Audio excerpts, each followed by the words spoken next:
In an unexpected turn of fate, a life is extinguished, only to be reborn as a zombie through a mysterious celestial meteorite. What actions will the most inept, useless, and cowardly Lin Luoxi undertake?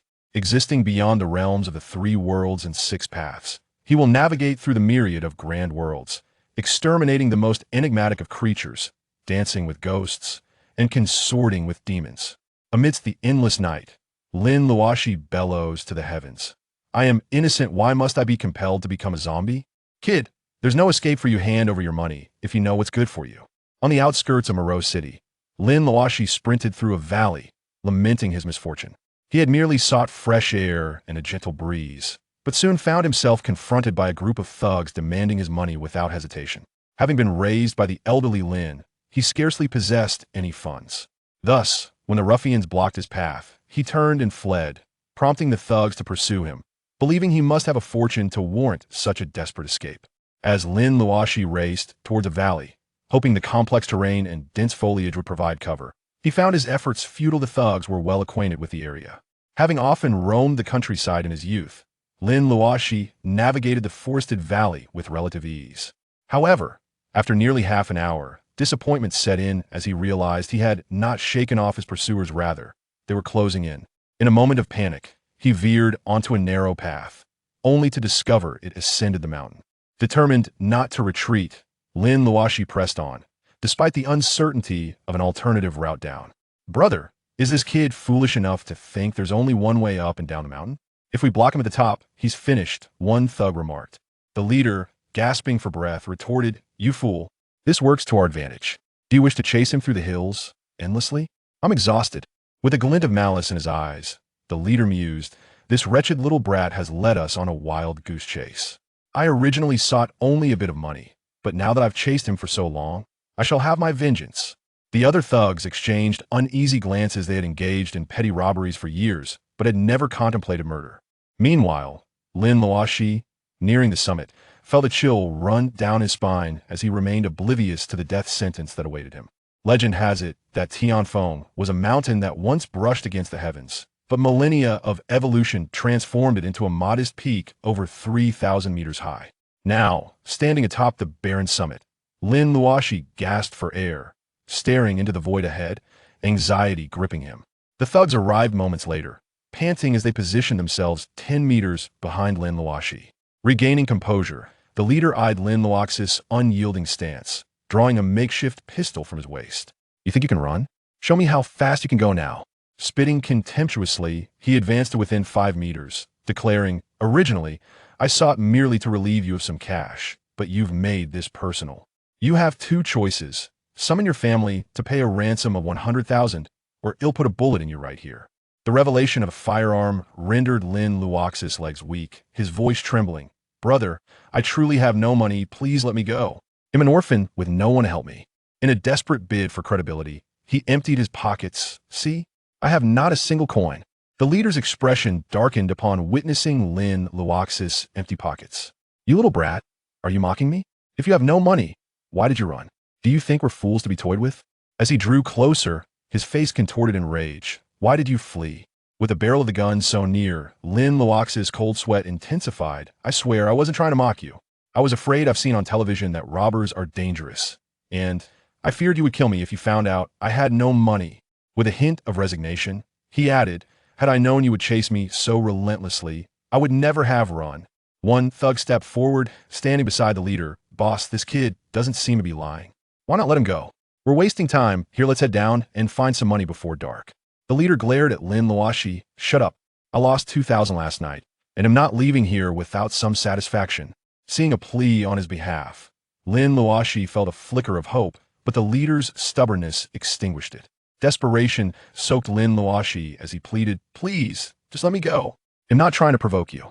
Unmoved, the leader commanded, You all go down, I'll deal with this brat, and join you shortly. But boss, enough. I order you to leave. Reluctantly, the second thug glanced between Lin Luoxi and the leader, shaking his head in defeat. Fine, we'll head down. You handle this, kid, but try not to make too much noise. The leader's gaze remained fixed on Lin Luoxi, a sinister smile creeping across his face. Boy, it seems fate has dealt you a poor hand today. Remember, Next time you encounter robbers, it's best to stand still and let them take what they want. Bang! Realizing the peril, Lin Luoxi attempted to speak, but the leader cut him off, pulling the trigger.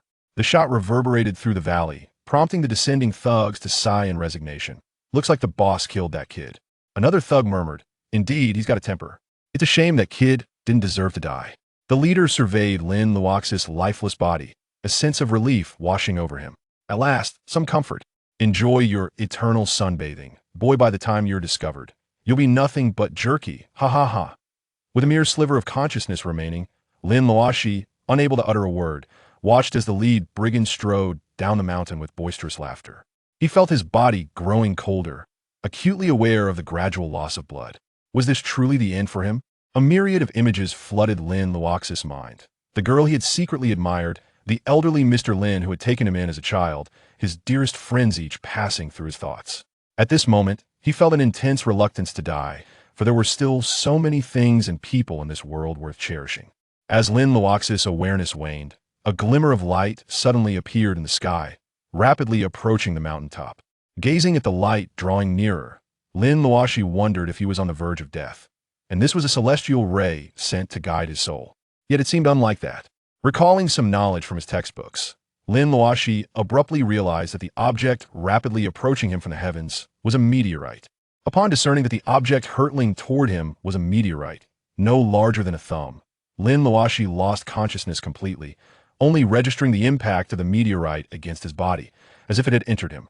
Unexpectedly meeting a mysterious celestial meteorite, one is reborn in the guise of a zombie. What action shall the most unfortunate, seemingly useless, and timid Lin Luoxi undertake? Exiled beyond the realms of the 3 worlds and 6 paths, he navigates through the vastness of 3,000 great worlds, exterminating the most enigmatic of otherworldly creatures, dancing with ghosts and consorting with demons. In the endless night, Lin Luoxi howls at the heavens. "I am innocent, why must I be forced into this undead existence? Kid, there's no escape for you now if you know what's good for you. Hand over your money quickly." On the outskirts of Miluo City, Lin Luoxi hastily fled through a valley. Today had proven to be particularly unfortunate. He had merely sought a refreshing breeze and some fresh air, but soon found himself beset by a group of robbers demanding his money without a moment's hesitation. Growing up alongside old man Lin, Lin Luoxi hardly possessed any spare cash. When confronted, he turned on his heel and fled, not realizing that the robbers, thinking he must be hiding a fortune, pursued him relentlessly. As he darted toward a valley, hoping to lose his pursuers amidst its intricate terrain and dense foliage, things did not unfold as anticipated. The robbers seemed familiar with the area. Having often roamed the countryside with old man Lin, Lin Luoxi was quite adept at navigating such landscapes and felt little fatigue as he ran through the thicket. After nearly half an hour of frantic escape, disappointment set in. He had not shaken off his pursuers, but instead felt their proximity steadily increasing. In a moment of desperation, he veered onto a narrow path, only to realize it led uphill. As he glanced back at the approaching robbers, he gritted his teeth and pressed onward, uncertain if another route down awaited him at the summit. There was no turning back. He would have to confront whatever lay at the top. Brother, is this kid foolish? Doesn't he know the only way up and down the mountain is a single path? If we block him at the top, it's game over, one of the chasing robbers remarked to his companion. The leader, panting as he ran, replied, "You fool, isn't this exactly what we want? Do you think I wish to chase this brat all over the mountains? I'm exhausted." A glint of malice flickered in the leader's eyes as he gazed at Lin Luoxi's retreating figure. "This wretched little pest has led us on a wild chase for far too long. We merely sought some easy money, but now that I have him within my grasp, I shall ensure he pays dearly for this." The other robbers exchanged uneasy glances while they had engaged in petty thievery for years. The prospect of murder left them visibly shaken. Lin Luoxi continued his ascent, nearing the mountaintop, oblivious to the death sentence that loomed behind him. Upon reaching the barren summit, he stood panting, gazing at the impassable expanse before him, a chill creeping down his spine. The robbers soon arrived, standing 10 meters behind him, equally breathless after their lengthy pursuit. Regaining his breath, the leader glared at Lin Luoxi, then pulled out a makeshift pistol. "You think you can run? Huh? Go on, let's see you try now." Spitting on the ground, he advanced to within 5 meters of Lin Luoxi. "Originally, I merely intended to relieve you of some petty cash, but now, thanks to your antics, I have changed my mind. You have two choices. Either have your family send me 100,000 to ransom you, or I put you down right here. The revelation of a firearm sent tremors through Lin Luoxi's legs, his voice quavering. Brother, I truly have no money. Please, just let me go. I'm an orphan with no one to send you money. In a bid to convince the leader, Lin Luoxi emptied his pockets. See, I genuinely have not a single cent. The leader's expression soured at the sight of the empty pockets. You little brat, are you mocking me? If you truly have no money, then why did you run? You must think my brothers and I are fools, leading us on a wild goose chase. As he closed the distance to within 3 meters, the leader's face twisted with rage. Tell me, why did you run? With the gun barrel so close, Lin Luoxi broke into a cold sweat. Brother, I didn't mean to mock you. I was scared. I've seen on television that robbers are dangerous. They rob and kill. I feared you'd beat me to death if you found out I had no money, which is why I ran. In a tone of resignation, he added, had I known you would pursue me relentlessly, I wouldn't have fled at all. One of the robbers stepped forward, standing beside the leader.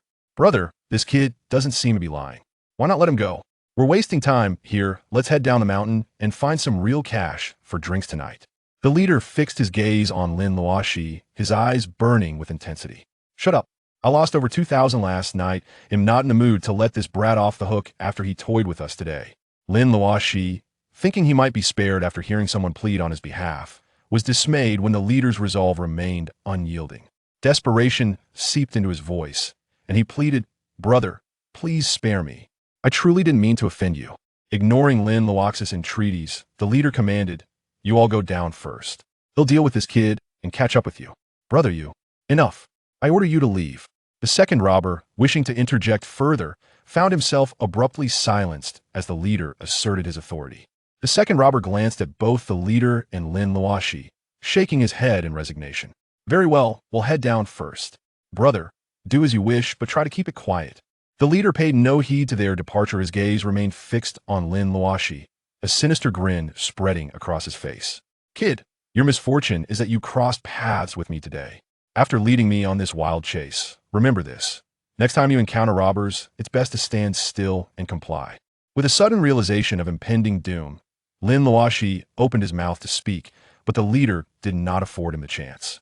He pulled the trigger, the gunshot reverberating throughout the valley. The second robber, descending the mountain, sighed upon hearing the gunfire. Looks like brother has taken care of that kid. Another robber echoed his sentiments. Indeed, brother is skilled but has a temper. He resorts to violence when he feels slighted. That kid didn't deserve such a fate. The leader gazed down at Lin Luoxi's lifeless body, a sense of relief washing over him. Finally, some peace. Enjoy the sun. Kid, by the time you're discovered, you'll likely be nothing but dried meat. Ha ha ha. Lin Luoxi, barely clinging to consciousness yet rendered speechless, gazed at the burly leader who laughed heartily as he descended the mountain. A chill enveloped his body, and he could distinctly feel his lifeblood ebbing away. Was he truly on the brink of death? Countless memories flooded Lin Luoxi's mind. The girl he had secretly adored, the elderly man who had taken him in as a child, his dearest friend, each one flickered through his thoughts. At that moment, he found himself unwilling to succumb to death, for there remained so much in this world, so many cherished souls worthy of remembrance. As the awareness of his body began to fade, a sudden brilliance appeared on the horizon, rapidly approaching the mountaintop. Lin Luoxi squinted at the luminous object drawing nearer. Could it be a divine beacon sent to guide his soul? Yet it did not seem so. Recalling fragments of knowledge from his studies, he abruptly realized that the object hurtling toward him was a meteorite. Upon recognizing the thumb-sized meteorite speeding towards him, Lin Luoxi succumbed to unconsciousness, aware only of the impact as it struck his body, seemingly penetrating into him. Chapter 2. Rebirth. Through transmigration, time swiftly passed, and over a month had gone by with Lin Luoxi's lifeless body lying atop the mountain peak. Exposed to the elements, wind, rain, and sunlight, her form began to undergo a remarkable transformation. The bullet wound in her chest, inflicted by a gunshot, gradually expelled the foreign metal after 3 days, while the gaping injury itself began to heal, eventually restoring her skin to its original hue, leaving no trace of the previous trauma. At last, on a night when the moon hung full in the sky, Lin Luoxi opened her eyes. In that moment, the previously clear, cloudless expanse transformed into a tumultuous sky, thick with dark clouds, accompanied by flashes of lightning and the roar of thunder.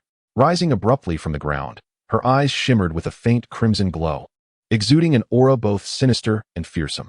She tilted her head back to gaze at the stormy heavens, arms outstretched, as her weathered garments disintegrated into mere shreds. Naked from the waist up, she was enveloped by a dim, red luminescence.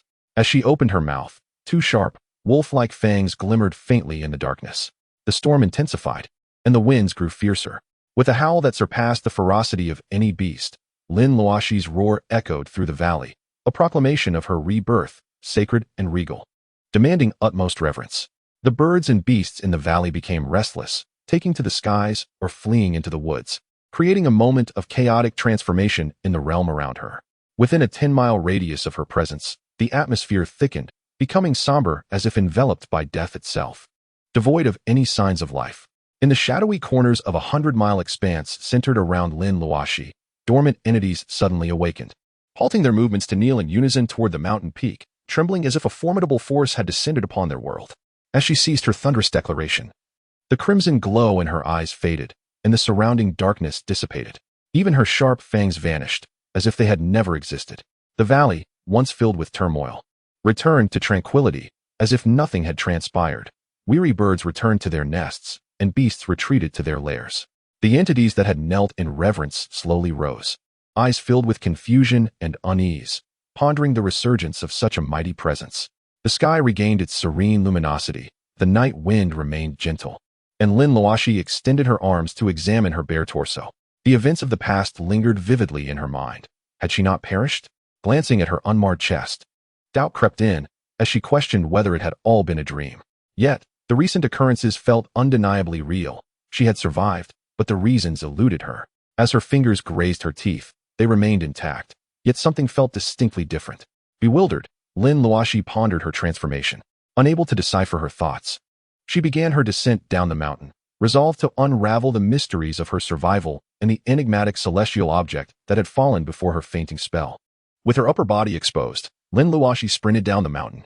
Strangely, she discovered she could see remarkably well in the darkness, even spotting a mountain rat scurrying nearby.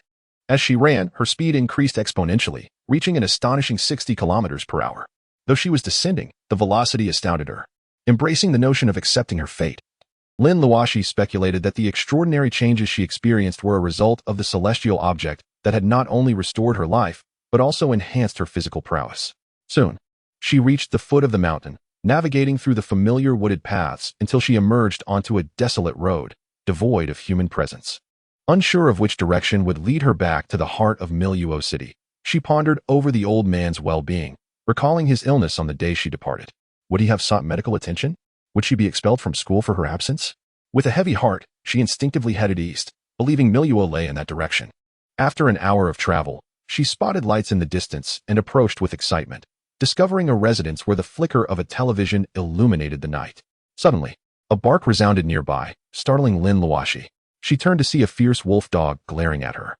Fixing her gaze on the canine, she concentrated intently, and the dog, sensing something unsettling, recoiled and fled. "Why are you barking at night?" A man's voice called from within the house, footsteps approaching. Lin Luoxi, scanning for a place to hide, leapt onto the roof in a moment of desperation. The startled wolf dog retreated to its den, trembling in fear. The man exited the house, heading toward the trembling dog. "Why are you acting strange tonight?" he mused, crouching to check on the beast. Before he could touch it, the wolf dog bolted from its den, racing towards the road outside. The man scratched his head in confusion. "What is wrong with you tonight? You seem off." He surveyed the surroundings, furrowing his brow. There's no one around. "Did you see a ghost?" Pondering fruitlessly, he returned inside, closing the door behind him.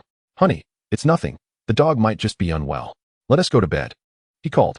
Moments later, the lights within the house extinguished, casting the only dwelling along the desolate road into darkness. Lin Luoxi, standing atop the roof, was astounded by her own agility. How had she leaped up so effortlessly? With a mix of apprehension and excitement, she descended silently, as if floating to the ground. Grabbing a garment draped over the railing, she donned it and continued her journey eastward along the road. The wolf dog returned to its den 10 minutes after she departed. Yet its eyes still reflected the terror of what it had witnessed. Some entities possess the ability to perceive that which eludes human sight. After walking for approximately half an hour, Lin Luoxi finally stumbled upon some familiar landmarks. She recalled seeing the very same signpost when she ventured into the outskirts. remembering that she had alighted from a vehicle beneath an earlier sign. Reflecting on this, Lin Luoxi felt a surge of joy, realizing she was on the right path, and continued onward. It was already midnight, and Lin Luoxi found herself traversing the lonely highway. Strangely, unlike before, she no longer felt fear in desolate places. Instead, she found solace in the profound stillness that enveloped her. Old 2, wake everyone up. I see someone approaching. A burly man nudged his companion, setting aside the expensive night vision binoculars he had purchased.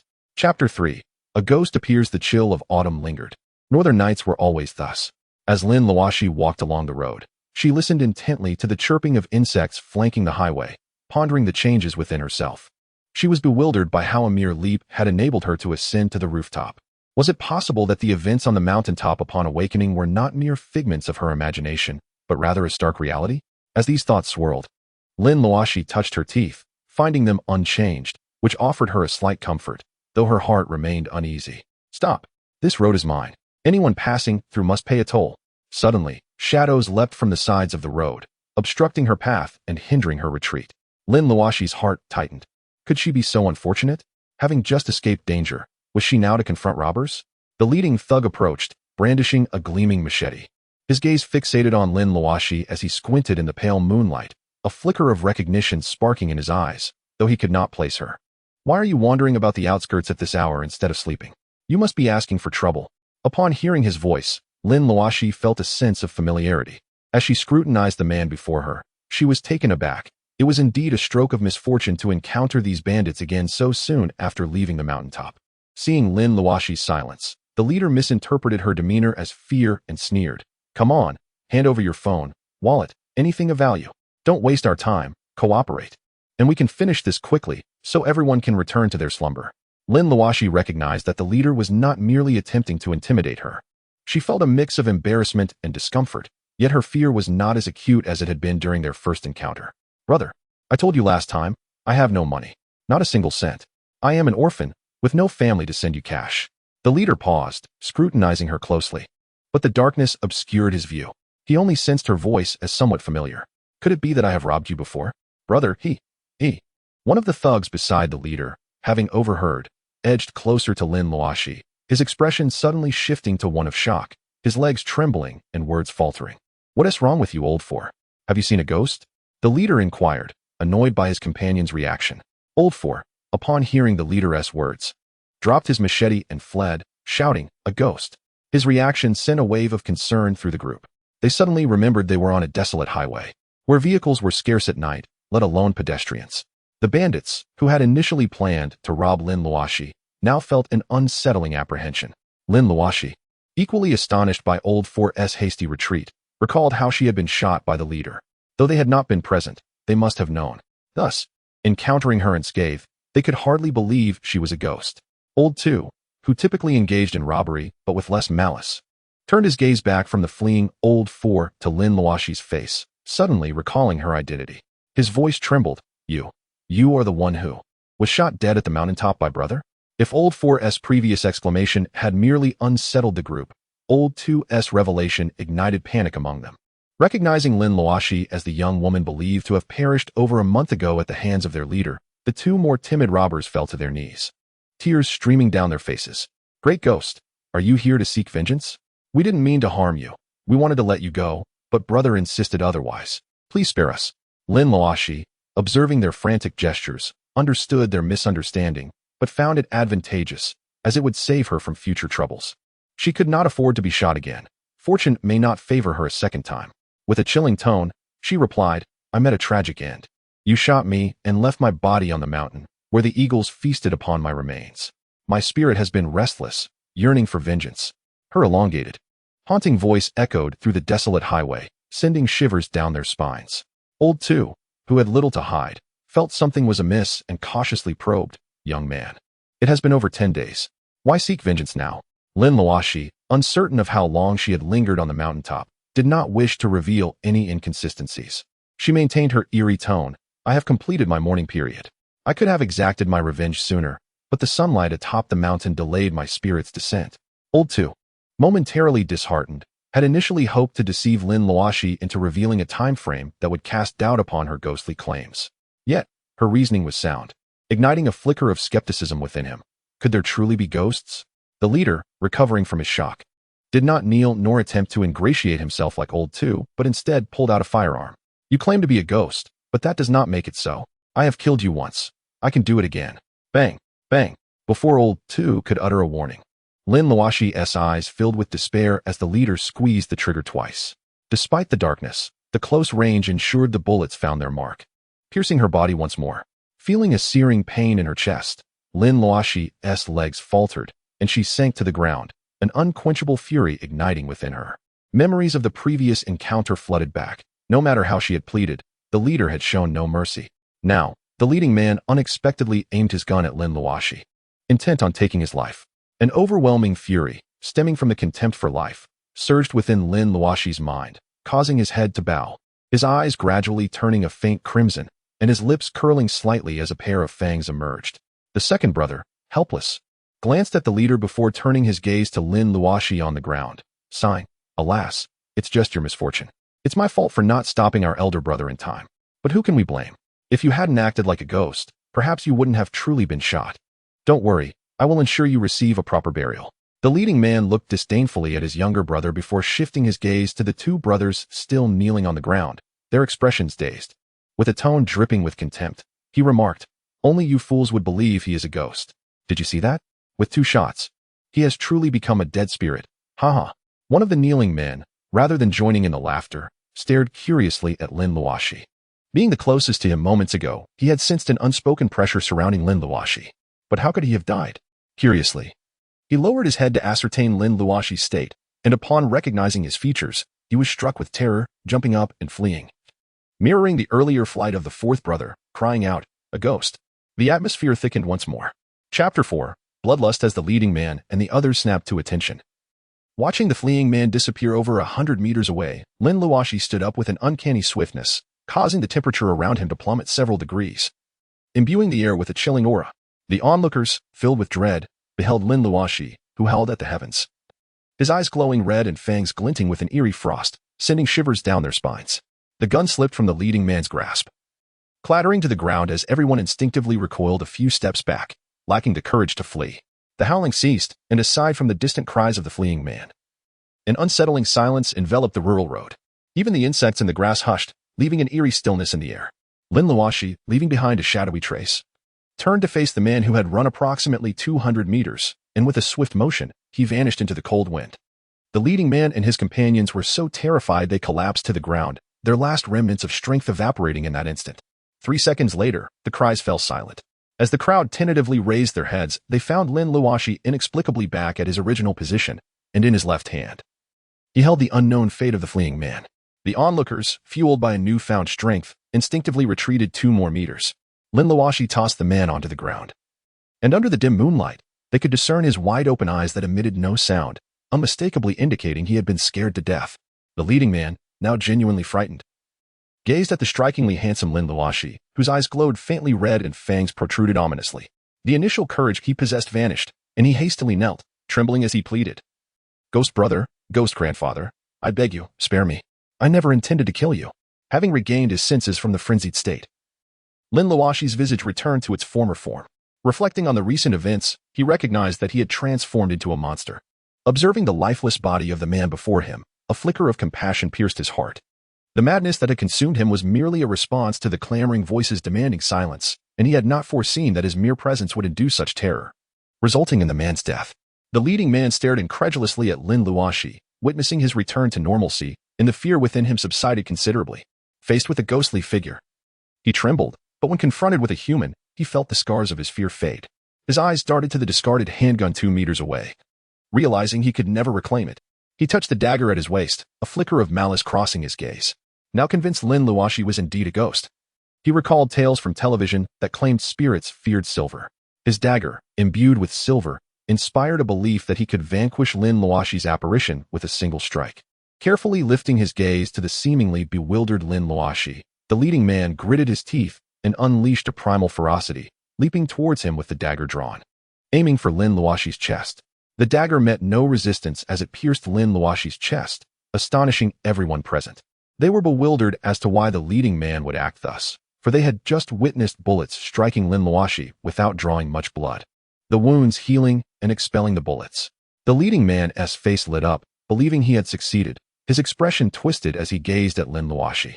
He intended to declare that even a ghost could be slain, but upon seeing Lin Luoxi's countenance, words failed him, for Lin Luoxi had reverted to his earlier visage, his crimson eyes fixed upon him. As the crowd instinctively stiffened, Lin Luoxi howled at the sky, his sharp fangs glistening with a chilling light as they sank into the leading man's carotid artery. The man let out a scream before convulsing, his voice extinguished. Lin Luoxi clung to the leading man's neck until he lay motionless, releasing him only to howl once more, a terrifying sound that echoed through the night. The leading man appeared lifeless, his eyes shut tight, yet the residual terror etched on his face betrayed his final moments of fear. Lin Luoxi had plunged into a state of madness, aware of his actions, yet unable to control his body. As he beheld the pleading second brother and another man, Lin Luoxi found himself compelled, despite his reluctance, to approach the two who were begging for mercy. Their cries ceased. The second brother and the man beside him lay dead. The second brother had perished from a crushing blow to his chest, while the other had succumbed to sheer terror, having been inadvertently shielded by the second brother during Lin Luoxi's assault. The fourth brother, who had fled, ran for a full kilometer before stopping. He quickly climbed a 20-meter tree, trembling uncontrollably at the thought of the one he believed dead appearing before him in the dead of night.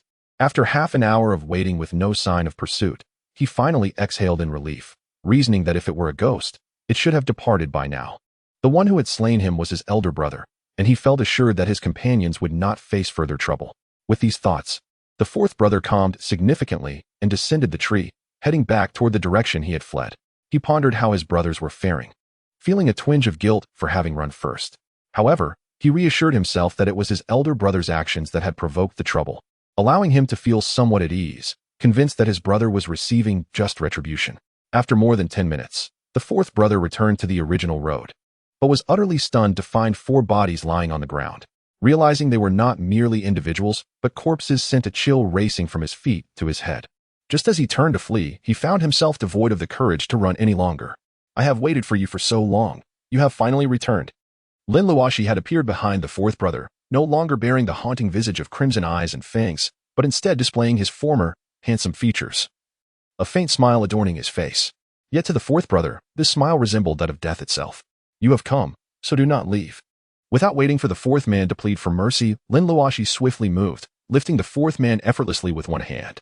The man could only utter incoherent sounds, and with a slight increase in pressure, Lin Luoxi brutally crushed his throat. After discarding the lifeless body onto the ground, Lin Luoxi crouched down, cradling his head in despair. His voice tinged with sobs. "What has become of me? What kind of monster have I transformed into? I have taken a life, 5 lives, in fact. Why has this happened?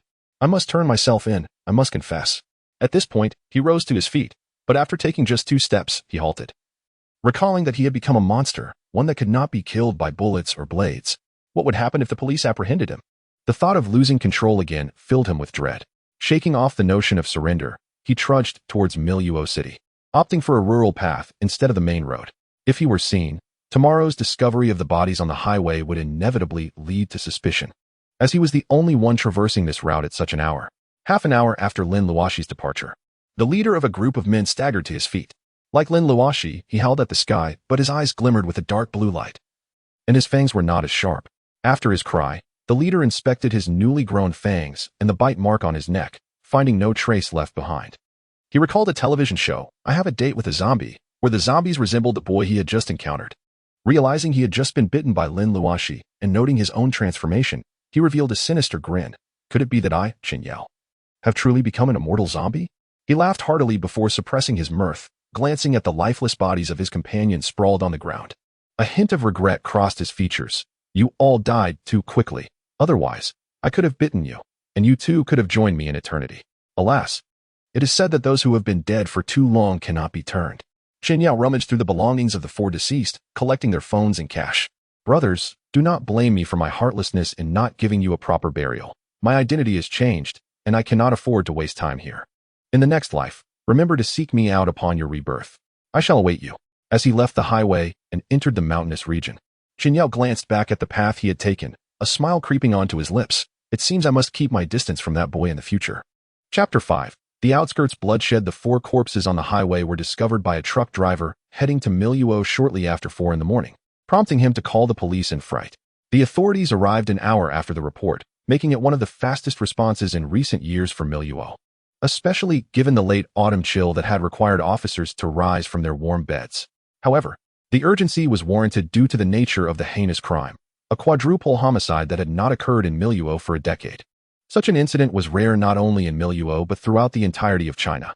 As the police were dispatched following the report, the case was escalated to the provincial department, and a special task force was formed within half an hour en route to Miluo. The higher-ups were eager to gather useful evidence before daylight broke and the case became public knowledge, both to address inquiries from superiors and to quell public skepticism. In this era, being an official was a precarious balance. One was either the highest of ranks or the lowest, as being caught in between was the most uncomfortable position. Xia, have you clarified the identities and circumstances of the deceased? Amidst the frenzy of collecting evidence, Captain Cheng Tianjue approached Xia Ying, who was examining the bodies. The pressure of this case weighed heavily upon him. This was a major incident that had not surfaced in the past 5 years. The thought of 4 fatalities in one night was enough to give him a headache. Xia Ying paused her work, offering a salute to Cheng Tianjue. Captain, based on the evidence gathered at the scene and my personal examination, I have identified 2 of the deceased so far. One died from a crushed sternum due to a punch, while the other succumbed to a crushed windpipe. The fate of the other 2 remains uncertain until the coroner arrives for further inspection. She produced a sealed evidence bag. We found a handgun at the scene, which preliminary analysis indicates is a homemade firearm, making it impossible to trace its origin. However, it is evident that this gun was recently fired, as we discovered 2 blood-stained bullets nearby. As she displayed another small evidence bag containing the bloody bullets, she added, strangely, none of the 4 deceased bore gunshot wounds, leading me to conclude that at least 2 others were present at the scene. Xia Ying smiled apologetically. Of course, these are merely my hypotheses. Further investigation is needed.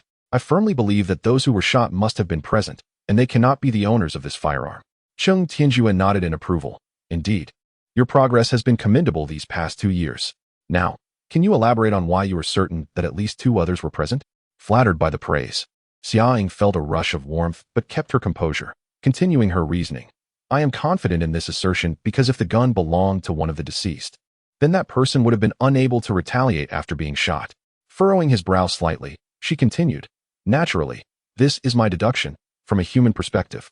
My first instinct upon being shot would be to flee, not to fight back, unless in exceptional circumstances. Thus, based on this logic, I infer that one person was shot. Another fired the weapon, and there were 6 individuals present at the scene, including the 4 deceased who likely had an accomplice. Cheng Tianjue nodded, patting her shoulder in approval. Well done, Xia. You exhibit a commendable spirit of inquiry, and you have made significant strides. Although we cannot yet confirm the accuracy of your assertions, your analytical abilities based on the scene are impressive. Feeling a blush creep to her cheeks from the second compliment, Xia Ying lowered her gaze like a child being rewarded. Captain, we have a new development. The identities of the deceased have been confirmed. As Cheng Tianjue prepared to examine the scene personally, an excited officer approached. We just sent the victims' photographs back to the station, and we have indeed identified them. Cheng Tianjue gestured for the officer to calm down. Take your time. Provide a detailed account of the situation. The officer, slightly embarrassed, recounted. The 4 deceased were members of a notorious 5-man robbery gang in this area. I compared their appearances and am certain. However, strangely, we have not located their leader. Chen Yao. Chen Yao? Cheng Tianjue's brow furrowed. The name sounding familiar. Is this the same Chen Yao who attempted a jewelry heist in Miluo 6 years ago and was sentenced to 2 years in prison, later released? The officer nodded. Yes, he is indeed the one. After his release, he formed a brotherhood with the 4 deceased, engaging in highway robberies in this vicinity. We arrested him once, but due to insufficient evidence, he was released, and we have documentation of this. Xia Ying's expression shifted to one of concern. Lu, are you referring to the Chen Yao I subdued with a firearm 2 years ago? Recalling the time when she had just graduated from the police academy, Xia Ying had recently received her firearm and, alongside a senior officer, embarked on a patrol. During their rounds, they encountered an elderly man who was lost. While escorting him home, they unexpectedly stumbled upon a robbery in progress. Fueled by youthful fervor, Xia Ying drew her weapon and exited the police vehicle, successfully subduing the 5 assailants. Regrettably, the victim, fearing retaliation, did not identify Chen Yao and his accomplices as the perpetrators, leading to their release and leaving an indelible mark of frustration in Xia Ying's heart. a persistent thorn that she could never extract. Why, in the face of wrongdoing? Do individuals consistently prioritize their own safety? Cheng Tianjue, observing Xia Ying's fluctuating demeanor, recognized her thoughts drifted back to that incident. He accepted the documents from Officer Liu and dismissed him, turning to Xia Ying with a smile. Xiao Xia, are you reminiscing about that event again? Xia Ying nodded. Not denying it. Yes, but I feel much better now. Ultimately, it was our shortcomings that eroded public trust, making them feel unprotected. So, Captain, please do not worry about me. I know what steps to take. Cheng Tianjue nodded, choosing not to elaborate further. After all, Xia Ying was already 23. And many matters no longer required detailed explanations. To lighten the somber atmosphere, he raised the documents. Xiao Xia, it seems you were indeed correct about the number of people present at the scene. He handed the reports to her, noting Chen Yao, as their leader, did not appear to have any conflicting interests with the others present. Besides, I doubt he could have delivered such a powerful blow, shattering a sternum or crushing a throat. He may be physically imposing, but he lacks the requisite strength. Xia Ying furrowed her brow. Captain, if Chen Yao was indeed present, was he the one who was shot, or the one who fired? And where did he disappear to? These questions merit further investigation. Cheng Tianjue clapped his hands, signaling the team to collect evidence and load the body into the vehicle, preparing to conclude the operation. He turned to the serious-faced Xia Ying.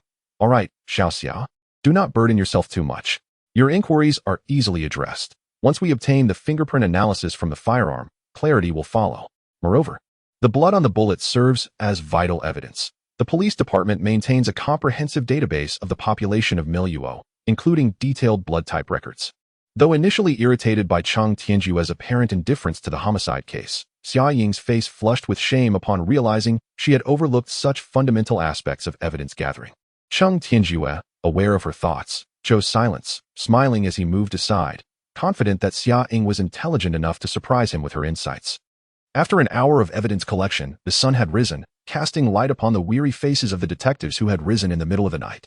They exchanged bittersweet smiles, for the arrival of daylight signaled the continuation of their duties, an unmistakable reminder that police work was no ordinary task. Captain, the special task force from the province has arrived, and the forensic team is prepared at the station. Just as everyone was about to return to their vehicles, Xiao Lu approached Cheng Tianjue to relay the latest information from headquarters. Cheng Tianjue nodded, waving his hand. Everyone, get in the vehicle, we're heading back. Chapter 6, Not Human Blood. It was now morning news time, and a breaking story was about to be aired. At 7 o'clock, the national broadcast began with the host reciting their monotonous script. Observant viewers might notice the host's slightly fatigued appearance, a likely result of their erratic schedule. A common plight for news reporters who often miss meals and sleep. Last night, a heinous murder occurred in the northern small city of Miluo, marking the largest homicide case in years, with 4 men in their 30s as the victims. The cause of death is still under investigation. Anyone with information is urged to contact the police at XXX. As the news aired, the nation fell silent. Death is a daily occurrence. But 4 lives extinguished at once was a staggering reality for the populace to accept. In a flurry, police departments across the country were inundated with calls from citizens demanding swift justice and the apprehension of the murderer. Consequently, the pressure on the Miluo police soared following the broadcast, initially stemming from local authorities, escalating to provincial oversight, and eventually culminating in directives from the highest administrative levels, mandating the case's resolution within 3 days. Cheng Tianjue sat in his office, nursing a headache. He had anticipated the case would spark significant controversy, but had not anticipated the gravity of the situation. However, reflecting on the matter, he understood the urgency. Miluo had seen no more than 3 homicide cases in a decade, and now 4 deaths in a single incident warranted immediate action. Captain, the fingerprint report from the homemade handgun has arrived. While Cheng Tianjue pondered his next steps, the office door swung open, and Xiao Lu entered, holding the fingerprint analysis with a hint of excitement. Despite Cheng Tianjue's usual insistence on composure, he could not contain his eagerness upon hearing of progress in the evidence. Tell me, whose fingerprints were found on the gun? Understanding Cheng Tianjue's sudden urgency, Xiao Lu handed over the report. Based on your and Xiao Xiao's analysis, we narrowed down the suspects, and the fingerprints on the weapon indeed belonged to Chen Yao. Thus, it was confirmed that Chen Yao had been present at the scene and had discharged his weapon. Cheng Tianjue nodded, reviewing the report. This aligns with our previous analysis. At least 6 individuals were present during the incident, yet both the shooting victim and Chen Yao are now unaccounted for. Our investigation must now focus on these 2 individuals. Suddenly recalling, what about the 2 blood-stained bullets found at the scene? Why have we not received a report on them yet? Xiao Lu shook his head in confusion. I'm not sure. When I went to the forensic department to retrieve them, they mentioned complications. So a report may not be ready yet. Cheng Tianjue's displeasure was palpable. What is going on? When did the forensic department's efficiency decline so drastically? While the fingerprint analysis may yield quicker results, their database contains blood samples from the majority of Miluo's residents. Why can't they find anything? Xiao Lu scratched his head. I'm not quite certain. You know the forensic team ISNT part of our criminal investigation unit. They only have a duty to cooperate with us. But if they say there is no result yet, what can I do? You can't expect me to threaten them with a gun. Despite his lingering frustration, Cheng Tianjue chuckled at Xiao Lu's words, playfully pointing at him. You rascal. Why do you always speak so casually? You're a father now, yet you remain the same. Xiao Lu smiled sheepishly. In front of you, Captain. Am I not still that fresh graduate from the police academy? Captain, the blood analysis report from the bullet is ready, but you need to go retrieve it in person. Cheng Tianjue had intended to lecture Xiao Lu further when the door swung open once more, and Xia Ying entered, visibly displeased. She had just accompanied Xiao Lu to retrieve the documents from the forensic department, only to be told there was none available, leaving her feeling embarrassed that her captain had to intervene personally. Cheng Tianjue had not given much thought to the matter. He was never one to exhibit bureaucratic tendencies. As long as he could solve a case, he would willingly accept an invitation to dine for an entire year.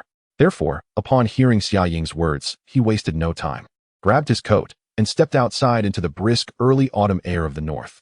At the entrance of the laboratory, he encountered the director and 2 deputy directors, which left him perplexed. Additionally, 2 stern middle-aged men were present, presumably members of the provincial task force. Xiaocheng, you are here as well. Perfect timing. Come with us to the conference room to hear the report. Upon spotting Cheng Tianjue, Director He Jinhua beckoned and turned towards the conference room at the end of the corridor, followed closely by the 2 deputy directors and the task force members. Although Cheng Tianjue was curious about the nature of the report, he nonetheless accompanied Xiao Lu and Xia Ying. Director Ma Yuan, you summoned us for a special report. So please proceed now that everyone is present. He Jinhua addressed a man in his 30s as everyone settled into their seats. Cheng Tianjue, having served as a criminal investigator for over a decade, felt a sudden jolt of curiosity. What could the report entail that warranted the presence of both the task force and the top brass from the bureau, alongside himself? Without hesitation, Ma Yuan acknowledged the assembly and approached the projector at the front of the room, pressing a button.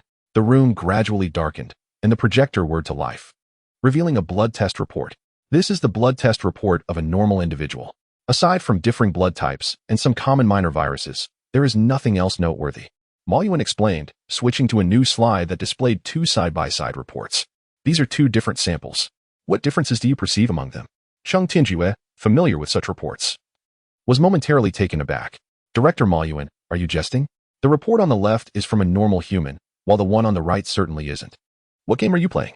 Xiao Cheng, hold your tongue and allow Director Ma Yuan to continue. He Jinhua interjected with a wave of his hand. Cheng Tianjue, sensing the gravity of the situation from He's expression, felt a foreboding sense of unease. Ma Yuan, undeterred by Cheng Tianjue's interruption, transitioned to yet another slide. This blood test report pertains to the bullet that Captain Cheng delivered to our laboratory this morning. As Cheng Tianjue's body stiffened, Ma Yuan continued calmly. Our lab conducted the test 4 times, and the results were consistent. While we could confirm the presence of blood, we found nothing else.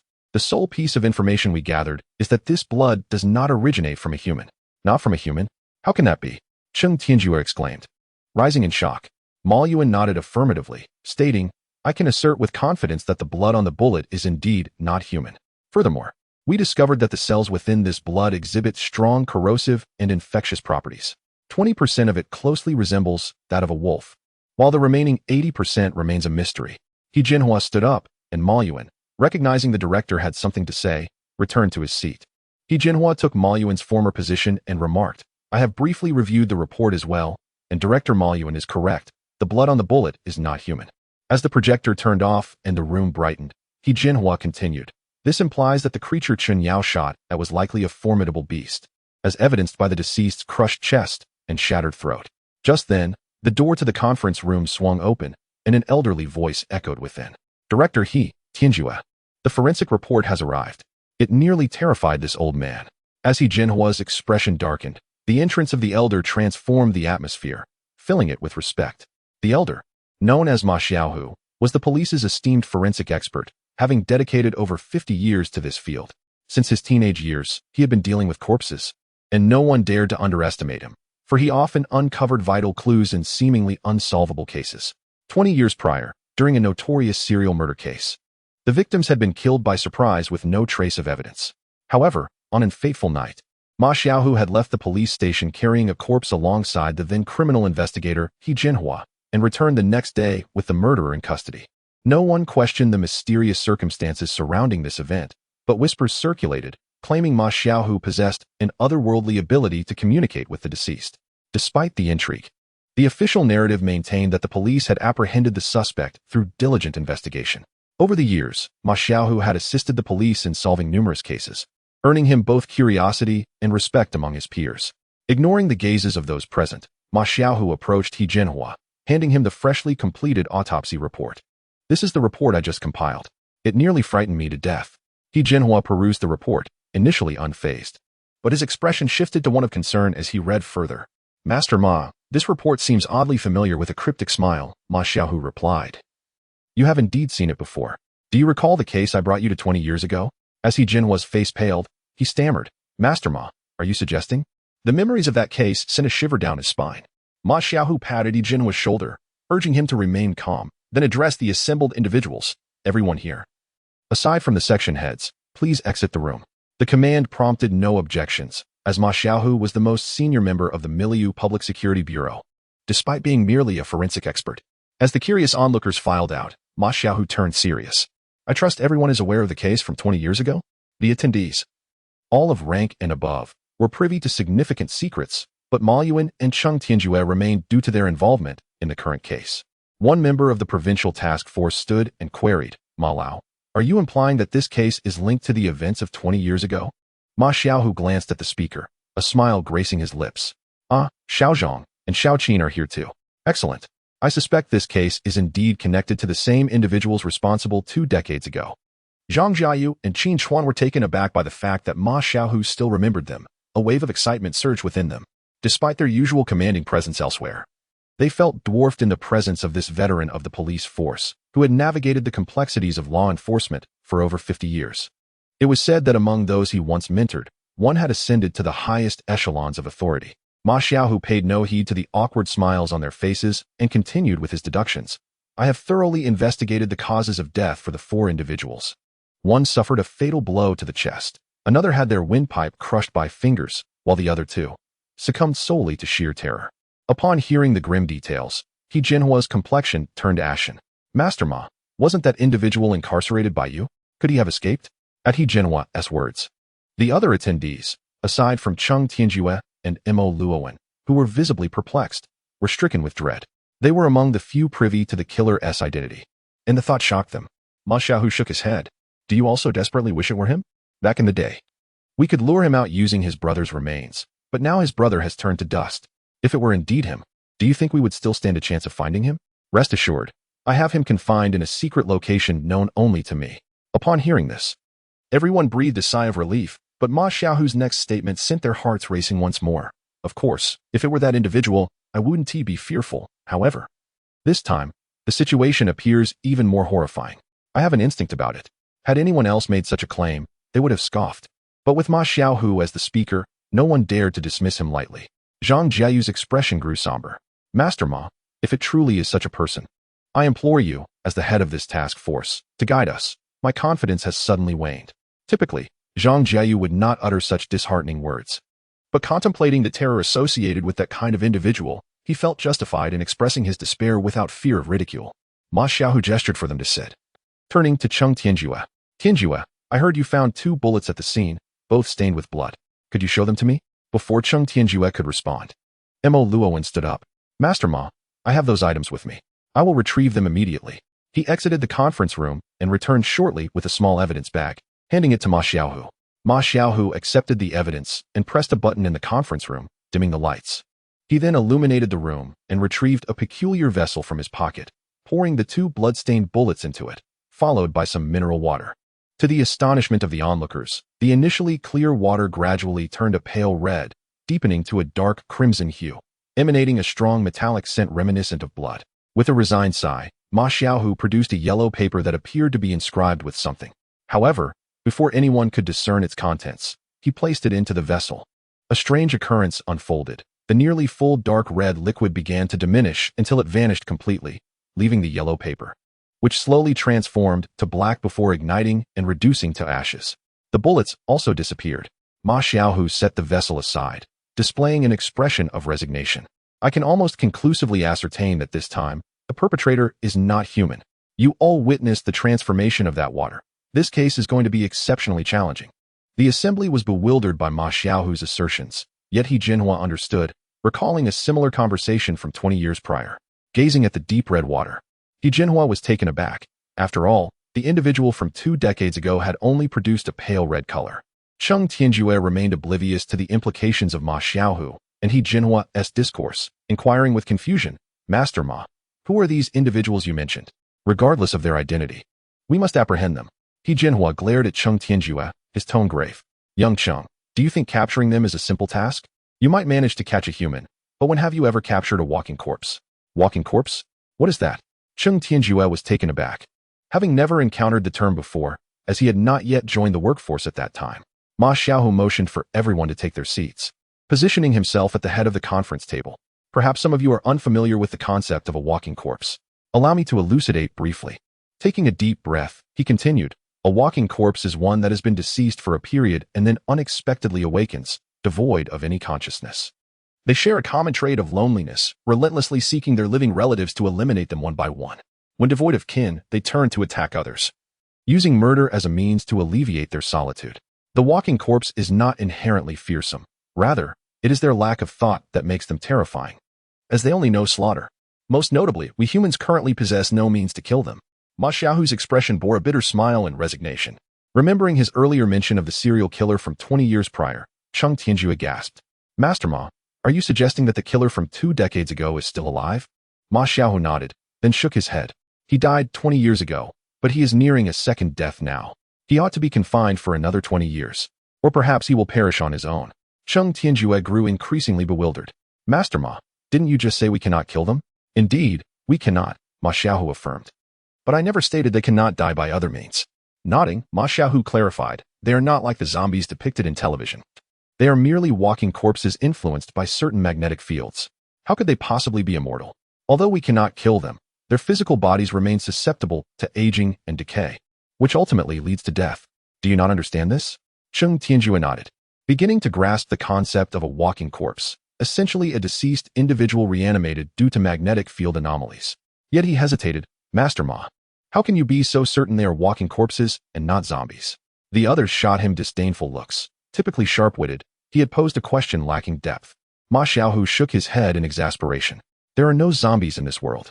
Chapter 8. The Passing of Grandfather Old Lin. I have returned. After nearly half a day's journey, Lin Luoxi finally arrived back in the urban area of Miluo. She quickly navigated along familiar routes to her childhood home in the city's most impoverished district, where the buildings were primarily relics from the 1960s and 70s, appearing dilapidated. This area was sparsely populated, as many residents had gradually moved away once they found financial stability. However, recent rumors suggested that a developer had set their sights on this last vestige of old Miluo, planning to demolish it. The process of acquisition had stalled, as many former residents had not returned in years, standing in a courtyard that was said to have been built by old Lin for his marriage. Lin Luoxi recalled that the wedding was ultimately called off for reasons unknown. Consequently, old Lin remained unmarried for life, until 18 years ago when he discovered Lin Luoxi abandoned on the street. Since then, he had virtually no relatives. Yet, she had often heard the neighbors speak of a wealthy brother of old Lin who owned a business in the city. However, Lin Luoxi had never encountered him, leading her to dismiss the notion. If old Lin truly had such a brother, how could he have lived in such a poor district for his entire life? After calling several times, there was no response from the old man Lin inside the house. A sense of foreboding suddenly gripped Lin Luoxi, prompting her to cautiously push open the door, only to find the place utterly deserted. She walked to the old man's room, but again, there was no sign of him. Returning to the hall, she scrutinized the furniture and noticed a light layer of dust settling on the tables and chairs, indicating that no one had inhabited the space for at least a few days. Where could the old man have gone? "Ah, is that you, Luoxi? You've finally returned." Just as Lin Luoxi pondered the old man's whereabouts, the voice of the neighbor's wife from next door rang out. Having been neighbors for many years, she was curious about who had entered the Lin family's yard upon seeing the door ajar. Hearing the familiar voice, Lin Luoxi hurriedly stepped outside. "Andy, It's me. I just got back. Where's my grandfather? In private, Lin Luoxi had grown accustomed to calling the old man Lin, but in public, she always referred to him politely as grandfather.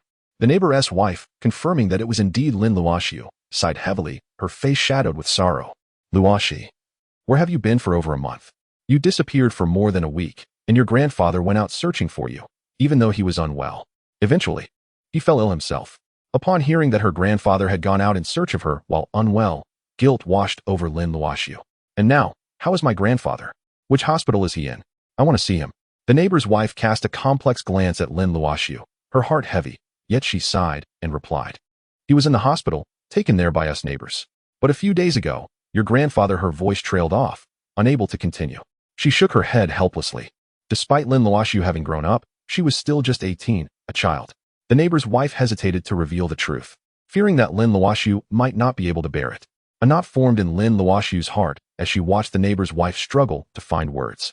Her voice trembled as she asked, Auntie, has my grandfather passed away? Summoning all her courage, Lin Luoxi finally voiced her fears. From the neighbor's wife's expression, she could sense the truth, desperately wishing for someone to tell her she was wrong. However, the next words shattered her hopes. Yes, because the subsequent treatment could not be continued, the hospital ceased care for your grandfather. He was discharged, but that same night, he passed away. It was my husband who found him when he brought food. The neighbor's wife looked at Lin Luoxi with sympathy, seeing the child abandoned in her youth. Now losing her only remaining family, she stepped closer and embraced Lin Luoxi, gently stroking her hair. Child, it's all right to cry. I know you're hurting. But death cannot be undone. You must be strong. Your grandfather wouldn't want to see you like this. Lin Luoxi felt an overwhelming sadness engulf her. She longed to cry, but found herself unable to shed tears, her voice trembling. Auntie, don't worry. I can endure this. I've grown up now. What about my grandfather afterward? The neighbor's wife kindly patted Lin Luoxi's head, having watched her grow up. Later, we neighbors pooled our resources to send your grandfather to the funeral home for cremation. His ashes are still there. We couldn't afford a proper resting place for him. Otherwise, he wouldn't have had to stop treatment in the first place. Upon seeing the neighbor's wife's apologetic expression, Lin Luoxi felt no anger. In their impoverished community, everyone's situation was similar. No one had much more than the others. The fact that they managed to get the old man to the hospital was likely a collective effort among the neighbors. Lin Luoxi bowed deeply in gratitude. Auntie, thank you for everything you've done for my grandfather. I promise to repay your kindness 100-fold in the future. I understand that you've all struggled, and I have nothing to say about my grandfather's treatment being halted. It's no longer a surprise that hospitals require payment for care. I'm glad you understand. But you should think about finding a resting place for your grandfather soon. I've heard that if ashes are left unclaimed for too long, they may be discarded. And the urns resold. The neighbor's wife nodded in understanding, recalling another matter. At that time, we were renting because buying was too expensive. We simply couldn't afford it. I know, Auntie. You've already done enough. I will find a way for the rest. Lin Luoxi affirmed, truly grateful to the neighbors who had supported her family. The neighbor's wife glanced at the time. All right, Fanglong will be home from school soon. I need to go make dinner. You're welcome to join us tonight. Remember to come. With a serious reminder to Lin Luoxi to join them for dinner, the neighbor's wife returned to her own yard. Lin Luoxi opened her mouth to decline. But considering the neighbor's good intentions, she felt it impolite to reject her hospitality.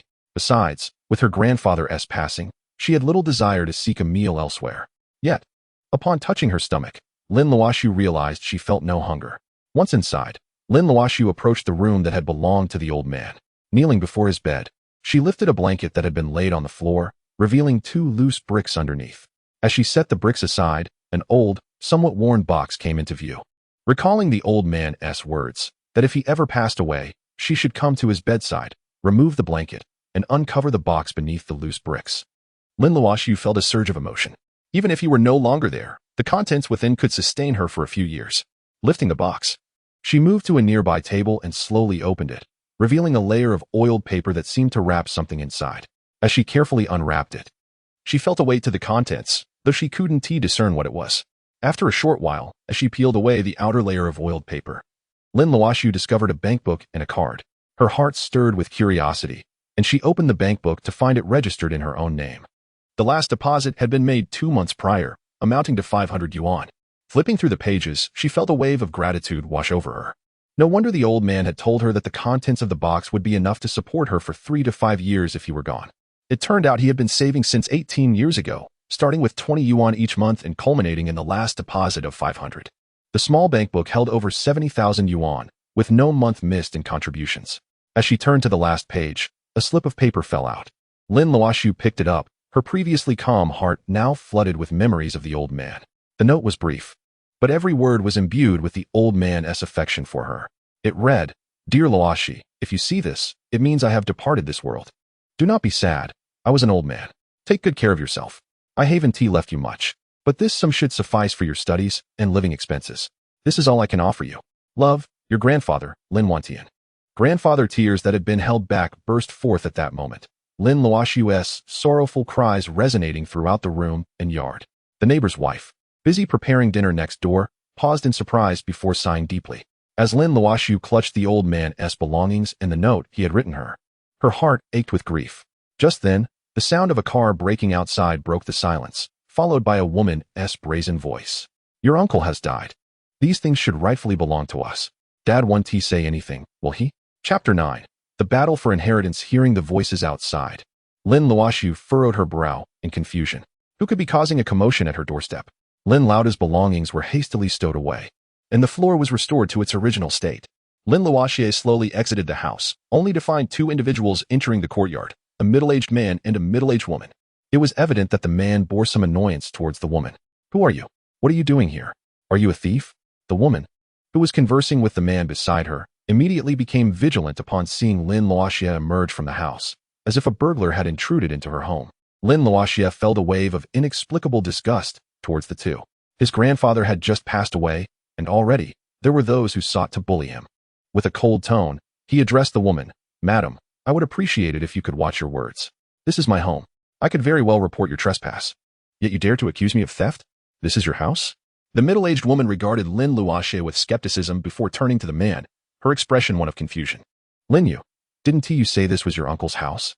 Have you made a mistake?" Lin Yu ignored his wife's query and curiously regarded Lin Luoxi. "Young man, if you claim this is your home, then what is your relationship to Lin Luoxi?" Hearing his grandfather's name mentioned, Lin Luoxi felt a spark of curiosity. "Lin Luoxi is my grandfather. Who are you? Are you a friend of his? Isn't that Lin Yu? What brings you here after all these years?"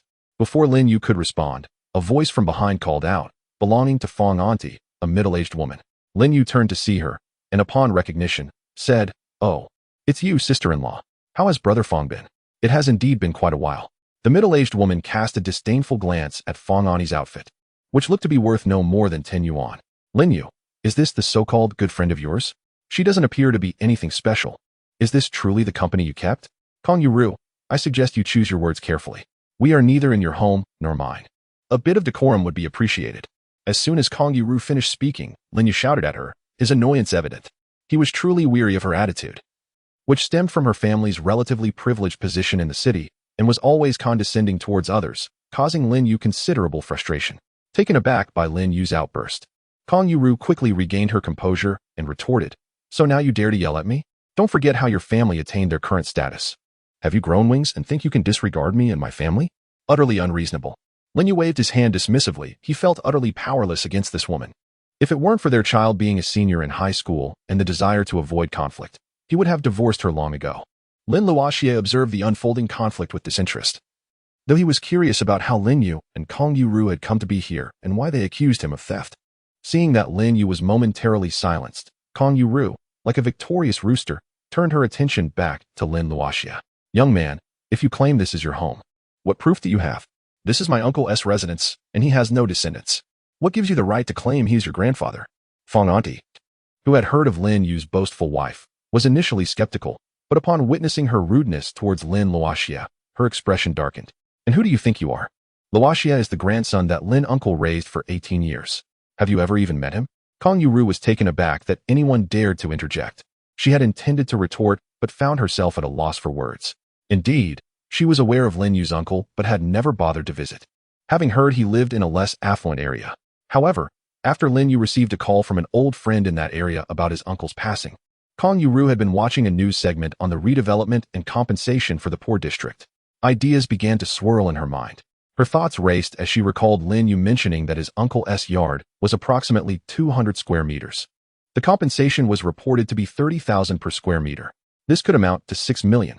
And since her husband was the man's nephew and he had no children, wouldn't that mean he should inherit? Thus, the current scene unfolded. But she hadn't anticipated a figure claiming to be the deceased's grandson would appear, threatening her claim to inheritance. Kong Yu would never accept that. She turned to her husband.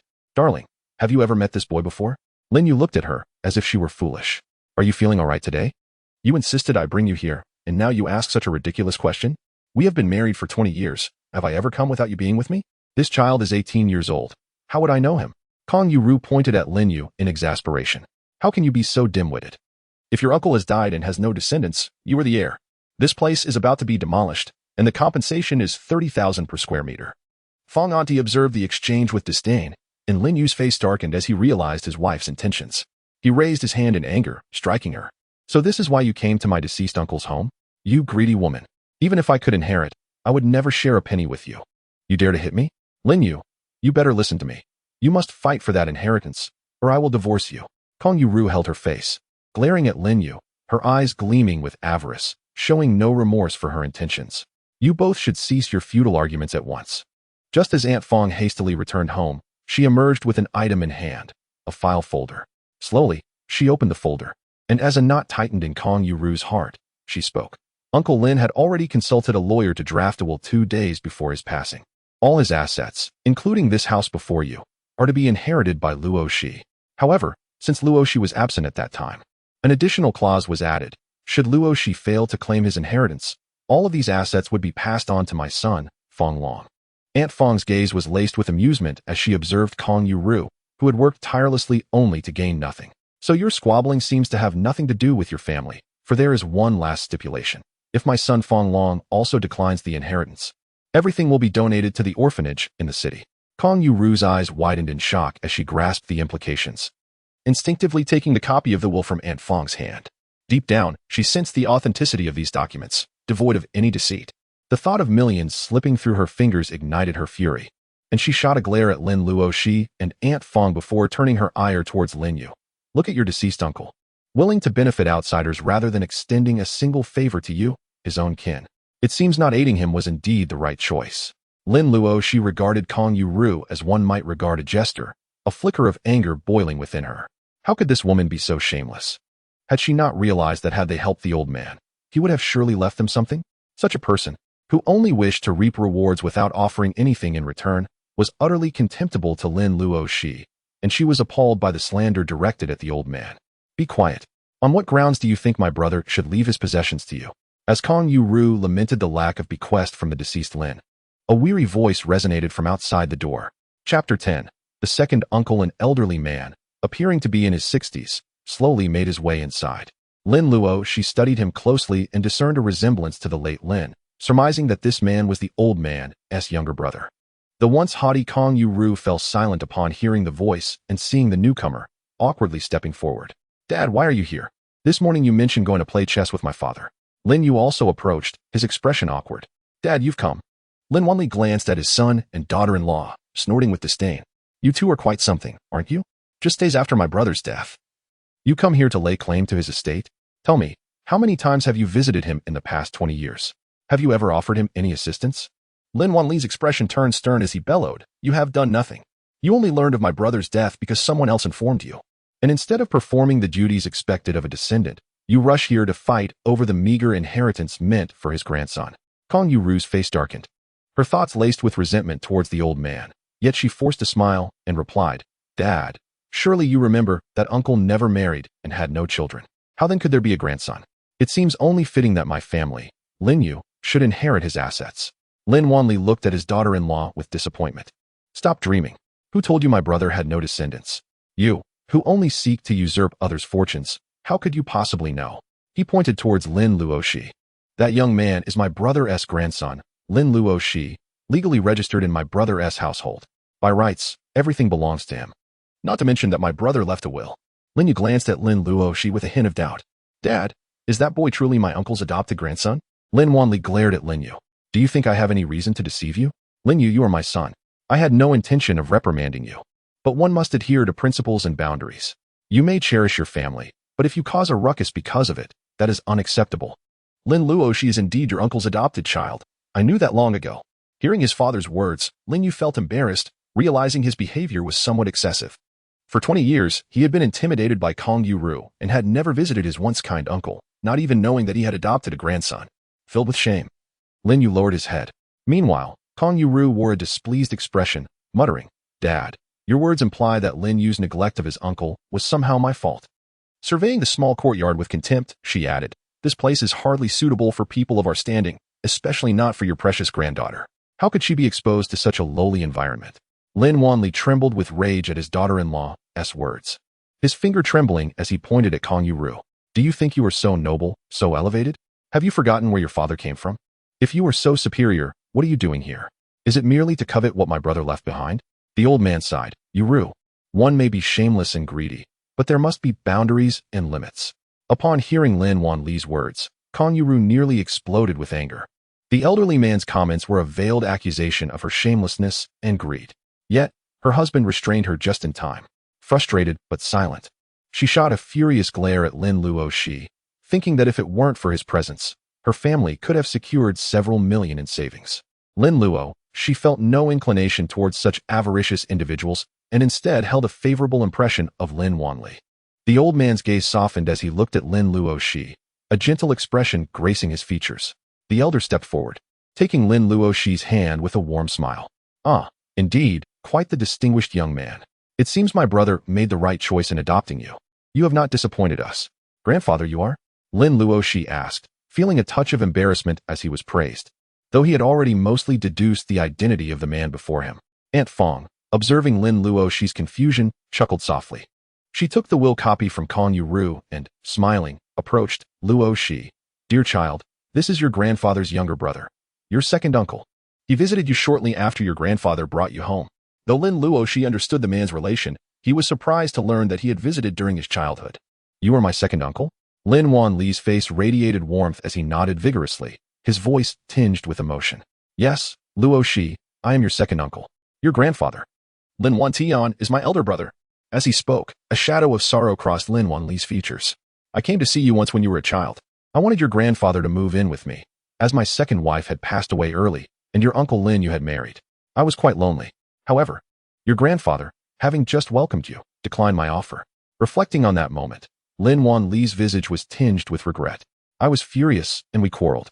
Out of spite, I left, and for 18 years, I did not see him again, only to find that he has now departed." The pain etched on Lin Luoxi's face was genuine, not easily feigned. Lin Luoxi recognized that the elder's sorrow was profound. After all, who among the elderly did not yearn for familial unity?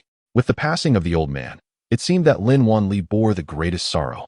Lin Luoxi felt a pang of sadness in his heart, yet he understood the necessity of remaining strong.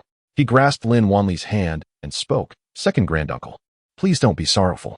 Grandfather has passed away. If he knew you were grieving for him, it would surely displease him." Lin Luoxi cast an admiring glance at Lin Luoxi, recognizing that such profound thoughts were remarkable for one so young. He recalled how, when his wife had passed away, his own son Lin Yu had cried inconsolably at that tender age. "By the way, second granduncle, there is something I must attend to. Perhaps you could return home first, and I will visit you once I have completed my task." Suddenly reminded of what Aunt Fong had said, Lin Luoxi realized that his grandfather's ashes were still at the funeral home. With a bit of financial means at his disposal, his first instinct was to find a proper resting place for them. It seemed Lin Luoxi discerned Lin Luoxi's thoughts as a satisfied smile crept across his face. "Luoxi, are you planning to go to the funeral home to handle your grandfather's ashes?" Lin Luoxi halted in his tracks, momentarily taken aback. "Second granduncle, how did you know what I intended to do? I don't believe I mentioned it to you." "Haha, splendid." Lin Luoxi chuckled heartily, tears of comfort welling in his eyes. "My elder brother truly raised you well. I was aware you were away for some time, but upon your return, your first thought was to handle your grandfather's affairs." His tone carried a hint of implication. "I wonder if, after my passing, others will prioritize managing my affairs or hastily rush to inherit my wealth." As Kong Yu's expression darkened and Lin Yu lowered his head in shame, Lin Luoxi led Lin Luoxi out of the courtyard. "No need to go. I know you'll take care of your grandfather's affairs right away. Tomorrow, I will take you to his grave to pay our respects. Now, it's time for dinner. Come, let me treat you." Lin Luoxi was not naive, however. In the presence of Lin Luoxi's only younger brother, as well as the genuine expression of the elder, he could discern good from evil. Thus, he felt no discomfort in addressing him as second granduncle. Moreover, Lin Wanli had taken it upon himself to manage Lin Laota's affairs. Although he was the younger brother, Lin Luoxi was also the grandson raised by Lin Laota for 18 years, and he genuinely appreciated Lin Wanli's actions. Consequently, he did not resist following Lin Wanli away from home. After a futile day of efforts, Kong Yuru stomped her foot in frustration and exited the courtyard, while Lin Yu exchanged pleasantries with Aunt Fong before departing as well. Observing the departure of the group, Aunt Fong regarded Kong Yuru, who sat in the car with a disgruntled expression and could not help but sneer. With such demeanor, she dares to call herself wealthy? Her character is far beneath my own, and I can barely read. Chapter 11. A disturbance in the alley. Lin Luoxi accompanied Lin Wanli to a fairly decent restaurant where they shared a meal before parting ways. Initially, Lin Wanli had intended to invite Lin Luoxi to reside with him, but the thought of his granduncle's daughter-in-law dissuaded him. He had no desire to instigate familial discord due to his own circumstances. Lin Wanli, perceiving Lin Luoxi's reservations, sighed softly yet refrained from further comment. He understood the situation regarding his son's wife. Although they did not live together, bringing Lin Luoxi into the home would undoubtedly stir conflict, given the woman's petty nature. After seeing Lin Wanli off in his car and agreeing to visit Lin Laota's grave the following day, Lin Luoxi turned towards the impoverished area. Having already dined, he planned to tidy up his home, knowing it would soon be late. With Lin Laota gone, he understood that he would have to rely on himself from now on. Hey Luoxi, you're back? Hurry, Du Dehua and his gang are chasing after us. At a corner, a slender figure rushed towards him. Upon closer inspection, it was Fong Long, a childhood friend and schoolmate. Without a moment's delay, Fong Long seized Lin Luoxi and dashed homeward. Lin Luoxi glanced back, noticing no one pursuing them. Xiaolong, why are you running? You mentioned Du Dehua, but I don't see anyone. Du Dehua was a school bully from a wealthy family who often flaunted his status, harassing Lin Luoxi and Fong Long, who hailed from poorer backgrounds. Lin Luoxi had always loathed such individuals, having never provoked Du Dehua, yet he frequently found himself a target. Upon hearing Lin Luoxi's words, Fong Long turned back, realizing there was indeed no one behind them, and breathed a sigh of relief. You scared me. Du Dehua is becoming increasingly outrageous. Today, after school, he demanded I take photos of a girl in the girls' restroom from the neighboring class. When I refused and accidentally dropped his phone, he chased after me with Pan Huaqiang and Zhang Zhan. Seeing Fong Long panting heavily, Lin Luoxi smiled gently, believing Fong Long would not deceive him. Lin Luoxi had encountered similar situations before, and, although he steadfastly refused, he ultimately endured a beating. Now it seemed that with his absence from school, Du Dehua had shifted his attention to Fong Long. Ah, Fong Long, your courage has grown. How dare you speak ill of me behind my back? As soon as Fong Long finished speaking, Du Dehua's voice rang out behind them. Fong Long's face turned pale as he glanced back and forth. Finally realizing why he had not been pursued earlier, Du Dehua had positioned himself ahead to intercept them. Du Dehua approached with his two companions, pausing in surprise upon seeing Lin Luoxi. Isn't this the little girl Luoxi? Where have you been for over a month? Afraid of me and too scared to come to school? She is definitely scared of brother Huaqiang and too frightened to attend school. Pan Huaqiang chimed in, adopting a servile demeanor. Lin Luoxi shook his head helplessly. He was not offended by Du Dehua's taunts.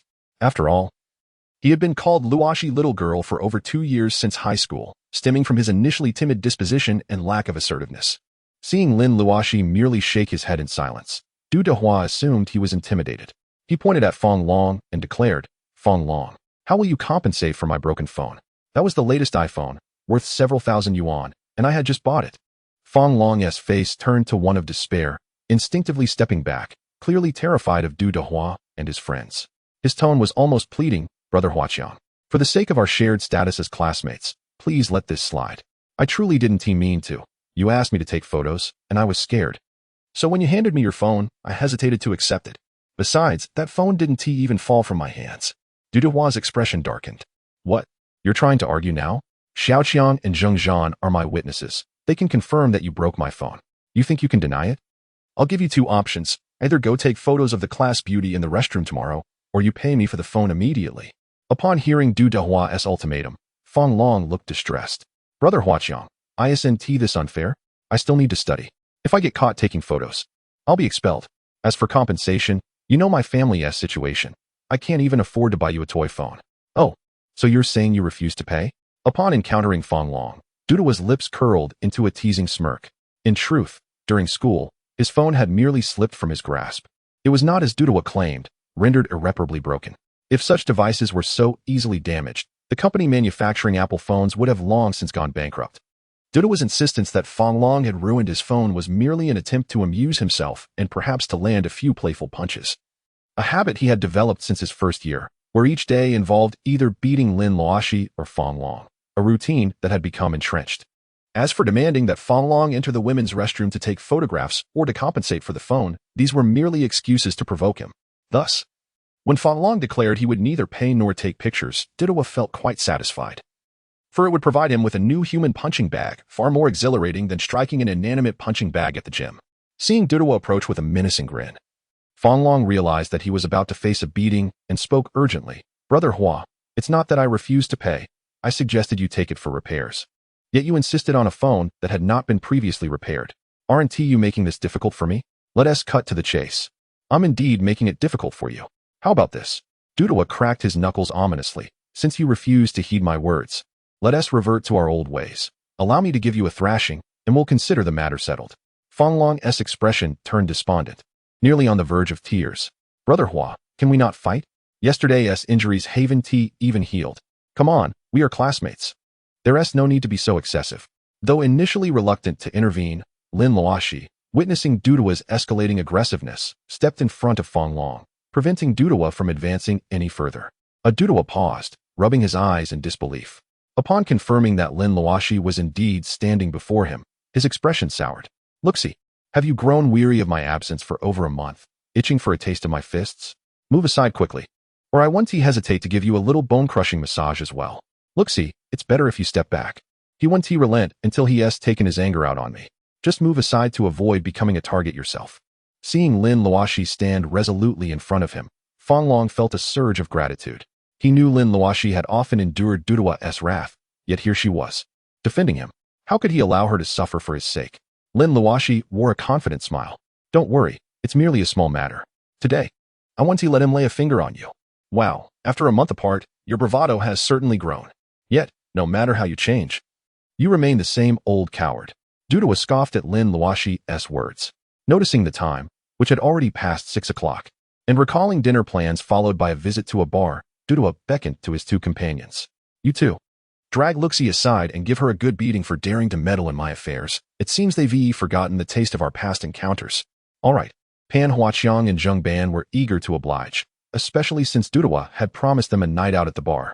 However, this encounter's outcome was markedly different. As they lunged to seize Lin Luoxi, both experienced an inexplicable discomfort, and before they could comprehend the situation, they felt a sharp pain in their midsections, akin to a punch, and collapsed to the ground, utterly drained of strength. "What the heck? Luoxi, you're still as tough as ever. What just happened?" Initially facing away from Lin Luoxi and the others, Dudua was startled by the groans of pain, mistakenly believing them to be from Lin Luoxi. When he turned around, he was met with a bewildering sight. His two friends were rolling on the ground while Lin Luoxi stood unscathed, an enigmatic smile gracing her lips. Dudua rubbed his eyes in disbelief, staring at Lin Luoxi, who was leading Fanglong out of the alley, convinced he was dreaming. Yet, the sight of his writhing companions confirmed the reality of the situation. Am I seeing ghosts? Chapter 12. A sudden awakening. Luoxi, how did you manage that? I didn't even see you strike. They just fell. On their way back, Fanglong could not suppress his curiosity, the absurdity of the earlier events weighing heavily on his mind. Lin Luoxi, who had always been a victim like him, had suddenly turned the tables on her former tormentors. Lin Luoxi herself was puzzled by her recent actions, recalling how, just as they lunged for her, an inexplicable surge of strength had coursed through her, guiding her fists. As she reflected on the events of that morning on the outskirts, she began to suspect that something within her had changed. Could it be that the meteorite incident at the mountain summit had not been a mere hallucination, but a genuine occurrence linked to her transformation? The thought of having killed 5 people haunted her, and she struggled to accept the notion of becoming a monster, having deceived herself for so long. Yet, in that moment of confrontation, she realized she was no longer the person she once was. Noticing that Lin Luoxi seemed lost in thought, Fanglong nudged her gently. "Luoxi, what is on your mind? Did you not hear my earlier question?" "Oh, I did." Lin Luoxi momentarily returned to reality, her trademarked sunny smile resurfacing. "I was just pondering the same thing. It felt as if I hadn't even struck, yet Pan Huaqiang and Zheng Ban fell to the ground." Seeing Lin Luoxi's dazed expression, Fanglong didn't question her sincerity. Perhaps they ate something that didn't agree with them. "But Luoxi, where have you been this past month? Since I saw you today, You seem different in a way that's hard to articulate. Really? I feel somewhat different too. As for the past month, I went on a trip. You know, after Dudua and the others humiliated me in public, I needed some time to clear my mind. Lin Luoxi chose not to disclose her transformation, instead using her departure as a convenient excuse. Feng Long wrinkled his nose. What is the big deal? Besides, you were wearing underwear. So no one saw anything embarrassing. Is your spirit truly so fragile that you would hide away for over a month? Lin Luoxi chuckled but refrained from responding, wary of accidentally exposing too much. All right, we've arrived home. You should head back. I need to tidy up. Old man Lin has passed, and these chores now fall to me. Feng Long nodded. All right, I'll leave you to it. By the way, are you attending class tomorrow? During your absence, Grandfather Lin requested a sick leave for you. The teacher has been inquiring about your recovery and when you will return. Class, given my current state, can I even attend? However, recalling old man Lin's expectations, Lin Luoxi resolved to return. I might not make it tomorrow. I need to pay my respects to old man Lin. If the teacher asks again, just say I'll be back in class the day after tomorrow. Feng Long acknowledged her request before heading into the neighboring yard.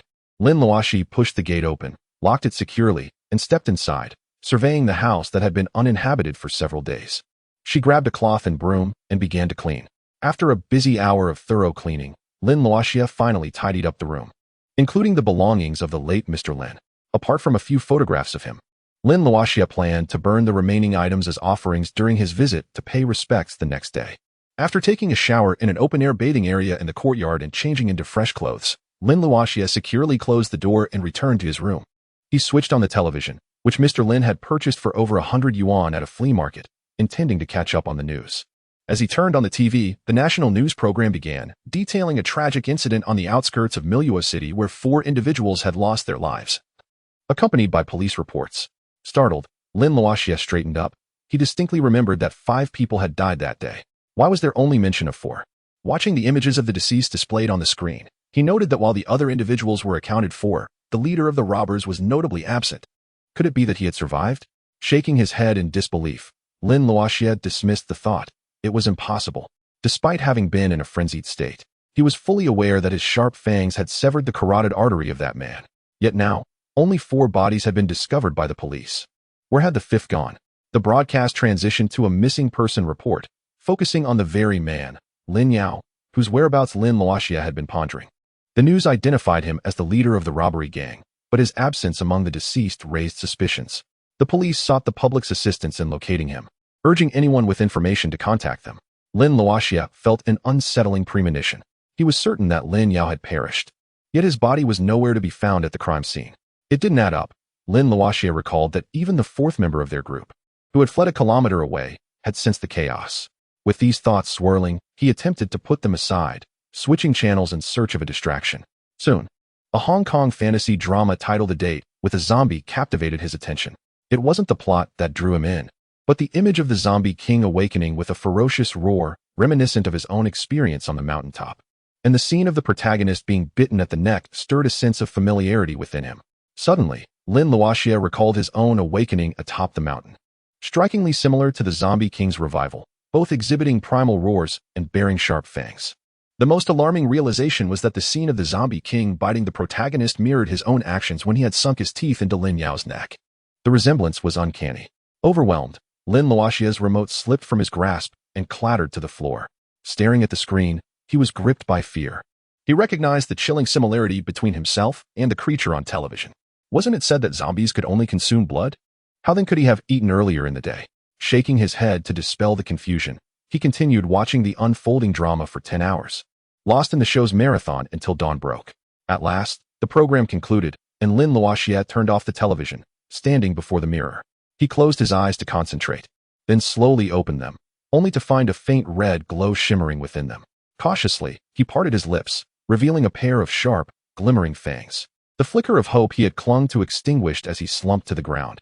He had indeed transformed into a monster, a zombie, more accurately. In despair, he cradled his head, pondering his future. If others discovered his true nature, how would they perceive him? The girl he admired, had he lost any chance with her? The notion of eternal life came at the cost of forsaking countless sweet moments. Lin Luoxi wished he had simply perished on the mountaintop.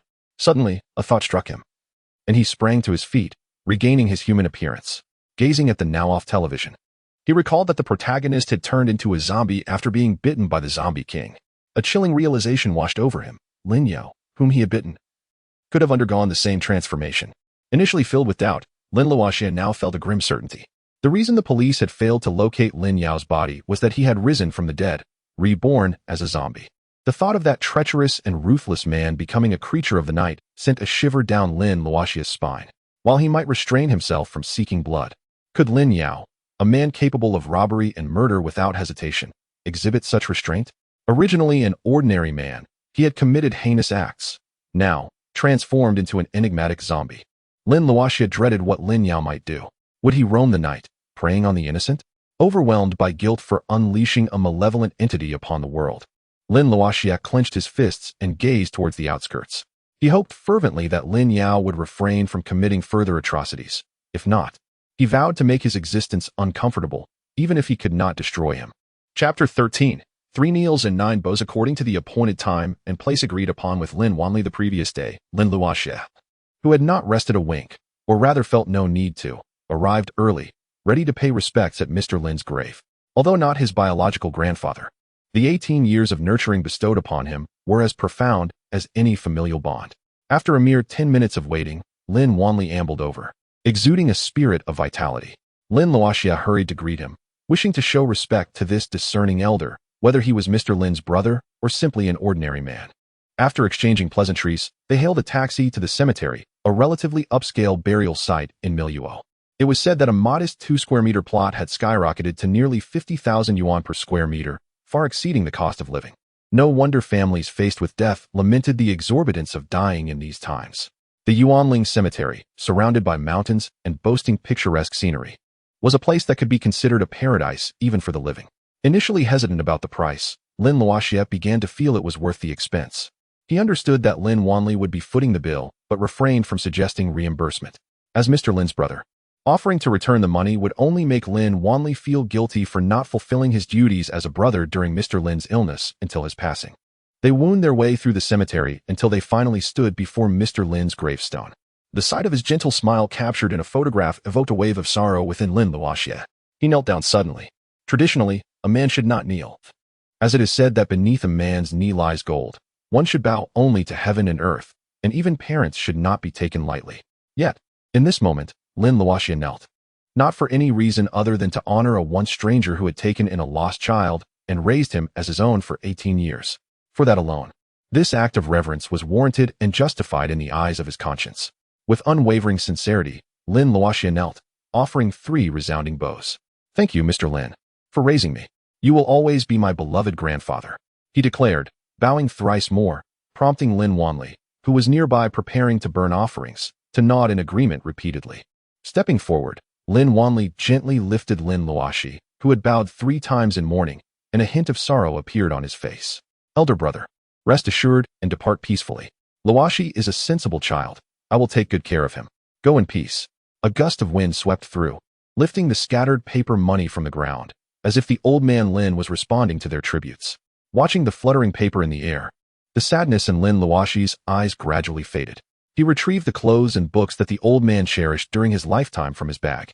Kneeling once more, he placed these items one by one into a small tower designated for burning paper money next to the gravestone, silently wishing him a safe journey. Half an hour later, Lin Luoxi knelt before Lin Wanli's gravestone and bowed 3 heavy times before rising. The aspirations of a young man lie in distant horizons, a lesson imparted to him by the old man since childhood.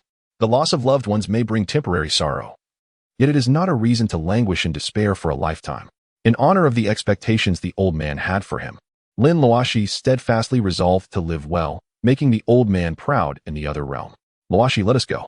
Your grandfather is aware of your sentiments. Do not grieve too much." After gathering the items used for the tribute, Lin Wanli approached Lin Luoxi, patting his shoulder. The compassion and affection he felt for this 18-year-old boy were profound, as he was the grandson of his own brother. Lin Luoxi nodded and followed Lin Wanli out of the cemetery. At the entrance, he sensed someone watching him and instinctively turned around. There stood the old man, waving farewell, accompanied by a kindly elder whose age was indiscernible. Lin Luoxi smiled, knowing it was his grandfather bidding him goodbye. He did not wave back, but simply smiled at the slowly vanishing figures of the old man and the mysterious elder, softly uttering, "Grandfather, farewell." On the way back, Lin Wanli again suggested that Lin Luoxi move in with him, but Lin Luoxi declined, citing his upcoming exams and the need for a quiet study environment. Although Lin Wanli felt a sense of helplessness, he respected Lin Luoxi's decision and admired the maturity he had displayed. The two parted ways at the intersection between the city and the impoverished district. After getting out of the taxi, Lin Luoxi watched it disappear into the distance before hailing another taxi to the city. He had exited the previous one to buy some daily necessities, knowing Lin Wanli would not allow him to pay if he were with him. Now, Lin Luoxi held a somewhat special status. He wished to keep his affairs private and not owe too many favors, even to the brother of the old man. Upon arriving in the city, he entered a supermarket. Although he could manage without food for the time being, essentials like bathing and brushing his teeth were necessary. In the daily necessities section, he began selecting items, deliberately choosing high-quality products. This was a principle the old man had instilled in him. Though they might be poor, the quality of their possessions should never be compromised. Even if not opting for top-tier international brands, one should at least select well-regarded, reputable brands as a matter of self-respect. After completing his purchases and settling the bill, Lin Luoxi exited the supermarket. Noticing the hour was still early, he decided to walk back. Passing by a tea house, he paused, reminiscing about the time spent with the old man. Every week, the old man would bring him here to enjoy a pot of tea together, relishing the morning. Now, the tea house remained, yet the old man was gone. Perhaps out of nostalgia or a yearning for tea, Lin Luoxi unwittingly entered the tea house, which bore a rather ordinary name, Big Fat Tea House, named after its portly owner. Ah, is that Luoxi? It's been ages. Where have you been? Haven't seen you and your grandfather here for a while. As Lin Luoxi stepped inside, the owner, Li Depeo, approached him warmly. The reason was simple. The old man had frequented the tea house for years, rain or shine. But his absence for over a month had left Li Depeo in a state of melancholy. Lin Luoxi forced a smile. Uncle Li, my grandfather has passed away. Passed away? Li Depeo was momentarily taken aback, followed by a look of deep sorrow. How could that be? He was just fine a month ago. In truth, the old man's weekly visits hadn't generated much revenue for the tea house. He typically ordered a simple pot of tea and would linger for hours. However, what saddened Li Depeo was not the loss of a customer, but the loss of a dear friend. Unlike others, he knew that for over a decade, the old man had been drinking tea without charge. After all, true friends are priceless, and for the man who had been like a father to him, Li Depeo felt immense gratitude. It was this elder who had once scolded him, transforming him from an unruly teenager into the owner of a humble tea house. Now, hearing of the old man's demise was heart-wrenching. Luoxi, my condolences. If you ever need assistance, come to me. I will help you in any way I can. Lin Luoxi felt touched and did not doubt Li Depeo's sincerity. Uncle, I know you would help me if I needed it. Here, Luoxi, your old spot is reserved for you and your grandfather. Please, have a seat. I'll brew you a pot of tea as per our old arrangement. Li Depeo gestured toward a table by the window. Lin Luoxi glanced over, his eyes softening as he envisioned moments spent with the old man, engaged in deep conversation. Yet now, the scene felt bittersweet, as everything had changed. Chapter 14. A heroic rescue. Lin Luoxi lingered in the tea house for the entire day, the tea having been replaced twice. The staff recognized him, and with Li Depeo's prior instructions, no one disturbed him as he quietly occupied a table, savoring his tea. As the streetlights flickered on, the city's night enveloped them. Lin Luoxi snapped back to reality, chuckling wryly at how he had lost himself for an entire day. Gradually standing up and bidding farewell to Li Depeo, he prepared to leave without settling the bill, knowing full well that Li Depeo would not accept payment. Handsome, could you do me a favor and lend me some money to settle my bill? Xinya had left school at 5 o'clock and, feeling the evening was still early, decided to seek refuge in the tea house, wishing to escape the noisy atmosphere at home. She had intended to study but ended up spending over 2 hours there, ordering a pot of tea but hardly drinking any, mostly engrossed in her book. As darkness fell, she realized it was time to return home, lest her mother worry. Just as she was about to pay her bill, she discovered she had forgotten her wallet in her rush. In a moment of desperation, she spotted Lin Luoxi preparing to exit the tea house and dashed over, hoping for assistance. Lin Luoxi was taken aback by the girl approaching him, and upon hearing her request, he found it both amusing and exasperating that someone would come to a tea house without money. He turned to Li Depeo, who was attending to other customers, and said, Uncle Li, this girl forgot her money. Let her owe you for now. Hearing his name, Li Depeo turned to see Lin Luoxi standing alongside a pretty girl, and an amused smile spread across his face, thinking, Luoxi has finally grown up. No problem at all. Your friend can take her tea on credit. Lin Luoxi was momentarily taken aback, and then a wry smile crept across his face. He understood that Li Dapeng had misunderstood the situation, yet he knew that explaining would be futile, as it was not of great significance. All right, you may leave now. Just remember not to forget your money next time you go out. If you hadn't run into me, you might have ended up washing dishes for someone else. He then turned to the girl beside him and added, what I did was merely a small favor. I do not expect to cultivate the kind of relationship that Li Dapeng imagines. Shixinya, who had been somewhat embarrassed, couldn't help but chuckle at Lin Luoxi's words. She finally looked the boy in the eye and was momentarily stunned, thinking to herself, he is quite handsome. Noticing that the girl was staring at him intently, Lin Luoxi curiously touched his face, wondering if there was something dirty on it. Realizing her earlier rudeness, Shixinya's face flushed as she said, Thank you for what you did earlier. Otherwise, I would have been truly embarrassed. Not at all. It was merely a trivial act. Even if I hadn't been there, Uncle Li would have let you go. He is a good man. Lin Luoxi waved off her gratitude, not wishing to take credit for his actions. He then reached into his pocket and pulled out 20 yuan. Seeing that you had no money to settle the bill, I suppose you wouldn't have any for the bus ride home either. Take this. You can repay me when you have the chance. He pressed the money into her hand and turned to leave the tea house. It was about time to head back, as he wanted to catch the broadcast of my date with a zombie. Since he had confirmed his identity as a zombie, Lin Luoxi was determined to fully understand this identity to avoid unnecessary troubles in the future. Suddenly, after leaving the tea house for over 10 minutes, as Lin Luoxi was about to enter an alley, he heard a girl's voice crying out for help from behind. He paused, recognizing the familiar tone, and realized it was the girl he had just parted ways with at the tea house. How could she be behind him? Although it was strange that the girl had been following him, upon witnessing someone attempting to rob her, Lin Luoxi could not stand idly by. In the past, he had been powerless, but now he possessed the capability to protect others. Shixinya, I advise you not to shout. This is close to a low-income area, and even if you scream your lungs out, no one will come to your aid. A youth with dyed yellow hair sneered at Shixinya, lighting a cigarette. He pointed at her and said, I suggest you come quietly with us. Do not make it difficult for me and my friends. You know how temperamental young Master Lu is. If we cannot invite you to dinner tonight, we will be in serious trouble. Upon hearing the yellow-haired youth's words, Shixinya recognized him and mustered her courage to respond. Don't even think about it. Everyone knows what kind of person Lu and I is. Do you really think I would believe that he simply wants to take me out to dinner? Seeing that Shixinya was unwilling to cooperate, the yellow-haired youth's demeanor darkened. Since you refuse to cooperate and are making things difficult for us, we will have to resort to violence. You too, go and bring her to young Master Lu. Although it was not broad daylight, bullying a girl was still reprehensible. Just as the two companions of the yellow-haired youth were about to see Shixinya, Lin Luoxi's voice rang out from behind them. The yellow-haired youth turned to see Lin Luoxi, who had just walked past, and a fierce expression crossed his face. Kid, some people are not to be trifled with. If you know what's good for you, you'll pretend you didn't see anything and leave quickly. Lin Luoxi flashed a reassuring smile at the frightened Shixinya. Seeing his sunny smile, Shixinya felt her anxiety dissipate. Lin Luoxi then said, I believe it is I who should be saying this. You should take your people and leave at once. The yellow-haired youth was momentarily taken aback, then burst into laughter.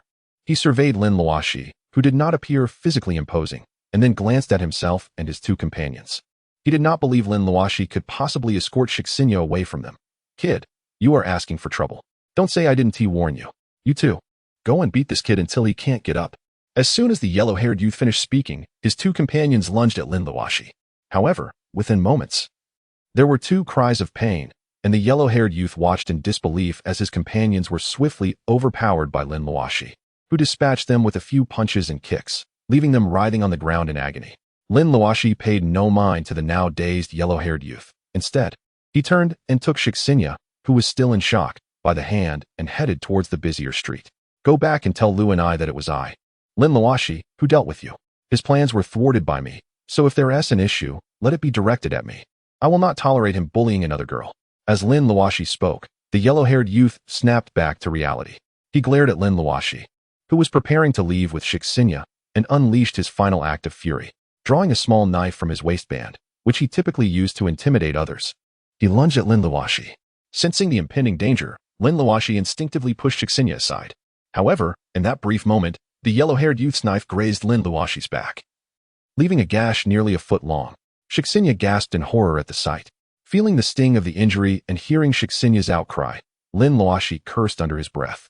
It was not that the wound was severe, but he knew it would heal gradually, and he preferred not to let others know. He retaliated with a swift kick that sent the yellow-haired youth flying 3 meters, knocking him unconscious upon landing. having dealt with the yellow-haired youth and his companions. Lin Luoxi felt the familiar sensation of healing beginning in his back. He quickly turned to Shixinya and urged, "Classmate, we must leave at once. There may be more of their accomplices around. I need to go now." Without waiting for her to respond or express her gratitude, he vanished around the corner of the alley. Shixinya had intended to call after Lin Luoxi, urging him to go to the hospital. But as he turned and disappeared from view, her attention was drawn to the cross-shaped scar on his back, causing her to forget her words. Over 2 years ago, on her first day of high school, she had similarly been intercepted by a group of thugs, and a frail-looking man had stepped in to protect her, bearing a cross-shaped scar on his back as well. Chapter 15. A stunning comeback in Luni's villa. The young master's face darkened as he observed the 3 henchmen returning empty-handed. He had anticipated that tonight he would be in bed with Shixinya, but now it seemed that things had taken an unexpected turn. The yellow-haired youth gingerly rubbed his still painful abdomen and carefully spoke, "Young Master Lu, I'm sorry.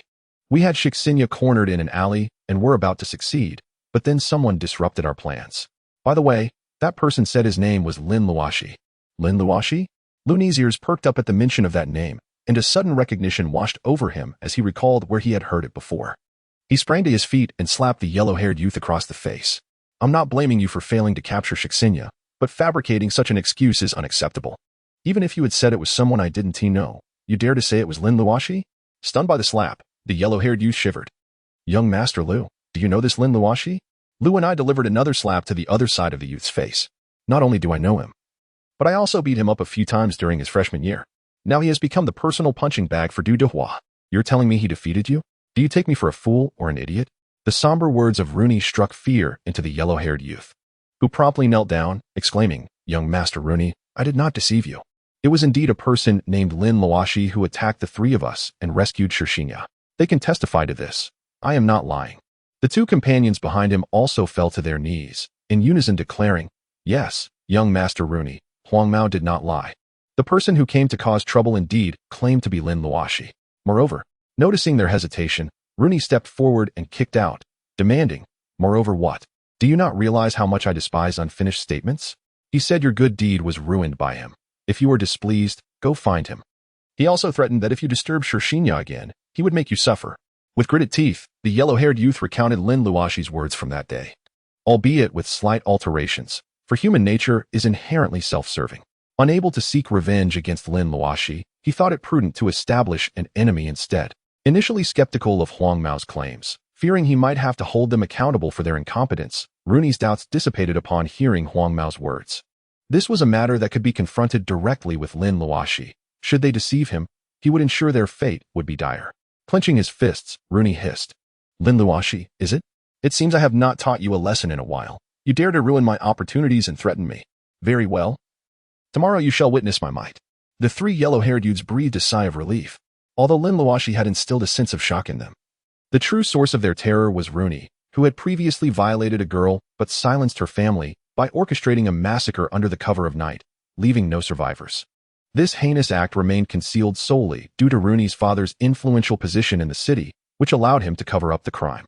Huang Mao was aware of this because he had been present at the scene, and he had also been involved with the deceased girl after Rooney's assault. Thus, Huang Mao harbored no rebellious thoughts against Rooney. Despite having been beaten by Lin Luoxi, he would heed Rooney's call to confront Lin Luoxi without hesitation, for that offered at least a glimmer of hope, whereas refusal would lead to immediate death. The following day, as the sun cast its warm light upon the earth, Lin Luoxi dutifully turned off the television after a night spent watching dramas. Having gained a basic understanding of his identity as a zombie, along with insights from related books he purchased at the supermarket, he realized that while he shared certain characteristics with the zombies depicted in media, he was distinct in that he could consume food, whereas those in the shows could only quell their hunger by feeding on blood. This revelation lightened Lin Luoxi's spirits, as he had pondered whether he would be able to resist the urge to go out and feed. "Luoxi, are you up? You promised to go to school today." A voice called from outside the door, belonging to Fong Long. Lin Luoxi quickly concealed his zombie form, having trained himself overnight to control his emotional shifts and transformations. In an instant, he reverted to his normal appearance. Upon opening the door, he encountered Fong Long, whose face bore bruises, a clear indication that he had been beaten by Du Dehua at school the previous day. With a resigned shake of his head, Lin Luoxi resolved that he would never allow any of his friends to be bullied or trampled upon again. As Lin Luoxi hopped onto Fong Long's bicycle, They headed towards the second high school of Miluo City. Along the way, a whirlwind of emotions filled Lin Luoxi. Would he still be able to navigate school life as he once did? Upon returning to class, Lin Luoxi attracted little curiosity from his classmates. Being in their third year, they were preoccupied with their own matters. And Lin Luoxi had always been an inconsequential presence, poor in academics and lacking any assertiveness, often becoming a target for bullying. Thus, no one paid heed to this seemingly insignificant being. Brother Hua, shall we find an opportunity to teach that kid a lesson? Pan Huaqing glared venomously at Lin Luoxi as he took his seat. The memory of falling to the ground without cause still irked him. And now that Lin Luoxi had returned, he sought to vent his frustrations upon him. Upon entering the classroom, Du Hua had already noticed Lin Luoxi. Now, hearing Pan Huaqing's suggestion, Du Hua cast a glance at Lin Luoxi and remarked, "Let us talk about this after school. Rooney from the adjacent class called me this morning and asked to borrow Lin Luoxi as his punching bag at noon. Let Rooney deal with him first." Du Hua, recalling the incident when Pan Huaqing and Zheng Ban had inexplicably fallen to the ground, felt he had an edge over them. Moreover, remembering how Lin Luoxi had stood before him without fear that day, Du Hua sensed a change in Lin Luoxi's demeanor. Thus, he welcomed Rooney's request, curious to see if Lin Luoxi had genuinely changed or was merely putting on an act. The first lesson of the day was English, and Lin Luoxi was taken aback. He gazed at the English textbook, which had always caused him confusion, and to his astonishment, he comprehended everything at a glance. Closing his eyes, he recalled the knowledge he had previously acquired, discovering that it was all vividly etched in his memory.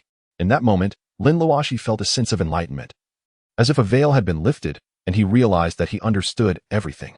Excitedly, he pulled out his other textbooks from his desk, flipping through them one by one, only to find he comprehended them all. "Classmate, it is currently English class. Please be mindful of the classroom environment." The English teacher, passing by, noticed Lin Luoxi engrossed in other subjects and immediately frowned, rapping his hand on Lin Luoxi's desk. Teacher, I apologize." Lin Luoxi stood up, feeling a bit embarrassed, while Du Hua and the others watched with glee. With a sly grin, Du Hua stood up and said, "Teacher, I believe Lin Luoxi understands everything, so he is disinterested in your lessons." The class collectively frowned at Du Hua. The English teacher, new to the class due to the previous teacher's illness, was unaware of Lin Luoxi's situation. However, Du Hua was well aware that Lin Luoxi was far from understanding. He was virtually clueless. While the others were reluctant to come to Lin Luoxi's aid, fearing Du Hua's wrath, the English teacher addressed Lin Luoxi. "Is what he said true? I have a piece of text in Chinese. Please translate it into English for me. If you do it correctly, I will overlook your distraction in class. If you fail, you will join me in my office after class to write a 1,000-word reflection." Amidst the sympathetic gazes of his classmates and the anxious expression of Fong Long, Lin Luoxi looked at Du Hua with a cold smirk before turning to the English teacher and politely stating, "Agreed." Taking the English book from the teacher, Lin Luoxi read the Chinese passage, a well-known advertisement phrase. It was not lengthy, just over 100 words, but translating it into English was no trivial matter.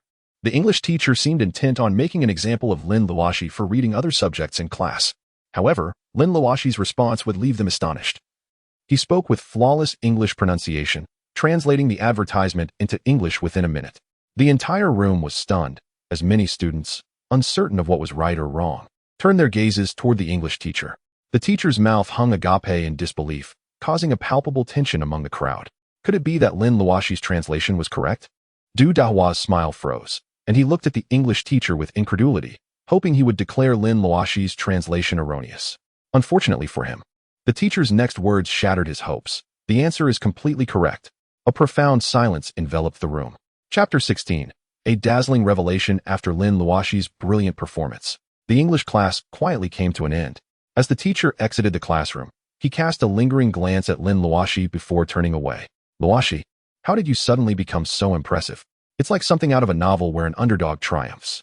I'm in awe of you." As soon as the teacher left, Fong Long, seated in front of Lin Luoxi, turned around with admiration gleaming in his eyes. Seeing Fong Long's reaction left Lin Luoxi both amused and astonished. It seemed that the meteor had indeed bestowed some usefulness upon his newfound identity. "All right, I just happen to know a little. I'm off to the restroom. Are you coming?" Of course. Just like in the novels, every underdog has a sidekick. How could I not join?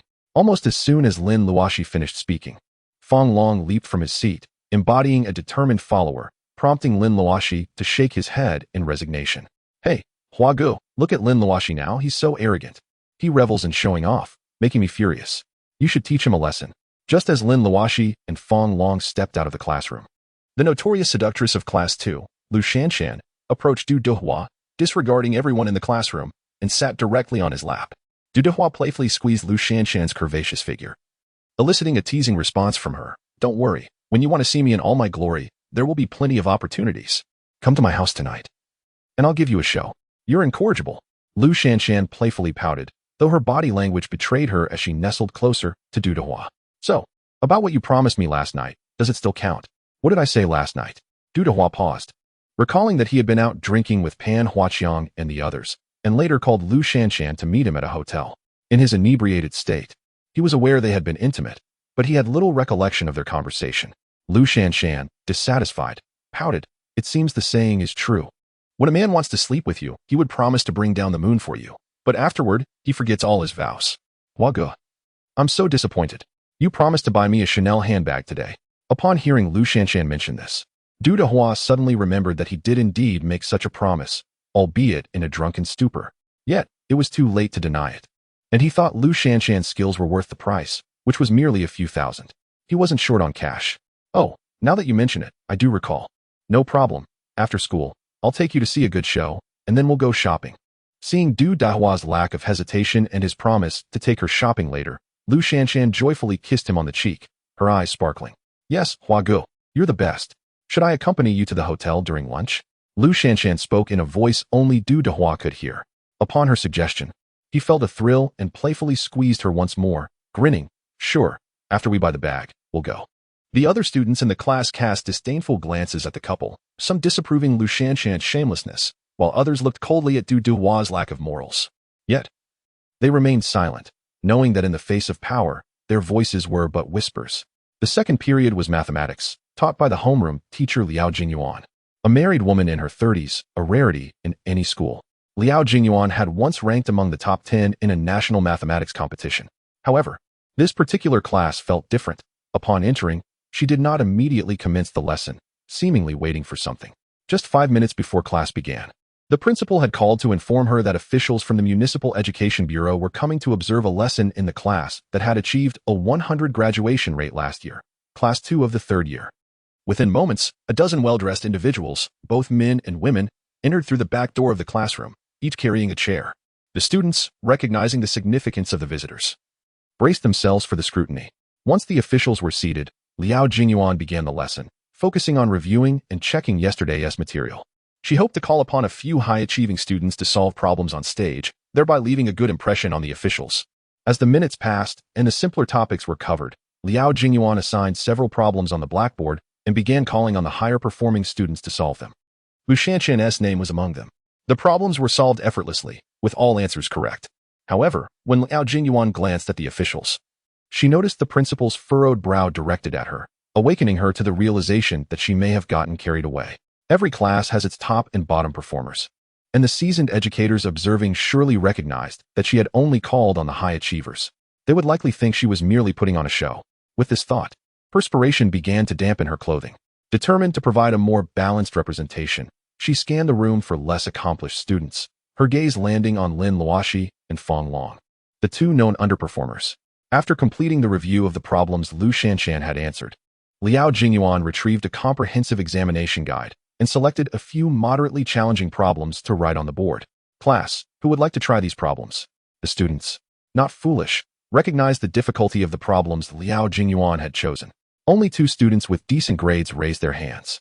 She called them to the front and also pointed to Lu Shanshan. When Lu Shanshan, feeling the pressure of possibly being at the bottom, saw Lin Luoxi and Fong Long's names called next, her face lit up with delight. With these 2 notorious underperformers alongside her, she thought she would hardly be the worst. Meanwhile, Lin Luoxi rose with confidence, encouraging Fong Long to join him at the front. The students watched with a mix of amusement and anticipation, fully aware of the teacher's intentions. Yet, the next moment left them wide-eyed, desperately rubbing their eyes in disbelief, each internally exclaiming, "What on earth?" Lin Luoxi held a piece of chalk, glancing briefly at the problem before beginning to write furiously on the blackboard. Fong Long watched her with awe, his eyes sparkling with admiration. Suddenly, a voice broke through his thoughts, and he turned to see Lin Luoxi smiling at him, stirred by her confidence.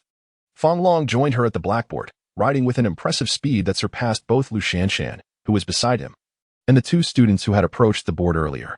In a matter of moments, to the astonishment of those around them, Fong Long completed his work first, placing the chalk back down and returning to his seat with a flourish. Liao Jingyuan was left in disbelief. Fong Long's answers were correct. Initially, she intended to be a supporting player, but now, looking at Lu Shanshan and the others who were still grappling with their solutions, she pondered who was truly supporting whom. Eventually, Lu Shanshan and her companions returned to their seats, but one student remained at the board. Liao Jingyuan glanced over at Lin Luoxi, who had nearly filled half the board with her writing. Her expression darkened. While she couldn't fault someone for struggling with a problem, there was no need to embarrass oneself so thoroughly. She felt an urge to interrupt Lin Luoxi. But when she caught sight of the series of formulas Lin Luoxi had meticulously written, she froze in place, rubbing her eyes in disbelief as if to confirm the reality before her. Pinching her thigh confirmed her fears. This was not a dream. After 3 minutes, Lin Luoxi finally paused, placing her nearly depleted chalk back into its box before returning to her seat. Liao Jingyuan remained stunned until the principal's cough snapped her back to reality. Her gaze toward Lin Luoxi was filled with a complex mix of shock and admiration. She found it increasingly difficult to understand the student she had taught for over 2 years. Principal Feng rose and addressed the class. Time is nearly up, Teacher Liao. Please elucidate the problem-solving approach, particularly that of the student on the right. Liao Jingyuan nodded vigorously and began to explain swiftly, her emotions a blend of complexity and excitement.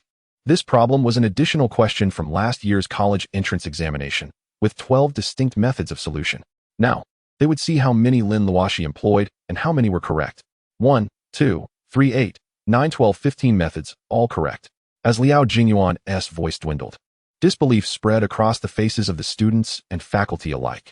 Particularly, a man in his 50s nearly broke his pencil in his excitement as he gazed at Lin Luoxi with newfound respect. Lin Luoxi's prowess had once again made a lasting impression. Chapter 17. An invitation from the director. This mathematics class concluded similarly to the previous English lesson, with Lin Luoxi shining brightly. Luoxi, are you even human? I'm utterly in awe of you. Once all the teachers and leaders left the classroom, Fong Long's eyes sparkled with unabashed admiration as he stared at Lin Luoxi. Unlike others, he knew that Lin Luoxi's success in solving the problem on the board was entirely due to your guidance. Lin Luoxi smiled softly, reflecting on the late Mr. Lin's wish to achieve greatness and earn respect, rather than live in obscurity. After discovering her abilities as a zombie could bring her such benefits, she resolved to reinvent herself and live a different life. Of course, her identity as a zombie was a secret. She smiled at Fong Long. It's nothing. With effort, you can achieve it too. Don't you think dazzling others is quite delightful? Fong Long, unaware of Lin Luoxi's extraordinary learning abilities, took her words to heart, recognizing that only through hard work could he attain excellence. With a solemn expression, he declared, "You're right. I must study diligently and dazzle others, showing them that I am not to be underestimated." Seeing Fong Long's genuine desire for change, Lin Luoxi smiled silently. As her closest friend, she naturally wished for his success. Unlike some who prefer their companions to remain inferior to highlight their own brilliance. Lin Luoxi, please come to the principal's office. As Fong Long was about to seek Lin Luoxi's advice on her rapid acquisition of knowledge, Liao Jingyuan's voice called from the doorway. Lin Luoxi paused. What could the principal want with her? He likely didn't even know she existed. It seemed that only by being more outstanding and radiant could one capture the attention and respect of others. With these thoughts, Lin Luoxi told Fong Long they could discuss later, following Liao Jingyuan out of the classroom. What is the big deal? It's just solving a problem, came Lu Shanshan's envious voice from inside the classroom. Fong Long shot her a disdainful look, recognizing her jealousy, and returned to his studies. While the other students shared disdainful glances at Lu Shanshan, all too aware of her moodiness. After all, she was the only one among the 5 who had answered incorrectly, stirring her embarrassment further. Compared to Lin Luoxi's 15 correct methods, Lu Shanshan appeared utterly foolish. Du Dehua, noticing his toy's sulky demeanor, playfully patted her and whispered, "All right, darling, don't be upset. Let him bask in glory for a couple of classes, and he'll be crying by the end of the day." This remark eased Lu Shanshan's frustration a bit. After all, what did it matter how brilliant he was if he couldn't withstand a punch? Outside the principal's office, Liao Jingyuan and Lin Luoxi stood at the door, knocking lightly. "Come in." A familiar voice resonated from within. It was the principal's. Lin Luoxi had heard it during class, though she was uncertain of the reason for his summons. Liao Jingyuan entered, nodding slightly. "Principal, I have brought Lin Luoxi. If there is nothing else, I will return to prepare for the students." Yes, you may go, the principal replied, prompting Liao Jingyuan, who had hoped to build rapport with him, to exit the office, closing the door behind her. Lin Luoxi surveyed the principal, a man in his 50s, with graying hair, appearing quite weary from his duties. A glance revealed another man of similar age seated on the couch, yet he remained silent, and Lin Luoxi felt it inappropriate to initiate conversation, knowing not who he was. However, the man approached her, wearing a warm smile, extending his hand. Hello, I am Ma Jiaxian. Your performance in class was impressive. As the saying goes, one does not strike a smiling face.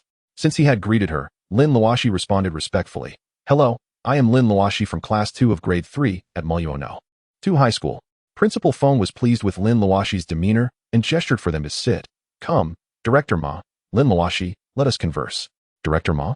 Ma Jiaxian. Lin Luoxi was taken aback. Upon hearing the principal's address, she immediately recalled the provincial education director, Ma Jiaxian.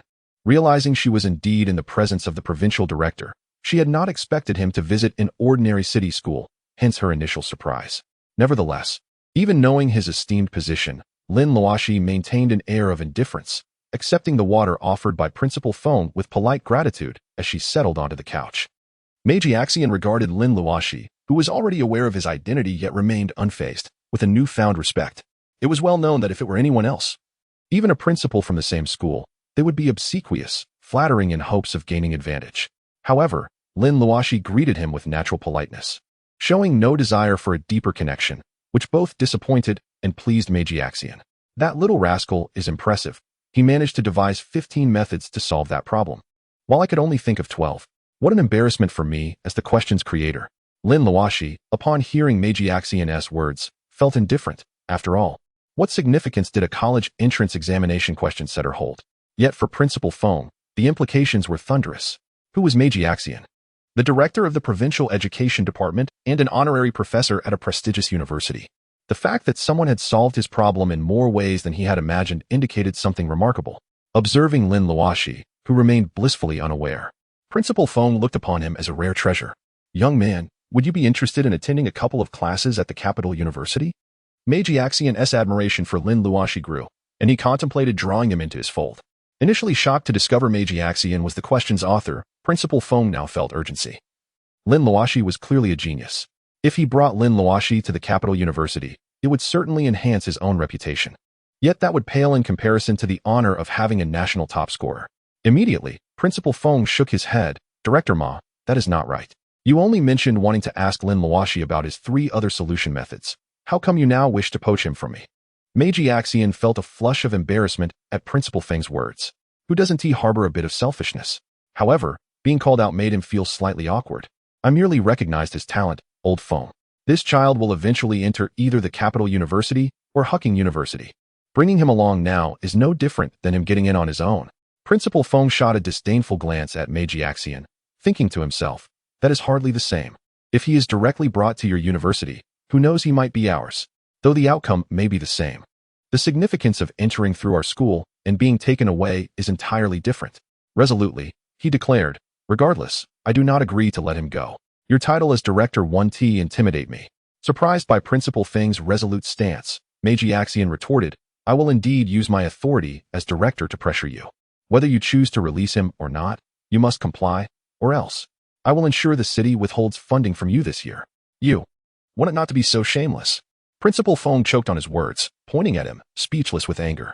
Lin Luoxi stared in astonishment at the 2 esteemed figures in the education sector, unable to fathom how the seemingly genteel individuals could engage in such petty squabbles. Yet, he felt no aversion to this. Rather, he found their humanity more relatable. As their argument escalated, seemingly on the brink of a physical altercation, Lin Luoxi rose to intervene, wishing to prevent 2 elderly gentlemen from clashing over him. It would not be an honor, but a burden. Observing their stubbornness, he bowed deeply. Thank you both for your kindness and recognition. This is the first time I have felt such significance outside of my grandfather and neighbors. Turning to Meiji Axian, he bowed again. Director Ma, I am grateful for your regard, but I am merely an ordinary student and do not wish for any special treatment. The satisfaction of achieving things through my own efforts is far superior to any gifts from others. I relish the journey. Meiji Axian opened his mouth to persuade Lin Luoxi, but, seeing the determination in his words, could only nod in regret. If that is how you feel, then I shall support you. Lin Luoxi nodded appreciatively. aware that his days of soaring success were not far off. Chapter 18. Locking onto the target in a thicket outside of Miluo, two police officers, following orders from Captain Cheng Tianjue, were tasked with patrolling the area for clues.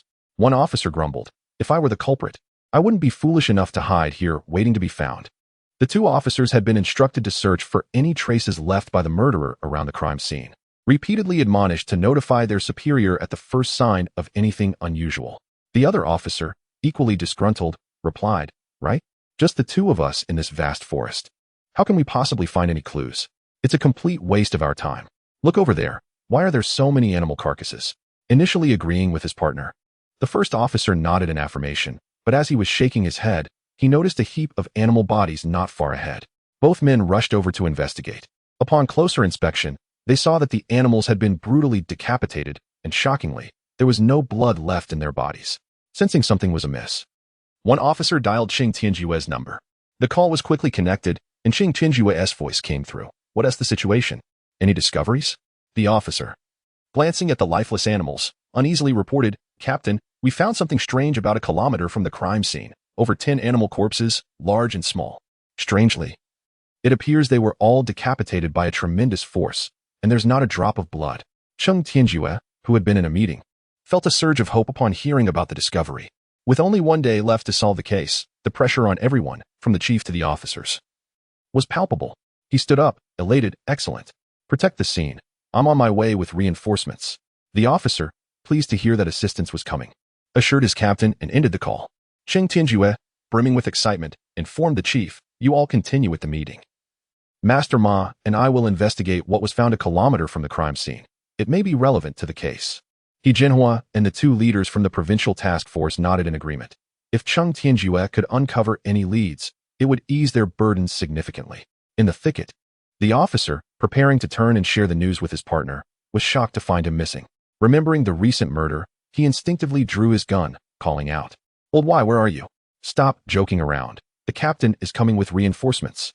Bang! As the officer cautiously approached a dense patch of grass, a sudden thud echoed from behind him. Turning sharply, he froze in terror, trembling uncontrollably.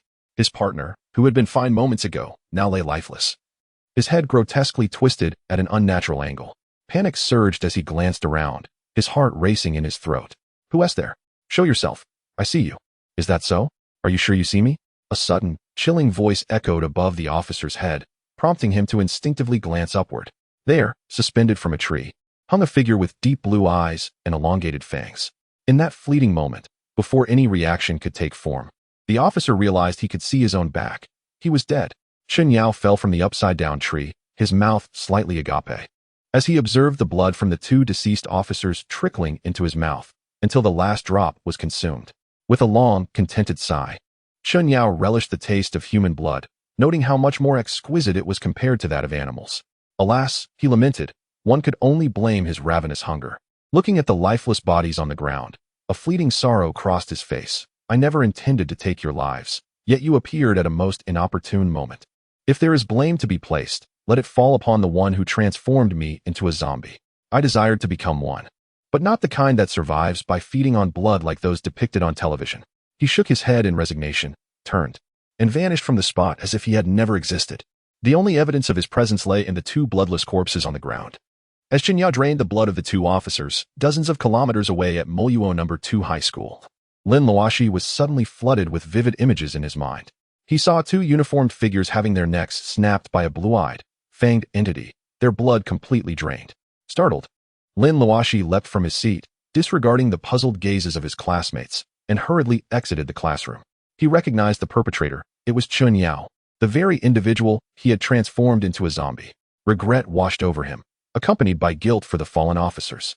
His eyes glowed a faint red as sharp fangs emerged. Lin Luoxi leapt over a 4-meter wall with ease, treating it as if it were nothing. A patrolling security guard happened to witness this extraordinary feat. Rubbing his eyes in disbelief and muttering to himself, "It seems I've had too much to drink these past few days. Am I hallucinating in broad daylight?" Half an hour later, on a rural road, Lin Luoxi, sprinting towards the scene of the recent tragedy, halted at the sight of multiple police cars. His brow furrowed in confusion, pondering whether the officers were courting death. "Young man, please keep your distance. A homicide has occurred here." Just as he steadied himself, Xiang noticed Lin Luoxi's unexpected presence, recalling the captain's call about another homicide. She swiftly moved to cordon off the area to prevent civilians from approaching and to minimize public panic. As Lin Luoxi curiously peered inside, Xiang approached him, urging him to leave. If it were anyone else, her patience might have worn thin, but Lin Luoxi's handsome visage softened her tone considerably. Had he been less appealing, she would have berated him without hesitation. Lin Luoxi, wishing to avoid unnecessary interactions with the police, nodded and turned to walk toward the other side of the road. Xiaoying observed his silence, finding it odd that he did not exhibit the typical curiosity of a civilian. Yet, dismissing her thoughts, she attributed it to him being merely a teenager, unaware that he had just brushed past the notorious killer of the 4 homicides, having distanced himself over 100 meters. Lin Luoxi felt no eyes upon him. With a swift motion, he vanished into the thicket, navigating the trees with agility. Guided by his keen sense of smell, he soon arrived at the scene of the officer's demise, eerily mirroring the images that had flashed through his mind. Lin Luoxi surmised that Chen Yao, transformed into a zombie by his bite, now bore his bloodline. Recently, he had been monitoring Chen Yao's actions. Thus, when Chen Yao committed evil deeds, Lin Luoxi received visions of those dark events. Yet it was too late, for lives had already been extinguished. Unbeknownst to anyone, a silent observer perched in the trees, Tang Tianjue, wore a grim expression as he surveyed the 2 deceased subordinates, his emotions tumultuous. With 2 officers dead and the 4 homicide case still unsolved, the weight of pressure upon him was palpable. Beside him stood Ma Xiaohu, equally perplexed. Ma Xiaohu scrutinized the bloodless corpses, then gazed in the direction where Chen Yao had vanished. Some things may transcend my understanding, but I am certain the culprit remains in the area. It is an instinct honed over many years, he declared. Xiao Chang, take your team and pursue. Shoot on sight, no questions asked. Though puzzled by Ma Xiaohu's uncharacteristic urgency, Xiao Cheng promptly rallied over a dozen officers into the depths of the forest. Watching the officers disappear into the foliage, Lin Luoxi sighed. While he could not fathom how the elder sensed Chen Yao's presence, he was aware that Chen Yao was indeed in that direction. In an effort to minimize further casualties, Lin Luoxi vanished once more.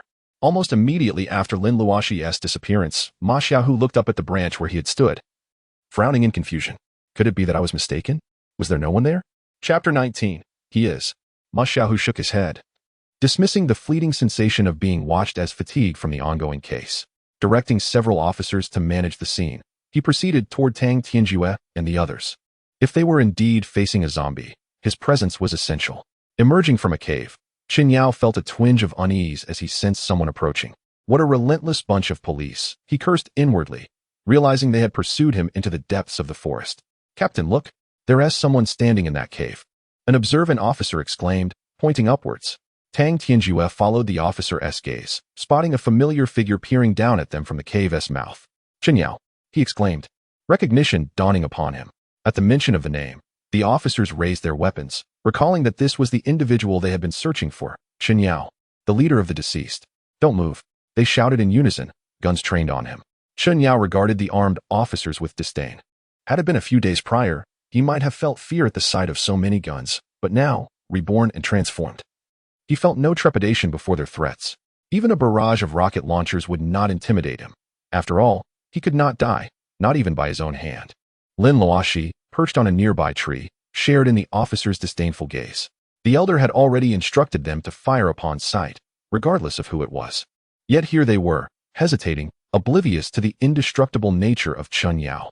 Tang Tianjue, have you forgotten what I said? Shoot on sight when you see anyone. Do you wish for us all to perish together? Trailing behind, Ma Xiaohu noticed Tang Tianjue's crew standing idle, weapons aimed at something. Instinctively, he looked up, spotting Chen Yao at the cave entrance. A chill ran down his spine. Chen Yao radiated danger. Unable to contain his frustration, he berated Tang Tianjue for his inaction. Tang Tianjue hesitated, recalling Ma Xiaohu's earlier warning. However, seeing only Chen Yao at the cave's mouth reignited his desire to capture him alive. Yet, compelled by Ma Xiaohu's insistence, he gritted his teeth and ordered the officers to shoot, trusting that Ma Xiaohu would eventually clarify his reasoning. Ha ha ha. Captain Cheng, it has been many years since we last met, and it seems you have regressed. You should have heeded that old man's advice to shoot as soon as you saw me, although it wouldn't have killed me. At least it would have afforded you a moment of respite. Upon witnessing the emergence of Ma Xiaohu and his words, Chen Yao erupted into laughter. Casting a scornful glance at Tang Tianjue, the very police officer who had imprisoned him twice in the past. As for Ma Xiaohu, Chen Yao was somewhat taken aback. This seemingly unidentifiable old man was indeed ruthless and resolute, capable of issuing such orders. To fire upon anyone without hesitation. What immense courage that requires. Bang bang bang. Gunfire erupted, striking the ground where Chun Yao had stood, but after a brief flurry, silence ensued, for Chun Yao had vanished at the moment the shots rang out. It became clear to the onlookers why Ma Xiaohu had insisted upon shooting the moment they saw someone. It was to catch the enemy off guard.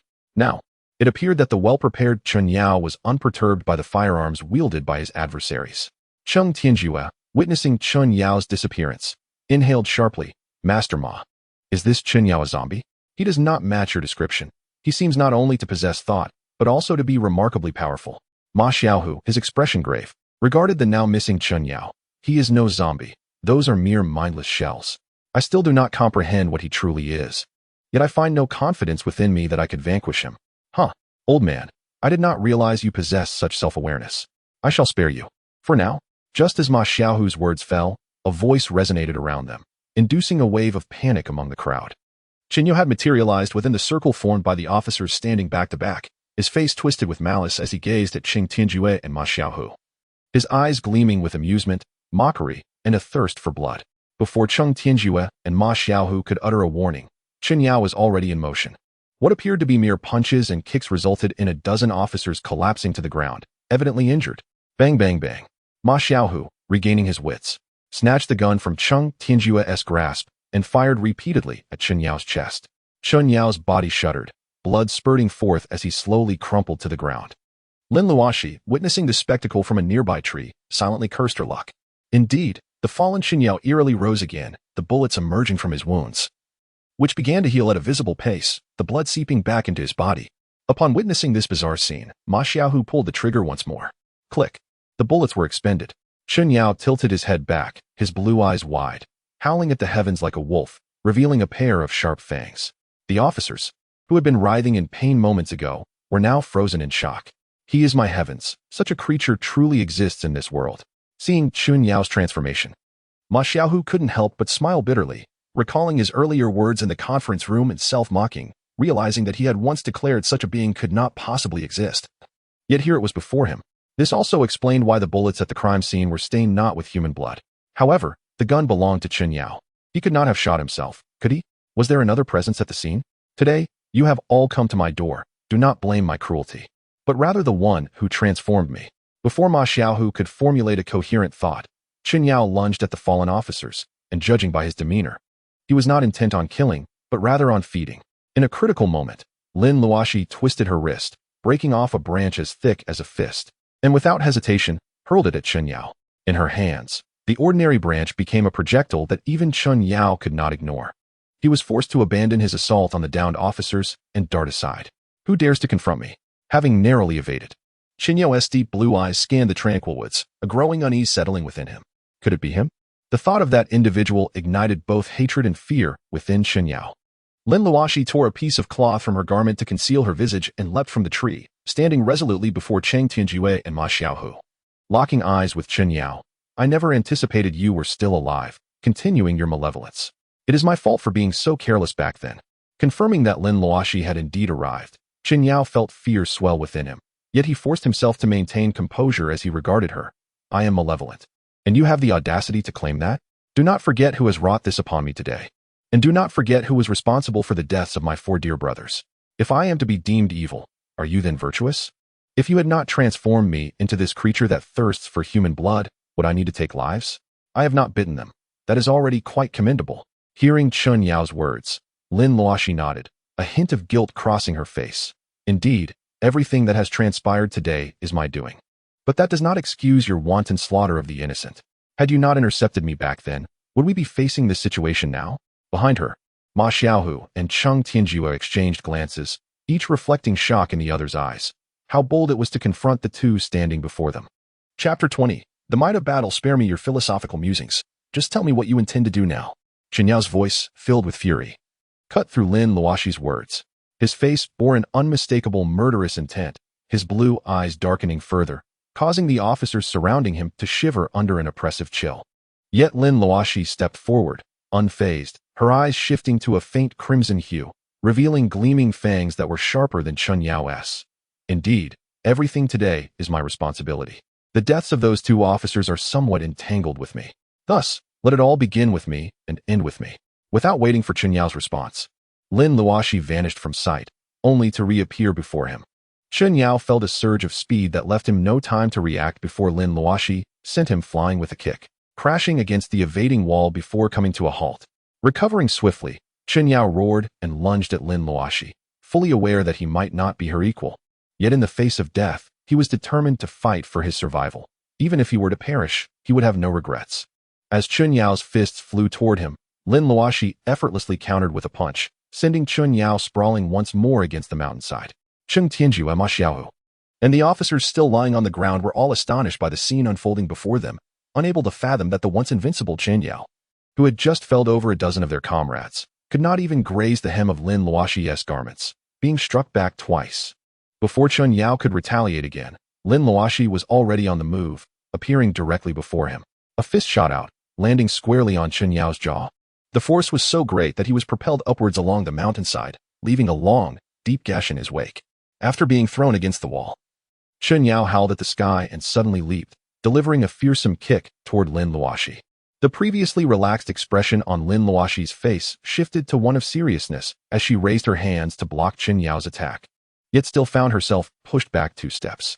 Unsteady, Chen Yao gathered flames in his hands and hurled them at Lin Luoxi, who narrowly sidestepped, causing the flames to strike a tree behind her, instantly reducing the once hugeable trunk to ashes. As he gazed at the slowly collapsing tree, Ma Xiaohu's eyes squinted momentarily, a weight of seriousness settling deeper in his heart. He pondered whether to report this news. Meanwhile, Lin Luoxi had already engaged in a fierce struggle with Chen Yao. Each punch and kick resonated with a thunderous sound, sending chills down the spines of the police officers on the ground, who were drenched in cold sweat. They knew that even a single blow from such a fight could be fatal for them. The surrounding trees and air seemed to tremble, as if this area was on the brink of destruction. The officers, barely managing to stand, watched the two combatants move through the trees, secretly terrified of their power. The trees where their fists and feet struck were left splintered and broken. The more timid officers even contemplated resigning from the police force if they safely returned. As the profession seemed increasingly perilous, a loud crash echoed in everyone's ears, drawing their attention to the scene where Chen Yao was kicked by Lin Luoxi and collided violently with a rock face, leaving behind a deep imprint in the shape of a human. This sight further shocked the onlookers. Even the usually fearless Cheng Tianjue was sweating profusely. As Chen Yao fell to the ground, his injuries were not immediately apparent, but his tattered clothes and exhausted expression made it clear to everyone that he was nearing his limits. Yet, no one felt capable of finishing him off. The scenes from the Hong Kong drama I Have a Date with a Zombie flashed vividly in their minds, depicting an immortal being. Relying on the bullets in their guns to kill him seemed nothing more than an unattainable dream. Looking back at Lin Luoxi, who remained unscathed despite the chaos, the crowd began to believe the rumors that those bitten by zombies would become zombies themselves were indeed true. Lin Luoxi slowly approached Chen Yao, speaking, "I will not kill you. I spare you this once, as we are of the same kind. I apologize for what you have become. I was merely awakening and acted in anger when you shot at me." As Chen Yu sighed in relief that Lin Luoxi would not destroy him, Lin Luoxi continued, "However, should I learn of any harm you inflict upon others, I will not hesitate to end you. You know I possess the strength to do so. Now leave." Chen Yao cast a complex glance at Lin Luoxi before turning and disappearing from view. Only Lin Luoxi knew that he had not truly vanished, but had moved with blinding speed into the cave above. Naturally, Lin Luoxi would not share this information with those behind him. How can you let him go? He killed 2 police officers. Cheng Tianjue stepped forward, visibly displeased with Lin Luoxi's decision. As the officers regarded him with bewildered expressions, he pointed an accusatory finger at Lin Luoxi. Cheng Tianjue was not fearless. It was merely that Lin Luoxi exuded a different aura, one that did not resemble the zombies they had encountered before, else he would not have come to their aid. Yet, it was evident that Lin Luoxi had no desire to engage in conversation and swiftly vanished before their eyes. Although Chen Yao remained in the cave, Lin Luoxi was certain he would not emerge to confront them again. While unsure if Chen Yao would amend his ways, Lin Luoxi was willing to grant him a chance. He just disappeared. Who was he? With Lin Luoxi ignoring him and vanishing in an instant, Cheng Tianjue felt a twinge of embarrassment, as if he had been dismissed entirely. However, the thought that this individual was a formidable zombie, even more powerful than Chen Yao, kept him from dwelling on it too much. Ma Xiaohu stepped forward and patted Cheng Tianjue on the shoulder. Enough worrying. This case is destined to remain unsolved. Not only is that masked figure a mystery, but even Chen Yao is beyond our reach. Hearing Ma Xiaohu's words, Cheng Tianjue shook his head in resignation. He finally understood who the culprit was, but realized it was someone he could not confront. Even if he managed to apprehend him and bring him back to the station, would it lead to a death sentence or imprisonment? Whether it was a 10-year, 100-year, or a 1,000-year sentence, it was all futile. Seeing Cheng Tianjue's troubled expression, Ma Xiaohu turned to leave. All right, I will report this to the captain. You just need to ensure the officers here keep their mouths shut. It is best for the public not to know about this. It could incite panic. Cheng Tianjue nodded, addressing the nearby officers. Are you all right? You heard what Officer Ma said. This matter is to remain confidential among us. I hope you do not spread it. We understand, Captain. The officers replied in unison. Cheng Tianjue nodded before turning to leave, and the officers supported one another as they followed him out. However, none noticed a young officer lingering behind, hesitating as he glanced at the cave in the rock face before departing with the others. Chapter 21. I beg you, bite me. As the police retreated, the forest once again fell silent. Chen Yao gathered his belongings from the cave and stepped outside. The impact of Lin Luoxi's actions weighed heavily on him. Despite being an undead zombie, he felt an inexplicable loss of joy. On the day he transformed into a zombie, he had reveled in hunting various creatures in the woods. Yet, when hunger struck, the roasted wild rabbit he prepared over a fire failed to ignite any appetite within him, while the fresh blood of a long-dead wild chicken drove him to madness. For the next 2 days, Chen Yao roamed the woods, hunting and killing various animals, snapping their necks and indulging in their blood. The rich, metallic scent of blood was the most delectable feast in his eyes. However, as he continued his relentless hunt, the animals in the nearby woods seemed to sense the terrifying presence threatening their existence, fleeing to safer grounds. The tragedy that befell the 2 police officers today stemmed from Chen Yao's desperate search for sustenance. Who is it? Show yourself. As he contemplated where to go next in search of food without resorting to murder, he heard faint human breaths nearby, causing him to narrow his eyes. A uniformed officer emerged from the bushes, terror etched across his face as he approached Chen Yao, stammering, Chen Yao, I don't mean to. I just have something to ask of you. Had this officer appeared before Chen Yao a few hours earlier, he would have unhesitatingly snapped his neck and drained his blood. However, after his recent battle with Lin Luoxi and the warning he received, Chen Yao fought to suppress his volatile temper. The officer's request caught him off guard. What is your name, and what do you want? You had better not be playing games with me, or I will kill you. The officer trembled, speaking cautiously. My name is Xiao Feng, a regular officer from the criminal investigation team. He then knelt abruptly. I came back because I want you to bite me, to turn me into a zombie. I don't want to die. Xiao Feng's plea left Chen Yao momentarily stunned. You returned to find me just to ask to be bitten and become a zombie? Why would you want that? Seeing that Chen Yao was not entirely unapproachable, Xiao Feng began to explain his situation. You may not know, but I was recently diagnosed with terminal cancer, with only 6 months left to live. But I have an elderly mother, a wife I married just over a year ago, and a son who is not yet a month old. If I die, what will happen to them? Xiao Feng's words stirred a gentle sentiment within Chen Yao. He too had a wife and children. Yet he was trapped in a reality from which he could never return. From the moment Lin Luoxi had bitten into his neck, he was condemned to this fate. He feared that he might succumb to his instincts and harm his loved ones. Yet, deep down, Chen Yao understood that his wife and children would not be grateful for bestowing upon them eternal life. Rather, they would harbor resentment for transforming them into creatures that subsisted on blood. Observing Xiao Feng kneeling and bowing before him, Chen Yao waved his hand dismissively. You may leave. You must have heard the warning from that man. While I am inclined to assist you, he would undoubtedly kill me. Although I am a villain, I love my wife and children, and I wish to quietly watch them live their lives. Therefore, I cannot help you, for I do not wish to meet my demise. Upon hearing Chen Yao's refusal, Xiao Feng, with tears streaming down his face, crawled closer. I beg you, just bite me. I truly do not wish to die. Chen Yao, feeling exasperated, pushed Xiao Feng away and attempted to depart, but Xiao Feng clung to his leg, pleading, Brother Chen Yao, I know my request is excessive, but I promise that if that man comes for you, I will take full responsibility. If he wishes to kill me, let him. Chen Yao, seeing a grown man weeping, could not help but frown. I understand that if he confronts me, I could say it was your request. He likely would not blame me. However, if I transform you into a zombie and you go on to bite someone else, I believe he would never let me off the hook. Do you comprehend my point? If you are worried about that, there is no need. I assure you I will not bite anyone. Upon realizing Chen Yao's concerns were rooted in this fear, Xiao Feng immediately swore an oath. Chen Yao smirked faintly, Do you truly think I would believe you? When hunger strikes and there is no blood in sight, can you truly resist the temptation to bite someone else? Xiaofeng hesitated momentarily before devising a plan. Brother Qinyao, I need not drain human blood. I can subsist on animal blood. If worst comes to worst, I could steal from the blood bank at a hospital. This is not an insurmountable issue. Chun Yao's expression brightened momentarily, yet his demeanor remained grim. You wish to bite animals? Have you not seen my date with a zombie? Even rats can become zombie rats.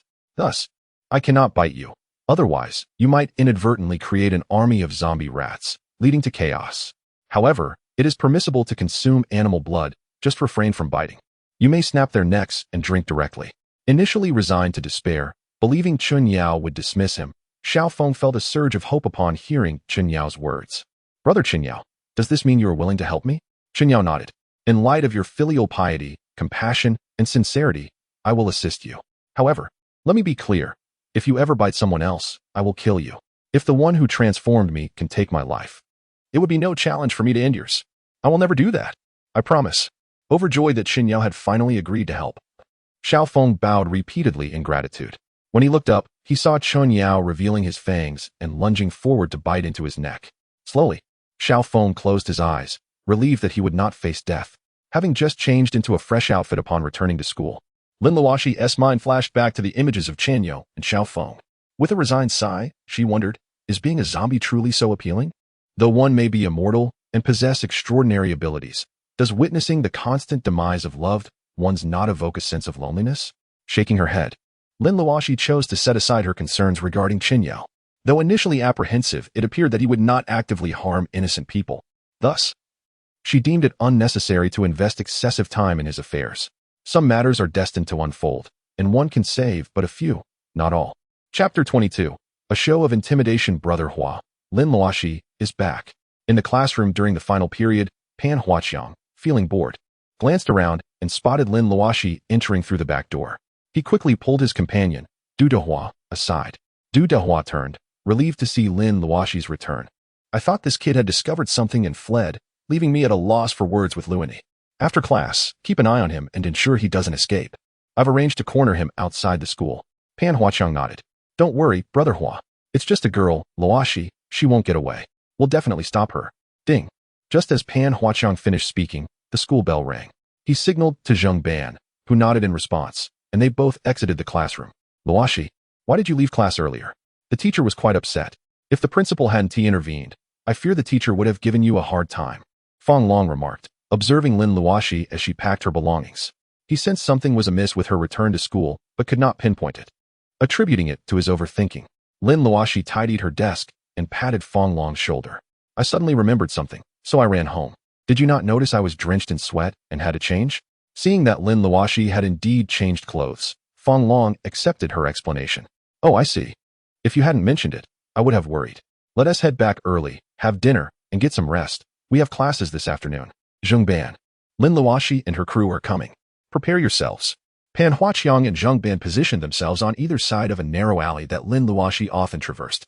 Each held one end of a rope, ready to trip Fang Long as he rode by on his bicycle. Xiaolong, stop. Lin Luoxi suddenly sensed a hint of danger ahead. She tapped Fang Long on the back, signaling him to halt. Listening intently, she discerned the sound of breathing from both sides of the alley. Recognizing who was hiding, a smile crept onto her face. Pan Huaqiang, Zheng Ban, you can come out now. I see you. Initially puzzled by Lin Luoxi and Fang Long's delayed arrival, Pan Huaqiang and Zheng Ban exchanged curious glances, wondering how she knew of their hiding spot. However, they quickly dismissed the thought, focusing solely on their mission to block Lin Luoxi. Realizing they had been discovered, the two lost interest in hiding further. Pan Huaqiang leaped from his hiding spot first. I didn't expect Luoxi to have such keen eyesight, but alas, even if you spot us, it won't change the fact that you'll soon be beaten. Lin Luoxi beamed with a radiant smile. If I were in your shoes, upon being discovered, I would have turned and fled instead of wasting time talking. But now, it seems you have no chance of escape. Pan Huaqiang and Zheng Ban exchanged glances and then burst into laughter. Luoxi, don't think that just because your grades have improved, your physical skills have too. A loser is still a loser. It's impossible to stage a comeback. I wonder if you've been reading too many novels.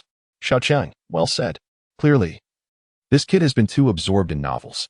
Ruini and Dudua arrived with their respective entourages, and Lu Shanshan was among them.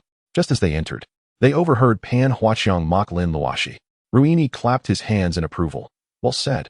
This kid must be foolishly lost in novels. Otherwise, why would he attempt a hero's rescue and ruin my plans? Truly reckless. Upon hearing this, Fong Long shivered, but Lin Luoxi maintained an innocuous smile. Ruini, Dedua? I never anticipated you two would be together. However, this saves me the trouble of dealing with you individually later. Lu Shanshan, witnessing Lin Luoxi's audacity in disrespecting her benefactors. Flushed with anger, Lin Luoxi, please stop pretending. Have you forgotten how you were dealt with by young Master Ruini and Brother Hua after resting at home for over a month? You're merely puffing up your chest. Lin Luoxi completely disregarded Lu Shanshan's materialistic attitude and turned to Fong Long. Xiaolong, who hit you yesterday? Do you wish to retaliate today? Fong Long, taken aback by Lin Luoxi's question, glanced nervously at the intimidating crowd. This morning, it was Ruini, and this afternoon, it was Dedua. Luoxi. Perhaps we should just apologize to them. Otherwise, they'll surely retaliate against us. Lin Luoxi shook his head. Xiaolong, we are already in our senior year. Do you think they have ever spared us? Tell me, aside from holidays, when have you not been bullied by them? Faced with Fong Long's silence, Lin Luoxi continued. No, absolutely not. These scoundrels only think about bullying us to showcase their superiority, yet they fail to realize they are the ones who are truly pitiable. How dare you call me a scoundrel? Ruini, initially entertained by Lin Luoxi's impassioned speech, turned sour at the mention of himself and his companions. Huang Mao. Send your people in. Break his legs today, so he understands why flowers bloom so red. Huang Mao hesitated, but upon meeting Ruini's gaze, he gritted his teeth and charged forward with a few subordinates. Lin Luoxi smirked, pushed Fong Long aside, and placed his hand on the handlebars of a bicycle. As Huang Mao and his crew approached within a meter, Lin Luoxi smiled. Just as Huang Mao sensed something amiss, Lin Luoxi effortlessly lifted Fong Long's bicycle and swung it with precision, striking Huang Mao and sending him crashing to the ground, knocking down several others in the process. Silence enveloped the scene as everyone stared at Huang Mao, who lay unconscious, and the others in disarray. They looked back at Lin Luoxi, who held the bicycle with apparent ease, as if it weighed nothing. Was he a strong man? This thought crossed everyone's mind. Lin Luoxi intended this effect. For those who bully the weak, they must be firmly subdued. As the saying goes, those with lowly bones. Such individuals only understand your strength when they are thoroughly beaten down and forced to feel fear. Observing Ruini desperately rubbing his eyes, Lin Luoxi flung the bicycle towards him. Ruini was pinned to the ground, but Lin Luoxi had already reduced much of the force, so while Ruini felt some pain, he was not injured. Gazing at the bewildered Dedua and Lu Shanshan, Lin Luoxi smiled lightly. How should I treat you two? You've bullied me for over 2 years. Doesn't that feel quite rewarding? He beckoned to Pan Huaqiang and Zheng Bangdu, who reluctantly approached. Lin Luoxi lightly patted their faces, teasingly stating, Now, I present each of you with 2 choices. Either I hit you, or you take a turn hitting Ruini and his crew. Isn't that a bit much? Lu Shanshan hesitated, remembering her first experience with Ruini, still harboring feelings for him, despite her later involvement with Dedua. Go on, beat him to a pulp. Make sure to satisfy Brother Lin. Dedua, previously indecisive, slapped Lu Shanshan for pleading on Ruini's behalf and ordered Pan Huaqiang's crew to attack. His agitation stemmed from his disdain for Lu Shanshan's past with Ruini, which had long been a sore spot for him. Lin Luoxi paid no mind to their conflict. Instead, he picked up Fong Long's undamaged bicycle and, pulling the still-dazed Fong Long along, exited the alley. At the mouth of the alley, Ruini's furious voice echoed, Lin Luoxi. Remember this. If I don't avenge this grievance, I swear I won't be human. Such is humanity.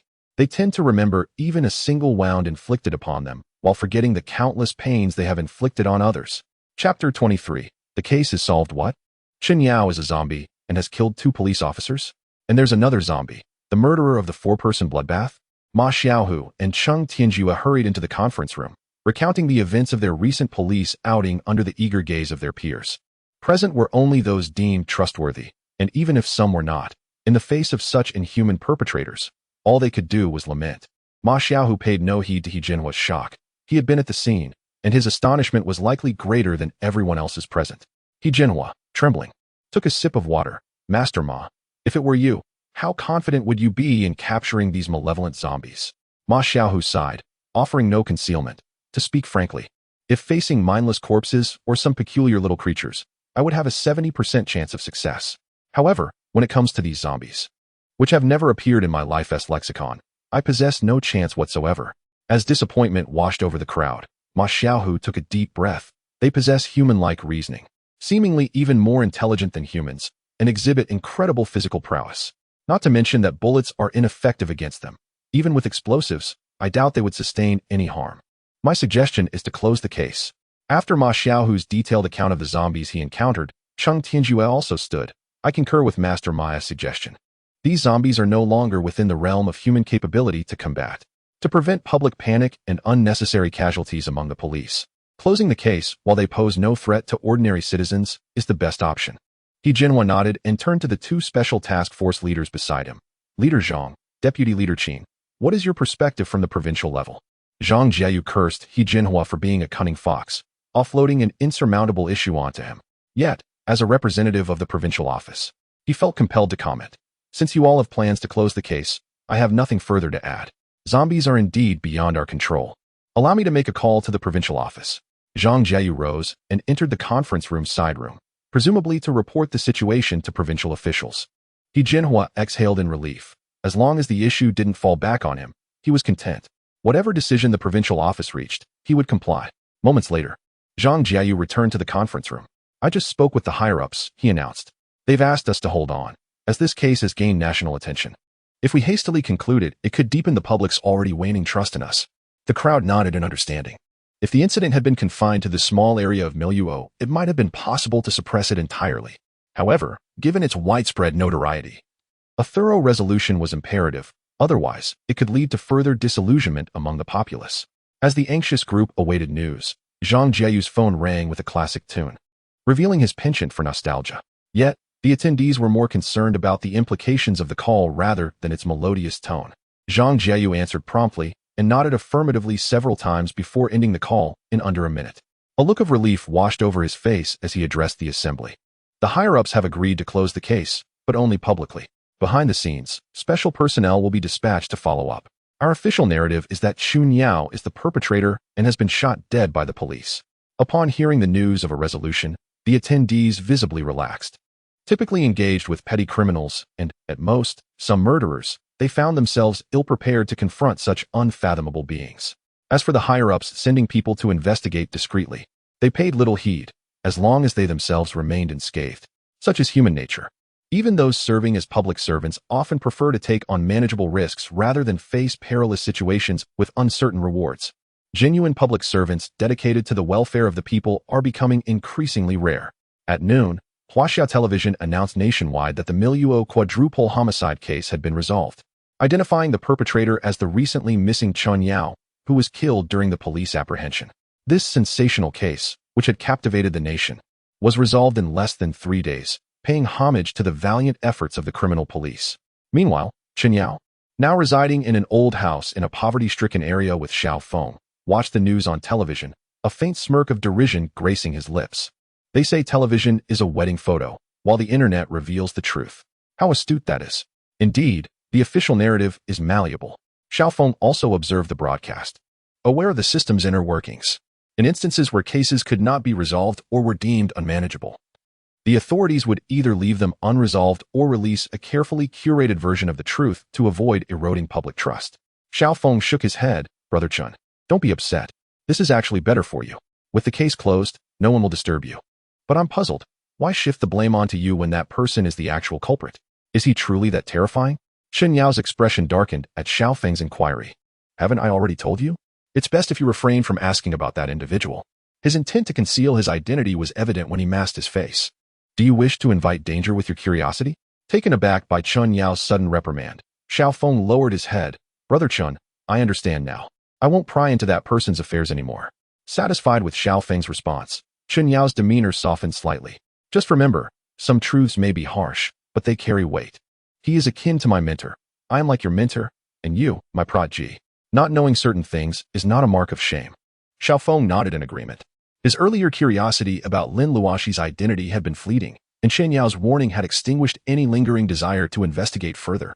After becoming a zombie, he felt a surge of power within him, yet he sensed a lingering inferiority in Chun Yao's presence. Lin Yao, transformed into a zombie by Lin Luoxi, left Xiao Feng pondering the extent of her power. A shiver ran down his spine as he regarded the enigmatic Lin Luoxi with newfound respect. All right, I can tidy up here myself. Please go out and fetch some chicken blood and duck blood for me. Keep it in the fridge. I might want to snack on it later. Qinyo noted Xiao Feng's newfound restraint and felt a measure of satisfaction. Also, see if there are any job opportunities nearby that suit me, preferably night shifts. It would be inconvenient to go out during the day and risk running into someone I know. I am not accustomed to being dependent on you for everything. Xiao Feng reflected on his meager police salary, which barely covered household expenses, and felt pleased at Chun Yao's initiative to seek work. Chapter 24. Someone is looking for you at noon. Lin Luoxi also caught the news on television but paid it little mind, as it was the outcome he had anticipated. The police consistently displayed a lack of initiative when faced with insurmountable challenges. Lin Luoxi, someone is looking for you. As Lin Luoxi pondered various matters, a classmate approached him. Looking up, he recognized the class monitor, who seemed to regard him favorably, likely due to the events of the morning. In the face of their friendliness, Lin Luoxi maintained a humble demeanor, greeting her with a warm smile. Class monitor, who is looking for me? You'll find out soon enough. It's a beautiful girl. The class monitor, sensing Lin Luoxi was easy to converse with, joked before returning to her seat. Lin Luoxi scratched his head, contemplating the possibility of someone seeking trouble, which had been a constant in his life for many years. However, the notion of a beautiful girl looking for him was entirely new, prompting him to step outside to inquire further. Lin Luoxi, over here. As he exited the classroom, a sweet voice rang out from the corridor. Lin Luoxi, impressed by the melodious tone, turned to see a familiar face. Oh, it's you. What brings you here? The girl who called out was none other than the one Lin Luoxi had rescued the previous night from the clutches of Ruinai. Feeling somewhat awkward, he realized she knew his name while he was still unaware of hers. Hello, I'm Xinya. It's nice to meet you. I wanted to thank you for what you did last night. She approached him with a bright smile, extending her hand. Suddenly, Lin Luoxi felt a pang of nervousness. In his 18 years, he had never formally shaken hands with a girl, let alone held hands. Xinya's sparkling eyes observed his bashful demeanor, and she chuckled. What's wrong? Is it too much to ask for a handshake as a token of my gratitude? Flustered by her teasing, Lin Luoxi awkwardly took her delicate hand. You're joking. I'm just curious how you found your way to our school.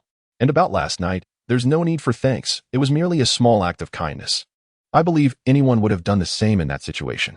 Xinya politely shook hands with Lin Luoxi and then withdrew her hand, expressing her gratitude. I must thank you, not only for helping me at the tea house, but also for assisting me in evading Huang Mao and his gang in the alley. As for how I know you attend this school, it's simply because I am in the class next door.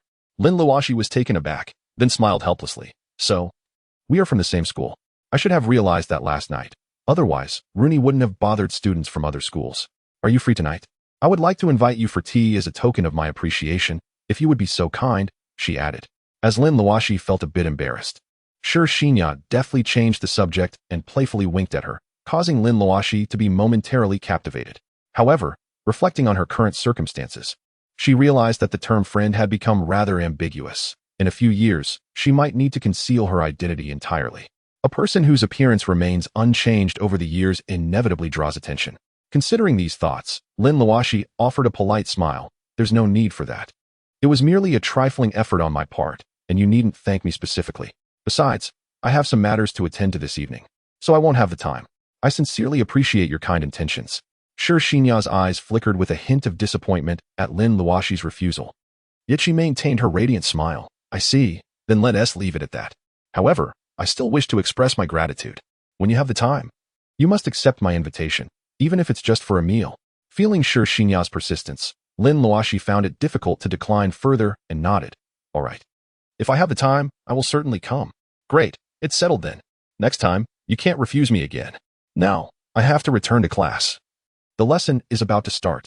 Upon hearing Lin Luoxi's words, Xinya promptly turned and headed back to her classroom, seemingly leaving no room for Lin Luoxi to reconsider. Lin Luoxi opened her mouth, but ultimately returned to class with a wry smile. The current generation of girls seemed to lack any sense of restraint, boldly inviting a boy out. Nevertheless, Lin Luoxi didn't believe that Xinya harbored any romantic feelings for him. A girl as lovely as her, seemingly from a good family, was not someone from his impoverished background who could be so easily sought after. Moreover, he bore the identity of a zombie, and such declarations of love were far beyond his reach. The kind of romance that involves growing old together was a luxury Lin Luoxi had long since forfeited. Back in her classroom, Xinya felt her heart racing and her face warm, striving to calm herself. She retrieved a flat box from her bag and opened it to reveal a mirror. One side adorned with a sketch of a slender, bare-chested boy standing before a girl, confronting a group of unruly youths. The boy bore a cross-shaped scar on his back. Gazing at the sketch, Shi Xinya's expression softened, a faint smile gracing her lips. Xinya, your smile is so radiant. Are you not experiencing a little infatuation? Shi Xinya's smile caught the eye of her desk mate and close friend, Lu Rushuang, who gazed at the sketch Shi Xinya had cherished for 2 years. Noting the tenderness in her eyes, Lu Rushuang supported her chin with a knowing expression, as if to say she was aware of something amiss. Hearing Lu Rushuang's teasing, Shi Xinya's cheeks flushed as she retorted, "What nonsense are you spouting? You're the one who is infatuated." Lu Rushuang, unfazed, swayed her alluring waist and snatched the mirror from Shi Xinya's hands, examining the sketch. "I must ask, what are you thinking? You've been gazing at this sketch for so long, yet you never saw the boy's face. This unrequited affection is rather pointless. Isn't it? You won't be dreaming of your Prince Charming after getting married, will you?" Shi Xinya, flustered, quickly reclaimed the mirror. "Who says I don't know who he is? I've seen him." "What? You've seen him? Who is it?" Lu Rushuang exclaimed, excitement bubbling over as she shook Shi Xinya's arm, her expression dripping with curiosity. Understanding her friend's personality, Shi Xinya didn't mind the reaction, though she felt a bit embarrassed given the number of people in the classroom. It turns out he's Lin Luoxi from the class next door. Lin Luoxi? Lu Rushuang furrowed her brow, the name sounding familiar yet elusive. The one who served as a human punching bag for Du Dehua, right? He's the one who stood up against those ruffians for you back then. Isn't he? You must be mistaken. Shi Xinya pouted in discontent. He is not a human punching bag. He is quite impressive.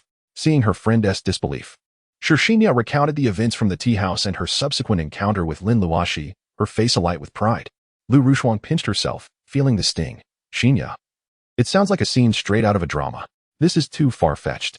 Noting her friend's skepticism, Shi Xinya declared with conviction, "I swear on my integrity. Every word I say is the truth, without embellishment."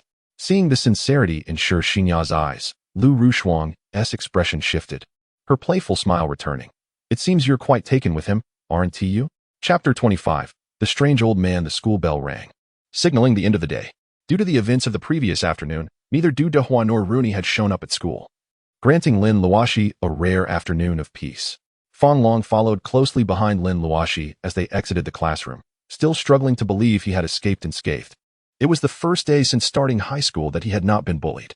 Observing Lin Luoxi, the catalyst for this change, Fang Long felt the gap between them widening. "What's the matter, Xiaolong? You seem a bit downcast," Lin Luoxi remarked. Fang Long, usually chatty, had grown unusually silent since the afternoon, which left Lin Luoxi feeling puzzled. Fang Long sighed, realizing Lin Luoxi had noticed his unusual demeanor. "I hadn't intended to say anything, but since you asked, I suppose I'll share. Luoxi, I've noticed that since your return after being away for over a month, you've changed. Your studies have improved, and you no longer seem afraid of Du Dehua and his crew." He shook his head, feeling somewhat inferior. "Standing beside you, I feel a sense of shame, as if I'm dimming your brilliance." Lin Luoxi was taken aback, but understanding the feelings of his longtime friend, he placed a reassuring hand on Fang Long's shoulder. "Xiaolong, we are brothers. Remember, no matter how much I may change, you will always be my brother, and we will always be equals."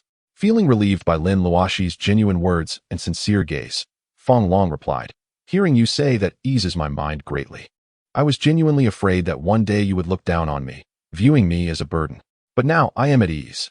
Seeing Fang Long's worries dissipate, Lin Luoxi smiled. "All right, let us go. The days are getting longer, and we must be cautious of the dimly lit roads." "Xinya, is that Lin Luoxi? He's rather handsome, though unfortunately, he seems to come from a less privileged background." Seated within a luxurious sports car, Lu Rushuang gazed with a hint of regret at Lin Luoxiang, who was departing the school on a bicycle alongside Fang Long. "Xinya," she remarked, "I believe it would be prudent for you to let go of your feelings for him. Even if your uncle were to agree, your mother would certainly disapprove. You must understand that she values powerful alliances. Her persistent efforts to unite you with my brother speak volumes." Shi Xinya sighed, retracting her gaze from Lin Luoxiang as she replied, "Let's drive. We are still students, and the future remains uncertain. No one is inherently destined for wealth. Just as my father was once merely a rural college student. I wish you luck." Lu Rushuang, not inclined to persuade Shi Xinya further, turned her attention to the diminishing figure of Lin Luoxiang, her lips curling into a mischievous smile. Unbeknownst to Lin Luoxiang, who was oblivious to being observed, he noticed an elderly man lying on the ground and expressed his concern. "Grandpa, why are you lying on the ground?" It's already autumn, and the ground is quite chilly. The old man waved dismissively. Do not disturb me if you wish for me to remain alive a while longer. Lin Luoxi paused, puzzled by the old man's peculiar words, and turned to Fong Long, who was approaching with a serious expression, sensing an ominous presence. Xiaolong, we need to leave immediately. Do not look back. Take another route home. Though Fong Long was unaware of the situation, he harbored blind trust in Lin Luoxi and, after cautioning him to be careful, rode away on his bicycle, convinced that Lin Luoxi could fend for himself. The old man, regarding Lin Luoxi with a strange expression, questioned, Why do you not leave? Can you not see that those men are not benevolent? Lin Luoxi chose not to respond, instead observing the approaching group of 7 or 8 men in black. Their intent unmistakable as they converged on the old man lying on the ground. As they drew near, Lin Luoxi felt a visceral aversion towards them, an unsettling aura surrounding their presence. The black-clad men soon stood before him, smirking at the elderly figure. Old man, can't run anymore? You've made us chase you for thousands of kilometers, and now you're finally out of breath. The old man remained on the ground, showing no visible injuries. Yet his eyes narrowed as he replied, I didn't expect you to be so swift. Had it not been for the poison administered to your leader, I wouldn't have needed to run at all. However, I am indeed unable to flee now. This young man is merely passing by. Let him go. I am poisoned and incapable of moving, so you need not worry about me escaping. The leader of the group glanced at Lin Luoxi and firmly shook his head. Had he departed before we approached, like the one who just left, we would have spared him.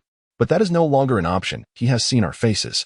Lin Luoxi remained composed, surmising that the old man was the target of the black-clad men, having been pursued for a considerable distance. Observing the old man's frail form, he found it hard to believe that such an elderly figure could be a match for the 7 or 8 men before him.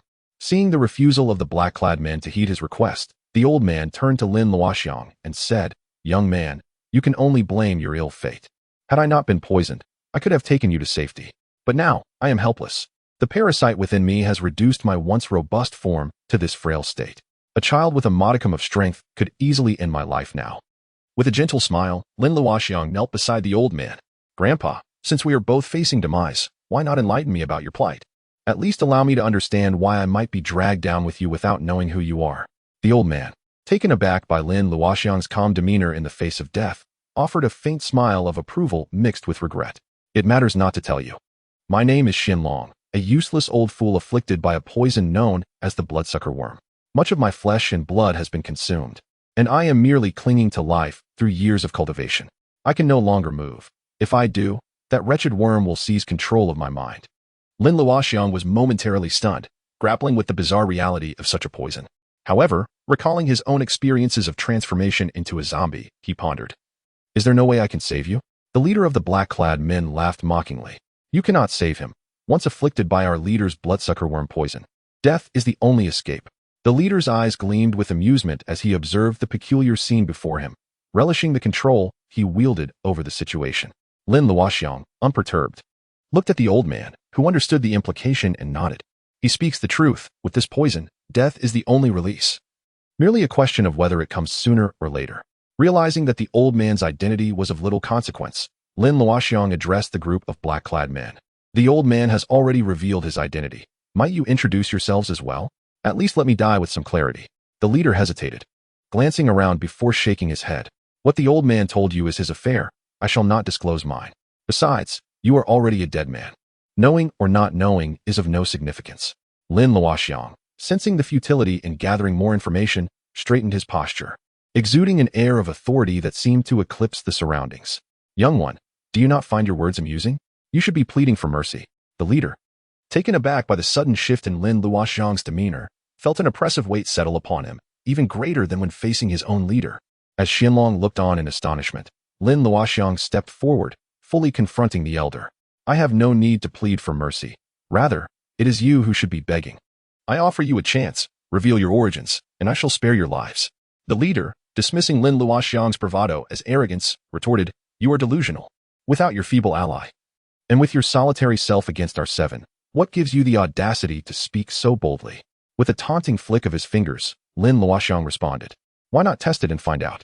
A member of the group stepped forward. Stop wasting time with this fool. Let us feed him to the corpse worms. The leader nodded in agreement, and as Xinlong squinted, Lin Luoxi remained unfazed, while the 7 men revealed black jars from which crawled dark, worm-like creatures. their heads adorned with sharp teeth, resembling oversized mosquitoes. In an instant, a multitude of insects crawled forth from the 7 bottles, converging towards Lin Luoxi in a dense swarm. The sight sent shivers down Qianlong's spine, yet Lin Luoxi remained utterly unfazed, as if the insects posed no threat. Amidst the grotesque grins of the 7 men, the swarm of corpse insects enveloped Lin Luoxi entirely, leaving him submerged. Qianlong, witnessing this scene, could only shake his head in resignation. These insects feasted on human flesh, blood, and even bones, and he doubted Lin Luoxi could survive. As the young man lay completely covered by the insects, the leader's face twisted in disdain. "Weren't you boasting just a moment ago? Look at you now, so fragile before the swarm, not even a trace left behind." Just then, the man who had initially spoken, with a grave expression, posed a question. "If all 7 of us attacked together, how long would it take for the corpse insects to consume one person?"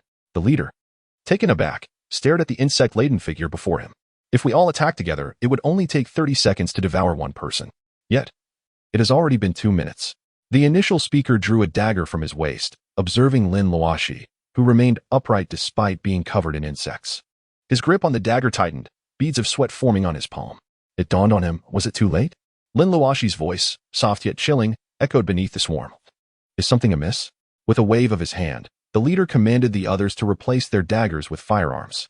As the corpse insects gradually retreated from Lin Luoxi, he smiled warmly at the 7 men. "You must enjoy using these insects to devour others, don't you? Have you ever tried it yourselves? Now, let me provide you with that experience."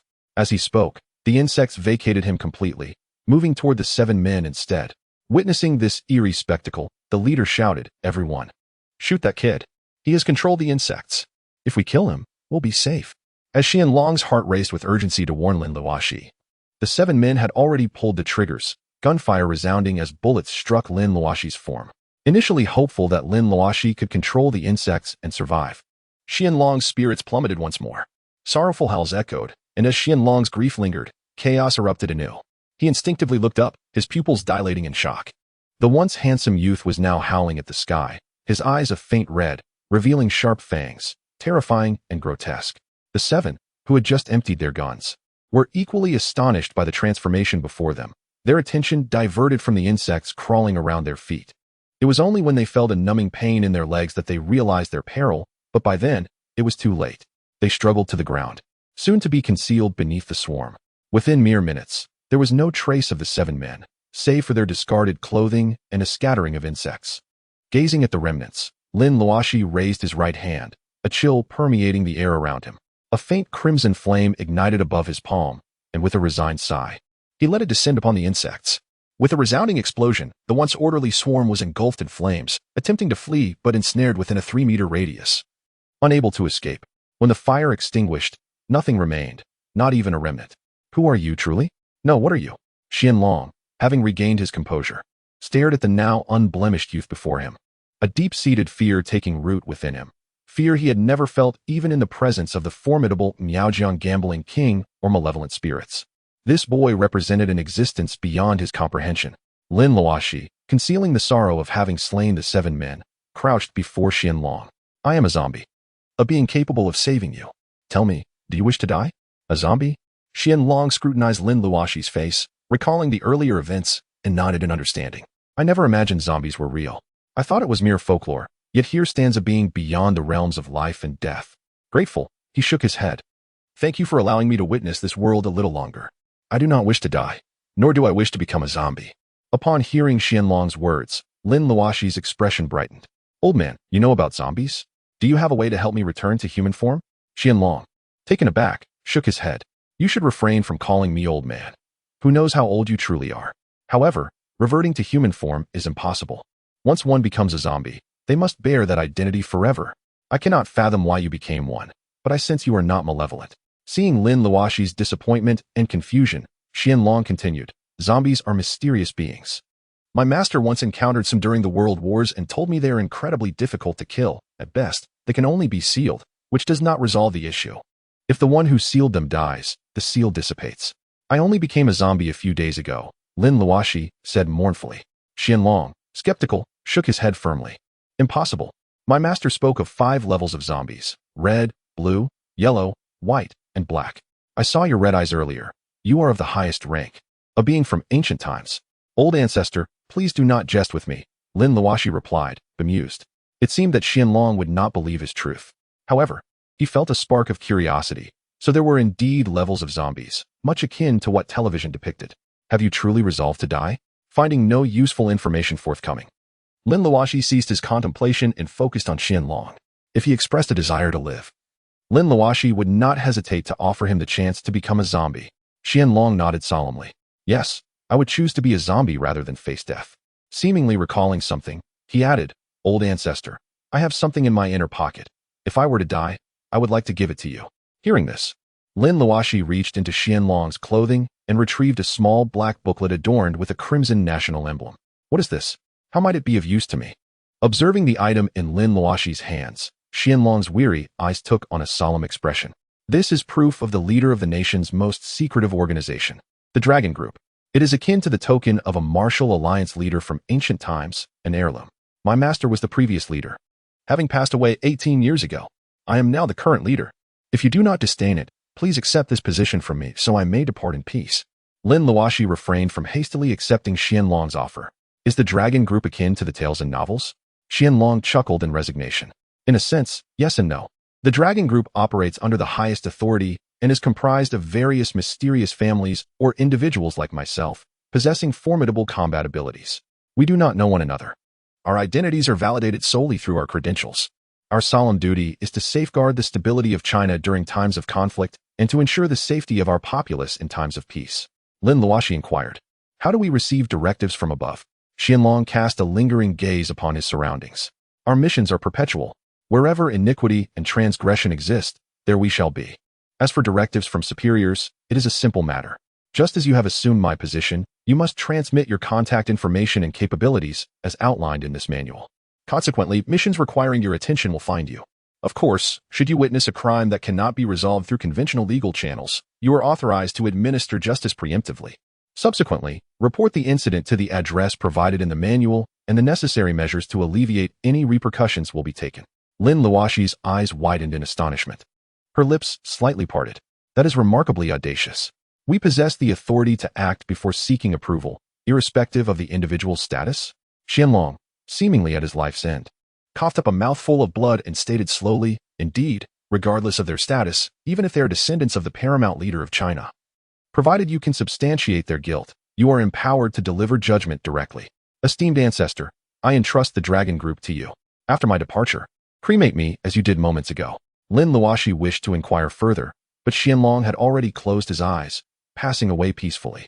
Lin Luoxi, clutching the small manual, was overcome with complexity. For instance, why was Qianlong the leader of the Dragon Group? And why, despite the organization's apparent decentralized nature, was a leader deemed necessary? However, with Qianlong's demise, these answers remained elusive. With a flick of her wrist, flames engulfed Qianlong's body, and Lin Luoxi turned and departed from the alley. Chapter 27. The new leader premiere. We received confirmation an hour ago that Qianlong's life signs have vanished from this world. An hour after Qianlong's death, within the red walls of Beijing, a man stood before an elder in his 50s, reporting the latest intelligence with utmost respect. The premier slowly opened his eyes, exuding an aura of authority that commanded respect. Are you suggesting that Qianlong is deceased? That should not be. The man lowered his head slightly. Indeed. The individuals we dispatched to Miluo for reinforcement were from the Ma family, as you suggested for the new Dragon Group leader. Logically, Qianlong should not have perished before meeting the Ma family and relinquishing the Dragon Group leadership. The premier tapped his fingers on the desk. Then, there is only one plausible explanation. After being poisoned by the king of gamblers from Yaojiang, Qianlong encountered someone he could trust en route to Miluo. Someone to whom he could entrust the Dragon Group leadership. The man nodded slightly. Yes, that is my assessment as well. Qianlong may have found a successor to his liking. Thus, when the Ma family arrived, even employing the soul-searching talisman, they could not locate Qianlong. The only explanation is that Qianlong is deceased, and a new leader of the Dragon Group has emerged. The premier nodded, stretching his weary hands. That is the only logical explanation. I wonder what kind of individual the new Dragon Group leader is, what capabilities they possess, and from which lineage they hail. Beep, beep, beep, beep. As the man was about to speak further, the premier's wristwatch suddenly emitted a sound. This seemingly ordinary watch was, in reality, a state-of-the-art information receiver. It remained silent under normal circumstances, but when it sounded, it invariably signaled a matter of critical importance to China. The premier did not dare to hesitate. He immediately turned on the computer in front of him, retrieved a small information card from the watch, and placed it in the computer's connection port. Instantly, a series of messages appeared on the screen. He clicked on the latest message, which read, Luoxi, 18 years old, Xuanlong's successor, new dragon group leader, capabilities, confidential. The man also saw the information on the computer. As one of the premier's most trusted and loyal confidants, the premier did not hesitate to allow him to see the information. The man's mouth hung agape. Premier, this is utterly inconceivable. Xuanlong actually selected an 18-year-old as his successor, and we do not even know if it is a male or female. I originally thought that the Ma family's girl was already astonishing at the age of 24. But it seems that the premier was also momentarily stunned, but having reached such a position, he had long since learned to remain composed in the face of adversity. He quickly regained his composure. China has a population of 1.5 billion, and the number of talented individuals is beyond your imagination. However, this 18-year-old new dragon group leader is indeed surprising. I recall that Xuanlong's grandmaster, the first dragon group leader who accompanied the founding leader, was considered the youngest, having assumed office in his 30s. Xuanlong himself was 50 when he took office. The man nodded in agreement. Indeed, the second leader, the head of the Mao family, was also in his 40s. We originally thought that the Ma family's girl was already young, but Xuanlong actually found someone even younger. I wonder if this will cause resentment among the Ma family. They have never been selected before. The premier chuckled easily. You need not worry about that. These aristocratic families all possess an unwavering loyalty to the nation and an absolute obedience to orders. As the dragon group leader, even if the Ma family's girl had gone and not been selected, it would have been the same, would it not? The leader is the embodiment of the dragon group's spirit. Their every command will be obeyed, even more so than mine. Hearing the premier's jest, the man also smiled. Premier, you are jesting. The first leader's orders are there. The dragon group obeys the premier's commands. This is an unchangeable fact. Hearing the man's words, the premier also put away his relaxed expression and became serious. Yes, they are a group of people loyal to the country. They only obey the premier. If I step down from this position, I will no longer be able to command them. Similarly, if the individual in the premier's position makes a serious mistake, they also have the power to dismiss them, even more so than the standing committee. In any case, the existence of the dragon group can prevent many of the premier's mistakes. This is a good thing. The man beside him, who was originally nervous, breathed a sigh of relief after hearing the premier's words. Premier, should we contact the new dragon group leader first, or call the Ma family's girl back? No need. Hasn't Miluo been plagued by zombies recently? Let the Ma family's girl go and resolve it. The Ma family of exorcist dragons was the nemesis of zombies in the last century, no less so than the Mao family of Maoshan in the south. The premier waved his hand, stopping the man's suggestion. As for the new dragon group leader, do not disturb them for now. Contact them when necessary. You should record their contact information. You have always been responsible for these matters. The man nodded in agreement and left the premier's office. But he was still deeply shocked by the 18-year-old dragon group leader, who was almost above all heads of departments, one of the top 10 figures in the entire China. In Miluo City, at Lin Luoxi's home, Lin Luoxi held the small manual in one hand and a mobile phone she had just bought in the other. She was somewhat puzzled as to how she had listened to Xuanlong's words, believing that he was the leader of some dragon group, and had agreed to his request in a daze. Looking back, Lin Luoxi wondered if she had been possessed at the time. However, looking at the information that had already been sent and the 13 digits on the manual, the phone call went to a non-existent number. It was strange. Could it not be a phone number? Then why did the manual say to send a message? If it were not for touching the red national emblem on the dark manual and feeling that it was genuine, Lin Luoxi would have suspected that she had been tricked by Xuanlong before his death. Shaking her head, Lin Luoxi put away the black notebook and took her place in front of the television, resuming her viewing of A Date with a Zombie. After watching for several days, she had gained a general understanding of the subject of zombies. Although there were minor discrepancies between the show and reality, the similarities were striking. Inside the presidential suite of the Miluo Hotel, a woman hung up her phone, feeling irritated as she tossed her device onto the sofa. I just received a call saying that the leader of the dragon team has been appointed, and I no longer need to seek out that Xuanlong. It infuriates me.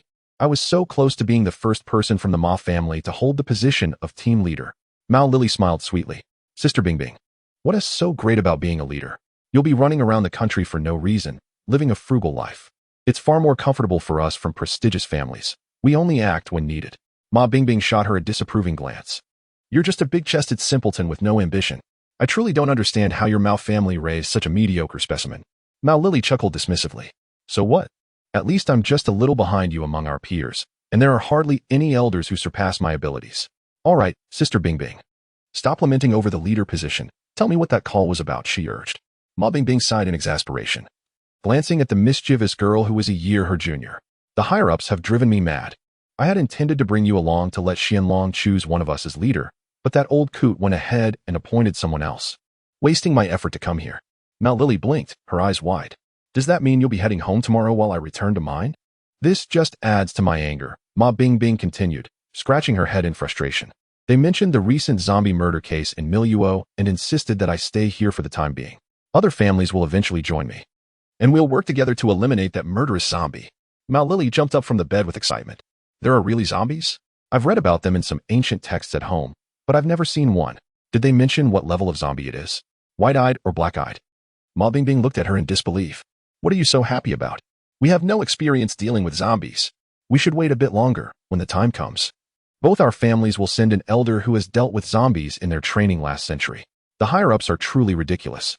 The leader of the dragon team is right here in Miluo. Why not call him?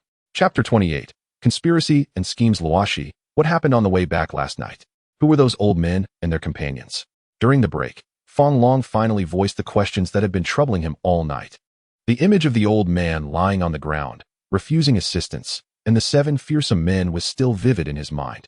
Lin Luoxi had no intention of revealing the truth. Without lifting her gaze from her book, she replied, "It's nothing.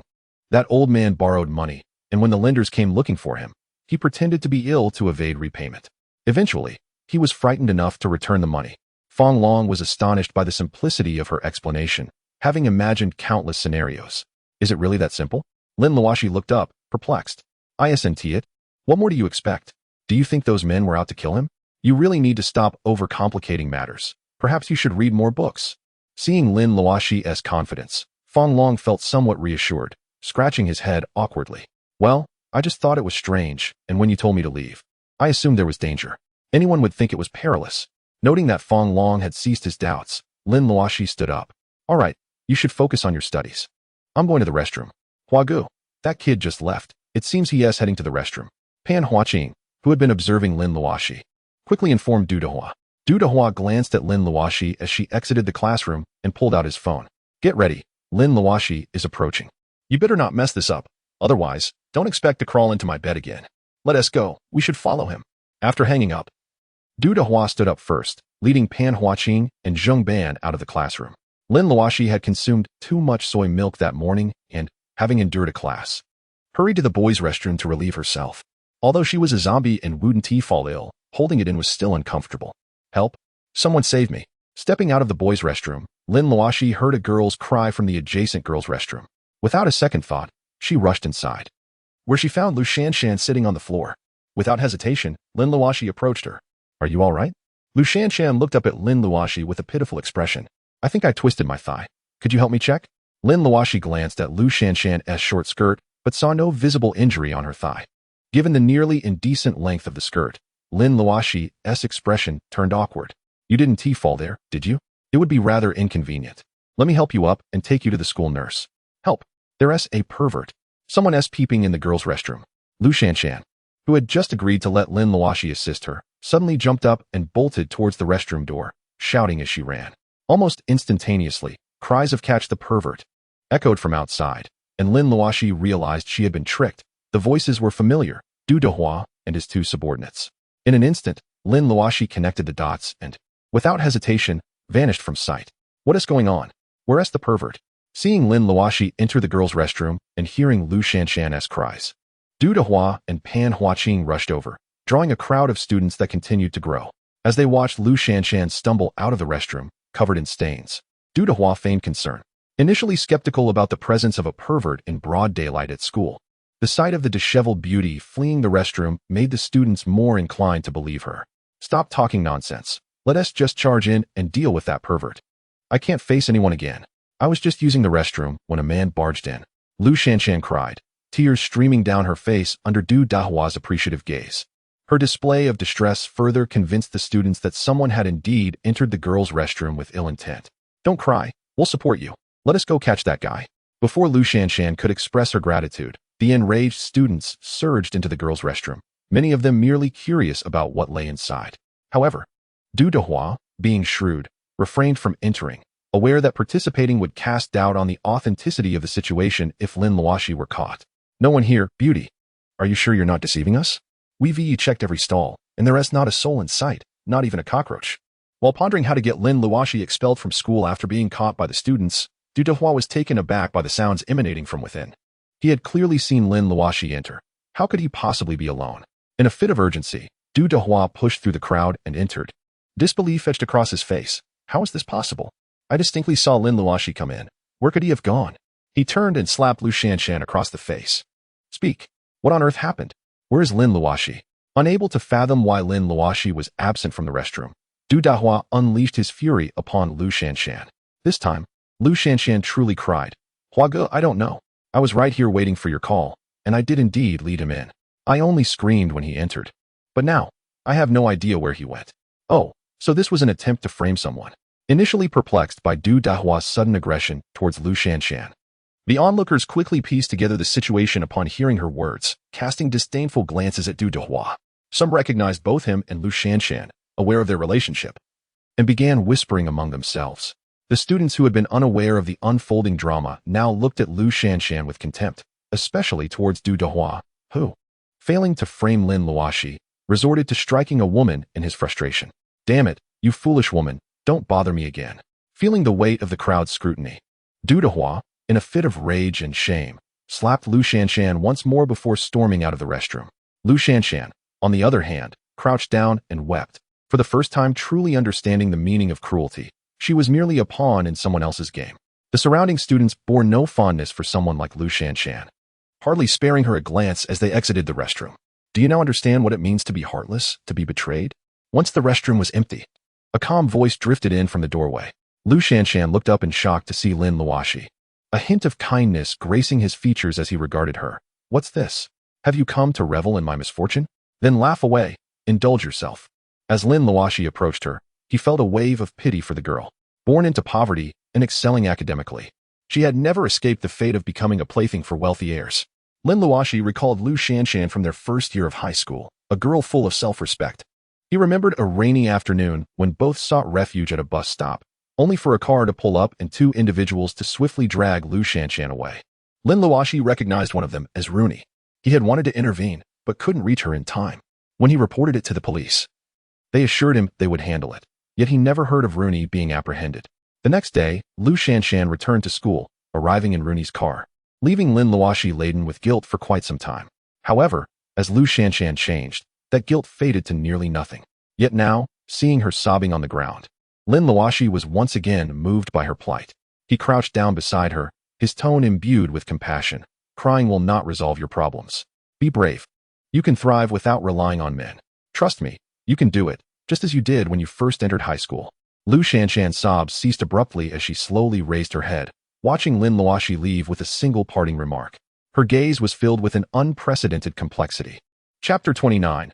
Huage has lost his mind beneath a towering tree on the school's back hill. 3 students were gathered, exhaling clouds of smoke. Zheng Ban took a deep drag from his cigarette. Huage, isn't it strange? We all saw that Lin Luoxi kid go inside, and we kept our eyes on him until we heard Lu Shanshan scream. Yet why is he nowhere to be found? Pan Huaqing nodded in agreement. Exactly. It's as if he vanished into thin air. There are no hiding spots in there. Something about this is very odd. Du Dehua extinguished his cigarette, his half-closed eyes flashing with malice. I don't care who that kid is. I need to teach him a harsh lesson. Otherwise, Rooney won't let us off the hook. We only acted against him because he forced us to. He picked up a stone and hurled it into a nearby pond. But that damned Lin Luoxi. How has he managed such a stunning comeback? Not only has his academic performance soared, but now he is also a formidable fighter. Du Dehua's face twisted with rage and envy. Everyone hopes for a turnaround, but it stings when it happens to someone you've looked down upon for years. This was precisely how Du Dehua felt about Lin Luoxi. It wasn't that he harbored deep hatred, but witnessing someone he deemed beneath him rise to a level beyond his reach was unsettling. Pan Huaqing and Zheng Ban exchanged glances, both understanding Du Dehua's inner turmoil. Admittedly, they too felt jealousy and resentment towards Lin Luoxi's transformation, but upon realizing their own impotence to effect change, they found little reason to dwell on it. Yet for Du Dehua, who had long treated Lin Luoxi as a punching bag, The sudden reversal of fortune ignited feelings of inferiority within him. Gritting his teeth, his anger escalating, Du Dahua stood up and shouted, "I don't care anymore. I can't stand the sight of Lin Luoxi. I need to get rid of him to feel better." Get rid of him? Hua Ge, we're still students. Pan Huaqing and Zheng Ban were taken aback by Du Dahua's words, standing up in shock as they observed the fury in his eyes. Pan Huaqing cautiously spoke, "Hua Ge, we're students. If we were to kill someone, there is no way we could escape the consequences. The police would definitely track us down." Du Dahua, consumed by jealousy, rudely interrupted Pan Huaqing. "Stop talking. I've made up my mind, and I want to even do it myself." A sinister smile spread across his face. "Recently, I stumbled upon a foreign assassin website while idly browsing for films online, 7-Day Killers. At first, I thought it was just a prank, but upon further investigation, I learned it's the 4th-ranked killer organization globally." His expression brightened with excitement. "I don't know who they've killed, but I do know that if someone pays a deposit, they will stop at nothing to eliminate the target. Lin Luoxi thinks he is tough? Let us see how he fares against heartless killers." Ban, Hua Ge has gone mad. Pan Huaqing pushed the stunned Zheng Ban, panic gripping his face. They might be willing to bully the weak, but crossing the line into murder was a different matter entirely. Zheng Ban, jolted back to reality by Pan Huaqing's push, watched as Du Dahua shrank into a distant figure. Yeah, Hua Ge has truly lost it. To even consider hiring a killer, what a vile plan. I've thought it over, and I want to join him in this madness. Tomorrow, I'll take a week off. Otherwise, I'll be dragged down by Hua Ge. Pan Huaqing nodded in agreement, expressing, "I share the same sentiment. Brother Hua is not to be feared. The crux of the matter is that he has lost his sanity. I believe we need not wait until tomorrow. We should hasten to request leave now. If we linger and Brother Hua recalls our presence, we may find ourselves unable to escape. I certainly do not wish to associate with a potential murderer." After a brief, yet strategic discussion, the two swiftly departed the back mountain to seek their teacher's approval for leave. Meanwhile, the deranged Du Dahua was driving home, oblivious to the fact that he had already been abandoned by his 2 henchmen just moments after his departure. In a villa district at the heart of the city, Du Dahua arrived home, leaping from his vehicle before it had even come to a complete stop. He dashed upstairs to his bedroom and opened the computer on his desk, anxiously awaiting it to boot up. The seconds, which typically flew by, now seemed to stretch interminably in his impatient gaze. At last, the computer fully powered on, and Du Dahua quickly accessed a bookmark from that fateful day, clicking to open the connection. As the page slowly loaded, a prompt appeared, asking him which country he was in. Selecting Huaxia, he confirmed his choice. After responding to the prompt, a message materialized on the screen. "Congratulations. Your selected region aligns with our operational scope." Growing increasingly impatient, Du Dahua closed this notification and was met with the bold title 7 Days to Die, accompanied by an introduction to the website. 7 Days to Die, established 25 years ago, has executed over 10,000 missions without a single failure. Simply post your task on our website, whether it be for bodyguard duties or assassination. Upon receipt of your deposit, the mission commences automatically, lasting 7 days. No survival, no completion. Should the task remain unfinished past the deadline, the commission is reduced by 20% until fulfillment. Following the instructions provided, Du Dahua accessed a task grading table and selected the most elementary C-grade option. In his estimation, a C-grade assassin could undoubtedly eliminate Lin Luoxi multiple times. However, upon seeing the commission for a C-grade task, his eyes widened in disbelief. 200,000, with a 50,000 deposit? Recalling Lin Luoxi's triumphant demeanor after besting him, he clenched his teeth and began to input her information into the website. After submitting, a payment screen appeared. Du Dahua hesitated, realizing he was about to expend much of his savings accumulated over the years, yet the thought of Lin Luoxi vanishing from this world alleviated some of his twisted psyche. Upon successful payment, the screen illuminated with 2 task progress lines. One marked task started, in progress, complete, while the other bore a warning of task failed, task upgraded. Curiosity piqued, Du Dahua clicked to reveal further details, only to feel his face drain of color. The text indicated that if the task failed twice within 7 days due to insufficient details about the employer, the mission would automatically upgrade, requiring the employer to pay an additional 25% commission as a deposit. Otherwise, the task would be cancelled and the deposit forfeited. As he read further, horror washed over him. A small note stated that if the employer provided incorrect information resulting in 2 mission failures and the loss of 2 operatives, the employer would bear full responsibility for the casualties and must cooperate unconditionally to fulfill the task. Du Dahua's legs buckled, and he sank to the ground, overwhelmed by regret for hastily submitting the task without thoroughly reviewing the terms. What if Lin Luoxi survived, but the assassins perished. Shaking his head, he dared not contemplate further. Meanwhile, an operative named Number 1 had just received an online alert indicating that someone had contacted the foreign organization 7 Days to Die. As Du Dehua prayed for Lin Luoxi's demise at the hands of the assassin, a man approached Number 1, holding a dossier. Due to the unique nature of the 7 Days to Die website, we have been unable to dismantle it, so we have merely monitored it. We have just received information that someone in Miluo has registered a C-grade task to kill a student. Miluo? Number 1 slowly opened his eyes. Has it become too lively there recently, attracting even foreign assassin groups? Regardless, this is fortuitous. Although our surveillance of such organizations aims to prevent assassination attempts on Huaxia leaders, we have intercepted valuable information. Number 1 gestured. Pass this information to the Xian family. If they can save that child, let them do so. After all, they are already headed to Miluo to pay respects where Xian Long fell. This could be a fortunate endeavor. Understood. The man nodded and exited Number 1's office. Chapter 30. The battle for exemption in the afternoon. Due to special circumstances, there was only one class, physical education. All students in their final year participated, as it was rumored to be the last PE class, culminating in an examination. Exceptional performers would earn one of the school's coveted physical education scholarships.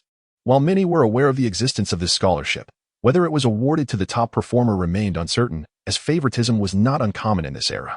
Do you think I can secure that scholarship? Fong Long questioned, observing his equally eager classmates.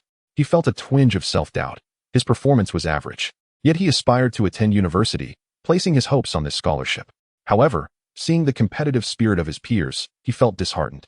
Lin Luoxi encouraged him by patting his shoulder. I believe in you, and even if you don't succeed, it's all right. You have me, and I assure you, you will be today's champion. Seeing Lin Luoxi's confident expression invigorated Fong Long, who nodded emphatically. Yes, I can do it. Soon, several PE teachers arrived, along with Principal Fong, indicating the school's serious commitment to this selection process. Principal Fong stepped forward, microphone in hand, addressing the students before him. I trust you all know what today entails. However, prior to that, I have good news to share. He paused, noticing the students' interest peaking. This year, we have increased the number of physical education scholarships from 1 to 3. This means 3 of you will receive a direct ticket to university. Tell me, are you excited? For academically inclined students, this scholarship might be inconsequential. But for those less academically gifted yet physically capable, it represented a rare opportunity. The atmosphere erupted with cheers and excitement. Principal Fong beamed, sharing in the youthful exuberance. Even the oldest among them could not help but smile at the sight of such vibrant youth. After Principal Fong concluded his announcement, the PE teachers began to conduct preliminary eliminations with their respective classes. The elimination rounds progressed swiftly, as many high-achieving students opted out, feeling no need for the scholarship. Similarly, students uninterested in university and aiming merely for high school graduation also chose to forfeit, deeming the scholarship irrelevant. Before the competition began, nearly half of the students had withdrawn from the contest. Principal Fong and the attending teachers appeared unfazed, continuing to observe the determined students who remained. However, when Principal Feng's gaze landed on Lin Luoxi, he paused in surprise. What is Lin Luoxi doing here? She has already been granted access to Jingqing University. Does she still feel the need to compete for a mere scholarship? Is it merely for amusement? Upon contemplating these thoughts, Principal Fong nodded thoughtfully. Only such an explanation could clarify why Lin Luoxi was among the team. However, he held little hope for Lin Luoxi, as her physique appeared rather diminutive compared to the other students. Shaking his head, he chose not to dwell further on the matter and turned his attention to other areas. The first event was the long jump, where each participant had only one chance to perform, and records were kept only for the top 10, with scores ranging from 10 to 1 points assigned based on their ranks. After 3 events, the cumulative scores would determine the top 3 individuals who would receive guaranteed spots as sports special students. In cases of tied scores, if the first place was a tie, the subsequent second and third places would be eliminated, while for second place ties, the third place would be excluded. If a tie occurred for third place, a tiebreaker would ensue. Once the rules of the competition were understood, the students felt a sense of fairness, as everything was conducted transparently under the sun, alleviating concerns of dishonesty. Thus, the competition commenced without any objections from the students. The long jump was divided into several zones, allowing for a quicker pace. Lin Luoxi and Fong Long stood in line, observing their peers jump distances of 5, 6, and even 8 meters. Lin Luoxi nodded slightly, acknowledging that achieving such results through mere speed of running was commendable. For an average high school student, jumping 8 meters was indeed a rarity. Soon, it was Fong Long's turn. Noticing his lack of confidence, Lin Luoxi encouraged him with a gentle pat on the back. Upon meeting Lin Luoxi's encouraging gaze, Fong Long steeled himself and approached the jumping line. With the sports teacher's signal, Fong Long took a deep breath and began to run swiftly. Upon reaching the takeoff line, he leapt into the air. Observers expressed regret, as it was evident that Fong Long would not achieve a noteworthy distance. However, just as everyone resigned themselves to the assumption that Fong Long would land around 6 meters, he suddenly leaned forward mid-air, propelling himself an additional 3 meters to a staggering 9 meters. The crowd stood in stunned silence, blinking in disbelief as they confirmed Fong Long indeed stood at the 9-meter mark. They shook their heads in awe. How extraordinary was this feat, where he managed to gain an extra 3 meters before touching down, reminiscent of Olympic athletes. Fong Long remained momentarily frozen, gazing at the 9-meter mark in disbelief. He felt as though something had propelled him forward just before landing. Fong Long, step aside. Jumping 9 meters is impressive, but others need their turn. The sports teacher called out, breaking Fong Long from his reverie. He acknowledged the teacher with a nod and moved aside. Lin Luoxi stepped forward as it became his turn to jump. As for the reason behind Fong Long's remarkable leap, it was due to Lin Luoxi's extraordinary sprint at the moment of descent, aiding Fong Long in achieving that additional 3 meters. Of course, Lin Luoxi would never disclose this to Fong Long. Upon receiving the teacher's signal, Lin Luoxi confidently began his run, leaping effortlessly and landing at 8 meters and 9 centimeters. The crowd was once again left in astonishment, as Fong Long's previous achievement seemed to be a product of sheer determination and speed, while Lin Luoxi appeared to have jumped such a distance with a casual running pace. The spectators shook their heads in disbelief, recognizing the unusual nature of the day's events. Unfazed by the astonished gazes of his classmates, Lin Luoxi approached Fong Long, saying, "Xiao Long, congratulations. 9 meters. You're currently in first place with 10 points. If you manage to secure another 10 points in the next 2 events, you will solidify your position in the top 3. As Fong Long absorbed Lin Luoxi's words, he sheepishly scratched his head. "I suspect I just got lucky. It felt like something helped me out there. But your performance was impressive too. Jumping 8 meters and 9 centimeters. You're comfortably in second place with 9 points." Lin Luoxi shrugged. "It's nothing much. I'm merely participating. Rankings aren't crucial for me. What's important is being here to support you. But it seems you might not even need my encouragement. You have the talent." Hearing Lin Luoxi's words, Fong Long chuckled, a newfound confidence glimmering in his eyes. Lin Luoxi smiled, pleased, as this was the outcome he desired.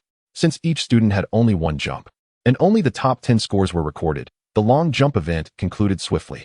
However, Lin Luoxi was intrigued to discover that someone had achieved a distance of 10 meters, surpassing Fong Long's score. Thankfully, Fong Long still secured 9 points, placing Lin Luoxi in 3rd position. Curiously observing the athlete who had leapt 10 meters, Lin Luoxi understood immediately why this individual succeeded. His calves were well developed, and his light frame allowed for exceptional agility. Yet Lin Luoxi had already declared Fong Long as the first. He was determined to uphold that promise. Chapter 31. Unprecedented performance. The second event commenced promptly after the long jump concluded. The high jump equipment had been set up during the long jump. As the competition began, the number of participants dwindled again, with those who had not achieved a score in the first event lacking confidence and opting to withdraw. Consequently, all students congregated around the 2 high jump apparatuses, eagerly anticipating the forthcoming displays of skill. "Luoxi, how high do you think others will jump in this high jump?" Fong Long inquired, gazing at the 3-meter high bar while standing beside Lin Luoxi. Having gained confidence from his earlier long jump performance, Fong Long was eager to see how he would fare. Lin Luoxi observed a student attempting to clear a height of 1 meter and 80 centimeters, but failing. He shook his head. "We'll have to wait and see. But I can assure you that I won't jump higher than you." Continuously reminding Fong Long of his capabilities was Lin Luoxi's way of nurturing the confidence he had long lacked while alleviating any pressure that might arise from Lin Luoxi's recent standout performances. Upon hearing Lin Luoxi's words, Fong Long thumped his chest. "Luoxi, don't sell yourself short. Your performance will surely be remarkable. I feel an immense surge of energy coursing through me, and I'm preparing to challenge the 2-meter height." "Challenging 2 meters?" Lin Luoxi nodded. But upon seeing a shorter, yet explosively athletic student, he shook his head. "I think you should go for 3 meters instead. Look at that person over there. I believe his height will definitely exceed 2 meters. To win, we must achieve a decisive victory." Fong Long gaped in astonishment at the prospect of attempting 3 meters. "Luoxi, are you joking? 3 meters? Are you suggesting I leap over it, or simply walk beneath it?" Lin Luoxi flashed his trademark radiant smile. "You once doubted your long jump capability, yet you ended up achieving an astonishing 9 meters. How can you know what you're capable of without attempting it first? Initially hesitant, Fong Long found his resolve bolstered by Lin Luoxi's encouragement.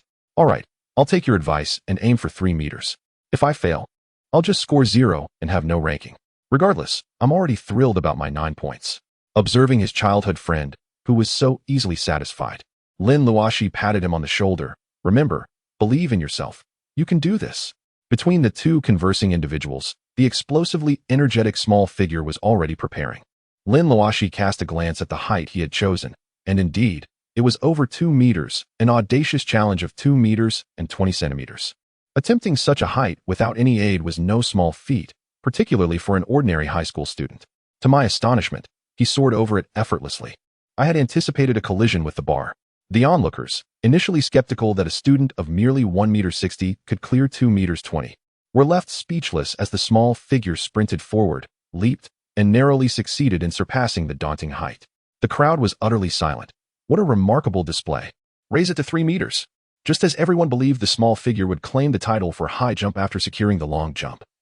A voice thundered from the center of the gathering, drawing all eyes to its source. Fong Long pointed at the bar, exuding an air of bravado. Yet everyone wondered if he had lost his senses. Although Fong Long stood at a height of around 1 meter 70, convincing anyone that he could clear 3 meters was far-fetched. In such circumstances, without assistance or technique, even an Olympic champion would find it impossible. 3 meters? While not an insurmountable height, it equates to 300 centimeters, glancing up at a classroom or home ceiling.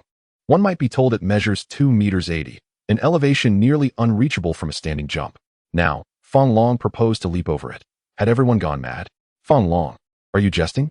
Come on, tell us how high you intend to jump. There are others waiting. The physical education teacher, initially taken aback, soon displayed impatience. 3 meters?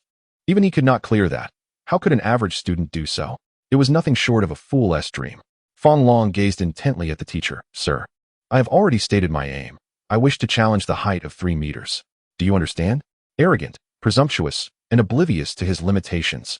These words echoed in the minds of the teacher and students as they regarded Fong Long's steadfast demeanor. The teacher, shaking his head in resignation, remarked, If you are so determined to push through beneath it, then as your instructor, I suppose I must accommodate your request. With a gesture from the teacher, 2 students adjusted the bar to the 3-meter mark. Fong Long nodded with satisfaction, walking towards the 10-meter mark for his run-up. Taking a deep breath, he sprinted towards the high jump bar, then leaped. Unbeknownst to him, Lin Luoxi, unnoticed, swiftly maneuvered behind him, subtly assisting with a gentle tug before returning to her original position, all occurring in the blink of an eye. As Fong Long appeared to be losing momentum mid-air, he was inexplicably lifted, as if drawn by an unseen force. With the crowd holding its breath, Fong Long ascended to a height exceeding the bar by 50 centimeters. Flipping over to land on the map below, the arena fell silent once more. 3 meters was nearly unattainable. Yet he had not only surpassed it, but did so with an overwhelming margin. Someone in the audience exclaimed, Incredible. This remark sparked spontaneous applause from students, teachers, and officials alike, all casting admiring and envious glances at Fong Long, who had just risen from the mat. Such a person was destined to be the center of attention and receive accolades. Teacher, please set the height to 2 meters 50. Lin Luoxi smiled brightly as she approached the bar, addressing the teacher in charge. Following Fong Long's astonishing feat, the request for a height many struggled to clear was met with newfound respect rather than ridicule. After witnessing the most formidable display, the crowd was more willing to accept subsequent challenges. If Lin Luoxi had asked for 3 meters 5, they would have reacted similarly to Fong Long's 3 meters.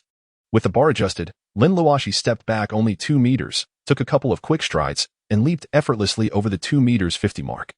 The spectators were rendered speechless. Lin Luoxi had cleared the height as casually as Fong Long had with 3 meters, an unfathomable achievement without any assistance. Observing Lin Luoxi return to his side, Fong Long gazed at him in awe. Luoxi, how did you manage to clear 2 meters 50 so effortlessly? I certainly couldn't. Lin Luoxi playfully patted Fong Long's head, teasing, Are you mocking me? With your 3 meters, what does my 2 meters 50 even mean? Fong Long chuckled, entirely oblivious to the fact that Lin Luoxi's leap was tenfold more challenging than his own. They were brothers, each wishing the other to excel. The results of the second event were announced swiftly. Fong Long placed first, Lin Luoxi second, and the small figure third, with scores of 19, 17, and 18 respectively. In terms of total points, Fong Long led, followed by the small figure, then Lin Luoxi. The anticipation for the final event was palpable. Chapter 32, a stunning revelation. With the conclusion of 2 events, the competition for guaranteed admission spots reached its climax, with only a handful of participants remaining. Those who had not scored in the previous rounds had little reason to continue. The remaining competitors were all contenders for the top 3, possessing the strongest athletic abilities in the tournament, except for Fong Long, who had benefited from Lin Luoxi's discreet assistance. Regardless of the journey, the outcome was paramount. No one could dispute that Fong Long was currently the highest scorer. As long as he amassed at least 5 points in the final event, he was virtually assured of a top 3 finish. The final event was a simple 200-meter sprint. Upon hearing the announcement, the students expressed little dissatisfaction. As the overall scores were what mattered, even if they excelled in the race, it wouldn't guarantee them a place. The focus was on comprehensive athletic ability. With 16 competitors left, they were divided into 4 groups, with Lin Luoxi and Fong Long once again paired with the energetic small figure. Lin Luoxi glanced at the small figure, sensing something extraordinary about him, though he couldn't pinpoint why. When he scrutinized the individual, he merely felt a peculiar quality that made him believe the small figure was remarkable. The final event was presided over by Principal Fong, who approached with a microphone. Greetings, students.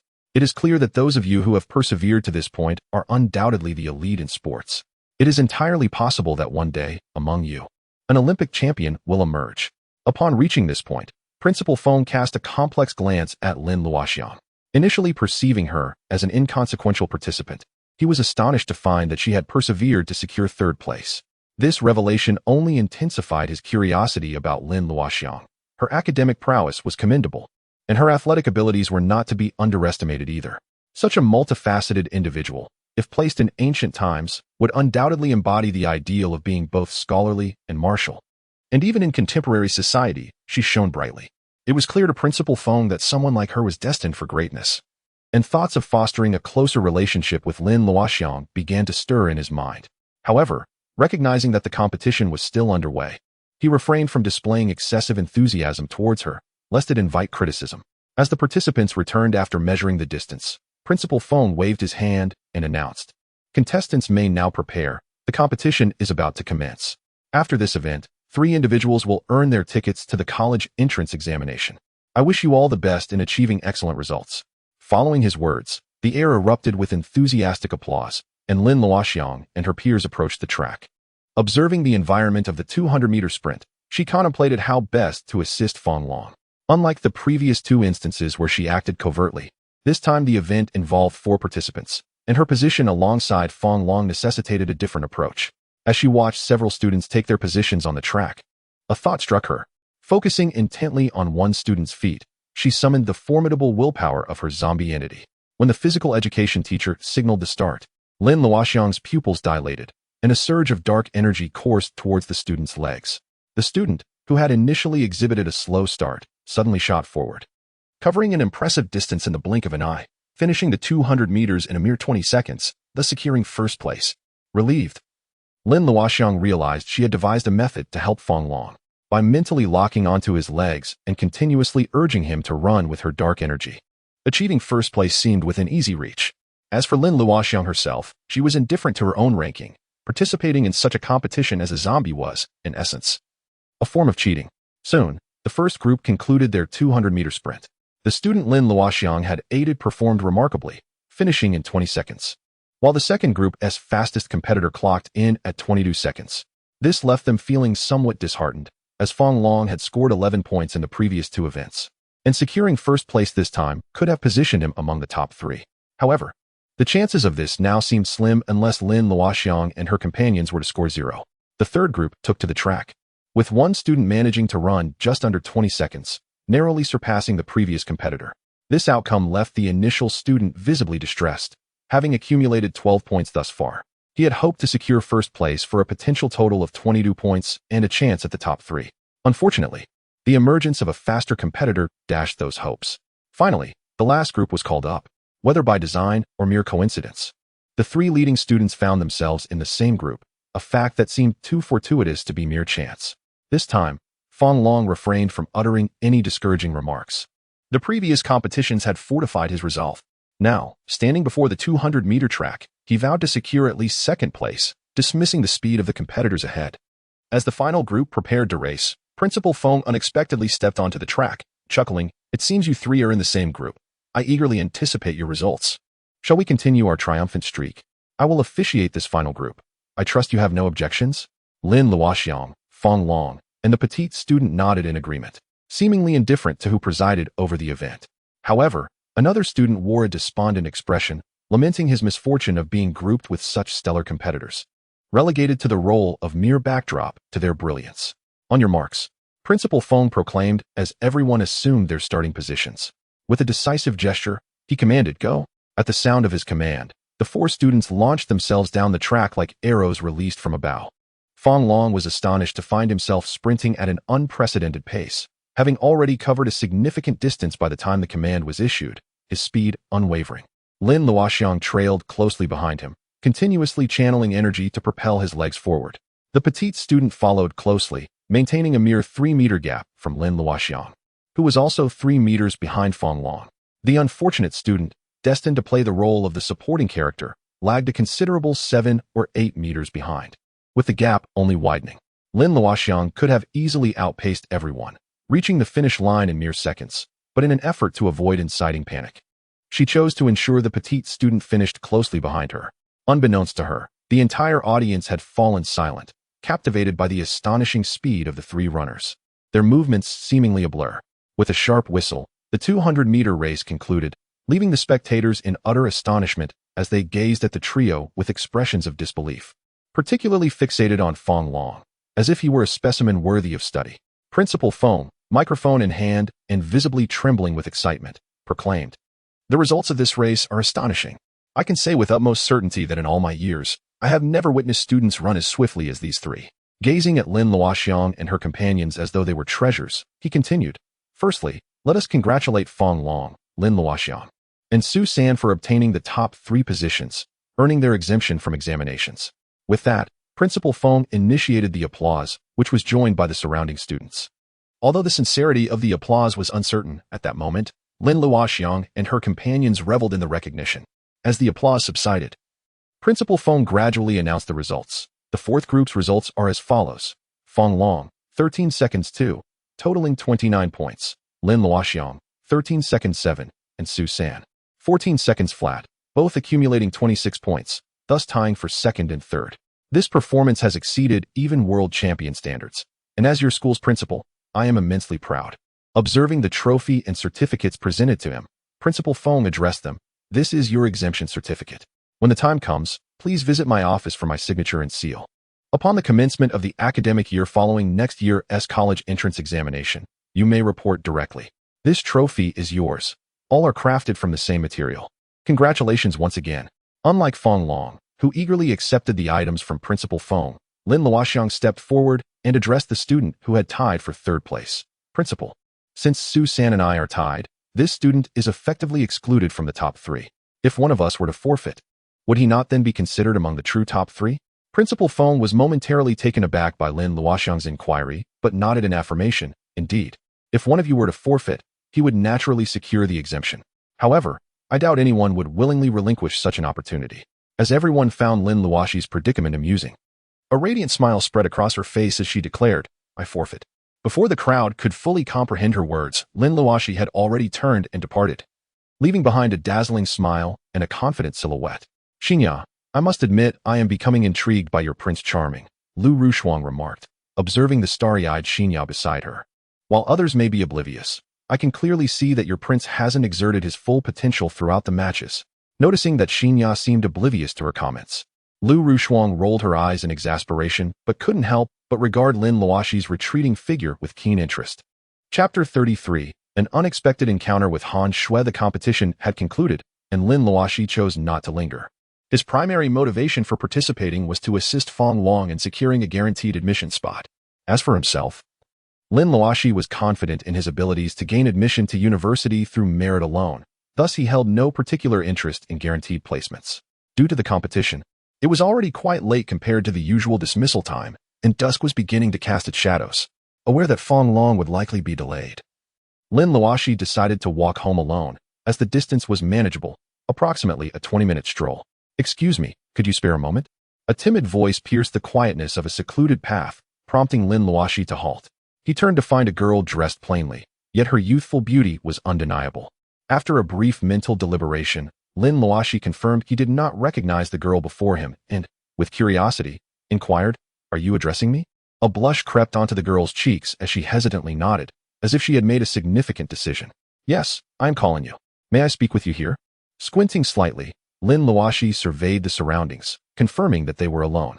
Dismissing any notions of danger, he approached her, driven by the instinct of a gentleman.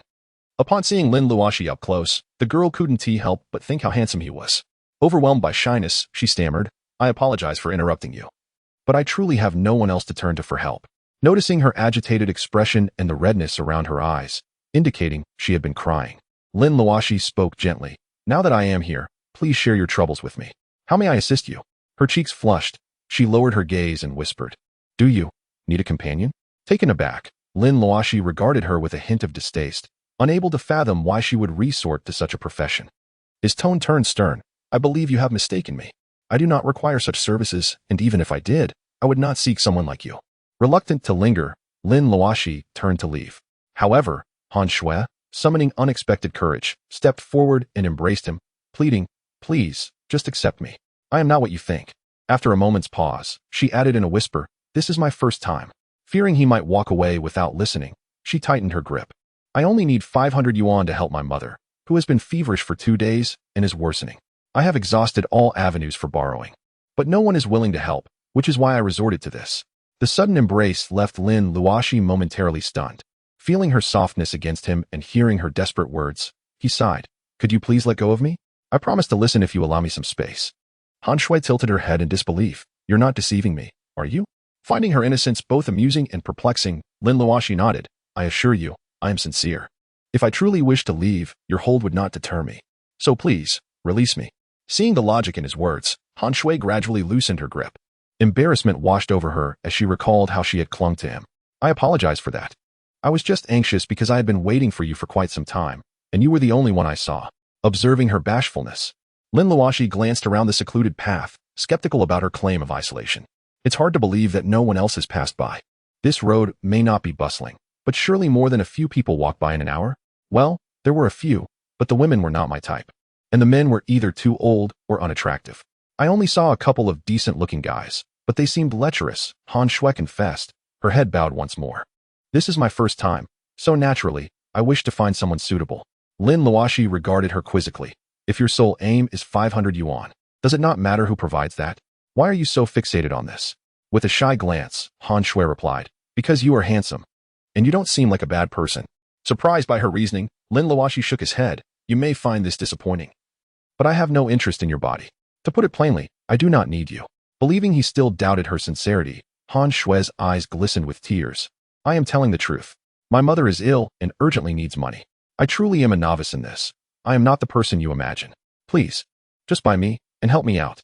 Seeing her desperate enough to kneel, Lin Luoxi quickly supported her. "You have misunderstood my intentions. I have no interest in your body. But that does not mean I will not help you.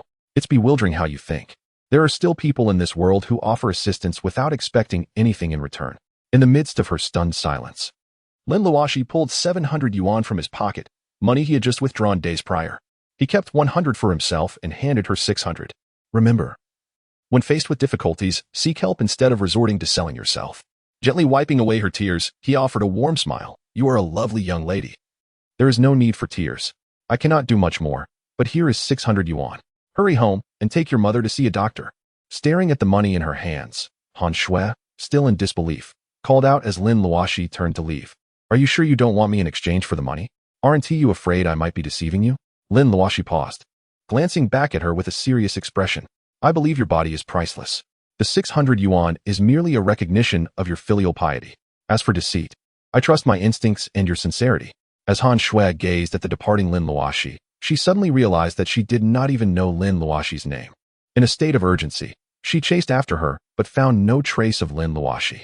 Clutching the 600 yuan tightly in her hand, Han Shui silently vowed to repay Lin Luoxi for her assistance.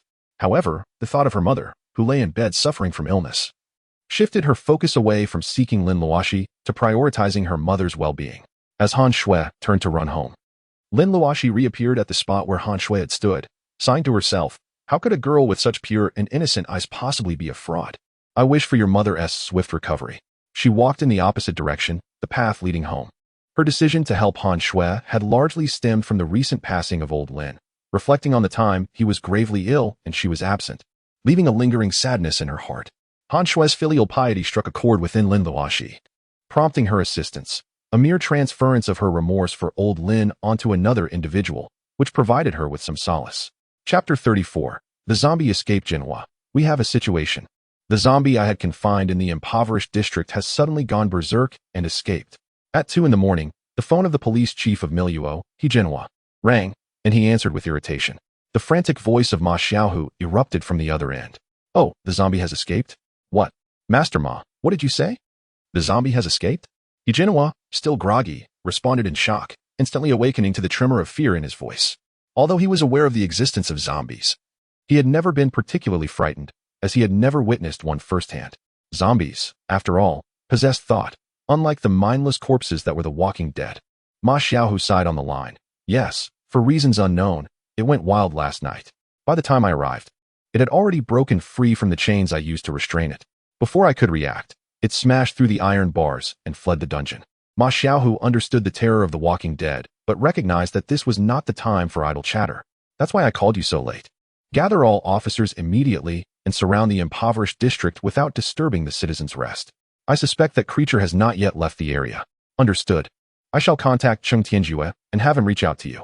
Recognizing the gravity of the situation, He Jinhua did not hesitate and promptly dialed Cheng Tianjue, disregarding whether he might be asleep. The urgency of the situation left no room for delay. Should the walking dead wreak havoc, it would surely be far worse than the recent quadruple homicide. The walking dead were a force of bloody carnage, attacking indiscriminately, devoid of thought or emotion, driven solely by the instinct to kill. Within 5 minutes of He Jinhua's call, 80% of the police officers in Miluo City had begrudgingly crawled from their warm beds to report to the station. In the chilly autumn dawn, it was a struggle to rise from the comfort of blankets, and none could deny the reluctance that accompanied it. 20 minutes later, all officers had gathered in front of the police headquarters, with the exception of those on special assignments or with prior commitments. Regardless of their current cases, whether apprehending drug dealers or confronting criminals, they all assembled at He Jinhua's urgent command. The unfolding situation sparked curiosity and relief among some criminals engaged in a cat-and-mouse game with the police. The officers' retreat signified safety for them. Although they did not comprehend why the police had suddenly abandoned their pursuit, the criminals seized the opportunity to hide, plunging Miluo into a tumultuous undercurrent. He Jinhua had already arrived in front of the police station, observing the assembled officers as he addressed them. I know you must be wondering why you were summoned at such an hour, but time does not permit lengthy explanations. You are to proceed at full speed to the impoverished district and surround it, advancing slowly. Considering the nature of the walking dead, He Jinhua added, Captain Cheng Tianjue is already on site, and Master Ma is there as well. Once you arrive, follow their instructions. Additionally, if you encounter any individuals exhibiting strange behavior, resembling a fool, do not fire or rush forward. Notify Master Ma and Captain Cheng Tianjue immediately. He Jinhua's explanation was succinct, omitting the term walking dead, as he could not elaborate on the matter at length. Moreover, it was preferable that fewer people were aware of the truth. If the public were to learn of such creatures, it would incite panic, likely resulting in the downfall of both the police chief and the mayor. Understood. The officers responded in unison, their voices resonating through the night sky. He Jinhua nodded with satisfaction and waved his hand. Let us move out. As He Jinhua's order was issued, the officers orderly boarded their police vehicles. Xiao Feng cast a curious glance at He Jinhua, pondering why they were being dispatched to the impoverished district at such an hour. Did they discover Brother Chen? With Ma Xiaohu also present, the possibility grew stronger. Seizing the moment as he entered the vehicle, Xiao Feng activated his previously powered-off phone and quickly sent a text message. Now a zombie himself, he skillfully masked his actions from anyone's notice. Ding, ding. At the old residence of Xiao Feng in the impoverished district, Chen Yao's phone chimed with a message notification. For an ordinary person, such a faint sound would not stir them from sleep at this late hour, but Chen Yao was different. As a zombie, he no longer required rest, and the sound pierced the stillness of the night. He picked up his phone from the bedside and slowly sat up, opening the message from an unfamiliar number. Yet, he recognized it as Xiao Feng's. The message contained a simple phrase. All police are mobilized. Chen Yao squinted his eyes. Although it was merely a few words, he grasped its significance.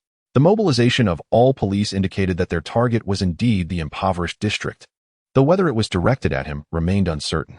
Nonetheless, with the police on the way, Chen Yao felt compelled to exercise caution. With 5,000 years of history, China has witnessed countless extraordinary individuals. Who could guarantee that the police had not summoned someone akin to the zombie-fighting priests depicted on television? Contemplating this, Chen Yao vanished from his dwelling, only to reappear atop the roof. Night vision was a fundamental ability of zombies. Standing on the rooftop, Chen Yao surveyed the activity in the impoverished district. While his family's old residence was not particularly grand, it stood as one of the tallest buildings in the area. Rising 2 stories high, it seemed that in the previous century, Xiaofeng's family had been a prominent clan in the locality. It appeared that Xiaofeng had not been mistaken. The police were indeed undertaking a significant operation. Scanning the surroundings from his vantage point, Chen Yao spotted Cheng Tianjue and Ma Xiaohu walking along the streets, seemingly searching for something, even inspecting the sewer systems. Chen Yao found it odd. If they were looking for him, there would be no need for such extensive measures, as he was not so filthy as to hide in the sewers. Were they not seeking him, but rather someone else? As Chen Yao observed the group, led by Cheng Tianjue, who seemed to be in search of something, his peripheral vision suddenly caught sight of a figure clad in white. Upon focusing, he noticed that the figure was approximately 50 meters behind Cheng Tianjue and his companions.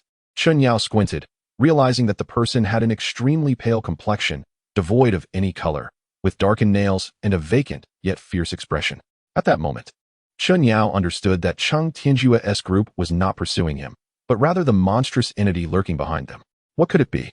A ghost, perhaps? Regardless, as long as they were not seeking trouble with him, Chen Yao felt a sense of relief and a tinge of amusement. Settling down on the rooftop to watch the creature approach Cheng Tianjue and the others, who remained blissfully unaware, Xiaoying felt a chill creep upon her. Clutching her clothing tightly, a fleeting glance over her shoulder revealed the white figure drawing closer, and when she turned to look, it suddenly accelerated. "Captain, Master Ma, a monster is charging towards us," she exclaimed. As the true visage of the white creature became apparent, Xiaoying couldn't help but gasp in shock. Cheng Tianjue and the others swiftly turned around, with Ma Xiaohu squinting. "A corpse has appeared. Everyone, be cautious." The corpse emitted a deafening roar, lunging at Cheng Tianjue's group like a beast. Lin Luoxi, who had been engrossed in her television show, froze, her brow furrowing. Is that the sound of a zombie? Chapter 35. Fierce battle with the corpse. As Cheng Tianjue and his companions drew their firearms, preparing to shoot, the corpse halted abruptly 4 meters in front of them. As if it had detected something, Chen Yao, who had initially intended to merely spectate from the rooftop, felt an unsettling knot in his stomach. He sensed a connection between the corpse's sudden stop and himself. Sure enough, as curiosity mounted among the group, the corpse slowly lifted its head. Fixating its vacant gaze on the rooftop where Chen Yao stood, its expression transforming from vacant to frenzied. Drool trickling from its mouth as if it had spotted a delectable feast. With astonishing speed and agility, the corpse launched itself off the ground, landing atop a nearby building. And before anyone could react, it charged toward Chen Yao's rooftop with a manic fervor, leaping from rooftop to rooftop with ease. Goodness! Chen Yao realized that the corpse's sudden halt had indeed been triggered by him, and now, its intent was clear. It was coming for him. During his human days, Lin Yao was never one to cower. Even when faced with Lin Luoxi, a creature of the night, he had the audacity to draw a dagger. Now, as a zombie, there was no way he would retreat. Before the corpse reached him, Chen Yao leaped high into the air, charging towards the incoming threat, determined to eliminate the danger before it could escalate. The others, initially puzzled by the corpse's sudden frenzy, noticed Chen Yao soaring through the air towards the creature. Realizing that it had detected the presence of another individual, Chen Yao, Ma Xiaohu, despite his age, had honed his keen eyesight over the years and recognized that the figure about to collide with the corpse was indeed Chen Yao, the one who had transitioned from human to zombie. Upon hearing Ma Xiaohu's words, the group fell silent, with Cheng Tianjue merely showing mild surprise, while Xiaoying shook her head in disbelief. "Chen Yao? How is that possible? Didn't we shoot him during the pursuit?"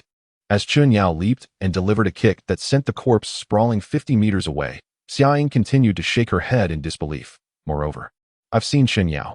He wasn't that strong, or else I wouldn't have been able to subdue him with a gun." Cheng Tianjue placed a reassuring hand on Xiaoying's shoulder. "Xiaoxia, just wait, and you will understand why we publicly claimed that Chen Yao was killed during his arrest." Xiaoying nodded, deciding not to press further. She trusted Cheng Tianjue's words, believing that he would reveal the truth in due time. Gazing ahead, she was astonished to see Chen Yao leap across an entire building and land on the road ahead. Her mouth agape, Xiaoying rubbed her eyes and pinched her cheek, confirming she was not dreaming. She turned to observe the nearly 20-meter distance from the building to the ground. Even if Chun Yao could jump that far, such a high fall should have caused serious injury. Chun Yao, unfazed by the realization that Cheng Tianjue's group had discovered his presence, deduced that their public claim of his demise indicated their inability to confront him, at least until they summoned specialized personnel. Watching the corpse he had just kicked land heavily on the ground, Chun Yao spoke in a harsh tone. I did not provoke you, nor did I interfere with your attack on those officers. Why did you suddenly turn on me? Do we have a grudge? Or are you merely an actor in the police's play? The corpse slowly rose from the ground, its gaze still a blend of vacancy and excitement, emitting a chilling moan. As Chun Yao pondered the creature's peculiar behavior, the corpse lunged again, this time catching him completely off guard and sending him flying over 30 meters, landing directly in front of Cheng Tianjue and the others. Chun Yao stood up with an eerie swiftness, observing the corpse charging at him once more, marveling at its immense strength. A single collision felt more powerful than a fully loaded truck. If it had been an ordinary person, they would have been shattered upon impact. Even as a zombie, Chun Yao felt a twinge of pain. Zombies are impervious to death, yet they still experience pain. Feeling a sharp pain in his abdomen, Chun Yao turned to Cheng Tianjue and the others. What exactly is this monster? Why is it so powerful? I couldn't even subdue it with a kick. Ma Xiaohu shook his head with a wry smile. It's not human, just like you. At that moment, he hoped Chun Yao would eliminate the corpse. Compared to the intelligent Lin Yao, the mindless corpse was far more terrifying, posing a risk of claiming innocent lives. Pointing to the corpse, now just 10 meters away from Chun Yao, he explained, that monster is called a corpse. It is a mutation of a body left behind in this world after death, devoid of thought or intelligence, with the sole purpose of killing incessantly. Boom. As Chun Yao struggled to process Ma Xiaohu's explanation, he was once again struck by the charging corpse, sent flying over 20 meters. The corpse showed no signs of slowing down, relentlessly pursuing Chun Yao with the intent to crush him. Was the corpse intent on battling Chun Yao? Recalling a rumor, Ma Xiaohu noted that if a corpse encountered a powerful non-human entity, it would relentlessly pursue and clash with it until one perished. The current demeanor of the corpse suggested it was indeed ready to engage Chun Yao to the bitter end.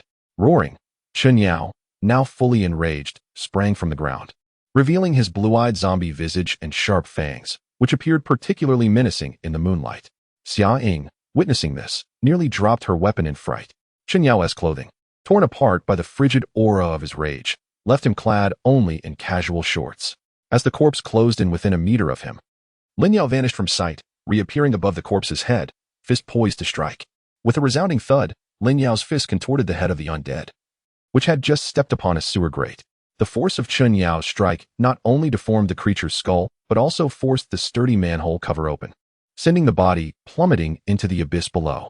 Lin Yao executed a somersault to land deftly, his deep blue eyes fixed upon the gaping sewer, a malevolent aura radiating from him. A collective gasp escaped the onlookers. Such a formidable zombie, impervious even to bullets, had been rendered deformed by a single blow from Chun Yao, who had also dislodged the manhole cover with ease. The sheer power of this creature was staggering.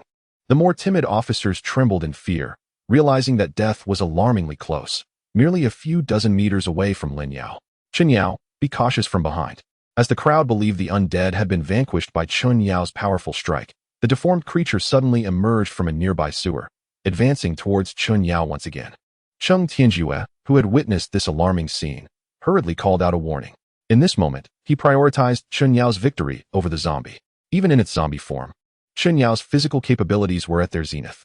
He detected the presence of the undead behind him without Cheng Tianjue's warning, having previously engaged with various beings. He could discern their scents, and the smell of the approaching zombie was now his primary concern. This creature is remarkably resilient. It seems I cannot slay it, murmured Lin Luoxi, who had taken refuge in a corner, observing the zombie's renewed assault on Chun Yao from a distance. Chapter 36. Instant annihilation. As Chun Yao and the undead clashed once more, a multitude of headlights illuminated the distance, signaling the arrival of officers heading to the impoverished district. In the dead of night, no alarm was raised, for He Jinhua had issued a strict order. Tonight's operation was merely a drill, intended to avoid disturbing the residents and to remain undetected. In truth, He Jinhua's concerns were excessive. Though the impoverished area was vast, its inhabitants were sparse, totaling less than 100 households. Even if all police vehicles blared their sirens, no one would emerge. Had they been inclined to do so, they would have done so at the initial sounds of Chun Yao and the undead's roars. Realizing the gravity of the situation, Ma Xiaohu swiftly dialed the number of the deputy chief leading the operation. This is Ma Xiaohu. I hereby order you to withdraw from this location. Tonight's operation is cancelled. The deputy chief, momentarily taken aback, struggled to comprehend the abrupt change in orders after having roused everyone for a mission only to be told to stand down upon arrival. However, recalling He Jinhua's commands to obey Cheng Tianjue and Ma Xiaohu, he reluctantly complied. Police vehicles, which had yet to come to a complete halt, turned around and retraced their path. Though some officers expressed dissatisfaction, the prospect of returning to rest made their grievances diminish considerably. Ma Xiaohu's decision was not without reason. If the scene had solely involved the undead, he would have been unperturbed by public awareness. However, Chen Yao's presence complicated matters. His deep blue eyes and sharp fangs would render any explanation implausible, no matter how he tried to rationalize the events. Cheng Tianjue exhaled in relief. Grateful that the officers had not discerned any issues, those accompanying him were trustworthy, and he believed that informing them later would keep the night's events contained within a limited circle. Xia Ying, astute as she was, understood Ma Xiaohu's rationale.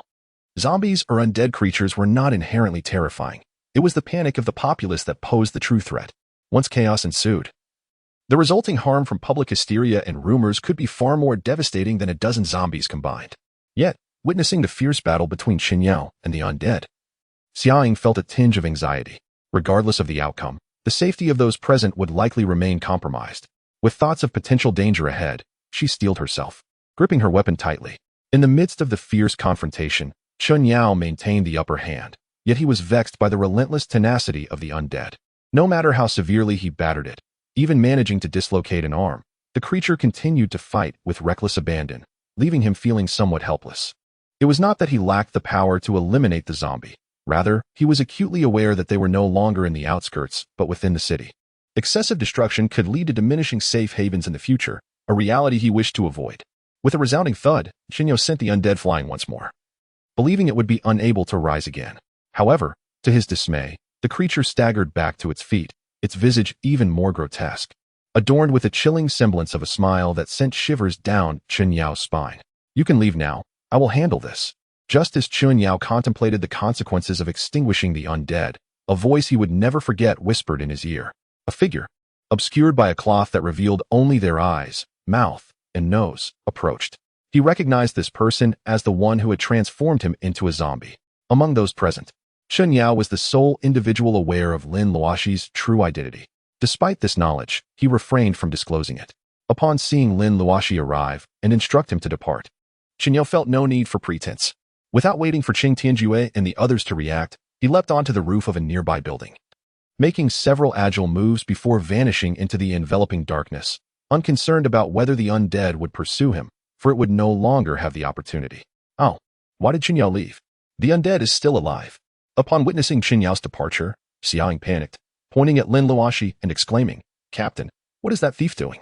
Why did he appear now of all times and cause Chen Yao to flee? What about the undead? He is practically walking into death."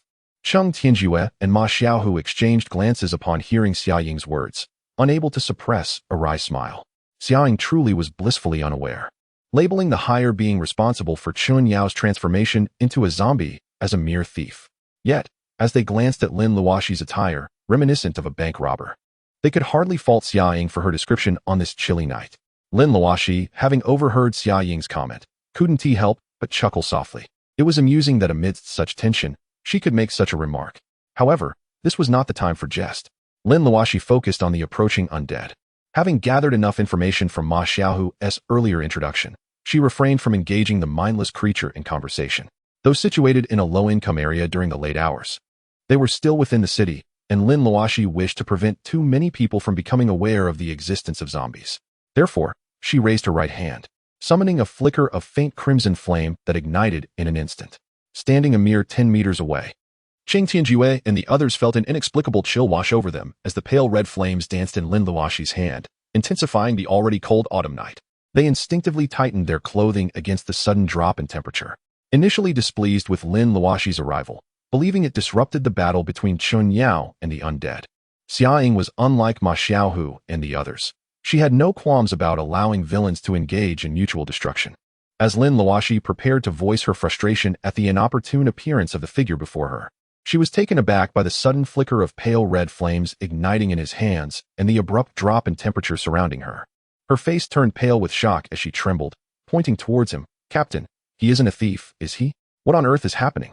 Noticing Xia Ying's astonished expression, Cheng Tianjue was not surprised. He recalled his own reaction upon encountering Chun Yao and the enigmatic man before him, which had mirrored Xia Ying's astonishment. He patted her shoulder, saying, "We never claimed he was a thief. That was your assumption. As for his identity, what do you think could compel Chun Yao to withdraw? If he is not human, then what could he possibly be?" Xia Ying, upon hearing Cheng Tianjue's evasive response, felt as if he had already provided her with the answer she dreaded. She looked at Lin Luoxi with skepticism. "Are you suggesting he is also a zombie? But he appears to be no older than 17 or 18. How could he possibly be a zombie? Aren't zombies typically those who died decades ago and have since mutated? Moreover, why do these zombies differ from my understanding? Aren't they supposed to move in a jerky manner? Why do they seem so human-like?" The others present could only manage wry smiles at Xia Ying's analysis. They were aware of the fictional zombies portrayed on television, yet they knew these were real and could not be compared to mere entertainment. Ma Xiaohu, rarely displaying a smile, responded, "Young lady, no one told you that youth precludes one from being a zombie. He may look young, but he could very well be hundreds or even thousands of years old. Furthermore, it's not a requirement that zombies are merely the deceased. They could be born as such." Though still somewhat perplexed, Xia Ying considered Ma Xiaohu's words, finding them somewhat tenuous, yet plausible enough to cease her internal turmoil. She gazed at Lin Luoxi, suddenly struck by a sense of familiarity in his silhouette, as though she had seen him somewhere before. However, dismissing the thought as too common, she chose not to dwell on it. Lin Luoxi regarded the approaching corpse with a calm demeanor, observing the natural fear reflected in its eyes. With a faint sigh, he released the flames from his hand, enveloping the corpse entirely. Moments later, as the flames extinguished, the corpse had vanished without a trace, leaving no ashes behind. The onlookers were taken aback, their minds racing. They had witnessed the arduous battle against the corpse just moments earlier, yet this mysterious figure had dispatched it with but a single gesture. They pondered whether such an entity was a boon or a curse for humanity. Amidst Ma Xiaohu's musings, Xia Ying's astonishment lingered as she contemplated Lin Luoxi's sudden disappearance. Chapter 37. A campus conspiracy. The morning sun shone resplendently, a herald of a new day that every early riser could feel. The events from the impoverished district, where the corpse had escaped only to be vanquished by Lin Luoxi, had circulated only within a small circle.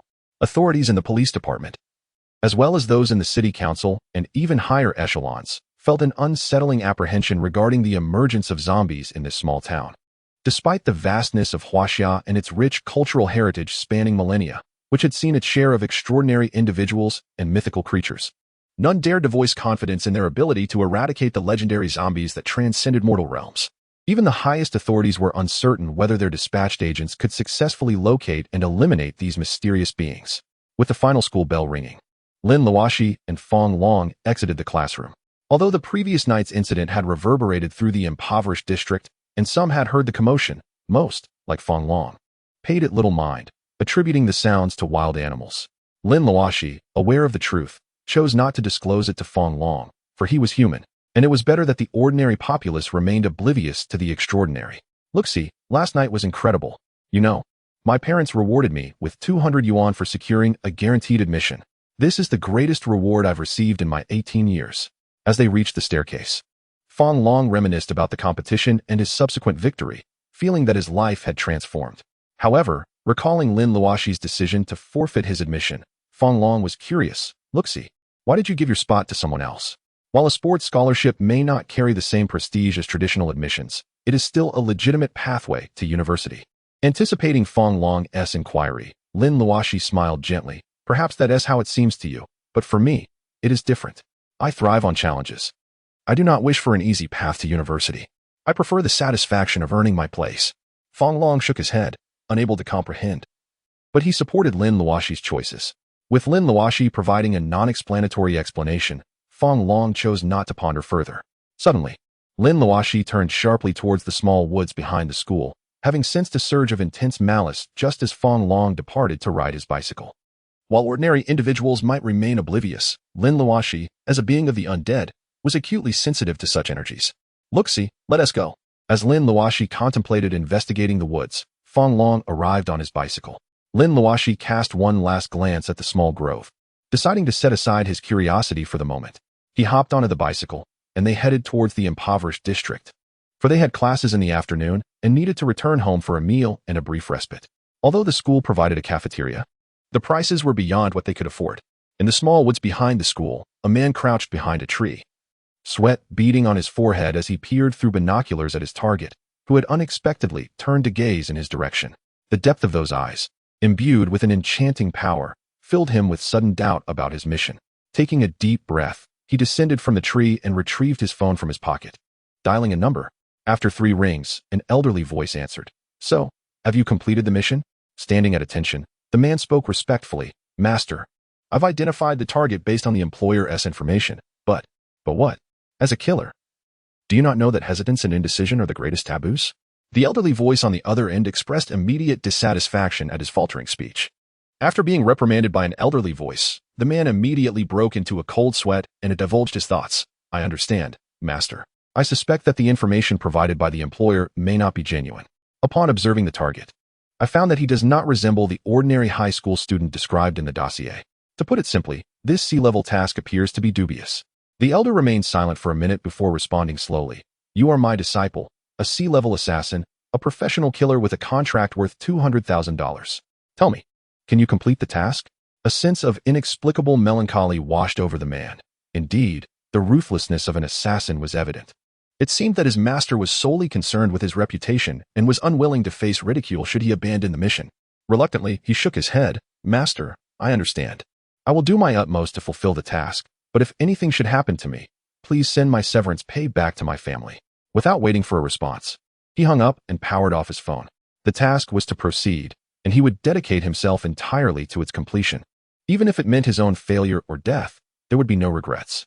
As the man left the small grove behind the school, miles away on a distant island, an elderly man with golden hair and blue eyes held his phone tightly. "My good disciple, go forth and accomplish your mission. If you should perish, I will avenge you." Back in the central villa area, Du Dahua observed the progress of the task on his computer. Suddenly, he saw the task status rise to "in progress," and his heart raced with excitement, thinking that perhaps soon, or by tomorrow at the latest, Lin Luoxi would meet her demise. Overwhelmed with exhilaration, he stood up.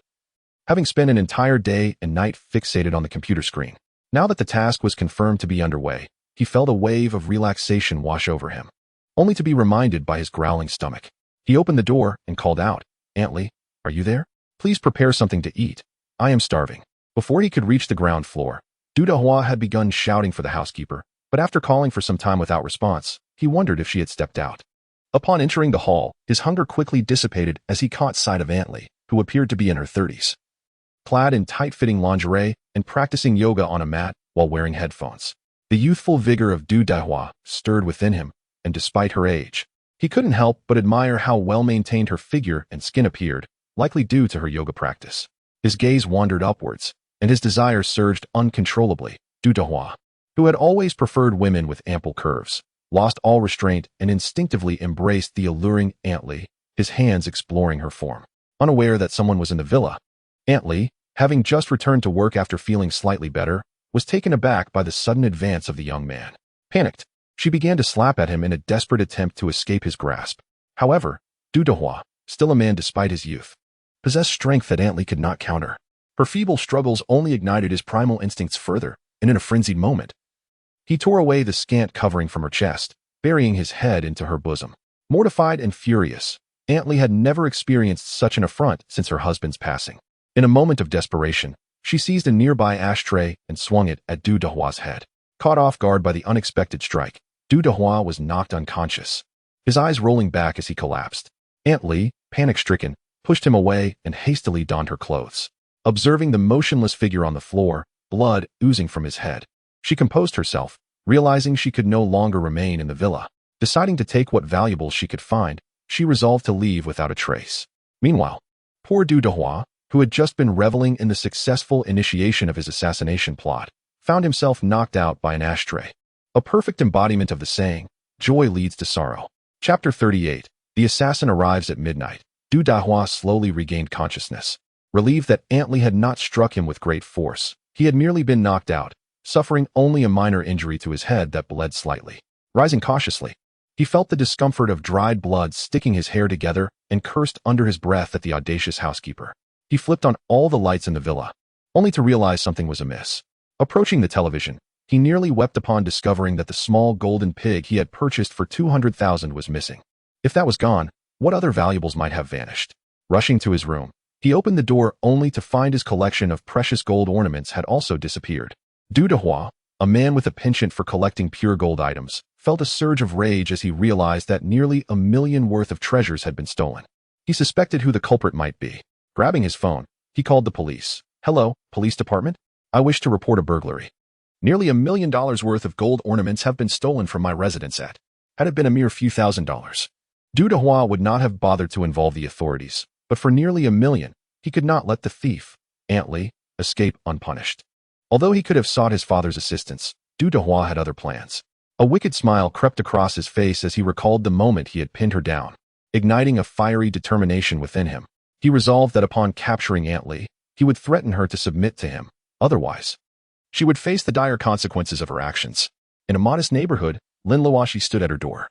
Having just finished watching all episodes of I Have an Appointment with a Zombie, stepping outside for a breath of fresh air, she appreciated the superior quality of the air in her impoverished area, likely due to the lack of development. "Who is there? Show yourself."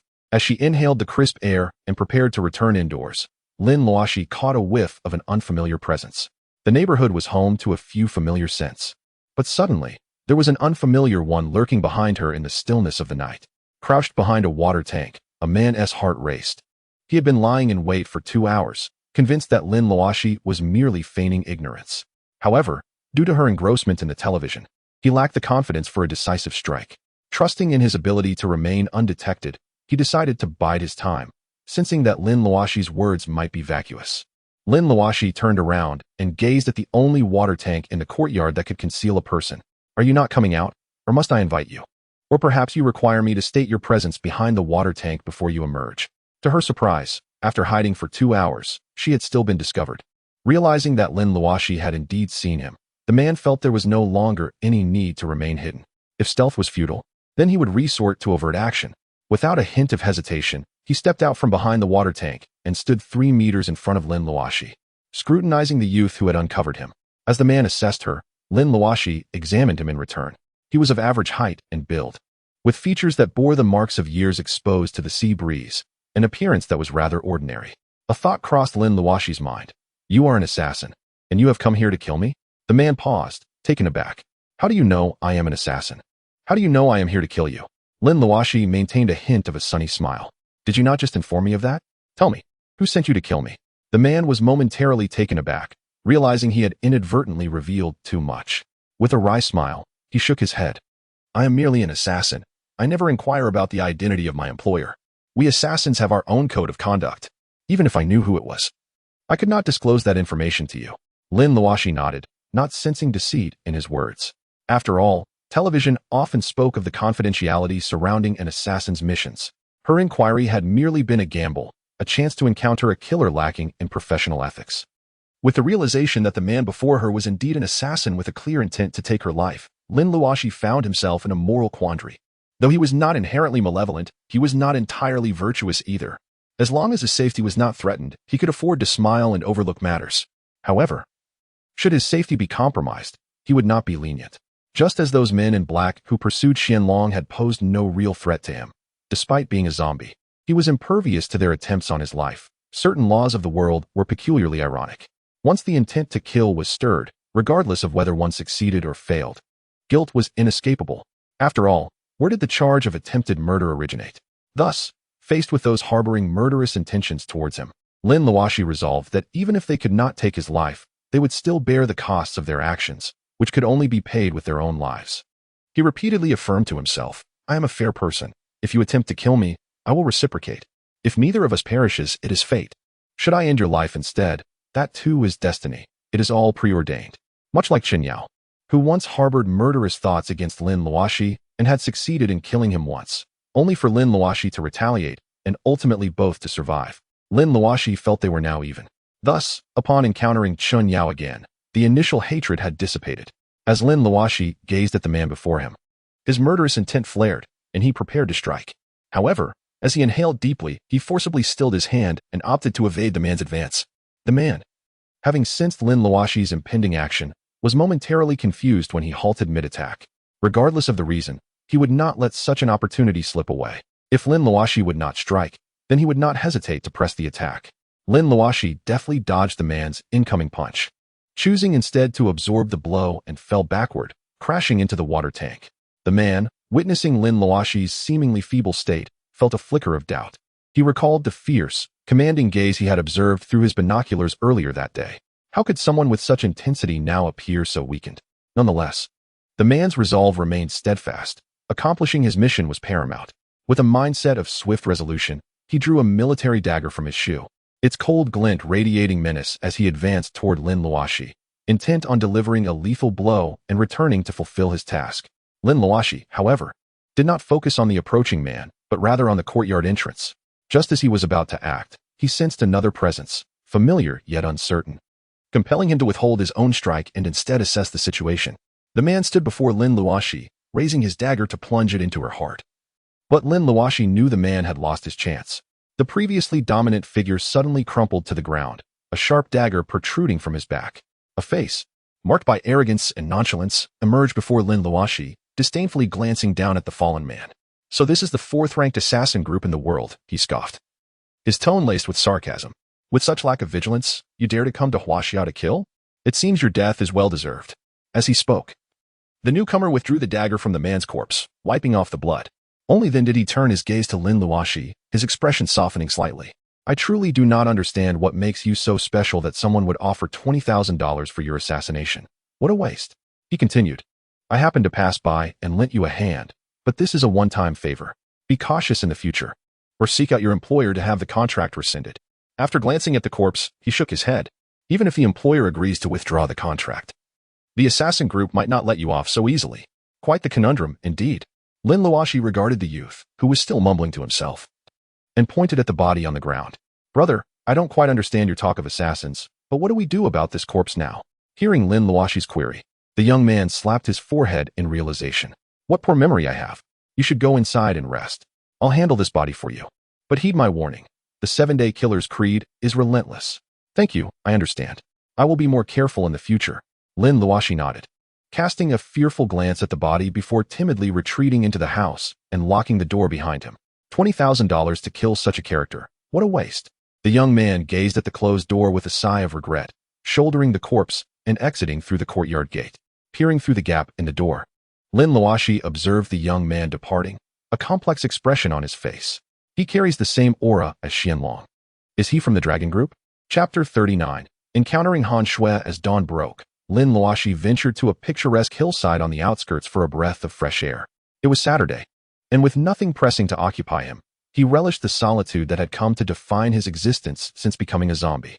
Yet, the circumstances of his life compelled him to fulfill the late Lin's wishes for him to rise above mediocrity. Thus, despite his longing for tranquility, he forced himself to suppress such thoughts. This hillside lay 3 kilometers from the impoverished district, surrounded by dense woods and scenic vistas. Most importantly, from this vantage point, he could observe the hard-working locals tending to their fields at dawn. Though their lives may be arduous, Lin Luoxi believed that such simplicity represented the greatest fulfillment of human existence. In this world, true happiness stems from the ability to be content. Unfortunately, few seem to grasp this truth. Perhaps only those who toil in the earth, with their faces turned toward the soil, truly understand the essence of satisfaction. Finding a serene spot with a splendid view, Lin Luoxi settled down to bask in the autumn sunlight, enjoying the gentle breeze. For the moment, she cast aside thoughts of the assassin from the previous night and the mysterious young man who had unexpectedly rescued her. It was a rare opportunity to relish the beauty of nature in a delightful mood. Pondering over distressing matters would be nothing short of sacrilege. Mother, what on earth have you done? Why did you drag me out of the house in the dead of night? Just as Lin Luoxi was savoring the warmth of the sun and the caress of the wind, a discordant voice interrupted her reverie from behind. Frowning slightly, she recognized the voice as somewhat familiar. With a swift motion, she vanished from her spot and reappeared on a nearby tree. From her vantage point, Lin Luoxi observed a girl she had given 600 yuan to a couple of days prior, now accompanied by a woman who appeared to be in her 30s. However, given that the girl referred to her as mother, it was evident that this woman must be over 40, yet her natural beauty concealed her true age.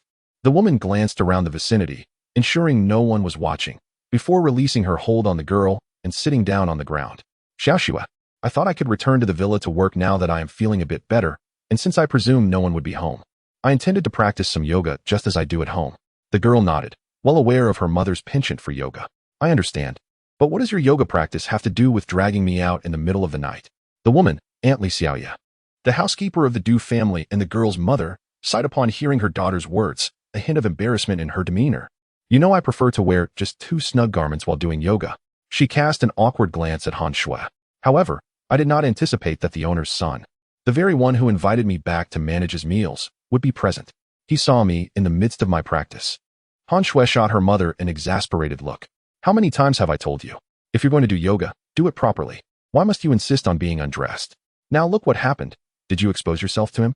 Aunt Li waved her hand dismissively, regret evident on her face. If I were merely seen, that would be one thing. But I never expected that, boy. Han Shui's heart tightened, and she grasped her mother's hand, scanning her for any signs of trouble. Mom, did he attempt anything inappropriate? Please tell me you were not harmed in any way. Aunt Li gently rapped Han Shui's head. You silly child. If I had truly been compromised, I would have leaped from a building by now. But alas, I may have inadvertently given that boy some advantage. I kissed him a few times, and my neck still aches from where he grasped me. In that moment, a flicker of panic crossed Aunt Li's face. In my moment of desperation, I grabbed something and struck him on the head. It turned out to be an ashtray. When I finally got up, he seemed unconscious, and I couldn't tell if he was alive or dead. Frustrated, she slapped her own forehead. I was so anxious about losing my job, thinking I might miss out on 3 months' salary, that I took some golden trinkets from the villa. As she spoke, Aunt Li opened her bag, revealing a collection of small golden pigs, horses, and mice before Han Shui. I was in such a rush that I didn't consider the consequences. But once I got home and fell asleep, I realized something was amiss, so I dragged you out here in the middle of the night. Han Shui felt a surge of anger upon realizing her mother had nearly been violated, but was also exasperated by Aunt Li's reckless actions. Mom, how can I even respond to this? Why do you always act so thoughtlessly? You once stole a chicken from the neighbor out of spite, and thankfully, they never found out. But now you've taken nearly $1 million worth of items. Do you think they will just let it go? Shaking her head in disbelief, Han Shui continued, originally, that man intended to assault you. It was his wrongdoing. If you had injured or even killed him, your punishment wouldn't have been severe. But now, having stolen valuable items from his villa, they will accuse you of robbery and assault. Dear mother. Aunt Li, already on edge, paled at Han Shui's reasoning. I hadn't thought it through, sweet daughter. What should we do now? If we return the items, do you think they will let us off the hook? I don't want to go to jail. Why is my life so miserable? I thought I would have a good life with your father, and then he passed away. Aunt Li began to weep, recalling Han Shui's father, a man whose once thriving business collapsed overnight, leaving behind debts exceeding 10 million. Han Shui, initially ready to scold her mother, swallowed her words upon seeing Aunt Li cry, reminiscing about her father who had passed when she was just 10. She sighed, pondering how her father's trusting nature had led them to this predicament, and wrapped her arms around Aunt Li. Mom, please, no more tears. Let us not cry. Seeing her daughter also in tears, Aunt Li wiped her eyes and mustered a smile, albeit forced. Silly girl, why are you crying? Let us focus on finding a solution. I suppose I'll have to turn myself in. I'm not afraid of disgrace. I can explain what happened. Han Shui grasped her mother's hand. Mom, now that you've taken these items from the villa, no one will believe your account. They'll think you're a robber who harmed someone. With a sense of determination, Han Shui declared, I will turn myself in for you. I'll say I came to the villa to see you and found that boy attempting to assault you. In a moment of defense, I struck him with the ashtray, and I happened to take the items away. Perhaps the police will be lenient. Aunt Li, without hesitation, rejected Han Shui's plan. Xiaoxue, don't deceive your mother. Officials are more concerned about their performance. Do you think capturing a burglar carries more weight than apprehending someone who accidentally caused harm? With a faint smile, she caressed Han Shui's cheek. It is better for me to turn myself in. You are right. We cannot clarify the situation, and that boy is not a good person. He will undoubtedly exacerbate the situation and malign us. Though I may be greedy, my love for you remains true. From her perch in the tree, Lin Luoxi sighed in resignation, quietly descending to the ground. Observing the mother and daughter before her, she spoke, regardless of whether you believe me. I can assist you in resolving your predicament and alleviate some of your burdens. Upon hearing another voice, Han Shui and Aunt Li quickly turned around. Han Shui felt a rush of shyness upon seeing Lin Luoxi, who had just escorted them home. Is everything truly all right? Han Shui pondered, suddenly filled with apprehension. Recalling Lin Luoxi's earlier suggestion, she felt a wave of doubt wash over her. Lin Luoxi wore a reassuring smile. Isn't it a bit late to worry about that now? After all, you and your mother believed in me enough to follow me home. Asking this question now seems a bit redundant. Li Xiaoya cast a peculiar glance at Lin Luoxi and then at Han Shui. Although she was curious about how the two had come to know each other, her primary concern was how to extricate herself from her predicament. Thus, she waved her hand to interrupt their conversation. Xiaoxua, since this young man speaks with such confidence, let us place our trust in him just this once. Moreover, the items are in his possession. When the police arrive, they will find nothing here to implicate us. Han Shui considered her mother's words and found them reasonable, though she still looked at Lin Luoxi with concern. Are you certain you can manage this? We wouldn't want to end up in a situation where you're caught, and then it would be too late to clear your name. Lin Luoxi did not respond to Han Shui, but instead gazed at the approaching Han Shui's home. All right, you two should go inside. There are people waiting for you. Remember my advice. Follow my instructions, and not only will you avoid trouble, but you may even gain something small in return. With that, Lin Luoxi turned and left, clutching the bag that Li Xiaoya had begun to fill. In no time, he vanished from their sight. Once Lin Luoxi had departed, Li Xiaoya turned to Han Shui. Xiaoxue, tell me how you two met. By the way, he doesn't seem to have much money. I must warn you, do not feel indebted to him just because he is helping you this time. Li Xiaoya never shied away from her materialistic nature. My future comfort relies heavily on the kind of man you choose, so be mindful. Han Shui was accustomed to her mother's mercenary views and paid no heed to her words. It's not as complicated as you think. We have only crossed paths once, and I still don't even know his name. Seeing the worry etched on her mother's face, Han Shui gently reassured her, but rest assured, he is a trustworthy person. If he claims he will assist us, he surely will. Just as the mother and daughter opened the gate to their courtyard, a dozen armed police officers appeared before them, although Lin Luoxi had warned them that the police might be lying in wait. The sight of guns pointed at them rendered any semblance of calm impossible. Han Shui exhibited a flicker of fear in her eyes, while Li Xiaoya was nearly in tears. Officer, what is the meaning of this? Why have you come to our home with guns drawn? As the leader of this operation, Xia Ying stepped forward slowly. Ma'am, we received a report last night regarding a theft in the city's central villa district, where nearly $1 million in gold jewelry has gone missing. We suspect you may be involved, and we need your cooperation to come with us for questioning. Xia Ying endeavored to maintain a calm and courteous demeanor. We sincerely hope you will cooperate without us having to resort to force. Han Shui cautiously stepped in front of Xia Ying. On what grounds do you accuse my mother of theft? And do you have any official documentation for barging into our home like this? Xia Ying had intended to explain the public's responsibility to assist law enforcement, but the growing distrust in the police made her swallow her words. It was indeed awkward. After receiving the report, Xia Ying had been ordered to prevent the suspect from fleeing and had come directly to Han Shui's house. Upon arrival, she found no one home. But the interior did not suggest a hurried escape. She decided to stake out the premises, and to her surprise, they returned at dawn. Yet, now confronted with Han Shui's demands, Xia Ying realized she had no official documents to present. Usually, for petty thefts, they did not require such paperwork unless dealing with individuals of significance or conducting operations in specific locations. Seeing Xia Ying at a loss for words, Han Shui concluded that Lin Luoxi was indeed clever, and a smile crept onto her face. So, you have no official documents? That means my mother has the right to refuse your demands. As Xia Ying's heart sank, Han Shui continued, however, as law-abiding citizens, we feel obliged to assist your investigation. Thus, while you may lack formal documentation, I can still allow my mother to cooperate, as I believe she is innocent. Before Xia Ying could bask in relief, Han Shui added, but should it be proven later that my mother is innocent, I will not hesitate to file a lawsuit against your department for trespassing and for pointing guns at us, which frightened us. I will also pursue legal action against the person who made the false report for defamation. The emotional distress caused cannot simply be resolved by declaring my mother's innocence. Xia Ying and the other officers stood in stunned silence, recognizing that while Han Shui's words might seem outlandish, their own lack of documentation made their situation precarious. If it were to be proven that Han Shui's mother was innocent, they would likely lose any legal battle. Who would support the police after they had trespassed without warrant and subsequently found the accused innocent? Without giving them time to ponder, Han Shui grasped Li Xiaoya's hand and addressed Xia Ying. Officer, you mentioned some stolen gold jewelry, but you have yet to specify what exactly was taken. You cannot simply assert that my mother is responsible for any item you care to name. Xia Ying collected herself, casting Han Shui a complex glance. The items reported missing belong to your mother's employer, a golden pig, a golden mouse, a golden horse, and several others. Impossible. Li Xiaoya interjected immediately. I saw those items in the young boss's room just yesterday while cleaning. How could they possibly be missing? You must be misled. That young man is a bit unstable. Xia Ying frowned at Li Xiaoya, feeling somewhat discomfort by the interruption. Ma'am, whether something is possible or not is not for you or me to determine. It must be based on the facts. If a report was made, we have a duty to investigate.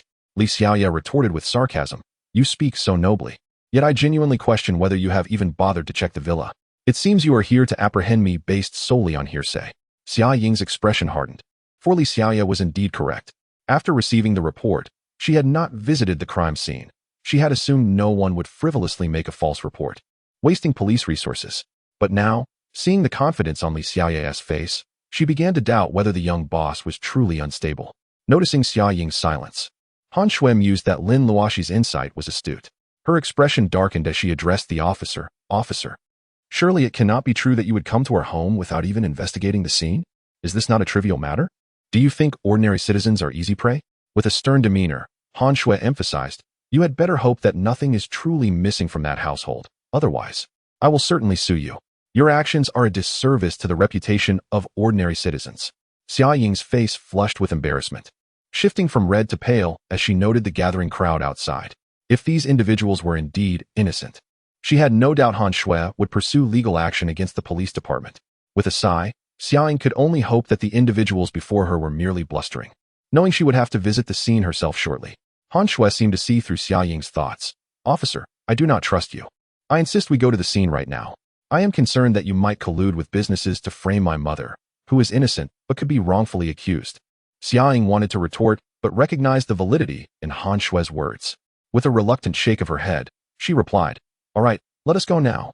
Chapter 41. The villa turmoil. Under Xia Ying's guidance, Li Xiaoya and her mother boarded the police car, heading towards the villa district in the city center.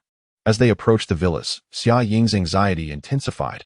Han Shui's earlier words echoed in her mind, leading her to question whether the items had indeed been stolen. Officer Han, you saw how the neighbors reacted when you took my mother and me away. In this society, rumors can be terrifying. Han Shui observed Xia Ying lost in thought and continued to undermine her confidence as instructed by Lin Luoxi. If it turns out my mother is innocent, I will sue you officers. You cannot fathom the weight of being judged by others. Xia Ying understood the whispers from the crowd when they had taken Han Shui and her mother away. Society often judged based solely on appearances, regardless of the truth. Thus, she refrained from arguing about the public's obligation to comply with police investigations. Apologetically, she nodded, I'm sorry. If it is proven your mother is innocent, I will personally explain to each neighbor and ensure your mother does not suffer from their judgment. Let us hope so. Han Shui merely echoed Lin Luoxi's instructions without concern for whether Xia Ying would follow through. After all, the reality remained that her mother had indeed taken those items. Gazing out the window at the rapidly retreating scenery, Han Shui recalled Lin Luoxi's ever-present sunny smile, wondering if he could truly resolve this matter. After 20 minutes of silence, several police cars entered the villa district in a line, following the address from the precinct in Li Xiaoya's directions. Xia Ying and her team quickly arrived at the entrance of Du Dehua's villa. The sight of the police cars drew the attention of many residents. However, Xia Ying ignored the stares and approached the villa door, ringing the bell. Du Dehua, who had just returned from tending to his head injury, was caught off guard by the sudden ringing. Irritated, he stepped outside. Who is it? Ringing my bell so early. Don't you know this time is for sleeping in? Such a lack of manners. Xia Ying's face darkened at his dismissive tone. A person who could speak so rudely might very well file a false report or mock others. Yet, as a police officer, she strove to keep her emotions in check. Politely, she addressed him, is this Mr. Du? I am Xia Ying from the Municipal Bureau, the officer in charge of your villa's theft case. I apologize for the early disturbance, but I need to investigate some matters to help recover your missing items. Du Dehua, still dazed, perked up upon hearing a woman's voice. He looked up to see Xia Ying in her police uniform, striking and composed, and could not help but gawk at her beauty, exclaiming, I didn't expect such a stunning woman among the police. His gaze lingered on her figure, causing both Xia Ying and her accompanying officers to furrow their brows. Two young officers, particularly incensed, felt an urge to draw their weapons. Xia Ying was the department's pride, a strong and fierce woman who was their idol. However, this man had the audacity to leer and speak lewdly in front of them, which was intolerable. One hot-headed officer stepped forward. You? What are you staring at? Do you want me to gouge your eyes out? Mind your words, or you'll regret it. Realizing he was surrounded by police, Du Dehua felt a cold sweat break out. Although he was affluent in milieu and had some influence, He knew he was no match for the police. He quickly opened the villa door, but could not resist casting another glance at Xiaoying. So you were here to investigate? Come in, but I wonder why you aren't out catching the real criminals. Xiaoying's impression of Du Dehua had plummeted. She turned to Li Xiaoye and asked, Is this the person you mentioned, the young boss? Is he the one who acted inappropriately towards you yesterday? On their way, Li Xiaoye had avoided discussing the theft, focusing instead on her own harassment to lead the police to believe she was unconcerned about the theft and only worried about her own experience. This had swayed Xiaoying to lean toward the belief that Li Xiaoye was innocent. If she were guilty, why not defend herself? But now, seeing Du Dehua, Xiaoying was convinced he was indeed the type to harass women, as his earlier gaze had revealed. Feeling somewhat embarrassed, Li Xiaoye admitted, He is indeed the son of the man who employed me, Du Dehua. Upon seeing Li Xiaoye, Du Dehua's eyes lit up. But then he remembered his head injury and spat. You wretched woman. You dared to return after smashing my head and running away, not caring if I lived or died. Let us see how you fare this time. Stepping closer, Du Dehua pointed at Li Xiaoye. Officer, this woman is the one who broke my head and stole several items from my home. Mr. Du, please mind your language, Xiaoying replied, her brow furrowing. We wish to understand the details of yesterday afternoon. Please recount the events truthfully. Du Dehua had prepared his story and began to narrate. Yesterday afternoon, I woke up to see this woman stealing from my house. I shouted thief, but she struck me with an ashtray and knocked me out. I called the police afterward. That is how it went. His account was reasonable, and had Xiaoying not already judged his character, she might have believed him. She spoke with a flat tone devoid of emotion. I understand. However, this lady claims you attempted to assault her, and she merely defended herself. As for the items in your home, she did not touch them. As Du Dehua attempted to protest, Xiaoying raised her hand to interrupt him. Since both parties have conflicting statements, we will need to search your villa for any clues. Do you consent to this, Mr. Du? Without much thought, Du Dehua replied. I have no objections. Feel free to investigate. Turning to gaze at the departing Xiaoying, fixating on her pert posterior, he licked his lips once more. Only to be caught in the act by the irate officer from earlier. Anger surged within him. He resolved that, regardless of the outcome, he would teach her a lesson for daring to desecrate his goddess twice. It was utterly unforgivable. While the onlookers harbored their own thoughts, none noticed the presence of an individual vanishing from the balcony of the second-floor villa. Chapter 42. A twist of fate. Xiaoying, accompanied by over a dozen officers under her command, entered the villa and promptly commenced a thorough search. Captain Xia, I found this, a female officer said. Her cheeks flushed as she approached, holding up a torn bra. As the leader of the operation, it was natural for everyone to address her accordingly. Xiaoying's face reddened as well. Although every woman wore such an item, displaying it in front of so many men, regardless of its ownership, would inevitably lead to some embarrassment. Glancing back at the blushing Li Xiaoye, Xiaoying immediately recognized that this was the very bra Li had mentioned had been torn and discarded in the car. At that moment, she shot a glare at Du Dehua, fully convinced of Li Xiaoye's words that he had violated her. Du Dehua, too, stared wide-eyed at the bra unearthed by the female officer, inwardly cursing himself for focusing solely on the stolen items upon waking. Neglecting to notice this piece left in the hall, he chuckled awkwardly. Who on earth discarded this in my house? Xiaoying shot him a disdainful glance. Mr. Du, according to this lady, when you assaulted her, you tore her clothing, and I believe this is the very item in question. I wonder, Mr. Du, what you understand about the charge of attempted assault, or if you have anything to say now. Du Dehua hastily waved his hands. How could that be? This woman is over 40. How could I possibly assault her? She could almost be my mother. He glanced at Han Shui beside Li Xiaoye. If you're referring to the young lady next to her, then perhaps it's a different story. Mr. Du, please be mindful of your language. Xiaoying was taken aback that Du Dehua would still attempt to be lewd towards Han Shui at such a moment. Anger surged within her. We now suspect that your items were not stolen, but rather that you attempted an assault and, in a fit of embarrassment, reported a false crime after being struck by Li. What else do you have to say, Mr. Du? Du Dehua was taken aback by the swift turn of events. His desperation palpable. Officer, one can eat recklessly, but one cannot speak recklessly. My belongings are indeed missing, but regarding your allegation of assault, I must reiterate, I did nothing. Unfazed by his protests, Xiaoying turned to the officers present. You are to proceed to Mr. Du's room at the end of the second-floor corridor and ascertain whether his belongings are truly missing. She had already heard from Li Xiaoye that Du Dehua's items were placed on a shelf in his second-floor room, and she was now entirely convinced that Li Xiaoye had been wronged and believed her words, that those items must be in Du Dehua's possession. With a teasing tone, she addressed the self-assured Du Dehua. Mr. Du, do you have any objections to our search? Du Dehua nonchalantly waved his hand. He knew whether those items were present or not. Seeing that Du Dehua had no objections, Xiaoying signaled for 4 or 5 officers to depart the hall and ascend to the second floor. Du Dehua sneered at Li Xiaoya. "Aunt Li, I have treated you well these past 2 years. I never expected you to hurt me and steal my belongings. What a disappointment." Casting a disdainful glance at Du Dehua, Han Shui retorted, "You may not speak, but that does not make you mute. You should pray that your room holds no incriminating evidence. Otherwise, prepare for the lawless retribution." Han Shui counted off on her fingers: attempted assault, false reporting, framing, defamation. You can look forward to a thorough reflection in prison. "Captain Xia, we have found the stolen items on the shelf upstairs." Just as Du Dehua was about to refute Han Shui's claims, a police officer's announcement from the second floor froze the smile on his face. A wave of disbelief washed over him. How could this be? He distinctly remembered discovering those items missing last night. He glanced back at the golden pig positioned near the television. Indeed, it was gone. With an uneasy heart, he ascended the stairs with Xia Ying and the others, arriving at his room, where he was rendered speechless. He rubbed his eyes vigorously and even pinched himself, for on the shelf lay the very items he had reported missing, including the golden pig from downstairs. Could it be that I dreamed it all last night? Upon seeing the items, Xia Ying let out a sigh of relief. Though she believed Li Xiaoya, she had been anxious until the items were found.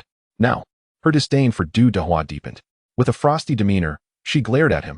"Mr. Du, did you not claim that Aunt Li stole your belongings? How is it that these items are now intact in your room? Do you think our police force has nothing better to do?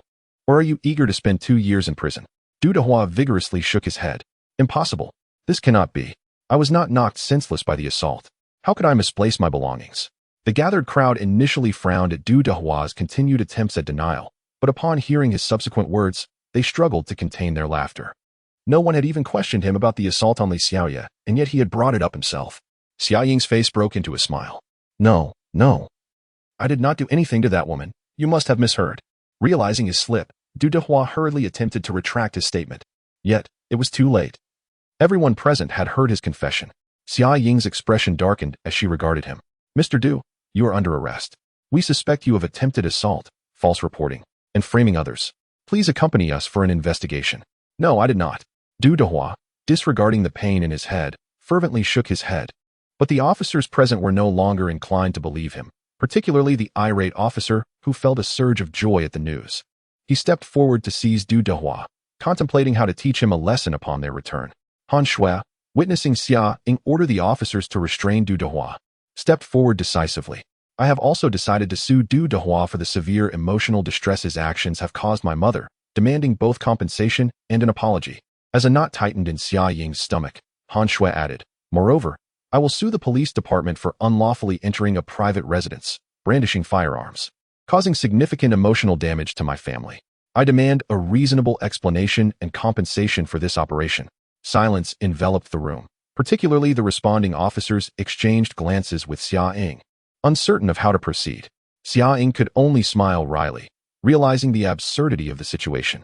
Chapter 43, Claim of 100,000. Upon confirming that the stolen items were merely the result of Dedua's thwarted attempts at infringement, Xia Ying lost interest in further investigation. The crux of the matter now lay in solidifying the charges against Dedua, alongside addressing Han Shui's claims of suing the police department. As Xia Ying led her team of officers out, taking Dedua away from the room, Lin Luoxi's figure materialized within, her gaze fixed on the closed door, a palpable aura of lethal intent emanating from her eyes. Turning towards the nearby computer, she pressed a button on the screen, and the display immediately illuminated. Lin Luoxi's attention was drawn to the prominent title 7 days to kill along with a list of tasks beneath it, intensifying her previously simmering fury. Initially puzzled as to why a mercenary organization had targeted her, it became increasingly clear that it was no mere coincidence. Observing her details on the screen, Lin Luoxi realized that Dedua was the one who had hired the assassins against her. Yet, she could not fathom the reasoning behind Dedua's actions. Their recent encounters had been trivial, devoid of any profound animosity. Why would he go to such lengths to eliminate her? The truth lay in the depths of Dedua's jealousy, an all-consuming envy that distorted his very being. A man of narrow-mindedness, Dedua could not tolerate anyone who dared to rise above him, as evidenced by his earlier aggression towards Rooney under Lin Luoxi's threat. However, the dynamics with Lin Luoxi were far more intricate. From the onset of their high school years, she had been the one to overshadow him, only for him to find himself suddenly usurped by her unexpected resurgence. This reversal of fortunes was intolerable for someone like Dedua. whose spirit had been warped by jealousy and resentment, leading him to view Lin Luoxi's existence as a personal affront. Such convoluted emotions had driven him to hire assassins against her, an enigma Lin Luoxi could not unravel. Setting aside her confusion regarding Dudua's motives, Lin Luoxi turned her attention to the task progress. After a brief review, she located the cancellation button and clicked it. As the employer had rescinded the task, it was necessary to pay the full commission. With Dudua's online banking still accessible, Lin Luoxi effortlessly transferred the remaining sum of $150,000 to the assassin organization. Only when the website confirmed the successful transaction and cancellation did she exhale in relief and rise from her seat. Her concern was not for herself, but rather a reluctance to take lives unnecessarily. "Chief, why did you agree to the employer's cancellation of the task? My apprentice is dead." Moments after Lin Luoxi rescinded Dudua's task, a golden-haired elder confronted a stern middle-aged man. The leader's recent decision to cancel a task puzzled him. The middle-aged man slowly opened his eyes, regarding the elder with an air of authority. "Mr. Enz, as one of our organization's SSS-ranked assassins, I urge you to refrain from letting emotions cloud your judgment. The employer has followed our organization's regulations and canceled the task, compensating us adequately. Do you expect us to continue the job simply because of your apprentice's demise?" Exhibiting a shrewd business acumen, the middle-aged man continued, "Every business adheres to its rules, and organizations must uphold their regulations. Since the employer has canceled the task and provided the necessary funds, what justification do we have to proceed?" Just as Enz prepared to respond, the man added coolly, "Let us not forget that to me, he was merely an ordinary assassin. His worth lay in generating profit for me. His death is unfortunate, but as assassins, we do not seek revenge. A death is merely a reflection of one's inadequacies." "Very well, Mr. Enz, you may leave now." Initially inclined to voice further objections, Enz resignedly shook his head and exited the room, feeling a wave of desolation. The life of a killer was devoid of compassion. "Apprentice, forgive me. I wish to avenge you, but the organization's rules bind my hands." Once Enz departed, the middle-aged man reopened his eyes, their depth unusually dark and bright. Had Enz been present, he would have found it curious that the leader possessed such striking eyes. The man chuckled to himself, gazing at the closed door. Enz is too sentimental, forever unable to grasp a killer's true responsibilities and obligations. His words seemed to drift into the air, perhaps meant for no one in particular. Nonetheless, the loss of a C-ranked assassin stung him. Yet the prospect of $200,000 filled him with anticipation. He contemplated the possibility of acquiring or capturing robust children from around the globe to cultivate anew. To him, human life held little value. His true passion lay in wealth, which he deemed of utmost importance. At the entrance of the Moluo City Police Station, Xia Ying escorted the mother-daughter duo, Li Xiaoye and Han Shui, out of the building, her countenance a blend of relief and lingering sorrow. Although the situation had resolved, she felt a twinge of heartache. Han Shui insisted on suing the police department for their unauthorized intrusion into her home, which had caused emotional distress to her and her family. Just as the atmosphere grew tense, unexpectedly, Han Shui's mother, Li Xiaoye, intervened, stating, "As long as your police department compensates us with 100,000, we need not pursue an apology. This matter will be settled." As Han Shui chastised her mother for her perceived humiliation, the leaders present, including Xia Ying, nodded in agreement. Even He Jinhua, known for his unwavering demeanor, conceded under Han Shui's incisive remarks, indicating that he would personally cover 10,000, leaving the remaining 90,000 for the police department to manage. Faced with He Jinhua's authority and the fear of a lawsuit tarnishing their reputation, the officers rallied to gather the sum within the hour and transferred it to the account provided by Li Xiaoye. As the team leader, Xia Ying not only contributed 10,000 from her own pocket but also faced a deduction of her annual bonus, pushing her to the brink of financial ruin after just 2 years of work. Yet, recognizing that her haste had led to this predicament, she accepted her fate. Nonetheless, she vowed to herself to ensure all necessary permits were in place for future operations to avoid further encounters with individuals like Han Shui, lest the police department find itself in dire straits again. Upon reaching the police station's entrance, Xia Ying paused, forcing a smile. "I apologize for taking up your time. You may leave now. As for your intent to sue Dudua and seek compensation, we have instructed our lawyers to handle it." Recalling certain matters, Xia Ying added thoughtfully, "However, should Dudua's family approach you for an out-of-court settlement, please inform us immediately. We must ensure justice is served for such criminals, as your testimonies are crucial to this case." This was a directive from He Jinhua, who was adamant about punishing Dudua after nearly embroiling the entire Moluo police department in legal troubles, inciting his ire. Han Shui nodded. her initial assertiveness fading, replaced by a serene demeanor. Understood, Officer Xia. Thank you for your assistance. Should you need anything further, I have left my mother's phone number. As Xia Ying watched Han Shui and Li Xiaoya depart, she pondered the recent string of bizarre occurrences. Just as she prepared to turn away, she caught sight of a familiar figure, furrowing her brow in contemplation, yet finding no clarity. Shaking her head, she attributed the sensation to her sleepless night spent on surveillance, dismissing it as mere illusion. As Xia Ying turned back to the police station, Lin Luoxi was approaching with a sunny smile, heading towards Li Xiaoya and her companions. Chapter 44. Greed beyond measure. How are you, Aunt? The police didn't give you any trouble, did they? Concerned that Li Xiaoya and her mother might struggle to cope with the situation, Lin Luoxi had followed them after leaving the villa of Du Dehua. After waiting for several hours, he finally saw them emerge from within, prompting him to approach with a sense of relief. Upon seeing Lin Luoxi, Han Shui's face lit up with a shy smile. For some reason, every time she encountered him, memories of their first meeting flooded back, when she had been willing to offer herself, leaving her feeling somewhat embarrassed.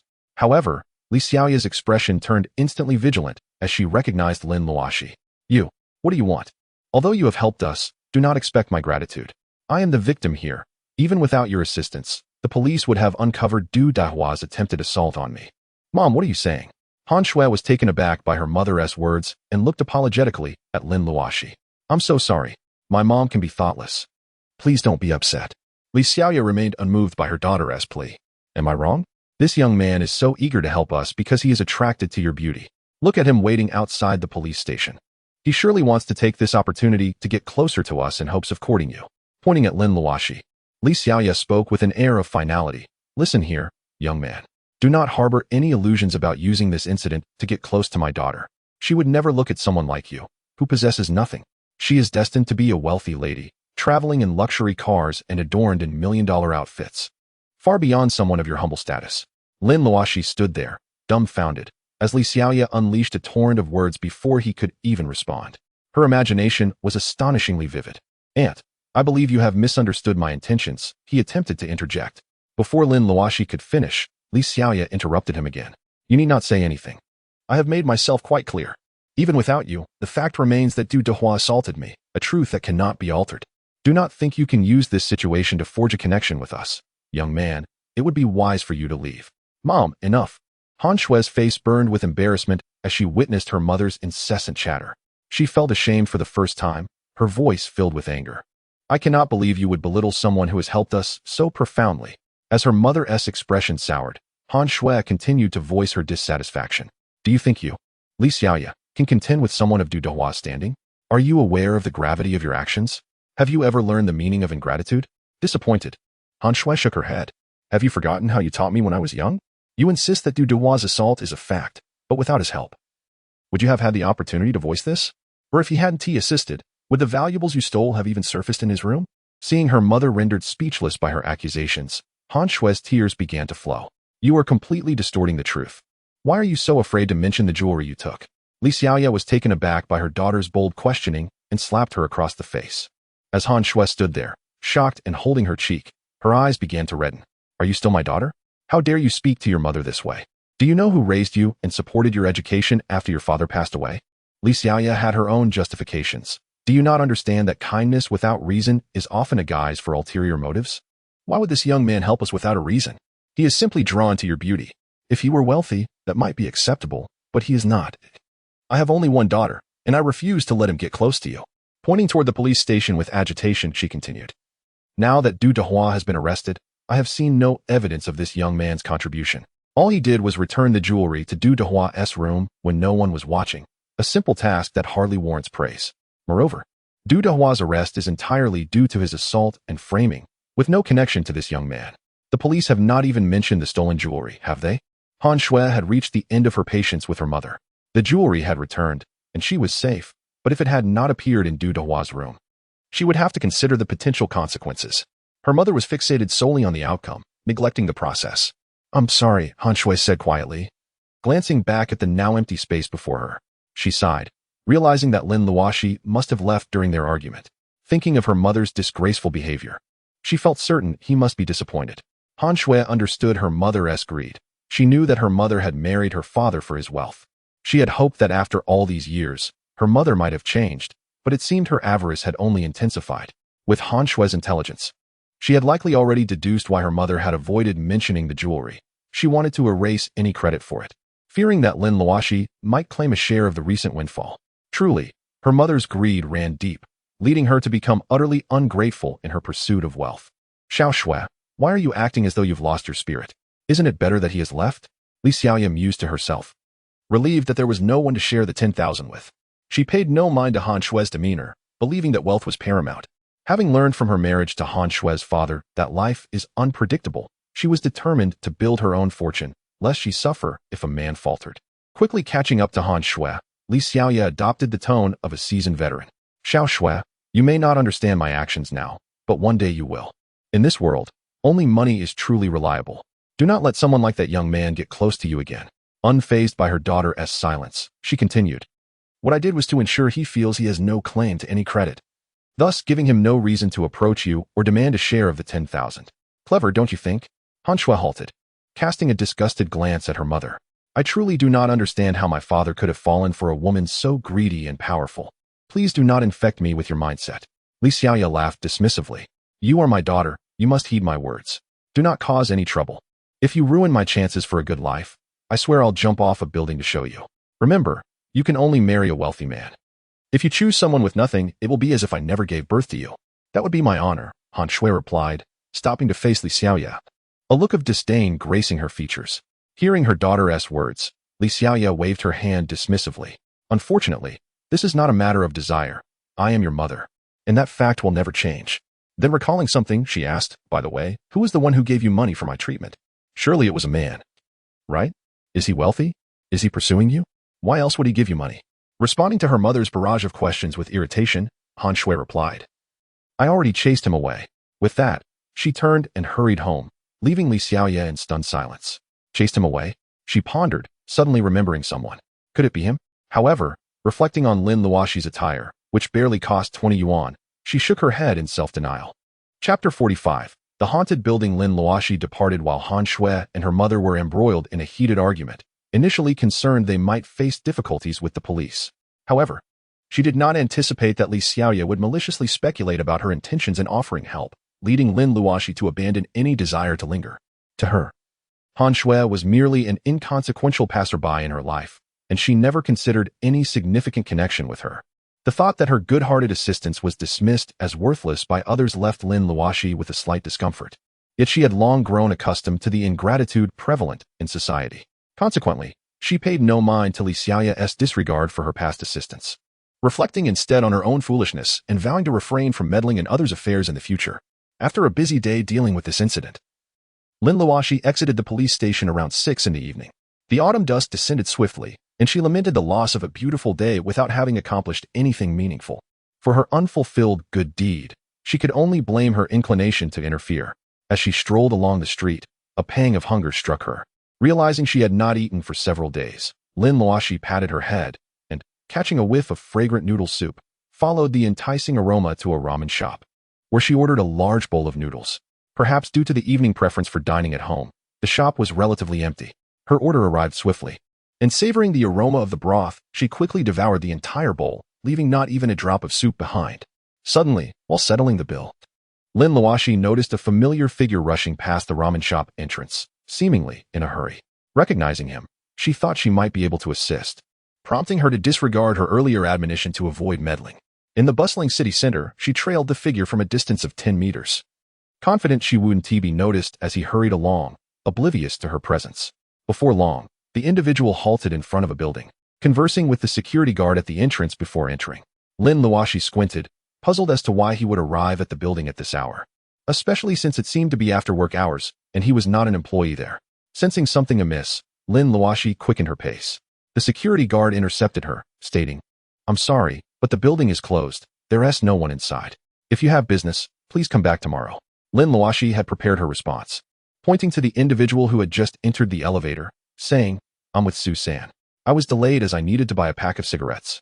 The man who entered was indeed Su San, the intriguing short fellow from the competition for the school's recommendation slots. The guard, upon seeing the elevator doors had closed, expressed some regret yet respectful deference. Oh, you're Mr. Su's friend. My apologies, you may go in. Mr. Su is on the 18th floor. After thanking the guard, Lin Luoxi stepped inside, her curiosity piqued. She knew this building was among the top 5 in Muro, housing the Muro branch of the prestigious Lu Group, one of the top 5 private enterprises in China. Why would Su San be allowed entry at this hour? Dismissing her swirling thoughts, she pressed the elevator button, selecting the 2nd floor to avoid drawing attention from those on the 18th floor, as she believed running up the stairs would be faster than waiting for the elevator. Just as the elevator doors closed, one guard remarked to his colleague, "Those 2 young men who just went in don't look very capable. What can they possibly do?" The other, clearly more serious, replied, "Don't speak without knowing. There's no ghost haunting our company." Those 2 were merely friends of Vice President Liu. Hearing this, the first guard felt a wave of relief. He was aware of the recent ghostly rumors surrounding the company, but they had been instructed to keep quiet to protect the company's reputation, knowing that any breach could lead to termination. The elevator doors opened on the 2nd floor, and Lin Luoxi slipped out, keen to keep her visit to the Lu Group discreet. Activating her instincts, she adeptly avoided all surveillance cameras and entered the stairwell. Once inside, Lin Luoxi sprinted, her form nearly a blur, reaching the door of the 18th floor in mere seconds. Peering through the door crack, she noticed the absence of surveillance cameras, which, while odd, facilitated her covert presence. The elevator dinged as the doors opened, revealing Su San stepping out, a bag in hand, his expression neutral. Neither angry nor pleased, just as it had been during the competition. "Mr. Su, are you Su San?" As Lin Luoxi pondered Su San's personality and his purpose at the Lu Group, a woman's voice broke the silence of the deserted 18th floor. 2 girls approached Su San, their faces etched with surprise. Upon hearing his name called, Su San displayed a fleeting change in expression but quickly masked it, responding, "It's Lu Ruoxi. I didn't realize you were the vice president of the Lu Group's Muro branch. Let us discuss the situation here." Lu Ruoxi, curious that her uncle's guest was a classmate, forced a smile. "Indeed, what a coincidence. I didn't expect my uncle's guest to be you. Please follow me." He.S. waiting in his office. Su San nodded and headed towards the general manager's office, aware he was invited by Lu Ruoxi's uncle and had no need for pleasantries with her. Watching him walk away, Shirshinya, filled with curiosity, asked, "Ruoxi, why is your uncle's guest Su San? Can he really deal with ghosts? We spent over 2 years in high school together, and I had no idea." Lu Ruoxi shrugged. "I'm not sure, but let us go see what they discuss. The thought of encountering a ghost tonight excites me." Shirshinya rolled her eyes. "What are you so excited about? Regardless, before 10 o'clock, you must leave with me. I don't want to witness any perverse apparitions and risk nightmares." Lu Ruoxi playfully tugged at Shirshinya. "What's there to fear? We can just hide in the office and not come out. A master arranged the feng shui when this building was constructed, so no malevolent entities can enter. That's why my uncle was safe alone in the office last night. He truly encountered a ghost." Upon hearing Lu Ruoxi's words, Shirshinya, not one to be easily placated, expressed her apprehension. "Please stop talking. Your uncle is incredibly brave to stay alone in a supposedly haunted building." Lu Ruoxi couldn't help but smile bitterly. "What can be done? The Lu Group was established by my father and me, and our bond remains strong. If he doesn't come to ascertain whether it is truly haunted, he will never find peace. As it happens, last night he indeed saw the ghost. Well, let's go inside and discuss this further." Upon entering the office, Lin Luoxi appeared where they had initially stood. Observing the dimly lit office floor, an involuntary shiver ran down her spine. She harbored a lingering fear of ghosts. Although somewhat terrified, she had formed a robust psychological resilience against such supernatural entities over the years. After all, what was a ghost? Merely a specter that could be vanquished. With a hint of vanity, Lin Luoxi lifted her chin. She was a zombie, undying and unyielding. In comparison to a mortal ghost, she felt vastly superior. Resolving to stay and assess the situation, she sauntered towards the office door, eager to eavesdrop on the conversation within. The office had commendable sound insulation, yet, if it were anyone else, they might hear nothing. But with Lin Luoxi's heightened senses, even a minor breach in soundproofing would allow her to catch snippets of the dialogue. Su San and Lu Tianbing exchanged pleasantries before comfortably seating themselves on the guest sofa. Lu Tianbing, the second in command of the Lu Group, addressed Su San directly, devoid of flattery. "Mr. Lu, I wonder what prompted you to contact me and summon me here. How may I assist you?" Lu Tianbing was not perturbed by Su San's demeanor. With a businessman's polished smile, he replied, "There's nothing of great importance. However, the head of this branch recently called to report some peculiar occurrences. Hence, I traveled from Beijing to Miluo to ascertain the truth."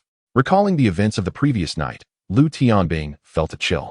"I waited alone in this office last night to see for myself. As expected, around 10 o'clock, the lights on this floor began flickering, except in my office. Susan narrowed his eyes, having caught on to something. Are you suggesting that this place is haunted, and that the apparition appears around 10 at night?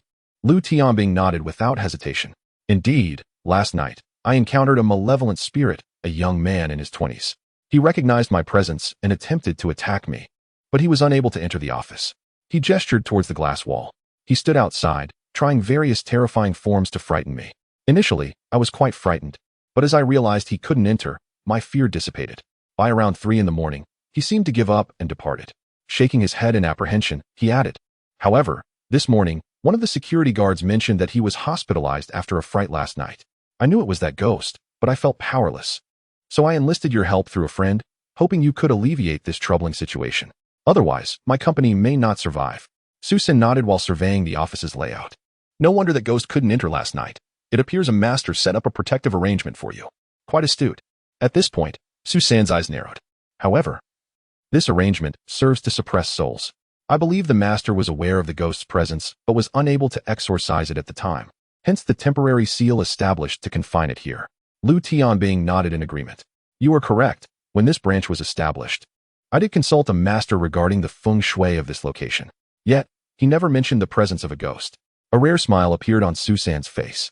It is normal for him not to disclose such matters. In our line of work, unless the involved parties are already aware, we refrain from mentioning it to prevent public panic. So, do not blame the master for withholding information or failing to eliminate that ghost. He may have specialized solely in feng shui. Lu Tianbing smiled amiably. I cannot fault the master. After all, he has confined that ghost for over 3 years, for which I am immensely grateful. Without his intervention, this branch might never have opened. Susan nodded in agreement, but then shook his head. Your gratitude is justified. But it is precisely due to that confinement that the ghost's resentment has intensified, granting it greater power and making it even more challenging to confront. Susan lightly tapped his bag beside him. I am a hired hand to help dispel troubles for those who pay me. My words stem from your investment in my services, Mr. Lu. I merely wish to remind you that while you should be thankful for the master's 3-year suppression of the ghost, it has also allowed that spirit's bitterness to grow. Regrettably, I do not believe my current abilities would suffice to subdue a malevolent spirit that has accumulated resentment for 3 years or more. Lu Rushuang, already anxious, felt her heart race at Susan's words. Susan, what shall we do now? If you are unable to assist, then our company is surely doomed. Noticing his niece's agitation, Lu Tianbing inquired curiously, Rushuang, do you know Mr. Su? He is my classmate. We are in the same class. Lu Rushuang replied, not concealing her connection. Now is not the time for pleasantries. Let us get to the point. Susan, clearly reluctant to disclose aspects of his identity, interrupted. Mr. Lu, may I ask if you encountered any unusual occurrences when you purchased this land or during the construction of this building? Has anyone died here? Typically, a ghost lingers in the place of its demise, rarely venturing elsewhere. Susan's inquiry plunged Lu Tianbing into contemplation. He genuinely could not recall any deaths associated with this location. Meanwhile, Lu Rushuang's eyes lit up. I know of an incident that might be relevant to your inquiry. Surprised that Lu Rushuang had this knowledge, Susan felt a surge of hope. Please share. This is vital in our battle against the malevolent spirit. Understanding its cause of death could help us alleviate its grievances and diminish its resentment, thereby reducing our troubles. Lu Rushuang nodded and recounted what she had overheard at the company. My uncle may not be aware, but I often hear employees mention that 5 years ago, during the demolition of this building, a man did indeed die. After reflecting for a moment, she continued. It is said that he was a former resident prior to the demolition. For reasons unknown, he seemed to receive less compensation than others. He subsequently sued the developer responsible for constructing this building, but to no avail. In despair, he took his own life. Isn't this building owned by the Lu Group? How could such a tragedy occur? Susan frowned upon hearing the cause of death, feeling a twinge of discontent towards such unscrupulous companies. Lu Rushuang shot Susan an exasperated glance. The building is indeed under the Lu Group's ownership, but that does not mean we were responsible for its construction. The Lu Group acquired this building from another developer. Furthermore, she added, do you wish for me to continue? Interrupting is quite impolite. Feeling a bit embarrassed, Susan scratched his head. Please, go on. Lu Rushuang resumed her earlier discussion, stating that the investigation into the subsequent reasons revealed that the compensation he received was not less than others. In fact, on average, he received slightly more. With a look of disdain on her face, she explained that the developer compensated based on the area of the property, and since his was the smallest, Merely a few dozen square meters, he naturally received far less than others. However, the average price per square meter was somewhat higher. Yet this individual, unsatisfied, insisted that the developer compensate him based on the standard of 80 square meters per household. It was predictable that the developer rejected his request. Consequently, he resorted to legal action against the developer, which proved futile, leading him to take his own life. This is all I know. Outside, Lin Luoxi, having overheard this tale, muttered to herself, I never imagined this fellow to be so greedy. Thinking that a mere dozen square meters could be treated as a single unit and expecting compensation as if it were an average-sized apartment. How ridiculous. His greed ultimately cost him his life.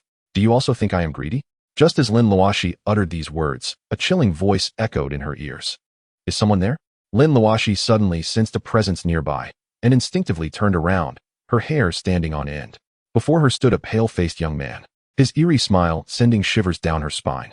Most unsettling was the fact that his face was upside down, and as she looked up, she realized he was floating in midair, conversing with her.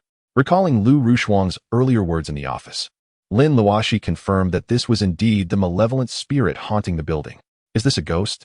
Although he had become a zombie, Lin Luoxi had once been human and instinctively felt fear towards such supernatural entities. As the malevolent spirit revealed its sinister visage, attempting to grasp her neck, Lin Luoxi vanished in an instant. Though unafraid, she recognized the need to maintain composure. After all, it would be ludicrous for a zombie to wet itself in fear. The young malevolent spirit, momentarily taken aback, soon contorted its face into a more grotesque expression, emitting a deep, resonant growl that instilled dread in all who heard it. With palpable anger, it demanded, Who are you? Show yourself. I will kill you. I will kill you. The young malevolent spirit righted itself and descended to the ground, prowling the office area in search of Lin Luoxi. Meanwhile, Lu Rushuang and her companions, who had been discussing strategies to deal with the ghost, were startled by the chilling roar from outside. Lu Rushuang, trembling, glanced at her watch. Uncle, didn't you say the ghost would only appear after 10? Why is it already out at just past 9? Lu Tianbing, having heard the ghost's roar, merely offered a wry smile in response to Lu Rushuang's question. My dear niece, I spent last night here, and it was indeed after 10 when the ghost appeared. I never claimed it could only show up at that time. He then turned to the stern-faced Su San. Mr. Su, now that the ghost has manifested, what should we do? Rest assured, if you manage to eliminate it, I will pay you the agreed sum of 3 million.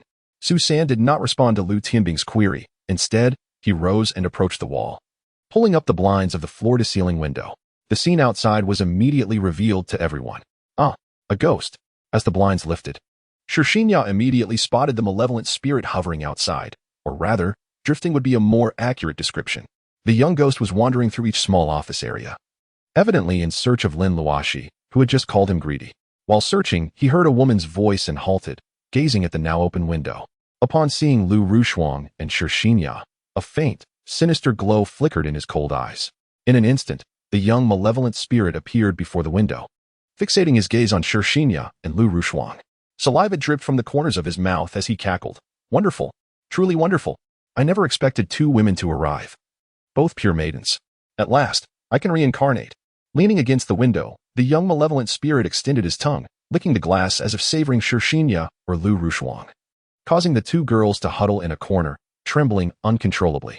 Su Sin stood before the window, facing the young malevolent spirit. Since you have become a ghost, why do you linger in the mortal realm, refusing to depart and continue to harm others? The young ghost withdrew his gaze from the 2 women and fixed it on Su San. Who are you to dictate whether I leave or stay? This world is rife with injustice. Why should I depart?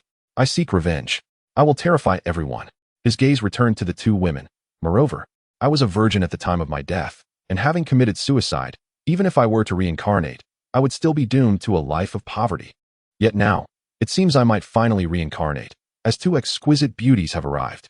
If I can break my virginity, I can choose a better fate and become wealthy in my next life. His voice dripped with sinister allure. Come forth, beautiful ladies. Join me in a river of love.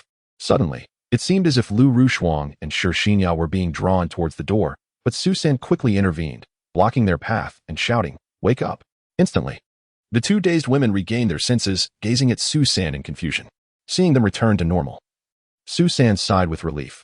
You were just ensnared by this malevolent spirit's illusion, but you are safe now. I believe I understand why this ghost has lingered here. Turning to face the enraged young malevolent spirit outside, he continued, It is due to his greed and resentment, compounded by his status as a virgin and his act of suicide. Even if he were to reincarnate, he would still lead a life of misery. However, if he can find a pure maiden from the mortal realm to break his virginity, his fate would be altered, and he would not have to repeat his current life. Infuriated that Su-san had thwarted his plans and revealed his thoughts, the young malevolent spirit rubbed his pale hands against the glass. Who are you? Why do you interfere with my affairs? Do you not know that obstructing a ghost's reincarnation is a transgression against heavenly law? A hint of disdain curled at the corners of Su-san's mouth. If you were to reincarnate normally, my interference would indeed be a violation of heavenly law. However, since you seek to alter your fate before reincarnation, I have every right to stop you. Su-san formed an unusual gesture with his hands. As for my identity, I am a descendant of the heavenly master Zhongkue. For now, I go by Su-san, specifically tasked with dealing with malevolent spirits like you that linger in the world to commit evil deeds. As the young malevolent spirit expressed surprise, Su-san struck the glass, releasing a beam of yellow light that struck the young ghost, who let out a shriek before vanishing before their eyes. Instantly, the dimly lit floor plunged into darkness, save for the bright lights in the office. Lu Tianbing's face lit up with joy as he approached. Mr. Su, has that ghost been vanquished? Su-san shook his head, a grave expression on his face. I fear it is not that simple. What I just unleashed was merely a test of spiritual energy, and it appears to have inflicted no harm upon him. It seems this malevolent spirit harbors a deep well of resentment, amplified by his overwhelming greed in life. As Lu Tianbing and the others grew anxious, Su-san offered a reassuring smile. Rest assured, this office remains secure. As long as you do not venture outside, he cannot enter. Now, I shall confront him. If this malevolent spirit is not eliminated, many more will suffer. Upon finishing her words, Su-san swiftly retrieved a small sword, approximately 10 centimeters in length, from her bag, flung open the door, and dashed outside with remarkable speed, leaving no time for Lu Tianbing and the others to react. She was already in the glass-walled office area. Shixinya, her little hands clammy with sweat, grasped Lu Rushuang's arm tightly. Frost, I'm scared. What should we do? Do you think Su-san can vanquish that ghost? Although Lu Rushuang typically exuded a carefree demeanor, she was equally anxious at that moment. Xinya, please don't worry. Su-san will definitely defeat that ghost. I'm terrified too. As the two spoke, Lu Tianbing, unsure how to console his two nieces, was taken aback when the lights outside flickered ominously, heightening the sense of dread in the air. Shixinya, her face pale, gazed outside. In a moment of bright light, she caught sight of a malevolent ghost hovering above Su-san, slowly reaching out to strangle her by the neck. A surge of courage and strength welled up within her, and without hesitation, she leaped to her feet, rushed to the office door, and shouted, Su-san, be careful. The ghost is above you. Just as Su-san realized the impending danger, the young malevolent ghost revealed a sinister grin, his ghastly visage fixated on Shixinya as she exited the office. Chapter 48. A sudden change. The ghost vanished above Su-san's head as Shixinya stepped out, clearly intent on pursuing her. In that critical moment, Su-san disregarded everything else, seizing a heavy cushion from a nearby chair and hurled it at Shixinya, hoping to propel her back to safety, muttering to himself that women were a source of trouble. With a muffled thud, Shixinya felt a sharp pain in her abdomen, her body involuntarily retreating and tumbling back into the office, just as the ghost's clawing hands grasped at the space she had occupied, its expression becoming increasingly grotesque as it howled in frustration. Shixinya stood frozen, staring at the ghost, now less than a meter away, horrified by the blood dripping from its mouth and the grotesque features that seemed to have emerged from the depths of hell. Thankfully, Lu Tianbing was there. Upon witnessing the ghost's appearance, he recognized the shock Shixinya had endured and hurried to help her to the couch, while he turned to confront the increasingly ferocious ghost, beads of cold sweat forming on his brow. Lu Rushuang, too, regained her composure and rushed over to comfort the frightened Shixinya, yet she dared not glance outside again. Even a fleeting look at the ghost required immense courage, one that she, as a young woman, did not possess. The transformed ghost, with its fierce glare and disfigured face, advanced towards Su-san, leaving a trail of blood in its wake. Seeing the ghost approach, Su-san shouted, and the small sword in his hand suddenly blazed with light, expanding to a normal size. Grasping the shimmering sword, he fearlessly confronted the malevolent spirit. As the battle ensued, the air in the building grew colder, while Lin Luoxi stood at the stairwell on the 18th floor, peering inside.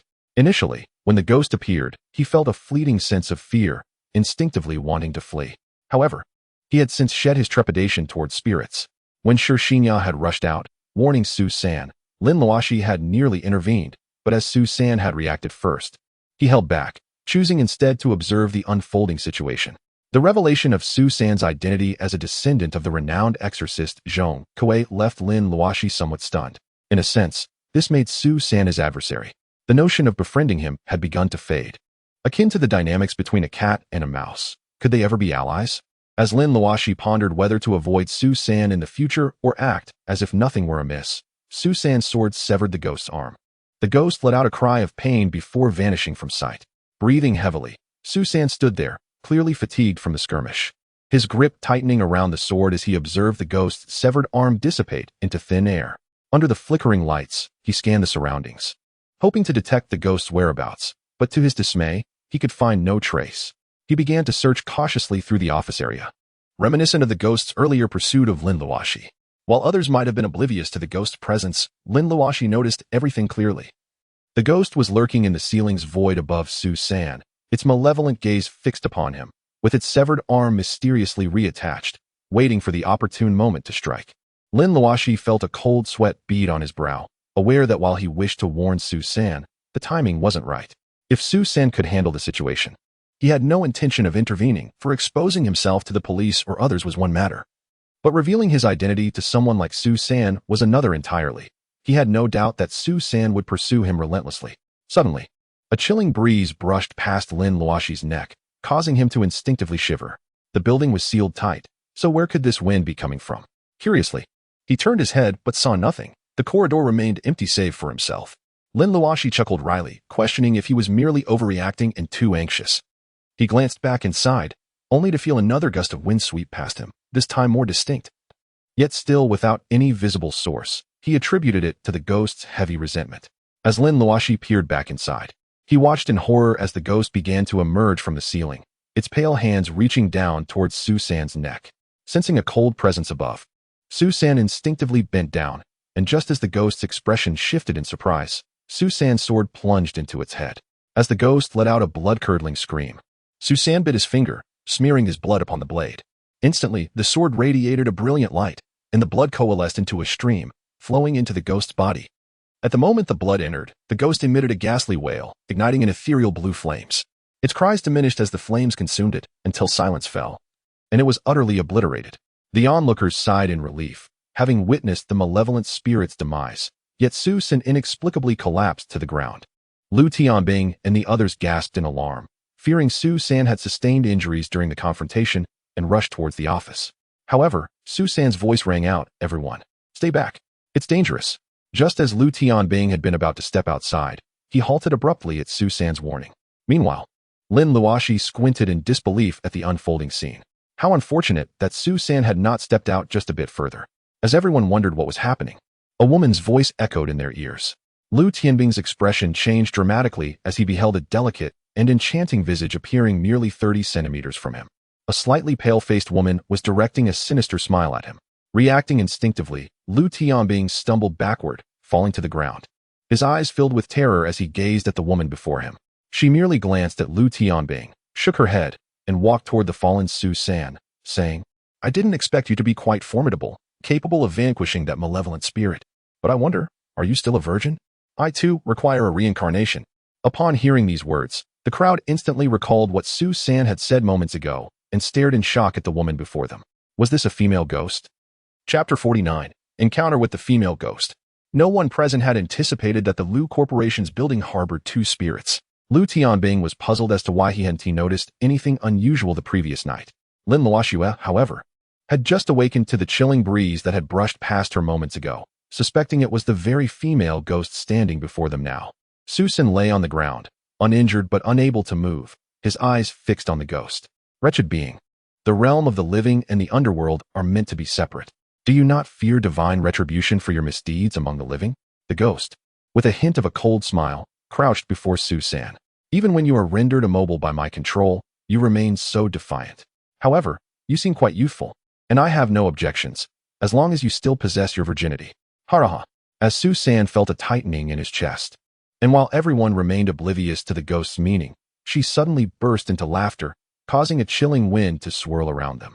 When her laughter ceased, she seized Su San by the neck and, in a flash, vanished before everyone's eyes.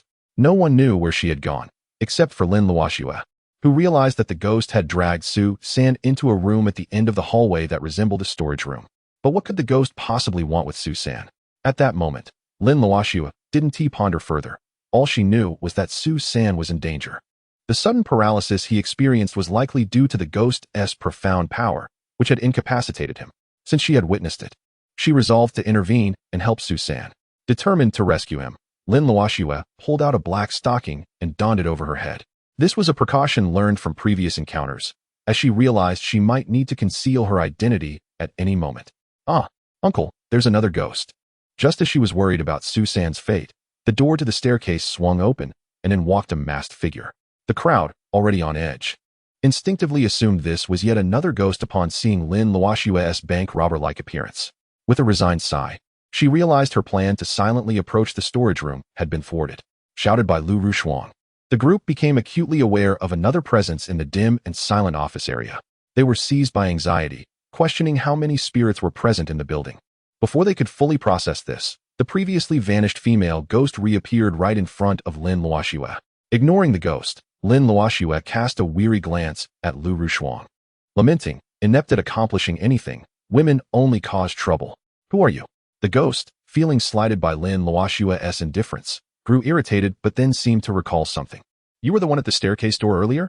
With her features concealed, no one could discern Lin Luoxi's expression. "I wondered why I felt an unsettling breeze. It turns out there was another like you. I found it curious that you didn't attack me at the door."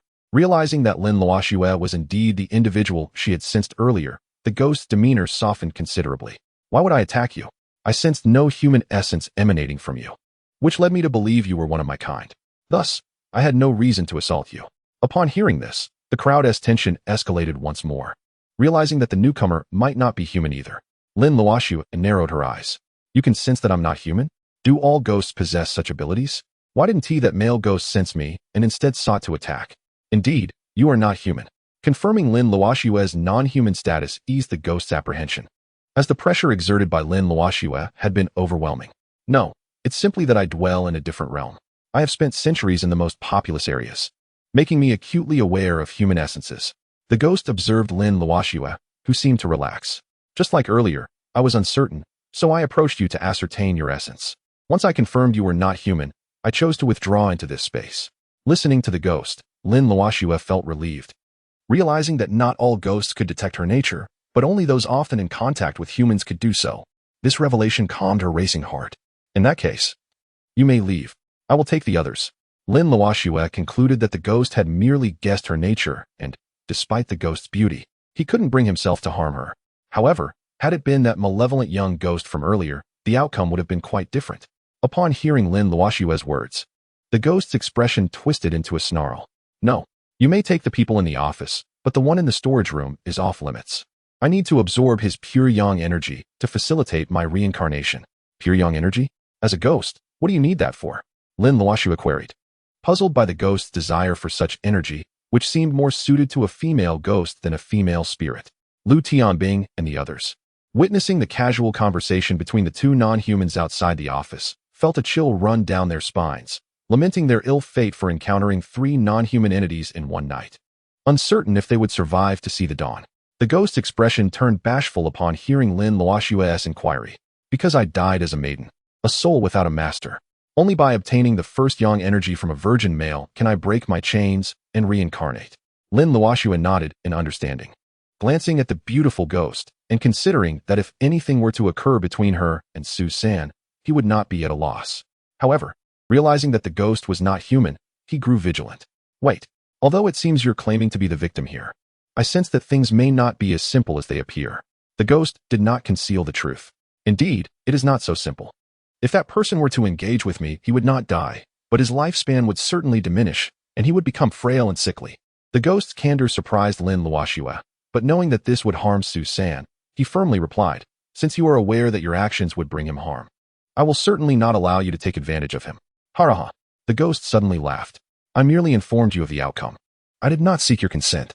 You are not in a position to instruct me." Without waiting for Lin Luoxi's response, the ghost vanished once more, and Lin Luoxi felt her presence retreat into the storage room. He rushed forward, kicking the door, but to his surprise, it did not budge. The ghost's voice echoed from within, "Do not waste your efforts. This barrier is crafted from my centuries of cultivation. Even with a millennium of power, you will find it challenging to breach. Do not disturb me while I prepare for my union." Susan lay upon the makeshift surface crafted by the female ghost, her garments being gradually stripped away, leaving him clad only in a pair of shorts. A wry smile of resignation graced his lips, yet words eluded him, and in silence, he lamented his fate, finding himself overpowered by a female specter. Just as he resignedly closed his eyes, sensing her hands moving to remove his final vestments, a thunderous roar erupted from outside the storage room, reverberating through the very soul, akin to the howl of a wolf or the roar of a lion.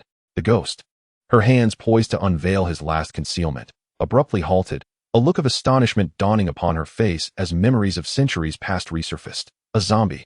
Chapter 50. Ancient legends. Inside the storage room, the female ghost froze in her actions, while Susan, bewildered, pondered the nature of the being that had made its entrance. Outside, in the office, Lu Tianbing and Shixinya exchanged terrified glances, witnessing a spectacle that unfolded before them. The dim lights transformed into a brilliant glow, banishing the shadows cast by the ghost, illuminating the entire floor.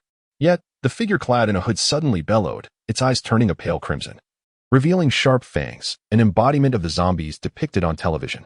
Lu Tianbing trembled in fear, while Lu Rushuang and Shixinya clutched each other's hands tightly, both acutely aware of the tension that enveloped them, convinced that what lay before them was indeed a creature from the realm of fantasy. As the confusion and terror lingered, Lin Luoxi unleashed a powerful kick, obliterating the door as if it were but mere parchment. The door crumbled, collapsing inward.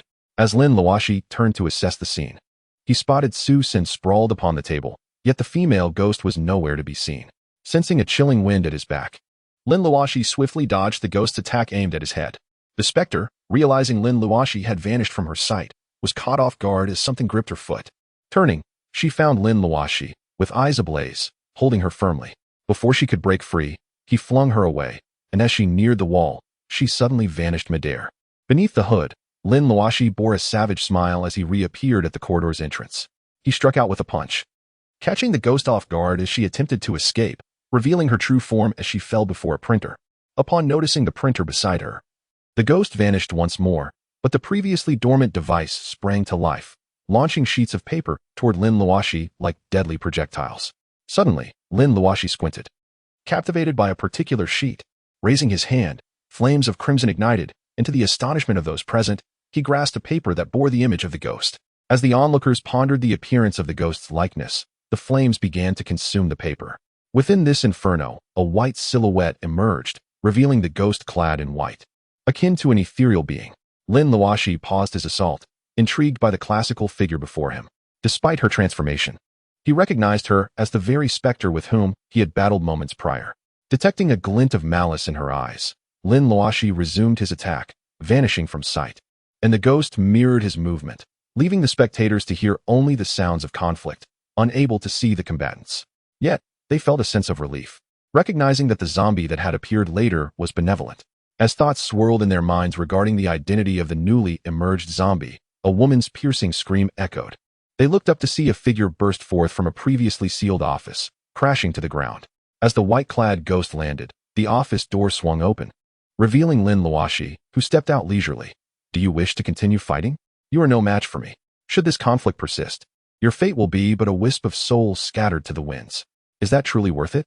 The white-clad ghost struggled to her feet, disbelief etched on her features. "Impossible. How can you be a red-eyed zombie?" "It cannot be." Lin Luoxi's heart stirred, but he concealed his thoughts, maintaining a calm demeanor. "Why is it impossible? Have you not witnessed my form? Do you believe such a thing can be fabricated?" Her pallor deepened, yet she shook her head. "Red-eyed zombies have existed since ancient times. They are not of this era. Even blue-eyed zombies are rare. Pray tell, what is your name? I wish to know which of the ancient 3 zombie kings has nearly obliterated my essence." Intrigued not by her, but by the knowledge she possessed, Lin Luoxi subtly inquired, "Which do you believe I am?" After a moment's contemplation, the ghost sighed in resignation. "I cannot discern your identity. The 3 zombie kings I know bear no resemblance to you. You are far too youthful." Disappointment washed over Lin Luoxi. He had hoped to glean more information from her, but her directness left him with little to extract. Just as he resigned himself to the lack of insight, the ghost spoke again. "Are you Go? Or perhaps Ho Qing, or even Jiangchen. Jiangchen. Lin Luoxi stared blankly at the ghost, incredulous at her assertion. Was she jesting? Jiangchen was a character from the television series My Date with a Zombie. Now, she suggested his existence was real? Yet, before he could fully process this, the ghost refuted, "No, that cannot be. I encountered Ingo 2 centuries ago. You are not him. Ho Qing has long perished, and Jiang Chun has fallen. Who then are you?" Observing the ghost's genuine confusion, Lin Luoxi felt a flicker of belief. Yet his trust in a being that had wandered the earth for centuries was scant. "Apologies, but none of those are me. I am merely an upgraded version of a zombie." "Impossible." The ghost immediately retorted. "Do you think this is a mere game of levels? Zombies cannot be upgraded. Their rank is immutable. Since you refuse to disclose your identity, I shall refrain from inquiring further. Are you now intent on extinguishing my existence?" Her lengthy discourse stemmed from a desire to comprehend Lin Luoxi's identity, hoping to find a connection that might spare her life. Yet, it seemed that hope was futile. Just as Lin Luoxi contemplated whether to eliminate her to prevent her from haunting the world or harming others, a voice interrupted. He turned to see Su San, now fully clothed, emerging, suggesting the ghost had been injured, freeing him from her grasp. With a complex expression, Su San approached Lin Luoxi and the ghost. "Heaven shows mercy. This ghost, unlike the malevolent spirit before, may deserve forgiveness. This esteemed zombie, might I implore you to spare her? A wandering soul such as hers is indeed pitiable." Upon initially believing that it would require considerable persuasion, Su San was pleasantly surprised when Lin Luoxi assented to his request without hesitation. Just as he was about to express his gratitude, Lin Luoxi had already vanished from sight, and the female ghost merely cast a fleeting glance at Su San before disappearing as well. Su San, left alone, gazed at the two extraordinary beings who had departed in an instant, wearing a bittersweet smile. Meanwhile, Shinya, who had just exited the office, found herself pondering the figure she had just witnessed, feeling as though she had encountered him before. Chapter 51. The female ghost's arrival. "Mr. Su, what is the current situation? Are we safe now?" With Lin Luoxi and the female ghost having vanished, Lu Tianbing and his companions cautiously approached Su San, their eyes darting around. Still haunted by their recent experience, Su San sheathed his spirit-slaying sword, reducing it to a diminutive 10-centimeter blade, and turned to Lu Tianbing. "Mr. Lu, the malevolent spirit has been dealt with, and I doubt the two who followed will return." A faint smile crossed his face. "Moreover, even if they were to return, you would need to summon a true master of exorcism to handle them. I possess no confidence in confronting them myself." Reflecting on the earlier confrontation with Lin Luoxi and the female ghost, Su San shook his head. "Especially that man in the mask, I wouldn't dare to approach him, let alone confront him. He is an insurmountable presence." Noticing Lu Tianbing's anxious demeanor, Su San spoke softly to reassure him. "However, you need not worry. Those two extraordinary beings are unlikely to return. The man appears disdainful of engaging with you, and as for the female ghost, her intentions seem limited to seeking a pure-hearted male for her own purposes, posing no significant threat. Just ensure that no pure-hearted individuals remain in the building overnight, and all should be well." Lu Tianbing, who had been apprehensive, felt a wave of relief wash over him at Su San's words. "Mr. Su, I will transfer the reward for eliminating the malevolent spirit to your account tomorrow, and as a token of gratitude for saving my niece Xinya, I will add an additional 500,000. I hope you will accept." Su San nodded in acknowledgement. Frequently, he needed rare herbs and medicines for his work, so he did not mind receiving the extra amount. "Thank you, Mr. Lu. However, my suggestion is to consider hiring a feng shui master tomorrow to alter the building's critical layout." Recalling his earlier battle with the malevolent spirit, he continued. "During my confrontation with the male ghost, I discovered that this place is a gathering ground for souls." Lu Tianbing's eyes widened in surprise, clearly unfamiliar with the term. Su San confirmed. "Yes, the layout of this place has been configured as a gathering ground for souls, the most alluring locale for spirits. Previously, this was not an issue due to the existing seal, but now that it has dissipated." Turning to Lu Tianbing, who appeared perplexed, Su San emphasized, "If you do not change the layout, starting tomorrow or the day after, this place will become a haven for wandering spirits come nightfall. Is it truly that dire?" Lu Tianbing finally grasped Su San's implications, a sense of dread overtaking him. "Thank you for your warning, Mr. Su. I will ensure to engage a true feng shui master tomorrow." "I cannot thank you enough." Su San nodded, signaling that it was unnecessary to express gratitude. Just as he prepared to gather his belongings and leave, he heard Shinya's voice behind him. "Su San, are there really zombies in this world? Is that what we just saw?" Collecting his bag, Su San stood and nodded. "I cannot say for certain. My ancestors passed down skills for exorcising spirits. But zombies are not within my purview. Sure Xinya stepped forward, offering him a bottle of clean water. Was what I heard from the female ghost true? Was that figure truly a zombie king? Su Sen nodded, then shook his head. I am not entirely sure. But it is said that zombies are classified into 5 levels: red, blue, yellow, white, and black. The one we encountered was a red-eyed being, indeed fitting the description of a zombie king. Though I lack the expertise to capture zombies, I have heard that such entities are virtually extinct. Unscrewing the cap of the water Sure Xinya had handed him, Su San began to head towards the elevator. I must take my leave, and my knowledge of zombies is quite limited. However, should any zombies trouble you, do not hesitate to reach out to the Ma family from the north. As Sure Xinya contemplated further questions, Su San had already entered the elevator, leaving her to shake her head in resignation. She returned to the office, preparing to depart with Lu Tianbing and the others. Yet a lingering thought occupied her mind. In the impoverished district, within Lin Luoxi's courtyard, she hurried back home after leaving the Lu Corporation building. She set up a lounge chair and a small tea table she had purchased days prior, reclining comfortably under the deep autumn moonlight. As a being of the undead, her need for sustenance had diminished significantly. Sleep was now a trivial concern. Lin Luoxi finally understood the gradual madness depicted in television portrayals of zombies, as it stemmed from their monotonous existence. If one were to discover that they no longer required sleep, that they could consume whatever they pleased without any obligations, and possessed an endless lifespan, they might find it tolerable for a day or two. Yet, over time, the sheer void of purpose would drive anyone to the brink of insanity. To stave off her own potential madness, Lin Luoxi had prepared a fine tea set, allowing her to sip tea and bask in the moonlight during the long, sleepless nights. Just as Lin Luoxi brewed a pot of tea, the female ghost from the building appeared in her courtyard. Lin Luoxi seemed to have anticipated her arrival. I thought you would remain hidden indefinitely. Speak, what do you want by following me? With a flick of her finger, a chair flew into the ghost's hands, which she placed across the tea table. The ghost settled into the seat. You summoned me here. A smile graced Lin Luoxi's face. How did you deduce that it was I who called you? The ghost grasped the teapot and poured a cup for Lin Luoxi, as well as one for herself, though she merely inhaled the aroma. Because you did not harm me, and as I followed you out of the building, you deliberately slowed your pace to allow me to keep up. Was that not an invitation? You could have easily shaken me off. Why did you not?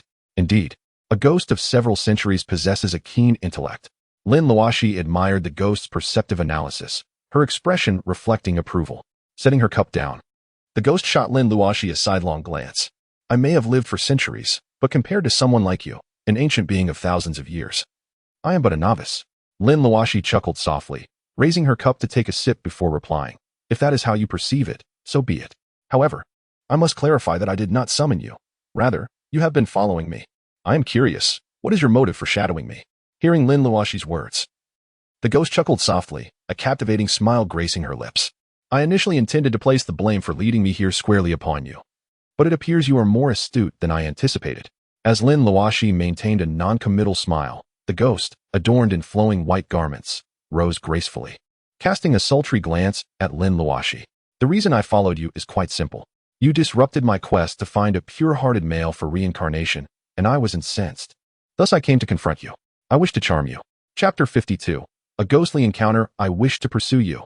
At the moment the female ghost uttered these words, Lin Luoxi, who had just taken a sip of tea, immediately sprayed it out in astonishment, gazing incredulously at the smiling specter. A beautiful ghost, clad in flowing ancient white garments, suddenly made such a declaration to a zombie. Was the world not utterly insane? Lin Luoxi stared at the ghost, questioning whether he had misheard or if she had cast an illusion upon him. The ghost chuckled softly. Her previously pale and eerie visage transformed into that of an ordinary person.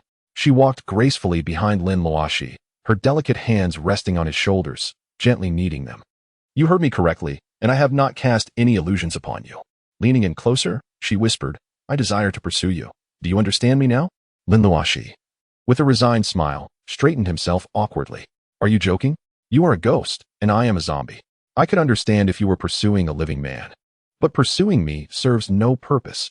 I cannot aid you in reincarnation as I lack any human vitality.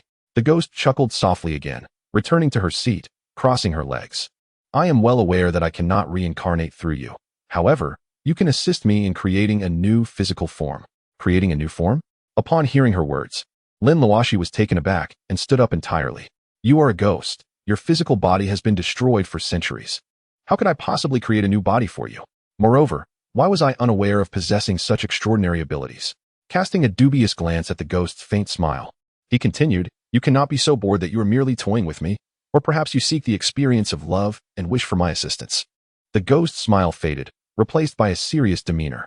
"What I say is true. You, as a zombie, possess a unique constitution that transcends the 3 realms and 6 paths. While demons perish, humans die, and even ghosts are extinguished, zombies are neither alive nor dead. You, being a red-eyed zombie, can easily assist me in creating a new body." Seeing the ghost's earnestness, Lin Luoxi's apprehension subsided slightly. After all, the long night stretched before them, and he did not mind listening to her tale, useful or not. It could serve as a distraction. Noticing his silence as an invitation to continue, the ghost reminisced, "My name is Lin Luoxi, a woman from the late Yuan dynasty. I met my demise at the hands of villains, falling into a ravine at the tender age of 21, a maiden awaiting marriage. This is why I seek a boy's body for reincarnation." With a hint of struggle in her expression, she added, "For over 200 years after my death, I had countless opportunities to reincarnate, yet I refrained from doing so, unwilling to harm another soul. Is that so? Then what about the past 200 years? Why do you wish to pursue this now?"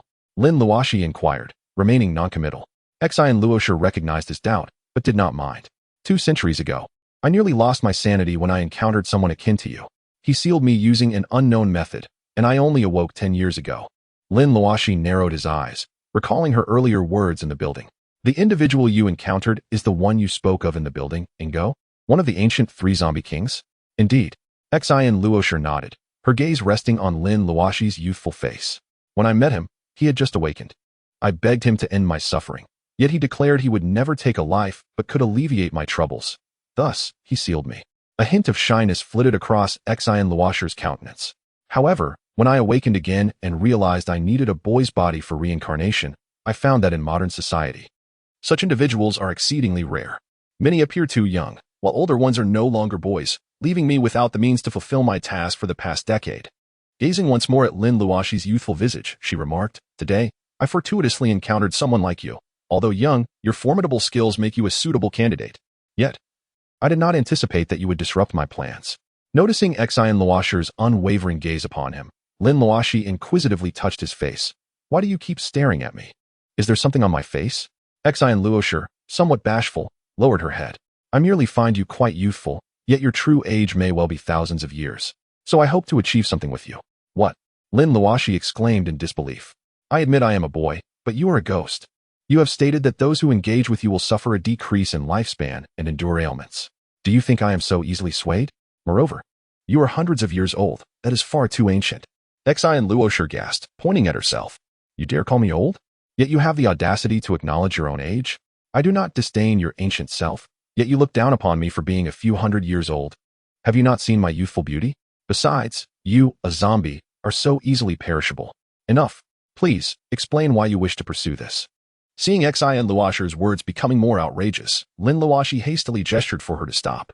With a playful glare, Lin Luoxi continued, "Ingo informed me that if I engage with a red-eyed zombie, I can absorb some of its essence during each encounter. This essence, upon entering my spirit, will induce a transformation." Pausing to observe Lin Luoxi's youthful visage, she elaborated, "After just 49 days, with the help of a red-eyed zombie, I can create a new physical form." Lin Luoxi found himself perplexed. The situation was utterly bizarre. Yet, observing Lin Luoxi's expression, he sensed her sincerity. "Then why did you not seek Ingo's assistance earlier? Is he no longer a boy?" Lin Luoxi shook her head. "No, it was never about being a boy. The key is that the zombie must be a red-eyed one. The reason I did not approach Ingo was that I could not take that step at the time. And," she sighed, "the body I would create would belong to the demon realm, meaning I would still not become human." Lin Luoxi took a sip of his tea. "Are you not concerned about this? Even if I could help you create a body, you would not become human, but rather a demon." Lin Luoxi gazed longingly at the sky. "At least as a demon, I could live like a normal person under the sun. It has been 500 years. I have forgotten the taste of sunlight." As Lin Luoxi was touched by Lin Luoxi's unexpected melancholy, she suddenly grasped his hand. "Good soul, please agree to help me. You must feel lonely alone. Accept me as your woman."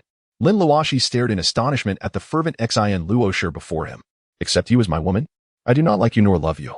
Why should I?"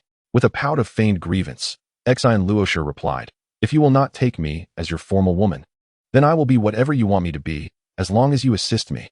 Lin Luoxi glanced at the 500-year-old ghost, rolling his eyes. Anything? Would you be content to be a concubine? Before Lin Luoxi could finish speaking, Lin Luoxi clung to his leg. I will be a concubine. This is your promise, and you cannot go back on it. Seeing Lin Luoxi clinging to his leg, her head resting against him, Lin Luoxi stood utterly dumbfounded. Chapter 53. 18 years ago, grandfather.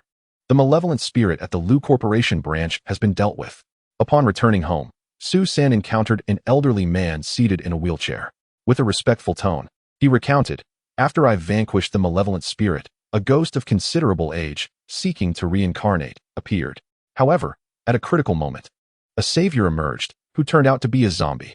Su Liwu, who had previously displayed little emotional reaction even to Su San's near capture by the ghost, now sat up straight, intrigued. How did you come across a zombie? Why did it rescue you, and what caliber of zombie was it? Surprised by his grandfather's sudden excitement, Su San responded truthfully, I cannot explain why it appeared in the building or why it chose to save me. All I know is that I overheard the ghost in the storage room, and the zombie was classified as a red-eyed type. What? A red-eyed zombie? Su Liwu was taken aback. If not for his broken legs, he would have doubted his ability to remain seated. Unable to contain his curiosity, Su San asked, Grandfather, why are you so agitated all of a sudden? With a deep sigh, Su Liwu regained his composure. Liuozi, do you understand why our Zhong family has lived in obscurity? You were given the name Zhong Mingliang, yet you are called Su San. Shaking his head, Su San replied, I do not know. You once mentioned that I wasn't ready to learn the truth. Indeed, Su Liwu nodded. At that time, you were too young. However, now that you have matured, there is no harm in divulging this. Our family was once a prominent clan, but we gradually fell into decline after encountering a terrifying entity. His gaze turned complex as he looked at Su San. The zombie you saw tonight, it must be Ngo, the very one responsible for your parents' demise. What? My parents were killed by a zombie? Su San leapt from his seat.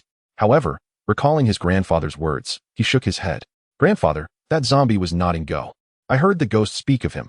She had encountered Ngo 2 centuries ago and claimed that the zombie was not him. A red-eyed zombie, yet not Ngo? How could that be? The light in Su Liwu's eyes intensified. The 3 ancient zombie kings, Ho Qing has long perished, and Jiang Chun has fallen. Only Ngo remains. Red-eyed zombies are attributed solely to these ancient beings. How could that individual not be Ngo? Recalling a night from years past, Su Liwu inquired. Was he not of considerable height, with an air of regal authority, appearing to be in his 30s? Gradually regaining his composure, Su San returned to his seat. Grandfather, I can assert that the person I saw tonight was not Ngo. He stood a little over 1.7 meters tall and exuded a certain majesty. But it was not the overwhelming presence of a ruler. As for his age, he wore a hood, obscuring my ability to judge. Su Liwu narrowed his eyes, then expressed astonishment. If what you say is true, then he truly is not Ngo.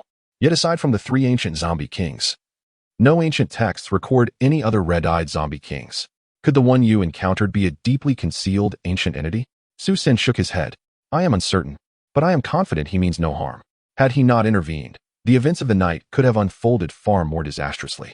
With a glimmer of anticipation, he looked at Su Liwu. Grandfather, could you tell me how my parents met their fate? Recovering from the shock of the red-eyed zombie's sudden appearance, Su Liwu's face fell into sorrow.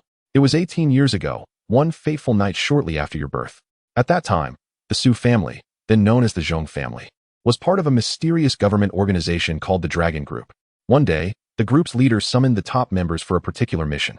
Su Liwu continued, at that time, the Zhong family consisted of Zhong Liwu, Zhong Liwen, and their son and daughter-in-law, your parents. All 4 were elite members of the Dragon Group. Upon receiving the summons, led by the family head Zhong Liwen, they gathered at the meeting place, where they found the top talents from various prestigious families assembled, along with the leader. That night, a brief meeting was held to discuss the extermination of a zombie, an ancient being known as Ngo, one of the 3 zombie kings. Despite the leader's repeated warnings, many dismissed the threat, believing it was merely a zombie. After all, they had slain such creatures before. Why gather so many elite individuals for one zombie? Su Liwu sighed deeply. I, too, thought the leader was overreacting, and I paid little heed. Among the nearly 100 individuals present, any one of them could have defended against monsters and spirits. Thus, many did not take the situation seriously. 3 days later, one night, the leader abruptly roused everyone from their slumber and led them to a desolate valley in an ancient forest. The area was ominous. Not a blade of grass grew within a 2-kilometer radius, and no creatures were present. Upon witnessing this, the previously careless group became alert.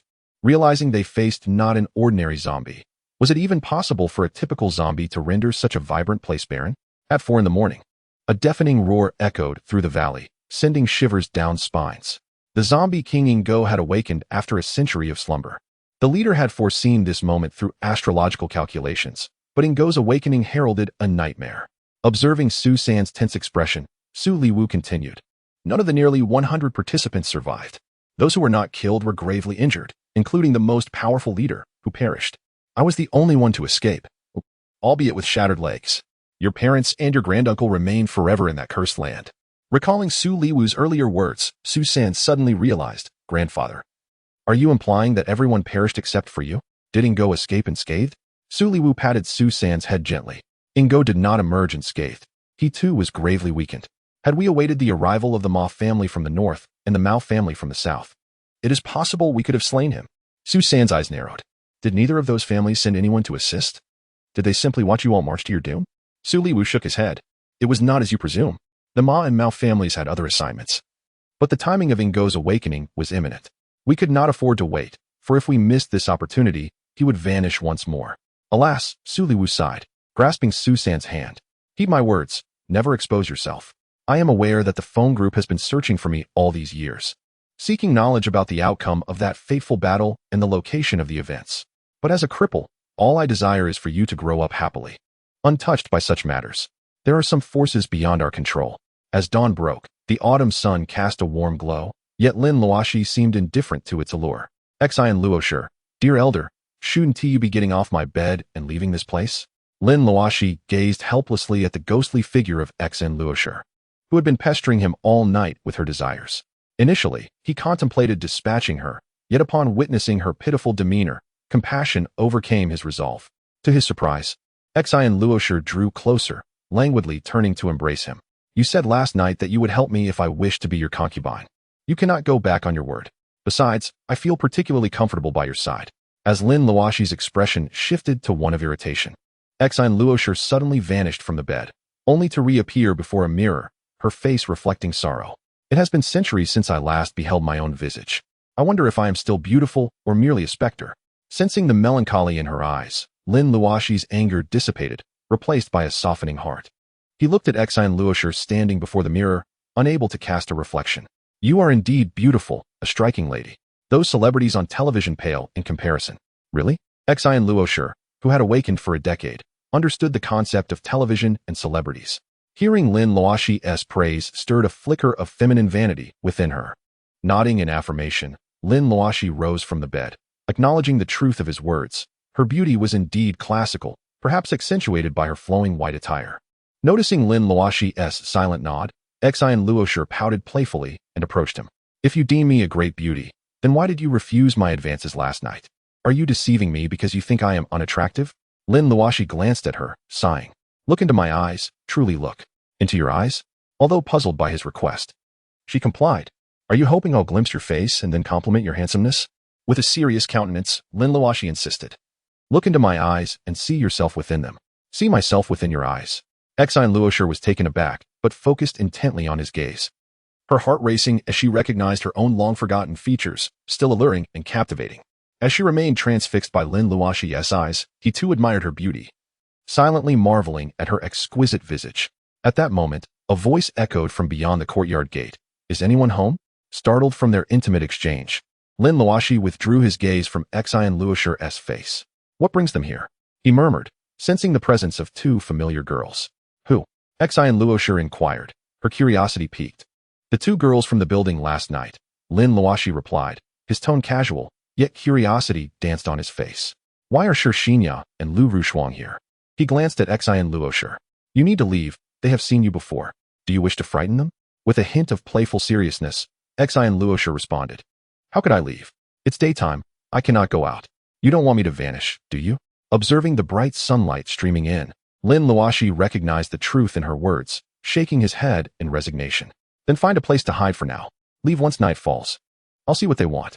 As Lin Luoxi stepped outside to open the door, Lin Luoxi gazed tenderly at his retreating figure before vanishing into the room.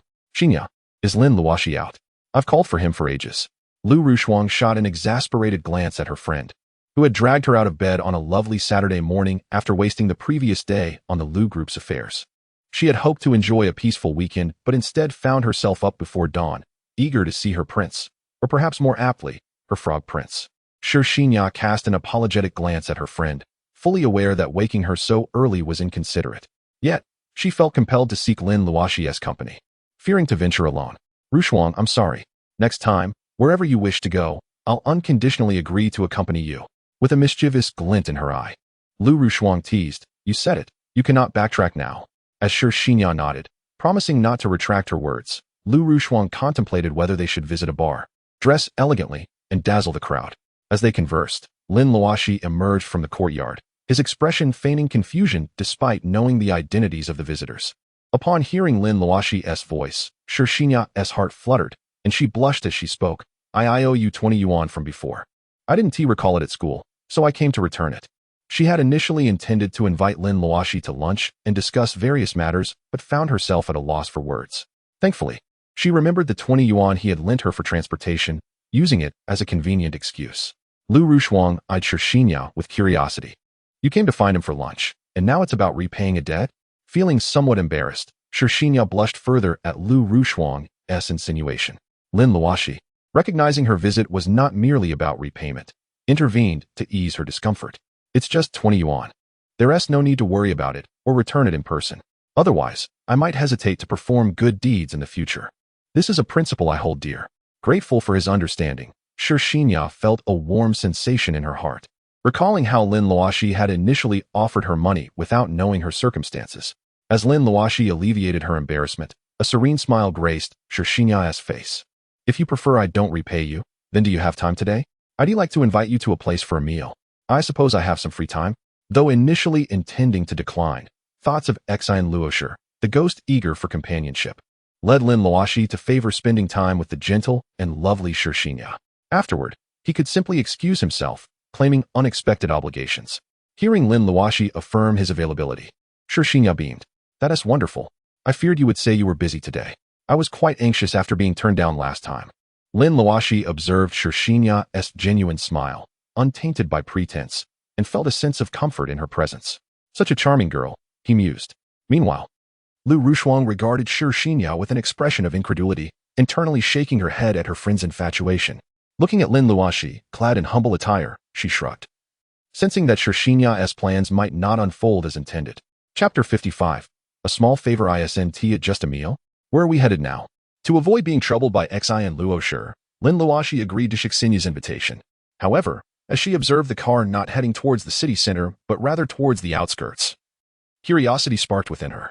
Lu Rushuang, behind the wheel, ignored Lin Luoxi's inquiries, while Shixinya turned back with a gentle smile, explaining, we are on our way to the new district resort. There's a gathering of friends today, and we're headed to that. Upon hearing this, Shixinya glanced at Lin Luoxi with a hint of apology, saying, I hope you're not upset that I didn't inform you of the destination. You wouldn't think I deceived you, would you? Lin Luoxi smiled softly at the innocent expression on Shixinya's face, replying, not at all. Since I've already promised you a meal, it matters not where we dine. But is it all right that we are attending your friend's gathering? Her inquiry naturally pertained to Shixinya's friends, as she felt uncertain about being brought along as an outsider. Regarding Shixinya's prior silence, Lin Luoxi bore no ill will. After all, it was considerate of her to extend an invitation for a meal. Asking further about the gathering or the attendees would have been rather inappropriate.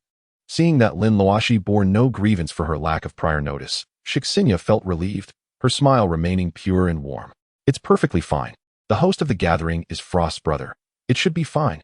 Noticing a hint of hesitation in Shixinya's demeanor, Lin Luoxi's mind stirred, leading her to a rather absurd thought. If Lu Rushuang's brother had invited Shixinya, it would typically imply that Shixinya, with her good upbringing, would bring an outsider to someone else's gathering. So why was she bringing me?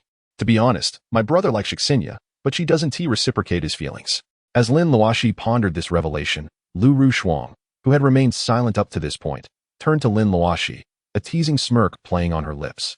So, you're here to be a decoy. If my brother confesses to Shixinya at the gathering, you'll play the role of her boyfriend. If not, then you're safe. Safe. Lin Luoxi found the notion curious. Did pretending to be a boyfriend equate to danger? Would not pretending secure him? Observing Lin Luoxi's puzzled expression, Shixinya interjected awkwardly. Don't mind Frost. It's not as dire as she makes it sound. Yuanba is not that rough. Lu Rushuang casually countered, that's hard to say. My brother may not be tempestuous in other matters, but when it concerns your affairs, he might make quite a scene. Looking at Lin Luoxi's build, he could easily overpower you. Shixinya, witnessing Lin Luoxi's resigned smile after hearing her friend's words, hastily reassured, Lin Luoxi, don't take Frost seriously, she's joking. Rest assured, I will protect you. You'll protect me?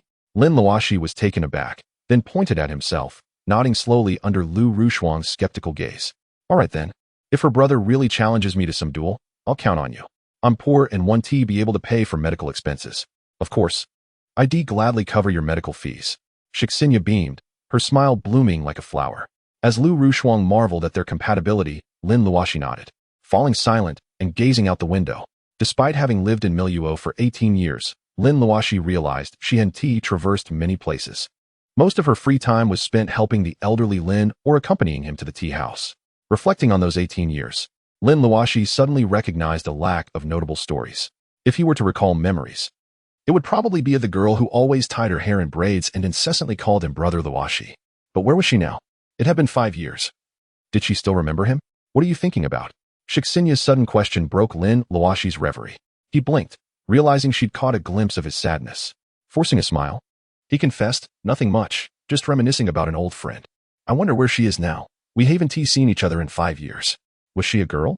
For reasons unbeknownst to her, Shixinya was particularly concerned about the gender of Lin Luoxi's memories, but felt shy after asking. Lin Luoxi hadn't anticipated her question, but replied nonetheless, yes, she was a girl. Alongside us was another boy, Fong Long. And the three of us were very close friends. However, 5 years ago, for reasons unknown, her family moved away. Recalling the girl who had always cared for him, Lin Luoxi's eyes softened, inadvertently causing Shixinya's heart to ache. She struggled to maintain her tranquil smile. Lu Rushuang shot a knowing glance at her friend and then turned to Lin Luoxi, inquiring, do you like that girl? Lin Luoxi paused, uncertain if it was affection or simply a brotherly fondness. He shook his head, I don't know. I was too young to understand back then. Perhaps it was merely childish affection, akin to a brotherly dependence. As Lin Luoxi spoke, Shixinya's face beamed with relief, while Lu Rushuang inwardly shook her head, thinking her friend was hopelessly infatuated. For the first time, Lin Luoxi shared a glimpse of his past, feeling a sense of camaraderie beyond Fong Long. Though his undead status prevented him from revealing his secrets to anyone. Yet, the thought of the troublesome Lin Luoxi weighed heavily on him. Although she was a ghost, he couldn't deny that she was a confidant with whom he could share his innermost secrets. Perhaps keeping her at home for frequent conversations wouldn't be such a bad idea? The mere thought sent shivers down Lin Luoxi's spine. Cohabiting with a female ghost might lead to unforeseen complications, but it seemed he couldn't rid himself of her presence. Upon arriving at the new district resort, Lu Rushuang remarked, Shixinya, keep your decoy alert. The attendees are all from the military. Don't let them get hurt. As Lin Luoxi admired the increasingly picturesque surroundings, he suddenly felt a pang of realization. Chapter 56. The Decoy. The new district resort, one of Miluo's 3 resorts, nestled in a scenic spot on the outskirts, was a place Lin Luoxi had only heard about and seen in advertisements on television. It was his first visit, and he couldn't help but marvel at the beautiful resort, lined with bars and luxurious villas dotting the hillside. Lin Luoxi mused. So this is what the world of the affluent looks like. Lu Rushuang expertly parked the car, and as Lin Luoxi gazed at the neatly lined luxury vehicles, each worth millions, he felt a wave of astonishment wash over him.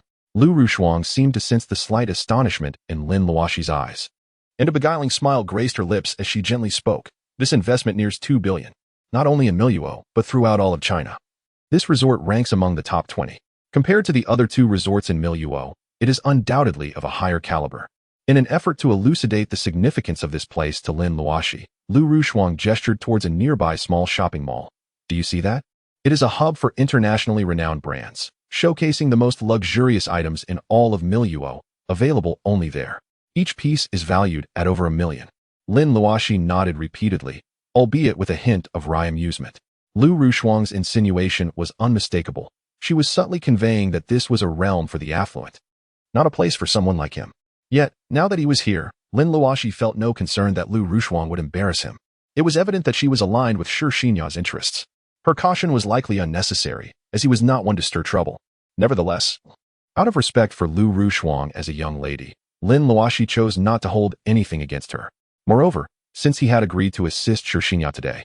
He had no intention of courting any mischief. Just as the group exited the parking lot, several vehicles sped towards them, accelerating within the resort. Witnessing this scene, Lin Luoxi furrowed his brow deeply. In a resort bustling with people, the sight of a sign indicating a speed limit of 20 made his impression of these reckless drivers plummet. Driving at such speeds in a crowded area showed a blatant disregard for the safety of others. However, upon spotting the military plates on the cars, Lin Luoxi understood their audacity. These were privileged individuals. Observing the two girls beside him, Lin Luoxi quickly discerned their expressions of helplessness, leading him to realize that the newcomers were likely the initiators of this gathering. Lu Rushuang's brother, Lu Yuanba, who was pursuing Shirxinya and currently serving in the Northern Military District. With a series of rapid brake sounds, the 7 vehicles came to a halt before Lin Luoxi and the others. The first door swung open, revealing a young man in casual attire, around 21 or 22 years old, standing approximately 178 meters tall, with distinct facial features that clearly marked him as a soldier. However, the haughty arrogance he exuded raised doubts about whether he was merely a privileged offspring of the elite. Passers-by, initially disgruntled by the reckless driving, lowered their heads upon seeing the military insignia, fearing that a lingering glance might invite trouble. Conversely, some flamboyantly dressed women gazed at the young man with admiration. His robust physique and handsome, sun-kissed features, coupled with his apparent influential background, made him an object of fascination for those who sought to attach themselves to power. Their male companions, though feeling slighted by their women's interest in another man, understood the futility of confronting such individuals and resignedly led their partners away to find a suitable place to chastise them for their indiscretions. Xinya, I didn't expect you to arrive so early. My apologies for being late. Lu Yuanba, disregarding everyone around him, approached Shirxinya directly, his admiration unmasked. A few days ago, I visited your home, but you weren't there, so I left. Fortunately, Andy informed me that you would attend the gathering I organized today. His gaze lingered on Shirxinya's lovely face. If you hadn't come, this gathering would lose all meaning. Lu Rushuang shot her brother an exasperated glance, her tone tinged with annoyance. Brother, is Xinya the only person in your eyes? You've completely overlooked your own sister. Oh, no, I saw you earlier. Lu Yuanba chuckled awkwardly, but his gaze fell upon Lin Luoxi standing beside Lu Rushuang, causing him to freeze momentarily. Shirxinya took a deep breath, summoning her courage to approach. Before Lin Luoxi could react, she intertwined her arm with his. Yuanba, this is my boyfriend, Lin Luoxi.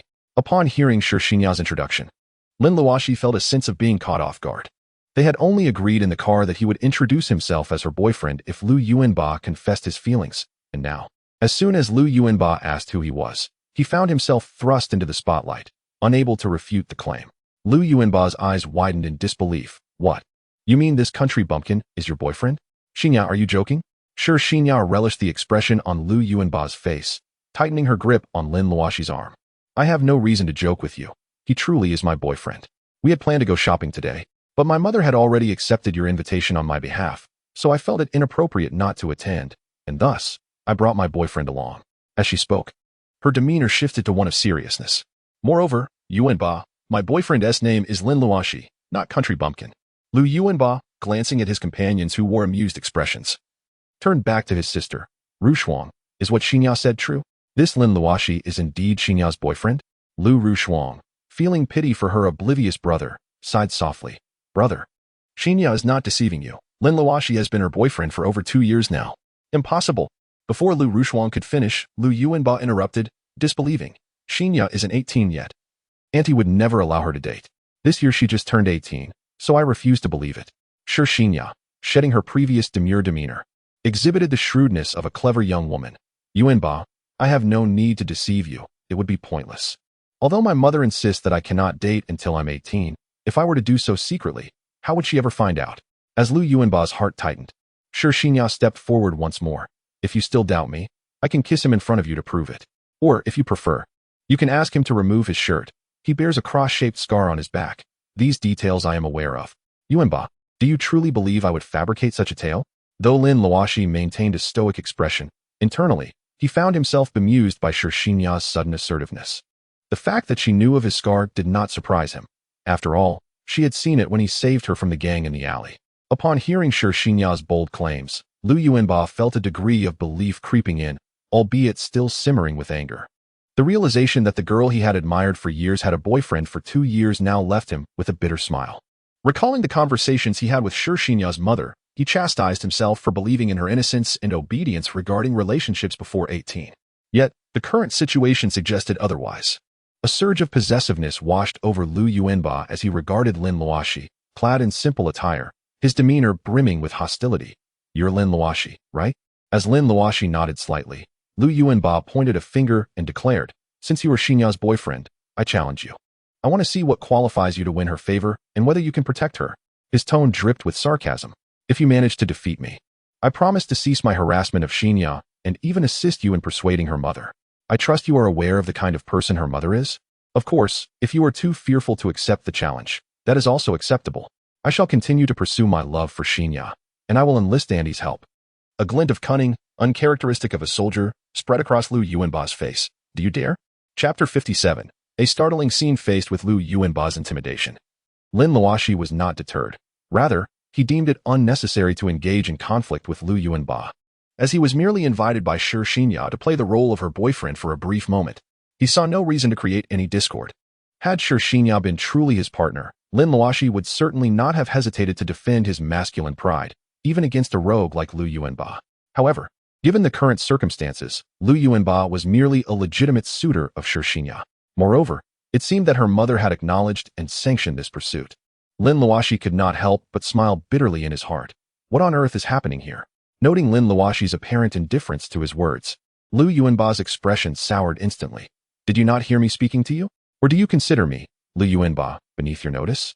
If you are a man, then speak plainly. Do you dare to face me in battle or not?" Not daring.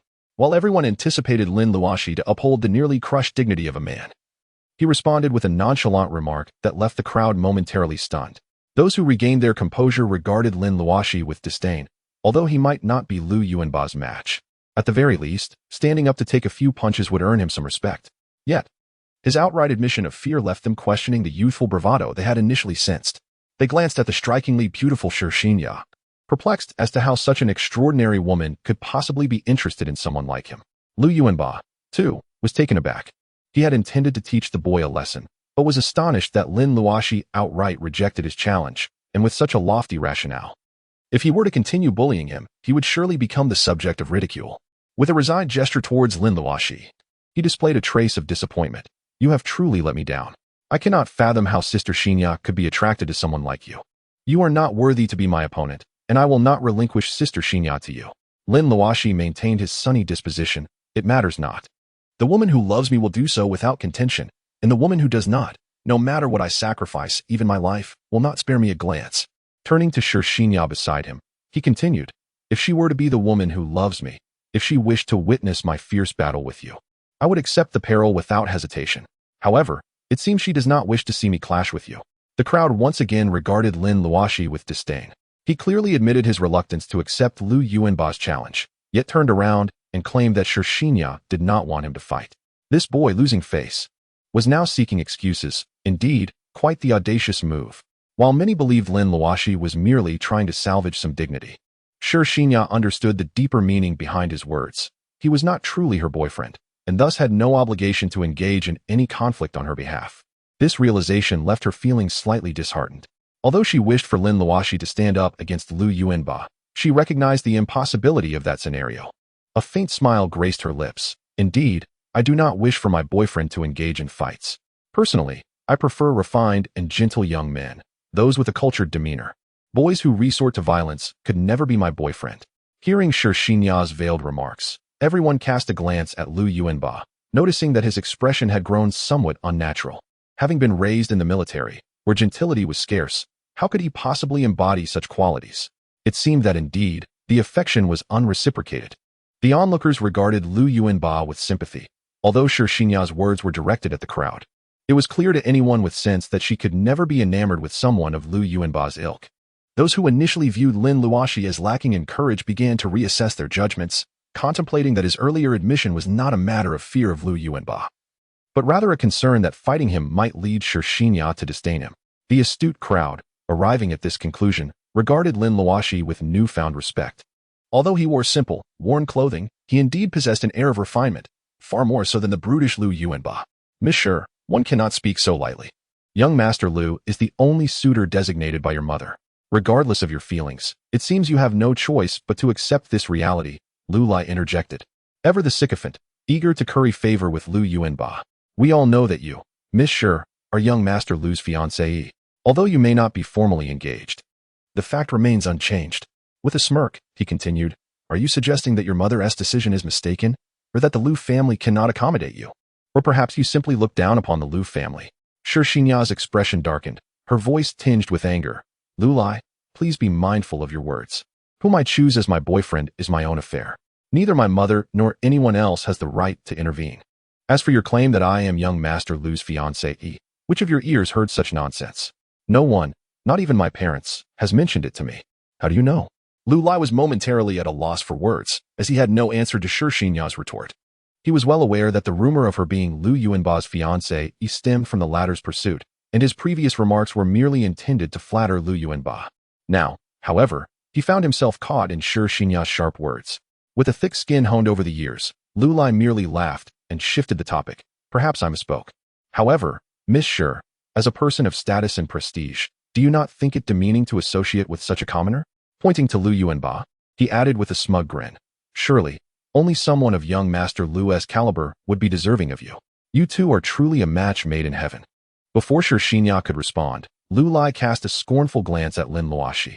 A wretch like you, not even worth $20, dares to compete with young Master Lu for a woman? You truly lack self-awareness. As the crowd frowned at Lu Lai's brazen words, he remained oblivious, reveling in the opportunity to showcase his prowess. Striding over to Lin Luoxi, his arrogance was palpable. As the onlookers wondered at Lu Lai's intentions, he pulled out 2 stacks of cash from his pocket, slapping them against Lin Luoxi's face. Here, kid, is 20,000 yuan. Take it and scram immediately. A frog dares to covet a swan. With renewed force, he struck the bills against Lin Luoxi's face, the sound echoing sharply. Lu Lai let out a cold snort. If you know what is good for you, get out of here quickly. Young Master Lu is too cultured to stoop to your level, but I, Lu Lai, do not possess such patience. Just the sight of trash like you makes me uncomfortable. As the crowd felt a mix of dissatisfaction towards Lu Lai's arrogance and helplessness at witnessing Lin Luoxi being bullied without a word of protest, Lu Lai leaned closer. Whispering into Lin Luoxi's ear, listen here, if you don't walk away with 20,000 yuan right now, I'll ensure your entire family meets their end tonight. Though the onlookers could not hear the exchange, they observed Lin Luoxi smile at Lu Lai's words, a radiant and somewhat dangerous smile that caught everyone's attention. Suddenly, amidst the puzzled expressions regarding Lin Luoxi's unexpected joy, the scene took a turn as Lu Lai was abruptly struck by Lin Luoxi's knee, sending him crashing to the ground. Before anyone could react, Lin Luoxi swiftly stepped forward and stomped heavily on Lu Lai, the sound of cracking ribs resonating through the air. A chill swept over the crowd, and as Shi Xinya's eyes sparkled with joy and her small hands clenched tightly, Lin Luoxi looked down at the blood seeping from Lu Lai's mouth, crouching beside him. Do you understand what my temperament is like? He asked, extending a hand to pat Lu Lai's powerless face. You may humiliate me, scorn me, even trample on me. And that would mean nothing but never, under any circumstances, threaten me. Especially not my family, for I am a forsaken orphan. Chapter 58. Ruthless action. The onlookers were momentarily stunned, unable to comprehend the scene unfolding before them. Lin Luoxi, with one foot planted firmly on Lu Lai's chest, seemed to defy reality. They all recognized Lu Lai, aware that his current status was a result of currying favor with Lu Yuanba. Yet, they also understood that Lu Lai was no pushover. His skills were known, and if he were not competent, Lu Yuanba would not tolerate his presence. Yet here was Lu Lai, a competent sycophant, utterly incapacitated by Lin Luoxi in mere moments. The friends accompanying Lu Yuanba exchanged glances, their expressions questioning whether Lu Yuanba could indeed be defeated so easily. Lu Yuanba, grasping their unspoken thoughts, shook his head after a moment's contemplation. The crowd was genuinely astonished. The unvoiced question was whether Lu Yuanba could have subdued Lu Lai in 2 moves, and it was clear that he could not. Lu Yuanba's gaze toward Lin Luoxi became increasingly complex. He was confident in his ability to defeat Lu Lai, but he recognized that he could not match Lin Luoxi's swift decisiveness. As the crowd's astonishment mingled with confusion, Lu Yuanba took a deep breath and approached. Brother, Lu Lai may have spoken out of turn, but isn't your response a bit excessive? Let us give him some grace, shall we? Lin Luoxi stood, his foot still resting on Lu Lai. Was it just a minor issue? Have I been too harsh? If someone were to humiliate you, belittle you, and threaten your family, Would you simply brush it off? Lu Yuanba's expression shifted. He momentarily struggled to accept Lin Luoxi's sudden transformation but quickly regained his composure. Now that you've dealt with him, what do you intend to do next? I acknowledge that Lu Lai was in the wrong. And while your actions weren't exactly gentle, we are, after all, acquaintances. Can we not let this go?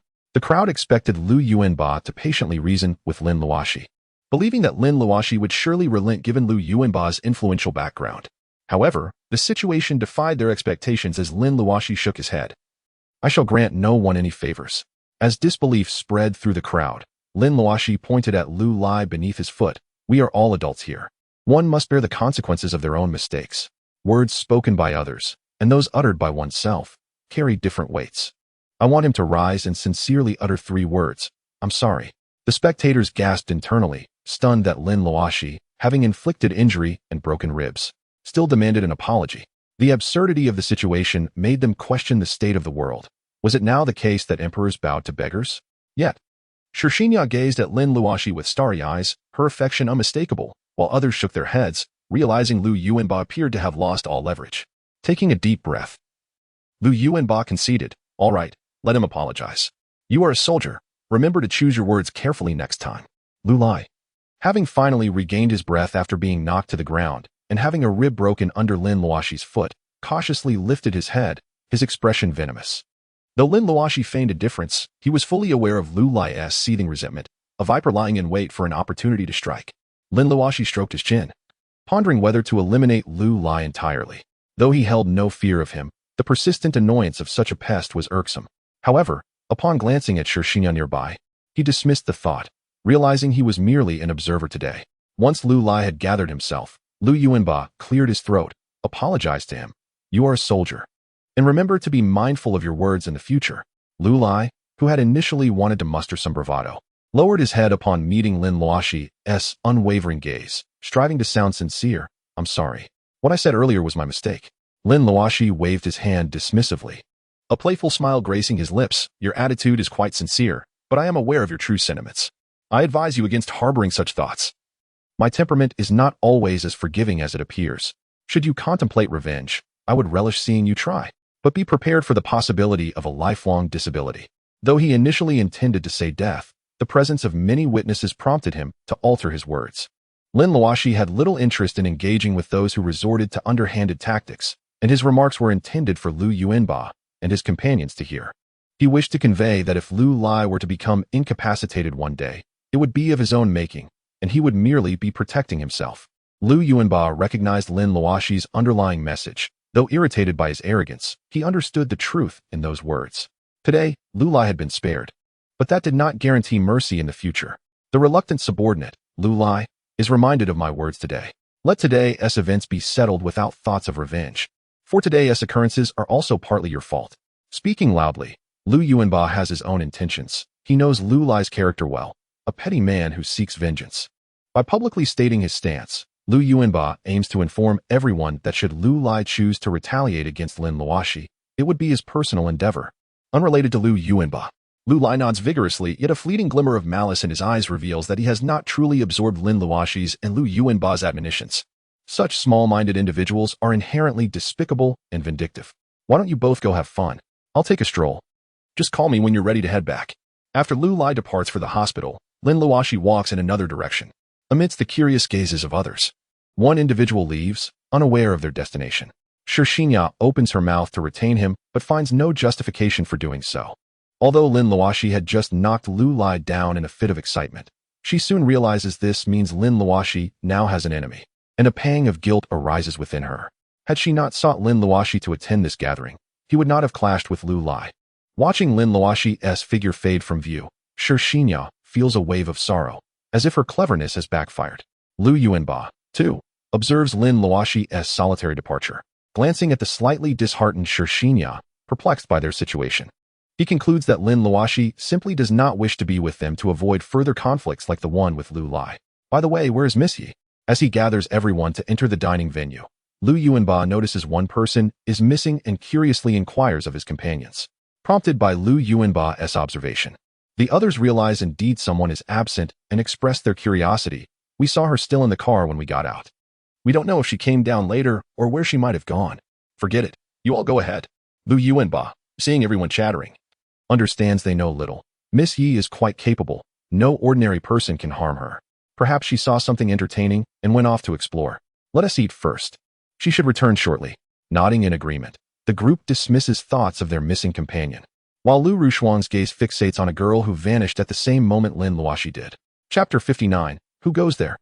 After following for so long, shouldn't you reveal yourself? There is no one here. By a lake on the eastern edge of the new resort, Lin Luoxi gazes at the seemingly endless waters, savoring the beauty of nature. Yet, some individuals refuse to grant him a moment of peace.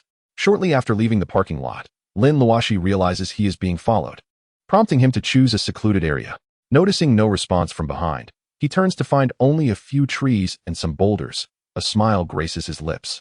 Did you think hiding behind a rock would suffice? You've been tailing me since I left the parking lot, so why do you hesitate to show yourself now? Seeing no one respond, Lin Luoxi shakes his head in resignation, swiftly vanishing from his spot and reappearing atop a boulder, confronting the figure hiding below. I can articulate these sentiments because I've detected your presence. Did you believe your concealment would go unnoticed? Or do you think I am merely exaggerating? The girl's body quivers, and she looks up in surprise at Lin Luoxi's smiling face. A firm believer in the principle of revealing oneself only at the last moment of being discovered, her mind struggles to comprehend how her tracking skills could be thwarted. Detecting no ill intent from Lin Luoxi, she dismisses the notion of him being an enemy and jumps down from the boulder, facing the girl who exudes an aura of cold detachment. Why are you following me? Having recovered from her initial shock, the girl, taken aback by Lin Luoxi's striking appearance, responds icily, I want to challenge you. A challenge? Lin Luoxi blinks, scrutinizing the girl before him. She stands around 1.7 meters tall, notably tall among her peers, dressed in short attire that reveals her long, fair legs and a flat, toned abdomen exposed to the cool air. Lin Luoxi extends his hand to gauge the temperature. Being in the northern region, such attire seems peculiar. Does she not fear the cold? Or is she one of those who believe in being alluring at the expense of comfort? Looking at her face, which appears to be around 21 or 22, he notes her frosty demeanor as though the world owes her something. Yet, she is undeniably a striking beauty. Having declared her intention to challenge Lin Luoxi, she finds him merely observing in silence, causing her cheeks to flush with indignation. No man has ever dared to gaze at her so boldly, and she darkens her expression. Do you wish for me to gouge your eyes out for staring? Lin Luoxi smirks. A rather peculiar girl you are. Miss, if you don't look at me, how would you know I'm looking at you? Let us not be unfair.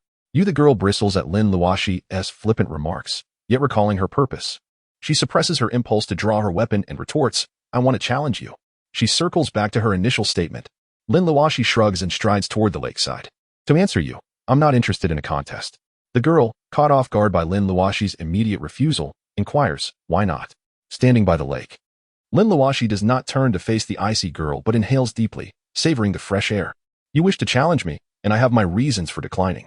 Of course, you could force my hand, but I assure you, I would simply turn and run. I am confident you wouldn't catch me. Originally intent on compelling Lin Luoxi into a contest, the girl reconsiders upon hearing his words, fully aware that should he choose to flee, he would easily evade her. Nevertheless, she seems determined to achieve her goal and steps closer to Lin Luoxi. Just as he anticipates her to strike, she asks, what would it take for you to accept my challenge? Lin Luoxi studies the girl's reflection in the water, admiring her tall stature and striking beauty. First, tell me why you are so insistent on this challenge. I don't recall ever crossing paths with you, and I believe this is our first meeting. We should have no grievances, should we? None. The girl replies curtly, but as Lin Luoxi offers a wry smile, she continues, however, you are quite formidable, and I wish to test my skills against yours. Lin Luoxi scratches his chin, formally regarding the girl for the second time, internally acknowledging her beauty. Noticing her displeasure, he states, how do you know I am strong? To be honest, I lack any martial prowess and cannot engage in a competition with you. So I suggest you refrain from wasting your time pursuing me. With a hint of disdain in her eyes, the girl retorts, I witnessed your encounter with Lu Lai. You can't honestly claim you lack martial skills. So, you are with them then? Lin Luoxi had not anticipated that the girl was associated with Lu Yuanba and his companions, as she had not been visible at the scene initially. However, her familiarity with Lu Lai suggested authenticity, and her breathtaking beauty, albeit coupled with a somewhat frosty demeanor, indicated she was unlikely to deceive him. When the girl presumed Lin Luoxi would accept her challenge, he shook his head once more, stating, even if you are with them, I see no reason to compete with you, for I truly lack martial skills. His words were not a ruse. He genuinely possessed no martial prowess. His formidable combat abilities stemmed solely from his identity as a zombie, and any techniques he knew were merely gleaned from television. The girl furrowed her delicate brows, evidently displeased with Lin Luoxi's assertion. Do you take me for a fool? If you cannot fight, how did you defeat Lu Lai? Faced with her skepticism, Lin Luoxi opted not to elaborate further, shrugging his shoulders and turning away. At first, I was unaware of your foolishness, but it seems there is indeed a hint of it. Defeating Lu Lai does not necessarily require martial skills, does it not? The girl paused, contemplating the implications of Lin Luoxi's words.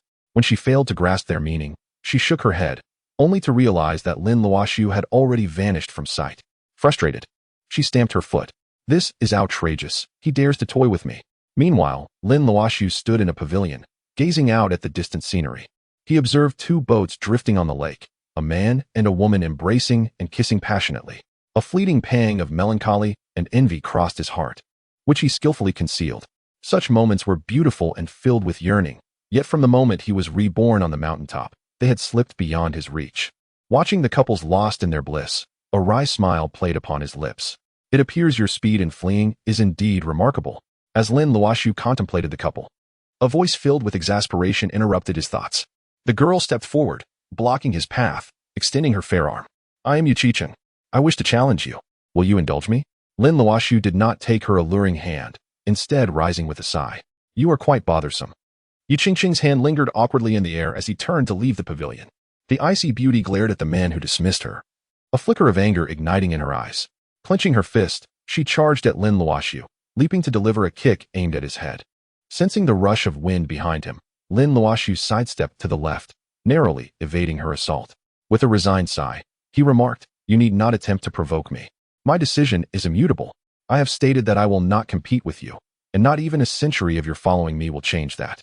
As he walked away, Yi Qingcheng huffed, Lin Luoxi, I advise you to agree to my challenge, or else I shall follow you relentlessly until you acquiesce. Who was Lin Luoxi? A formidable zombie, impervious to the threats of a mere girl. He waved his hand dismissively. It matters not. I shall not provide for your needs. If you wish to follow, then do so. I will pay you no mind. Seeing him retreat to another pavilion, Yi Qingcheng ground her teeth in frustration. Just wait. If I do not secure a victory over you, I shall not bear the Yi surname. Chapter 60. A misunderstanding at 6 in the evening. Shi Xinya's phone call rang punctually, notifying everyone that their gathering had concluded and they were preparing to return to Miluo City. Lin Luoxi retracted his gaze from the picturesque landscape, slowly rising from the grassy knoll. He cast a weary glance at Yi Qingcheng, who stood a few meters away, still following him. He could not fathom her persistence, having trailed him all day. Knowing that further conversation would be futile unless he agreed to her challenge, he resolved to indulge her for the time being, convinced she would not continue to follow him once he returned home. As Lin Luoxi approached, Shi Xinya's face lit up with a smile. Though the day had been spent enjoying the company of Lu Yuanba and the others, she felt no joy. Her thoughts solely occupied with Lin Luoxi, who had wandered off alone. Upon seeing him return, she hurried to meet him. I apologize for leaving you to enjoy yourself alone. It was inconsiderate of me. Lin Luoxi sensed the sincerity in her apology, but held no resentment. He replied with a relaxed smile, It is quite all right. I rather enjoyed wandering through this beautiful environment alone. It was a delightful experience, so you have nothing to feel remorseful about. Should you continue to speak thus, I shall feel guilty. Shi Xinya expressed her gratitude with a glance at Lin Luoxi. Since their arrival at the resort, he had boldly confronted Lu Lai's provocations. Although the outcome was not entirely pleasant, Lu Yuanba had not displayed much enthusiasm towards her following the incident. Intelligent as she was, Shi Xinya understood that Lu Yuanba recognized Lin Luoxi's capabilities. He did not fear confrontation but preferred to avoid it. With just a couple of moves, Lin Luoxi had rendered Lu Lai incapacitated, leading Lu Yuanba to believe he had little chance of victory against Lin Luoxi. Reflecting on how Lin Luoxi had inadvertently alleviated her troubles, Shi Xinya felt a sense of gratitude, yet she remained unsettled by his courteous demeanor towards her. Miss Yi, where have you been all day? I tried calling you, but you didn't answer, Lu Yuanba remarked. Noticing the curious expressions of the others as they realized Lin Luoxi had spent the day alone, Yu Qicheng cast a cool glance at Lin Luoxi, her tone frosty. I was with Lin Luoxi today, so I did not join you for the gathering. You were together? For the entire day? Lu Yuanba's eyes widened in surprise. Pointing between Lin Luoxi and Yi Qingcheng, his mind struggling to comprehend. If your grandfather finds out, we could be in serious trouble. Yi Qing remained unfazed by their misunderstanding or Lu Yuanba's words, her gaze fixed on Lin Luoxi. Indeed, I spent the day with him. Is there a problem with that? Lu Yuanba scratched his head in confusion, pondering whether the young lady was genuinely naive or merely pretending. No, it is just surprising how quickly you two became acquainted. It is hard to believe you are already so familiar after just one day. A girl from their group stepped forward, incredulous. Miss Yi, I never would have guessed you were such a bold girl. To think you would go on a date with a man on your very first day of meeting him is truly astonishing. Lin Luoxi shook her head helplessly. As everyone gazed at her, and Yi Qingcheng with puzzled expressions, she merely shrugged to convey her innocence and proceeded towards Lu Rushuang's car. It was evident that these individuals were not on the same wavelength as her, and she believed there would be no future intersections. Had it not been for the issue concerning Shixinya today, she might not have even known of their existence. Noticing Lin Luoxi heading towards the car, Yi Qing realized her companions had misunderstood the situation, a flush of embarrassment coloring her cheeks, something her friends had never witnessed before. What are you talking about?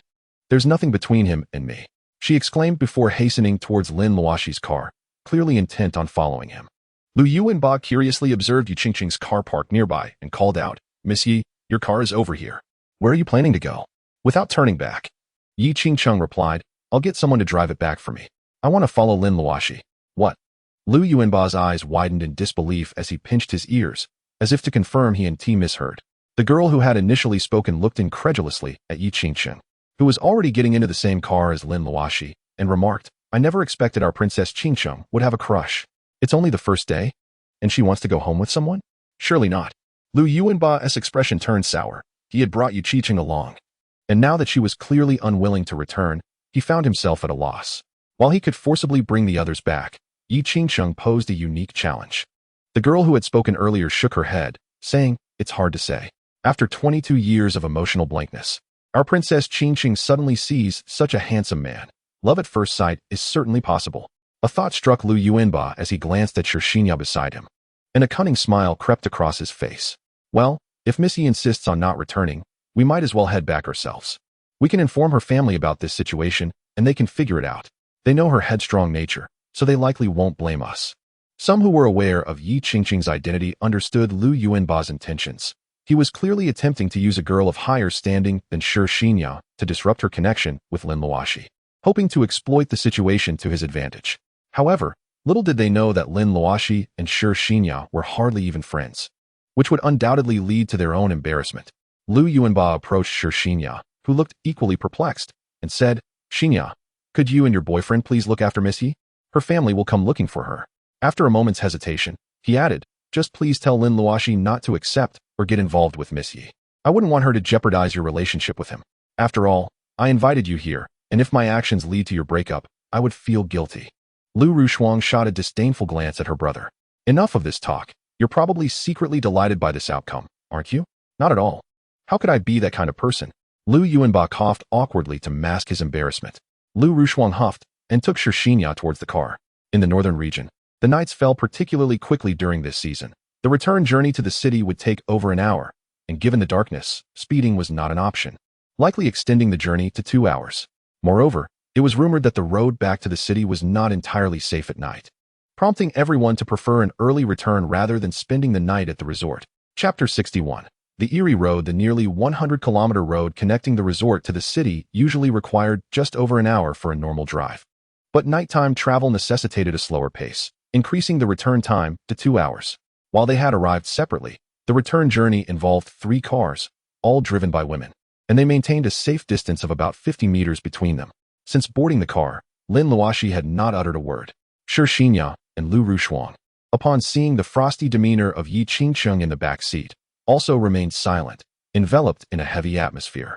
Shixinya glanced at Yi Qingcheng and Lin Luoxi through the rearview mirror, feeling a twinge of discomfort, especially as she noted that Yi Qingcheng's beauty rivaled her own, and her feminine charm was even more pronounced. Lu Rushuang, too, pondered Yi Qingcheng's identity, wondering how someone could command such respect from her prideful brother. Her own grandfather, while not among the top 10 in their nation, was certainly prominent within the top 20. How many individuals from such a background could inspire such reverence from her brother? Young Master Lu, what prompted you to agree to let Miss Yi leave with Lin Luoxi? Inquired Lu Yuanba's other attendant. who was unaware of Yi Qingqing's status but could discern from Lu Yuanba's demeanor that she was not an ordinary person. Lu Yuanba revealed a thoughtful smile.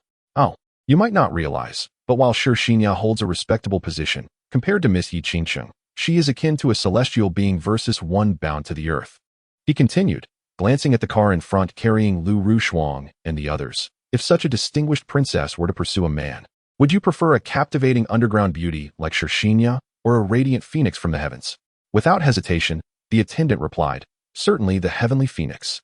Then, realizing his own words, he quickly added, impressive, young Master Lu. Your strategy is truly remarkable. Lu Yuanba smiled with satisfaction. Initially, I struggled to find a way to separate them, knowing Xinya's stubborn nature. When she sets her mind to something, even her mother can't sway her. However, if her boyfriend were to become involved with another woman, would she remain composed? That would provide me ample reason to pursue her, and with her mother backing me, it would be justified. After all, she would have chosen a man unworthy of her. The attendant nodded, though he pondered a potential dilemma. Young Master Lu, while your reasoning is sound, what if that fellow desires only Shi Xinya and not Miss Yi? Well, that shouldn't be the case, right? Lu Yuanba hesitated, realizing he, too, would prefer Shi Xinya over those lofty princesses, creating a moment of uncertainty. Just then, Lin Luoxi called out, stop the car? He had sensed something amiss and a faint sense of danger in the air, not overwhelmingly strong, but undeniably present, as if someone or something was deliberately suppressing the atmosphere. Lu Rushuang, unaware of the reason, halted the vehicle and frowned. Why did you suddenly call for a stop? Do you know how terrifying it is to be on this road at night? Are we just waiting for ghosts here? Lin Luoxi shot her a helpless glance, perplexed by her continual hostility, as if he had done her some wrong. However, the current predicament rendered Lin Luoxi unable to focus on her grievances. Gazing at the silent road ahead, she retrieved her mobile phone. It was precisely 9 o'clock. Observing the vehicles that had halted around them, she noted that even the 2 cars that had initially been ahead were now retracing their paths. 8 cars were present, and Lin Luoxi couldn't help but exhale in relief. Shuang, what is going on? Has the car broken down? Upon stopping, Lu Yuanba approached the vehicle, suspecting that Lu Rushuang's car might have encountered an issue, given the abrupt halt. Lu Rushuang shot a glare at Lin Luoxi, who had exited the car without answering her questions, and opened the door to step out. The car isn't broken. I just don't understand why this young master suddenly asked me to stop. Upon realizing it was Lin Luoxi who had called for the stop, a frown creased Lu Yuanba's face. Lin Luoxi, you can't be serious. Calling for a stop when the car is fine? Are you out of your mind? We need to return to the base before 11, and your delay is putting us at risk of punishment. As if struck by an epiphany, Lu Yuanba cast a disdainful glance at Lin Luoxi. You're not upset about earlier, are you?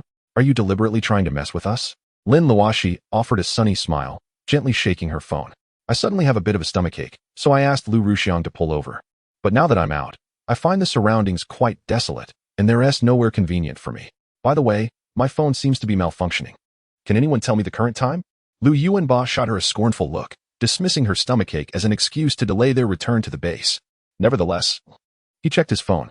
It's just past 9 o'clock. Even if you take half an hour, we can still make it back before 11. So your plan is clearly unfeasible. No sooner had Lu Yuanba spoken than his subordinate, looking astonished, pulled out his phone and dropped it with a tremor. In response to the puzzled looks from the others, he weakly inquired, everyone, do you remember what time we left the new district resort? A girl scoffed, casting a disdainful look at the subordinate. You're still so young, yet your memory is so poor. We left the resort a little after 6. How could you forget? Are you seeing ghosts? It seemed he truly had seen a ghost. Initially curious about his subordinate's strange behavior, Lu Yuanba's expression turned grave upon hearing the girl's words. Can anyone estimate how long it would take us to return to the city at our previous speed? Though they could laugh at the subordinate, they dared not mock Lu Yuanba. His words caused a palpable tension in the air. A man spoke up. While our speed wasn't quite normal, it shouldn't take us 2 hours to reach the city. Lu Yuanba nodded, a wry smile on his lips. Yet now, it has been nearly 3 hours. The implication was clear, and everyone, not being fools, began to grasp the situation. They recalled an old legend about this road. After 7 in the evening, vehicles should not traverse it, lest they encounter some eerie occurrences. A bold young man returned to his vehicle, checking the odometer with a serious expression. Everyone, it appears we've encountered some trouble. We've traveled 170 kilometers without realizing it. We might have run into the wall of ghosts. What? The wall of ghosts? Are there truly ghosts? 2 girls huddled together in fright, embodying humanity's Luoxi's age-old fear of the supernatural. Though Shinya and Lu Ruxiang felt a twinge of fear, their previous night's experience tempered their terror, especially surrounded by so many people. Lin Luoxi, observing the rising tension, sought to alleviate it by feigning ignorance. "Oh, it's 9 o'clock now. I'm sorry, but my stomach really hurts. Could you all wait for me a moment? I'll be right back. So please remember to wait for me." With that, amidst the curious gazes of her companions, Lin Luoxi dashed into the nearby woods. Lu Yuanba, watching her vanish into the night, contemplated calling her back but realized it was too late and could only shake his head in resignation. If she is not a fool, she must be utterly oblivious. All right, the remaining 14 of us should gather closely to avoid any mishaps. Lu Yuanba recognized the oddity of the situation but quickly adopted the demeanor of a soldier, organizing everyone into a circle, back to back, with solemn expressions. Once everyone was gathered, he declared, "Let us count off to ensure everyone is present, so no one is left behind in the vehicle. I'll start 1. As Lu Yuanba called out 1, the others began to count in succession. 2, 3, 6, 9, 12, 14, 15. A profound silence enveloped the gathering, the air thick with tension. Lu Yuanba turned to his bewildered subordinate, shouting, "What are you playing at? That scatterbrain Lin Luoxi has wandered off God knows where. Where did you get 15 people from? Can't you even count?" The subordinate looked perplexed, glancing back at Lu Yuanba. "Young Master Lu, I'm not playing around. The person before me counted 14. So I counted 15. The bold young man who had counted before nodded in agreement. "Yes, young Master Lu, I indeed counted 14, and he followed with 15. There is no mistake. I counted 14 because my predecessor counted 13. Lu Yuanba's expression softened slightly upon hearing their explanations, but remained fixated on the individual who had counted before them. "What is your game? Why are you repeating numbers?" Feeling wronged, the man replied, "Young Master Lu, I didn't repeat the count. I said 12, not 13. You didn't say 13? Lu Yuanba paused, contemplating the implications. If everyone else was confident in their counts, then who had called out the extra 13? He glanced around, finding nothing amiss. Struggling to suppress his chaotic thoughts, he took a deep breath. "Forget the previous count. Let us try again. This time, if anyone miscounts or repeats a number, don't blame me for being ungracious. I'll start 1. As Lu Yuanba called out once more, they resumed the count. 2, 3, 7, 10, 13, 14. As the count settled in their minds, the bold young man and the subordinate suddenly blurted out, 15, 16. Once again, silence descended upon the group. All eyes turned toward the two, and Lu Yuanba glared at them with mounting ire.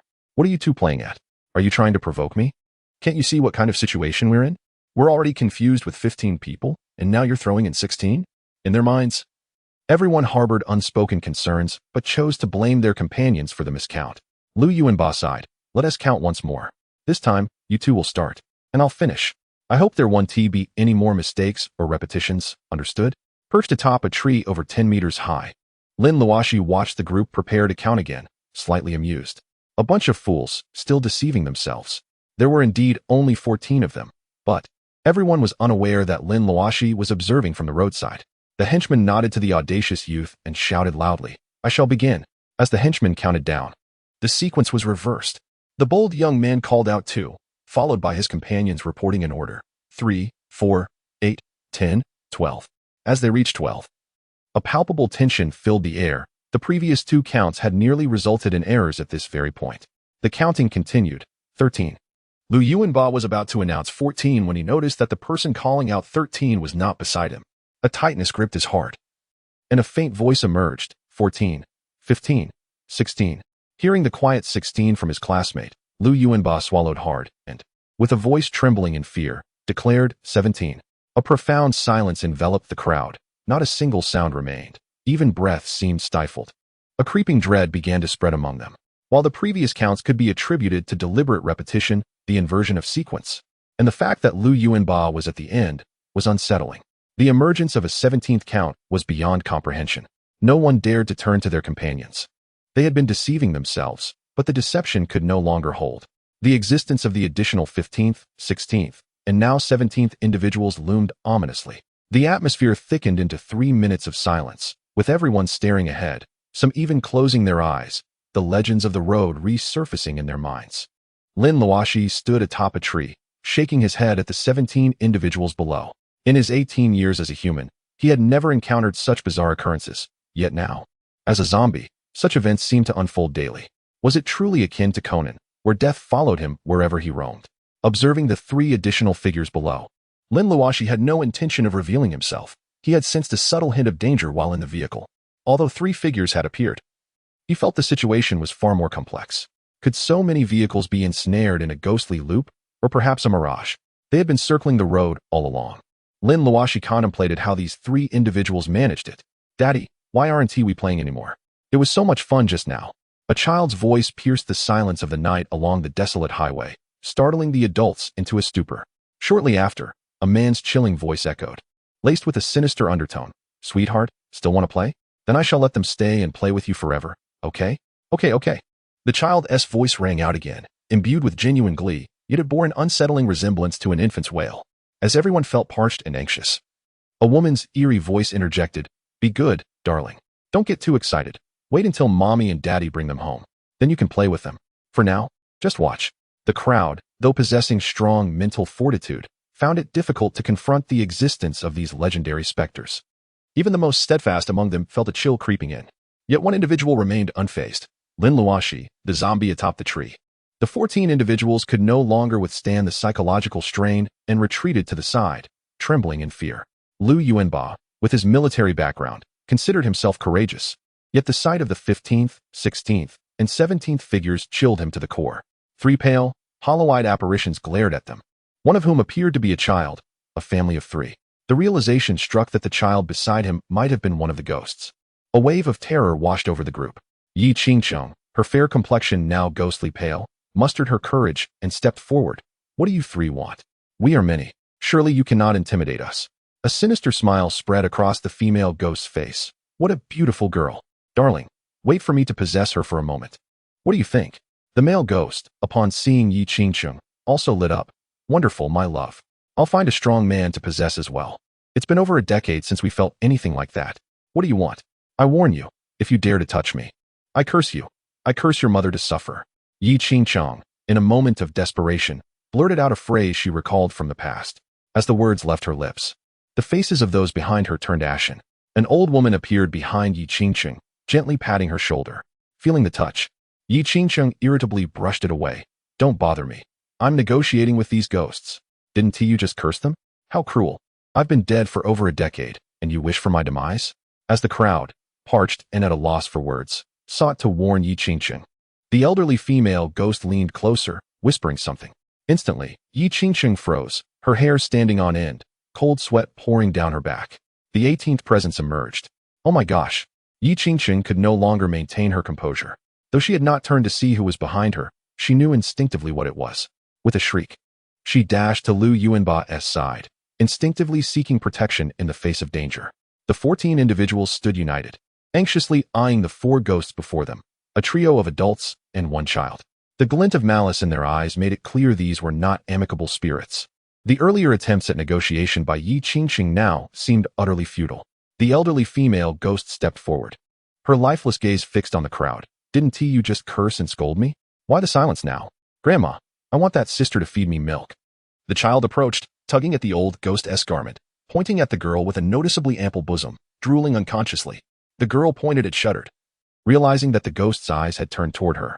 Her expression was a mix of horror and despair, lamenting why her mother had blessed her with such attributes.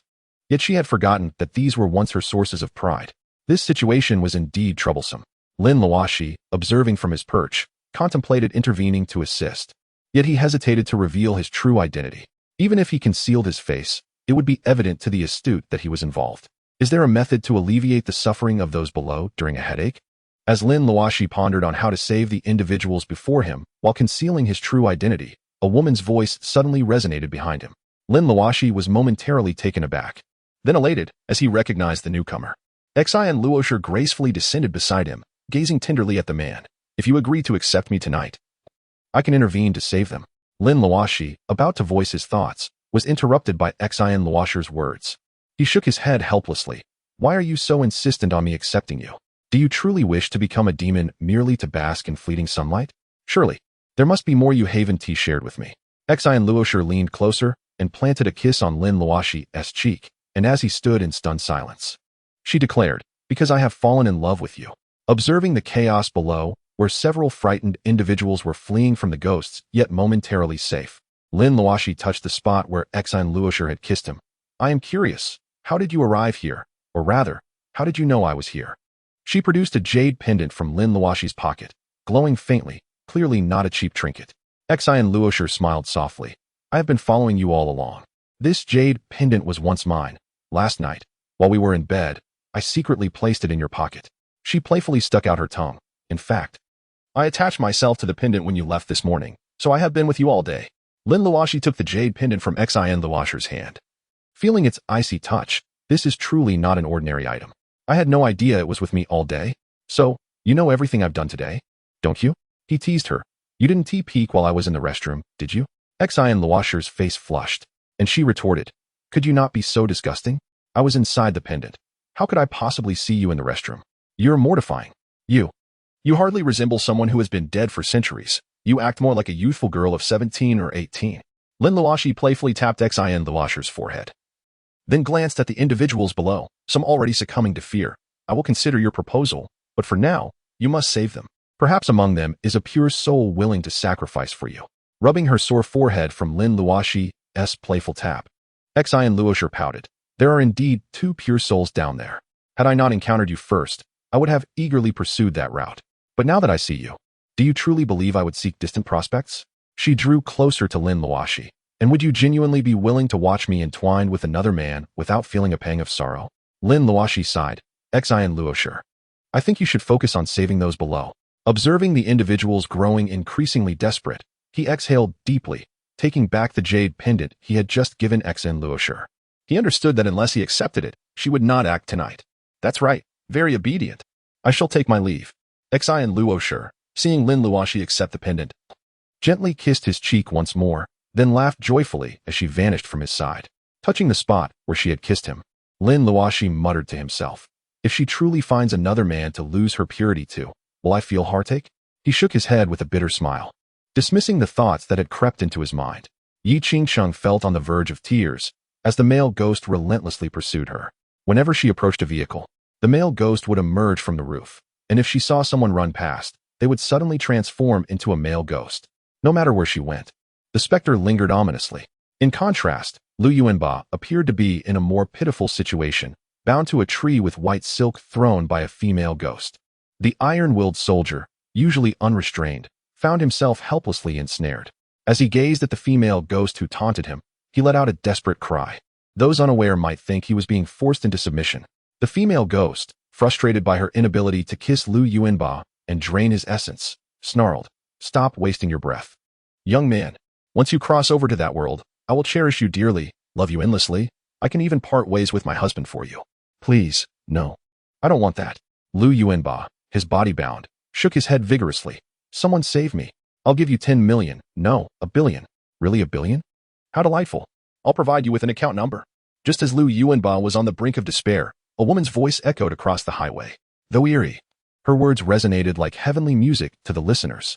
As all, including the spirits, halted in their tracks, Lu Yuanba beheld Exine Luoxi descending gracefully from the sky. Clad in flowing white, her beauty unparalleled. He could not help but utter 3 words. Exine Luoxi landed softly. Her smile tinged with a hint of pallor. You have a lovely voice. Compared to someone who wouldn't even consider me, you certainly possess more discernment, but you still owe me that billion. Fine, I'll pay. Lu Yuanba stared at Exine Luoxi, his heart wavering for the first time. He had thought no one could capture his heart after Shinya, yet upon seeing Exine Luoxi in ancient attire, she eclipsed even the most enchanting celestial beings from the screen. Shinya, do you not find her familiar? Lu Rushuang pondered, noticing the striking resemblance in Exine Luoxi.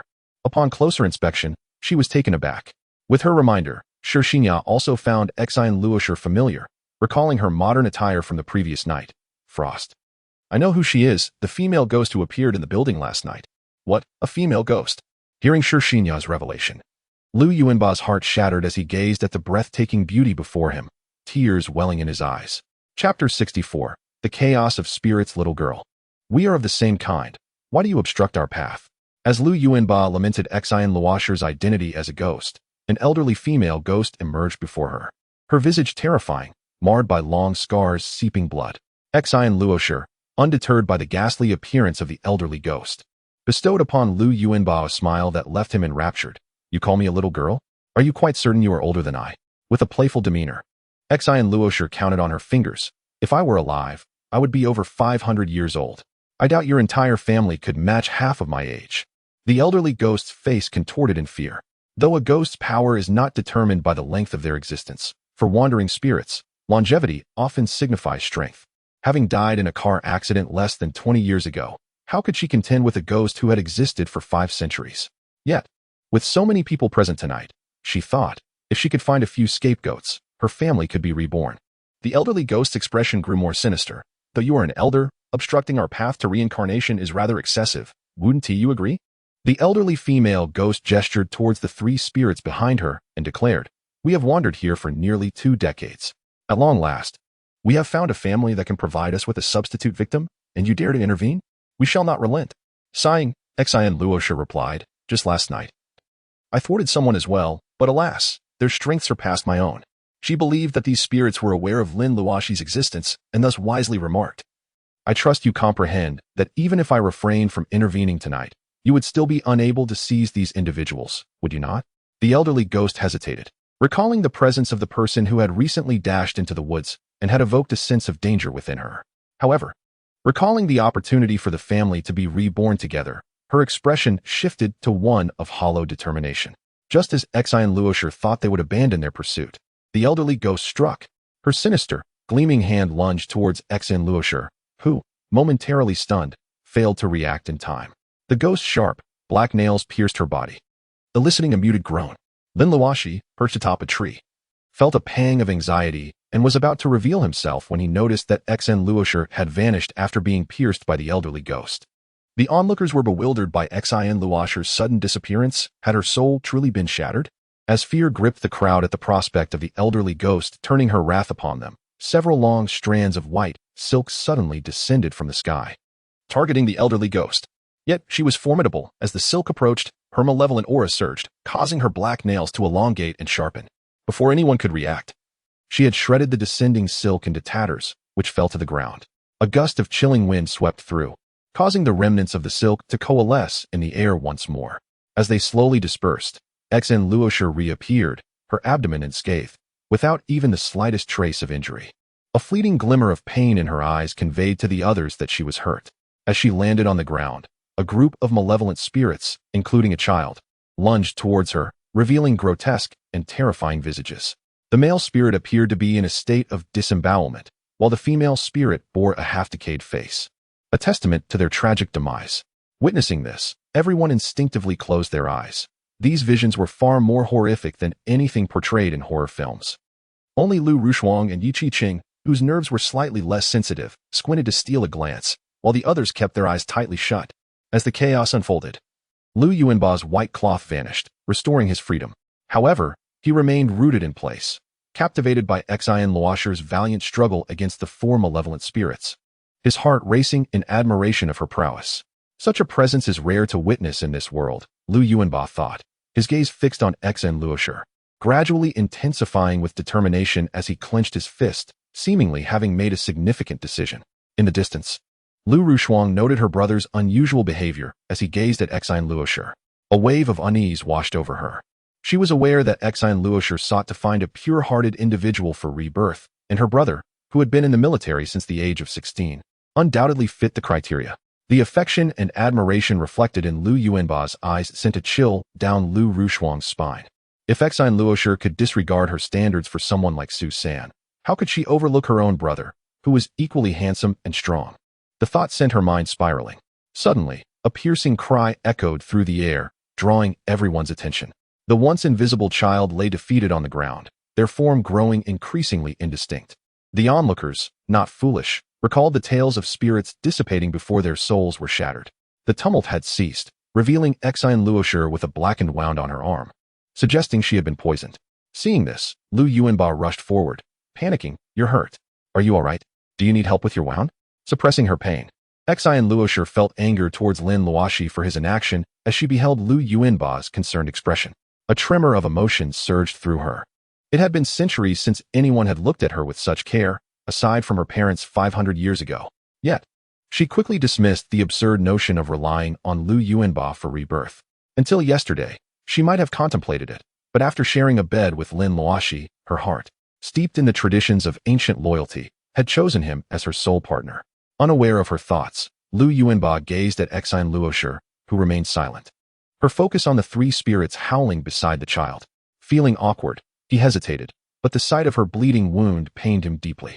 As Lu Yuanba contemplated speaking again, Lu Rushuang approached and pulled him away. Brother, are you out of your mind? Do you realize who she is? She shot him a disapproving glare.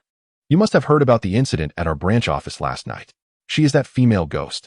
Lu Yuanba seemed unfazed by his sister's words, his gaze still soft as he looked at Exine Luoxi.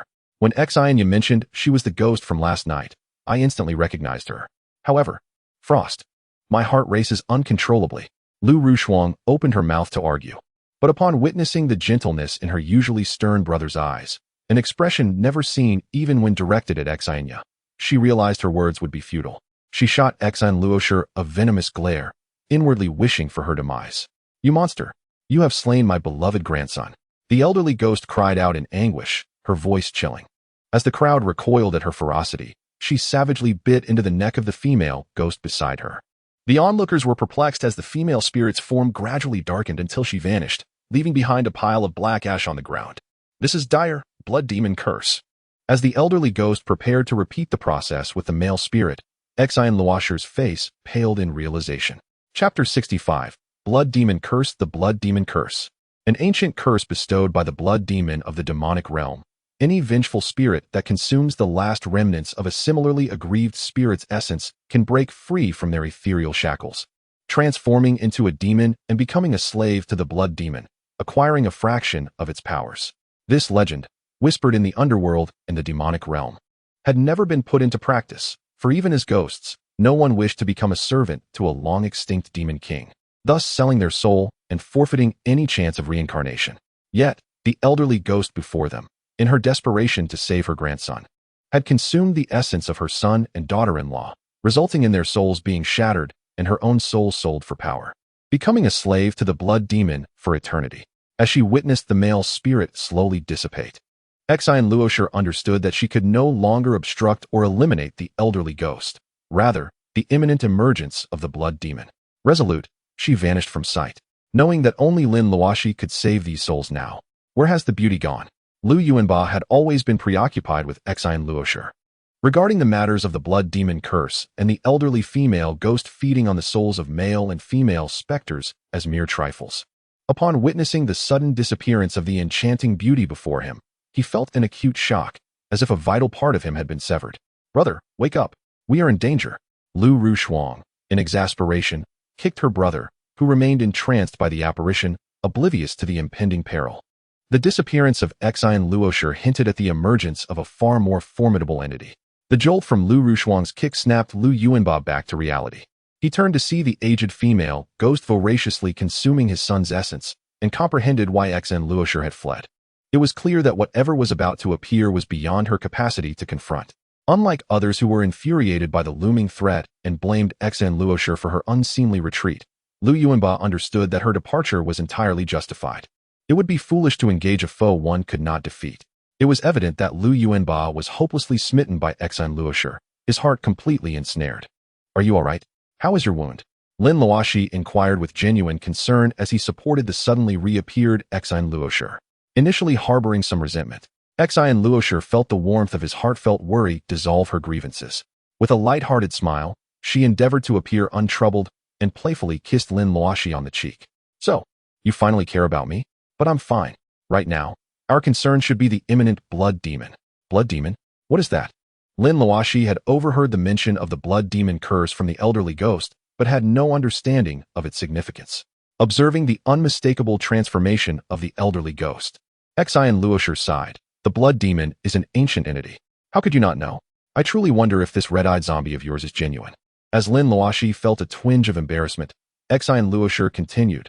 The blood demon is one of the 9 demon kings of the demon realm, a being of unparalleled strength across the 3 realms. It is said that his ultimate technique allows him to manipulate the blood of all living beings within the 6 paths of the 3 realms. However, none have lived to tell the tale. In ancient times, a great conflict erupted among powerful beings, leading to the fall of formidable figures from the demon and monster realms. In that cataclysm, even the mighty zombie Queen Shi perished. The earth then returned to chaos, giving rise to the world as it is now, suitable for human habitation. Yet, the blood demon, one of the era's titans, left behind a legacy of ancient legends before his demise. The blood demon curse. It is an incantation for the resurrection of an ancient demon through possession. Though Lin Luoxi claimed her knowledge was merely hearsay, Lin Luoxi found her account credible.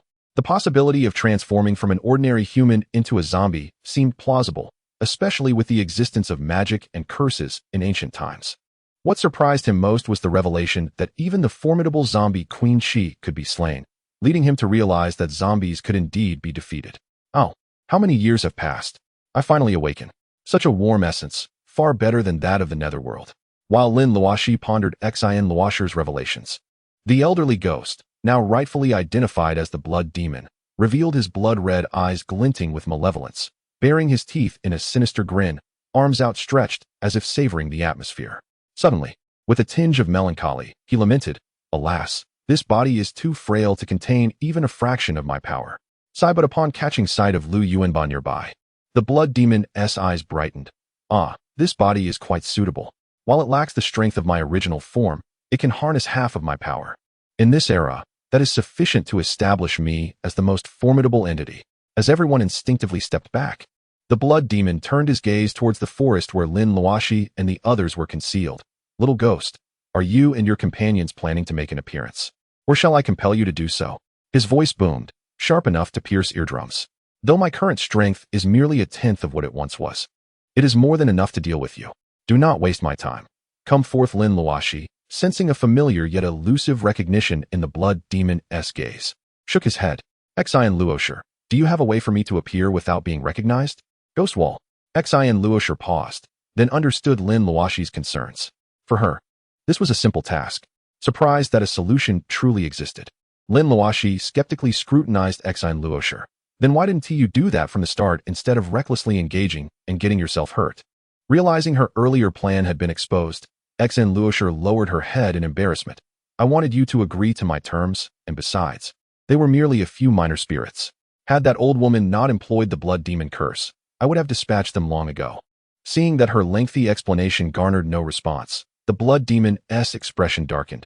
"It appears you truly do not regard me, the blood demon, with any respect. What has become of people today? There is no longer any reverence for the strong. Wait, you are responsible for ensuring they do not recognize me. I will confront him now."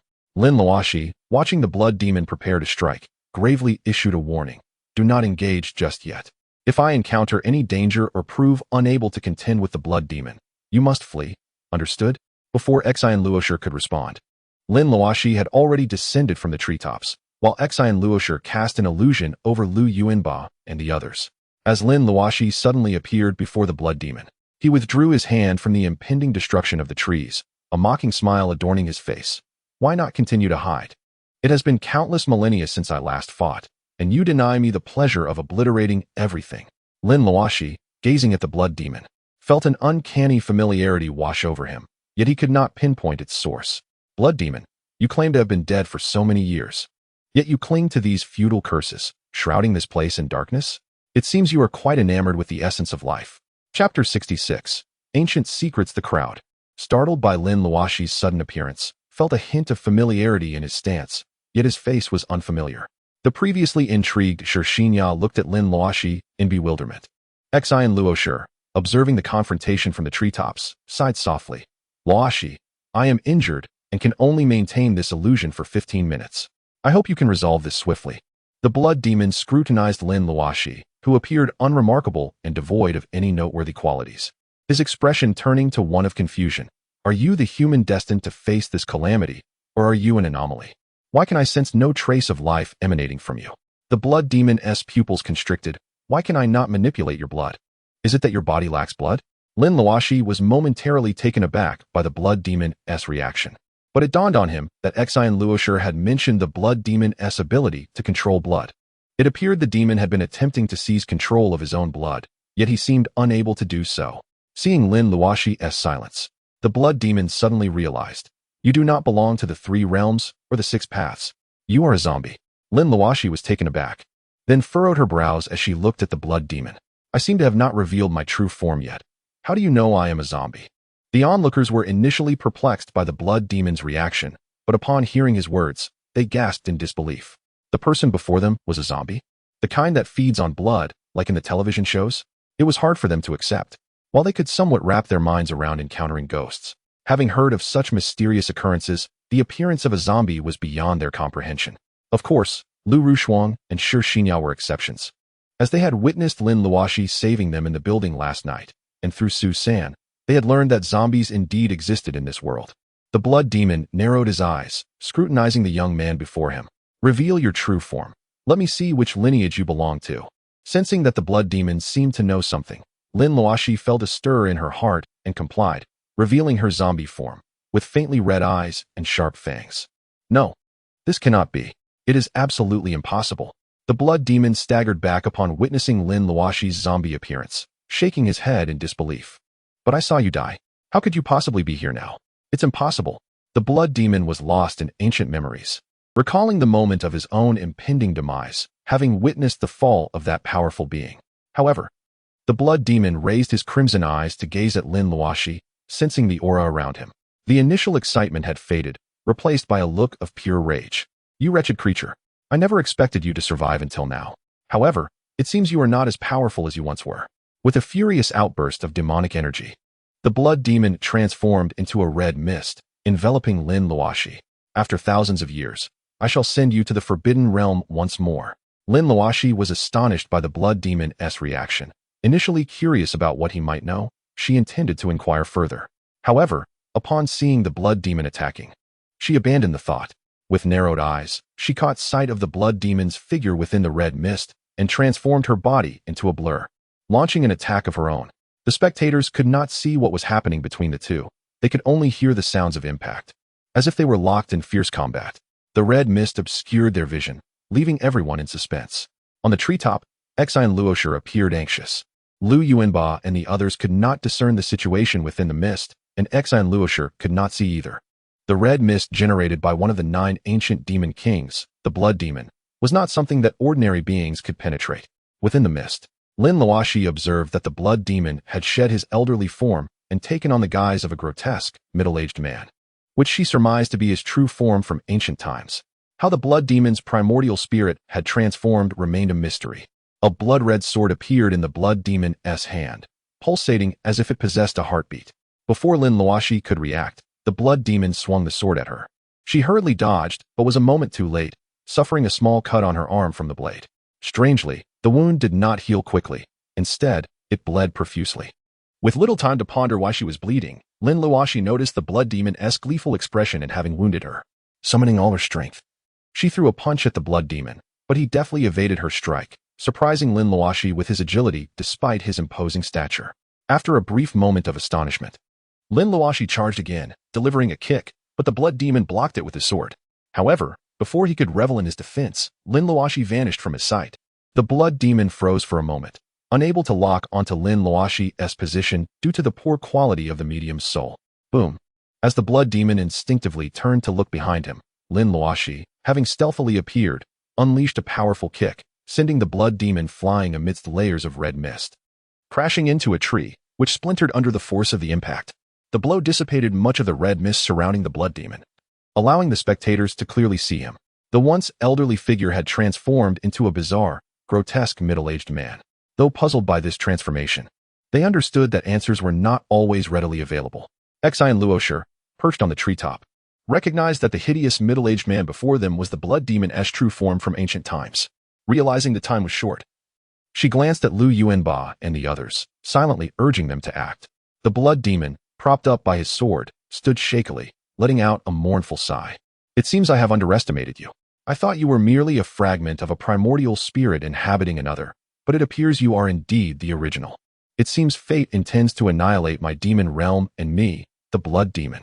After his lament, the blood demon's expression darkened. Though I know I cannot inflict significant harm upon you, I will ensure you do not escape unscathed. Lin Luoxi was taken aback, recalling a story told by Ingo. She hurriedly leapt down from the tree, exclaiming, "Kill him quickly. He is about to self-destruct his primordial spirit to draw others into the demonic realm. Lin Luoxi felt a jolt of alarm as she surveyed the 14 individuals around her, instantly comprehending the blood demon's intentions.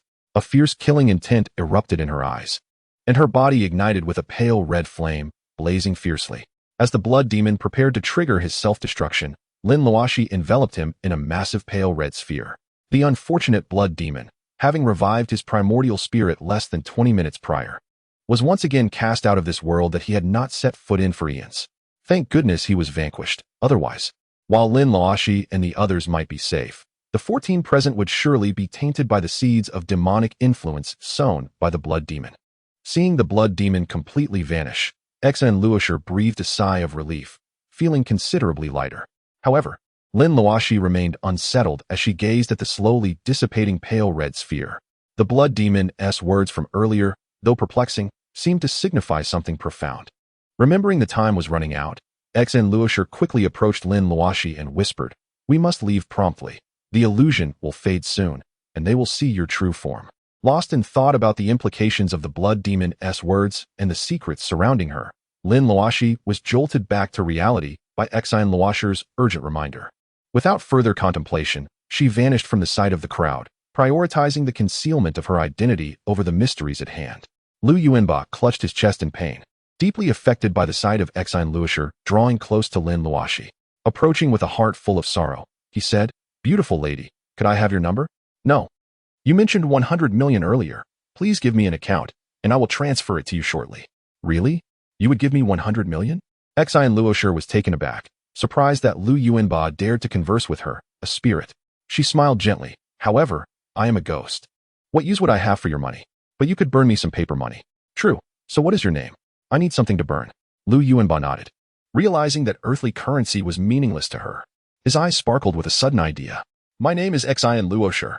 Leaving her name behind, Lin Luoxi vanished before Lu Yuanba's reluctant gaze, returning to the jade pendant on Lin Luoxi's person. As everyone finally felt at ease, reflecting on the night's events that could easily fill a novel, Lin Luoxi appeared before them, apologizing. "I'm so sorry for keeping everyone waiting. I got lost while taking care of some business, and I truly didn't mean to." The group nodded in understanding, not wishing to revisit the unsettling occurrences of the evening, as their hearts had only just settled.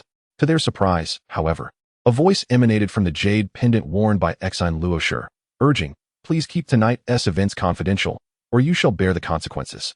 Initially, they had intended to return home for a restful night before recounting their encounters with ghosts, zombies, and demons to others. Yet, the warning they received extinguished such thoughts, leaving them eager to forget the night altogether. What was that? A ghost?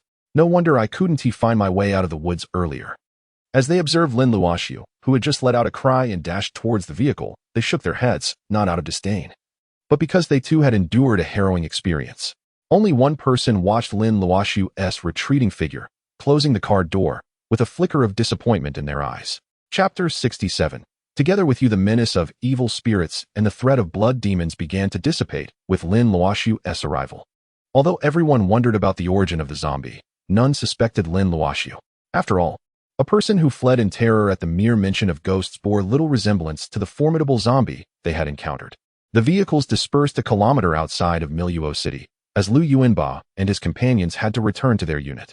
Any delays encountered made timely reporting back impossible, so they merely hoped to minimize their tardiness, praying for lighter repercussions.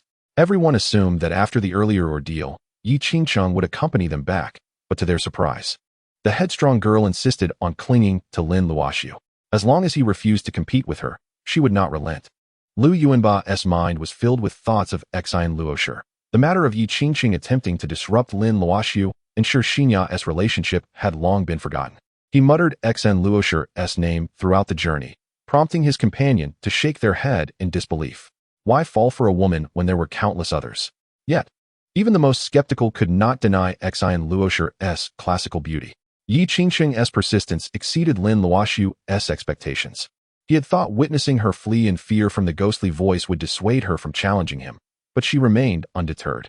She reasoned that if she feared ghosts, then it was perfectly natural for Lin Luoxi to share the same fear, as they were both human. Although her logic left others speechless, Lin Luoxi recognized that reasoning with her was futile. Thus, he could only turn a blind eye to her insistence on following him. Lu Ruoxuang soon parked the car in front of Lin Luoxi's courtyard. Hesitating for a moment, recalling her brother's instructions, she reluctantly suggested, "Miss Yi, why not come with me to stay at my house? Or you could stay with Xinya. We have rooms available. Thank you for your kindness, but no." Yi Qingqing promptly shook her head, glancing at Lin Luoxi and nodding slightly. "I will stay by his side until he agrees to compete with me. Therefore, I shall reside in his home from now on." As Lu Ruoxuang and Xinya exchanged astonished glances, Lin Luoxi shook his head in disbelief. "That is impossible. I am the only male in my household, and I am not accustomed to suddenly having a woman there." Not fazed by Lin Luoxi's protest, Yi Qingqing remained resolute, her expression unchanged. Lin Luoxi sighed, "Forget it. You want to understand my concerns. Just tell me how I can persuade you to let me be." Maintaining her aloof demeanor, Yi Qingqing replied, "Compete with me." "Seriously?"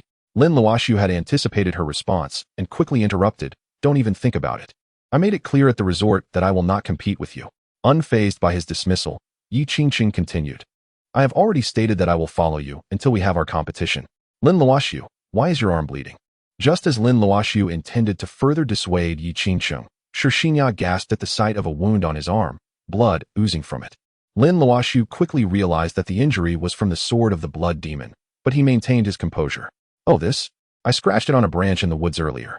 I was too frightened to notice it at the time, and you mentioning it made me forget all about it." Xinya looked at the wound with confusion. "Really? It seems more like a cut from a sharp object." "Is it?" Lin Luoxi feigned ignorance and rolled up his sleeve, revealing a small 3-centimeter cut. "I don't see how it resembles a cut from anything but a branch." Initially, Xinya had jumped to conclusions, but now, upon Lin Luoxi's reminder, she scrutinized the wound and began to doubt her earlier assessment. "You should hurry and bandage that. Leaving it to bleed is dangerous." "I'll take care of it. Just go inside," Lin Luoxi replied, dismissing Yi Qingqing's offer to help.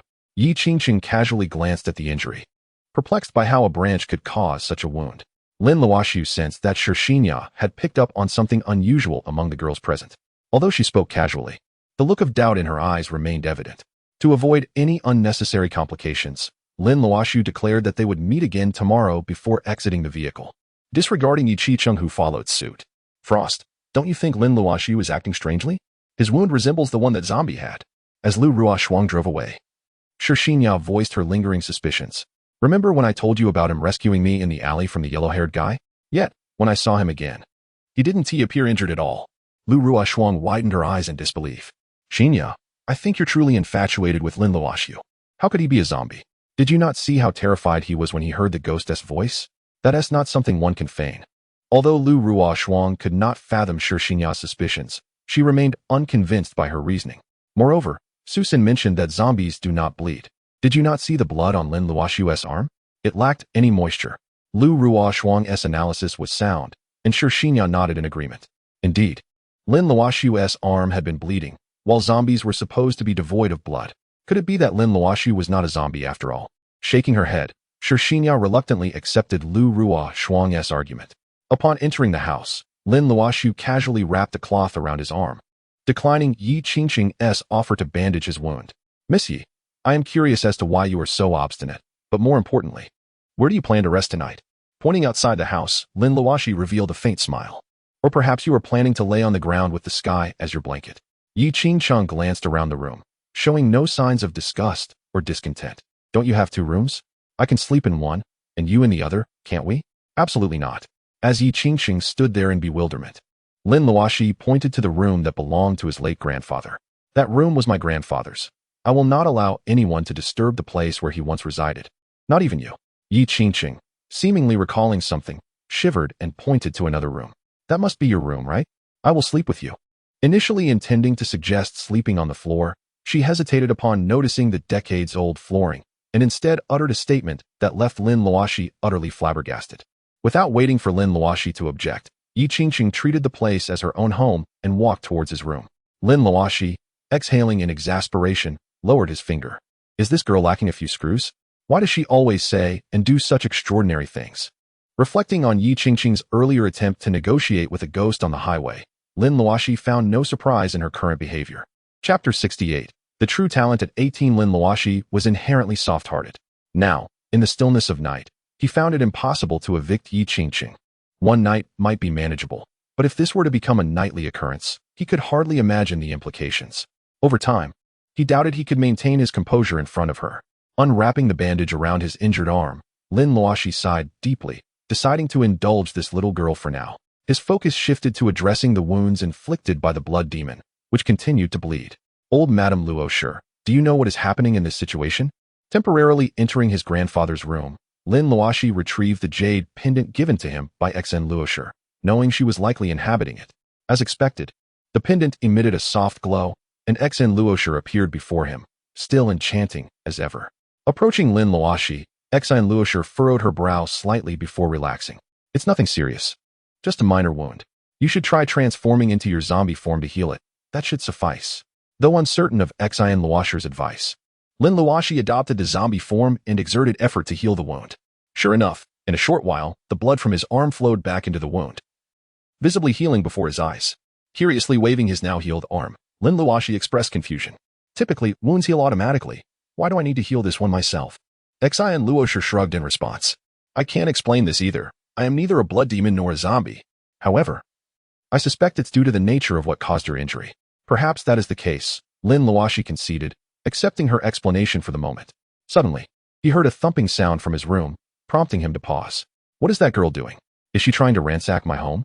Stepping out of his grandfather's room, he noticed Lin Luoxi following him. Lin Luoxi's expression soured. What are you doing? Aren't you just revealing to her that I am the zombie? Pouting, Lin Luoxi replied with a hint of amusement. I could stay behind, but you must promise to call me Luoxi from now on. Or, you can call me wife if you prefer. Lin Luoxi rolled his eyes, reluctantly nodding. I can call you Luoxi, but wife is out of the question. It makes me feel like I'm from centuries past. Then you may call me wifey instead. Lin Luoxi seized the opportunity to suggest another title. Lin Luoxi shot her a glare and retreated to his room. Lin Luoxi, with a playful smirk, floated into the room behind him. Upon entering, Lin Luoxi's eyes widened at the sight of Yi Qingsheng rummaging through his belongings as if planning a heist. In a subdued voice, he asked, Thief, what are you searching for? I'm looking for pajamas. How can I sleep without them? Yi Qingsheng casually stated her intent, but sensed something amiss. Turning to glare at Lin Luoxi, she retorted, What did you just call me? Who's the thief here? Did I not provide you with my name? Remember, I am Yi Qingsheng, and I allow you to call me Qingsheng. Lin Luoxi shrugged in resignation. Why do modern women insist on their names being used? Even the ghost from centuries ago, Lin Luoxi, was the same. Taking a few steps closer, Lin Luoxi pointed at Yi Qingsheng's shoulder. So, Qi-Qing, don't you find yourself rather peculiar? At least, that is how I perceive it. Seeing Yi Qingsheng cease her movements to look at him, Lin Luoxi gestured to a nearby chair, indicating she should sit. This is my home, and as a man, I can tell you that I do not possess any pajamas. Even if I did, they would be for men and unsuitable for you. Yi Qingsheng, seemingly grasping part of his words, nevertheless uttered a statement that nearly drove Lin Luoxi to despair. That's fine. I don't mind. Just find me a couple of your personal items. I need to take a shower. Lin Luoxi was taken aback, astonished that this girl could be even more outrageous than Lin Luoxi, the ghost from centuries past.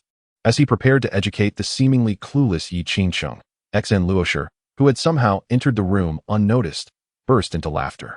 As Lin Luoxi felt a wave of tension, Lin Luoxi hushed him. Don't worry. Apart from you, this anomaly, humans cannot see me. Hearing Lin Luoxi's reassurance, Lin Luoxi's heart finally settled, though he shot her an exasperated glance. Her entrance and laughter only heightened his anxiety. Ignoring his discontent, Lin Luoxi teasingly urged, Hurry. Find this splendid little sister a couple of your personal items. Who knows, you might just find yourself fortunate tonight, which could make you a tad lightheaded.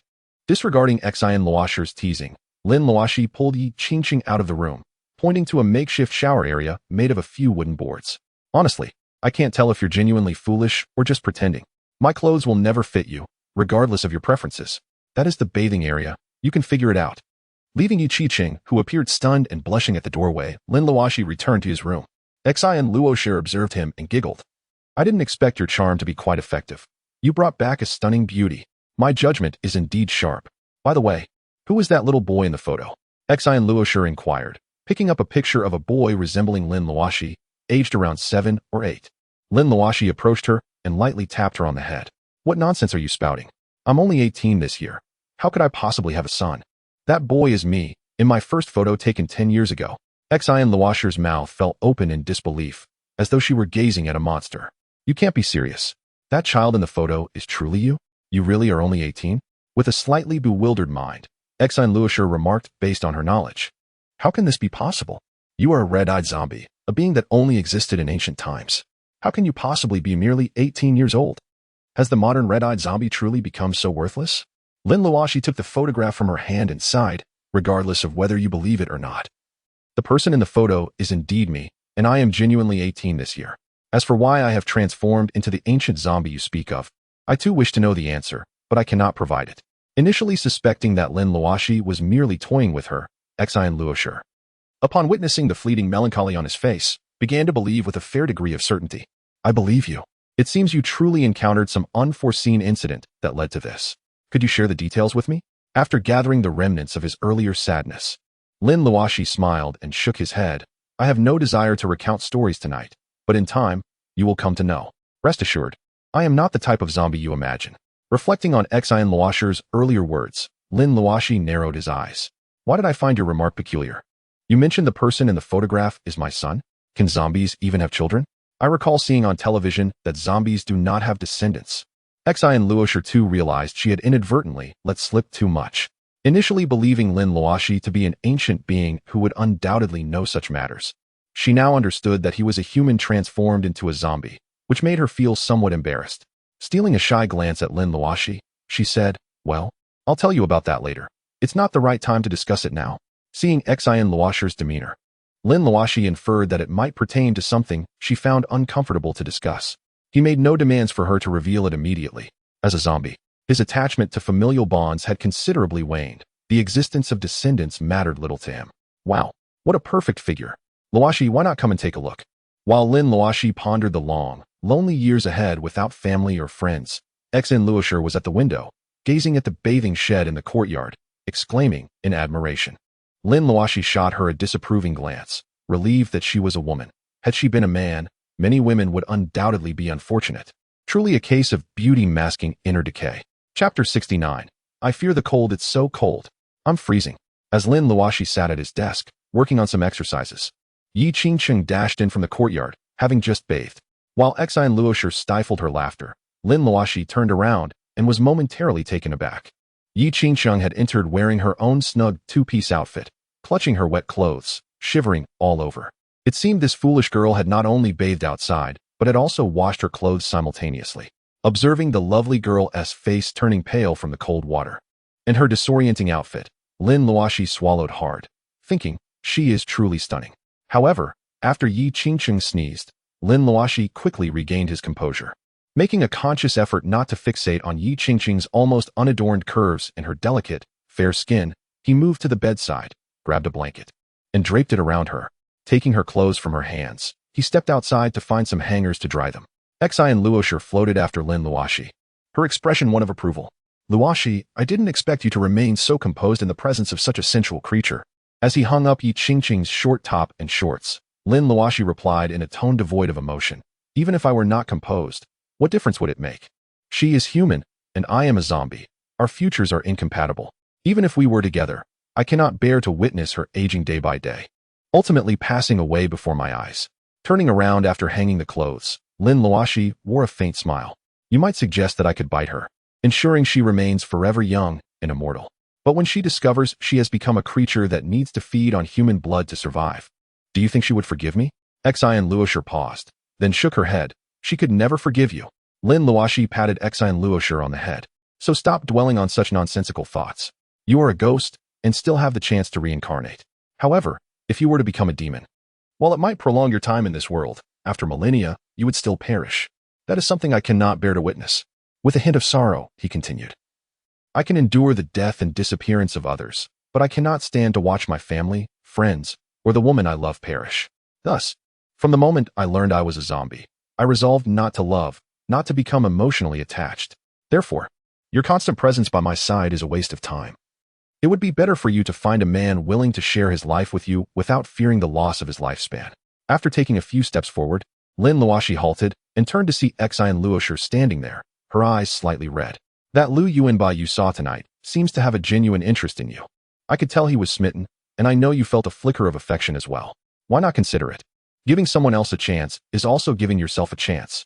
Tears streamed down Lin Luoxi's face as she gazed at Lin Luoxi, who had already retreated into the room. Had I not met you, not understood you, and not shared a bed with you, perhaps I would have chosen Lu Yuanba. But now, her voice barely audible, she concluded, between reincarnation and you, I choose love, even if it means I cannot become a demon and be reborn. Achoo, achoo, it seems I have caught a cold. Upon seeing Lin Luoxi re-enter, Yi Qingqing's face regained a hint of color, yet she continued to sneeze. Looking at him with a pitiful expression, akin to an injured little sister, Lin Luoxi shook his head helplessly and made his way to old Lin's room. Recalling that there were cold medicines in the cabinet that he had not disposed of when tidying up, after rummaging through a couple of cabinets, he finally found a box of unopened cold medicine, feeling a slight sense of relief. He went to fetch a kettle for warm water, but realized he had not filled it since becoming a zombie, having hardly drunk any water at all. In the kitchen, he located a kettle, washed it, and began to light a fire to boil water for Yi Qingqing's medicine. In no time, he skillfully ignited the flames and placed the filled kettle over it. As he prepared to return to his room, he noticed Yi Qingqing standing at the kitchen door, wrapped in a blanket, watching him with slightly red eyes. Without overthinking, Lin Luoxi approached her, gently placing his hand on her forehead, sensing a slight fever. He surmised that her red eyes were likely due to her discomfort. Gently flicking her forehead, he chided, "Silly girl. How can you wander around when you're sick and have a fever? Shouldn't you be resting comfortably in your room instead?" He slowly turned Yi Qingqing back towards her room. "Be good, lie down for a while. Once I prepare the water, I'll bring you the medicine, and by morning, you'll feel better. Now go." Yi Qingqing replied with a soft and headed to her room. Her unexpected compliance puzzled Lin Luoxi, though he dismissed it, thinking perhaps her illness had altered her temperament. Unbeknownst to him, as she walked towards her room, tears streamed down her cheeks, and a touch of a grateful smile graced her lips. "All right, silly girl. The water is ready. Sit up and take your medicine before sleeping." 20 minutes later, Lin Luoxi found a clean cup and poured a glass of boiled water. Strangely, the water, which had been scalding hot and steaming, cooled immediately upon contact with Lin Luoxi's hand, transforming into lukewarm water. This peculiar phenomenon evoked a tinge of sadness within her, highlighting the differences between herself and others.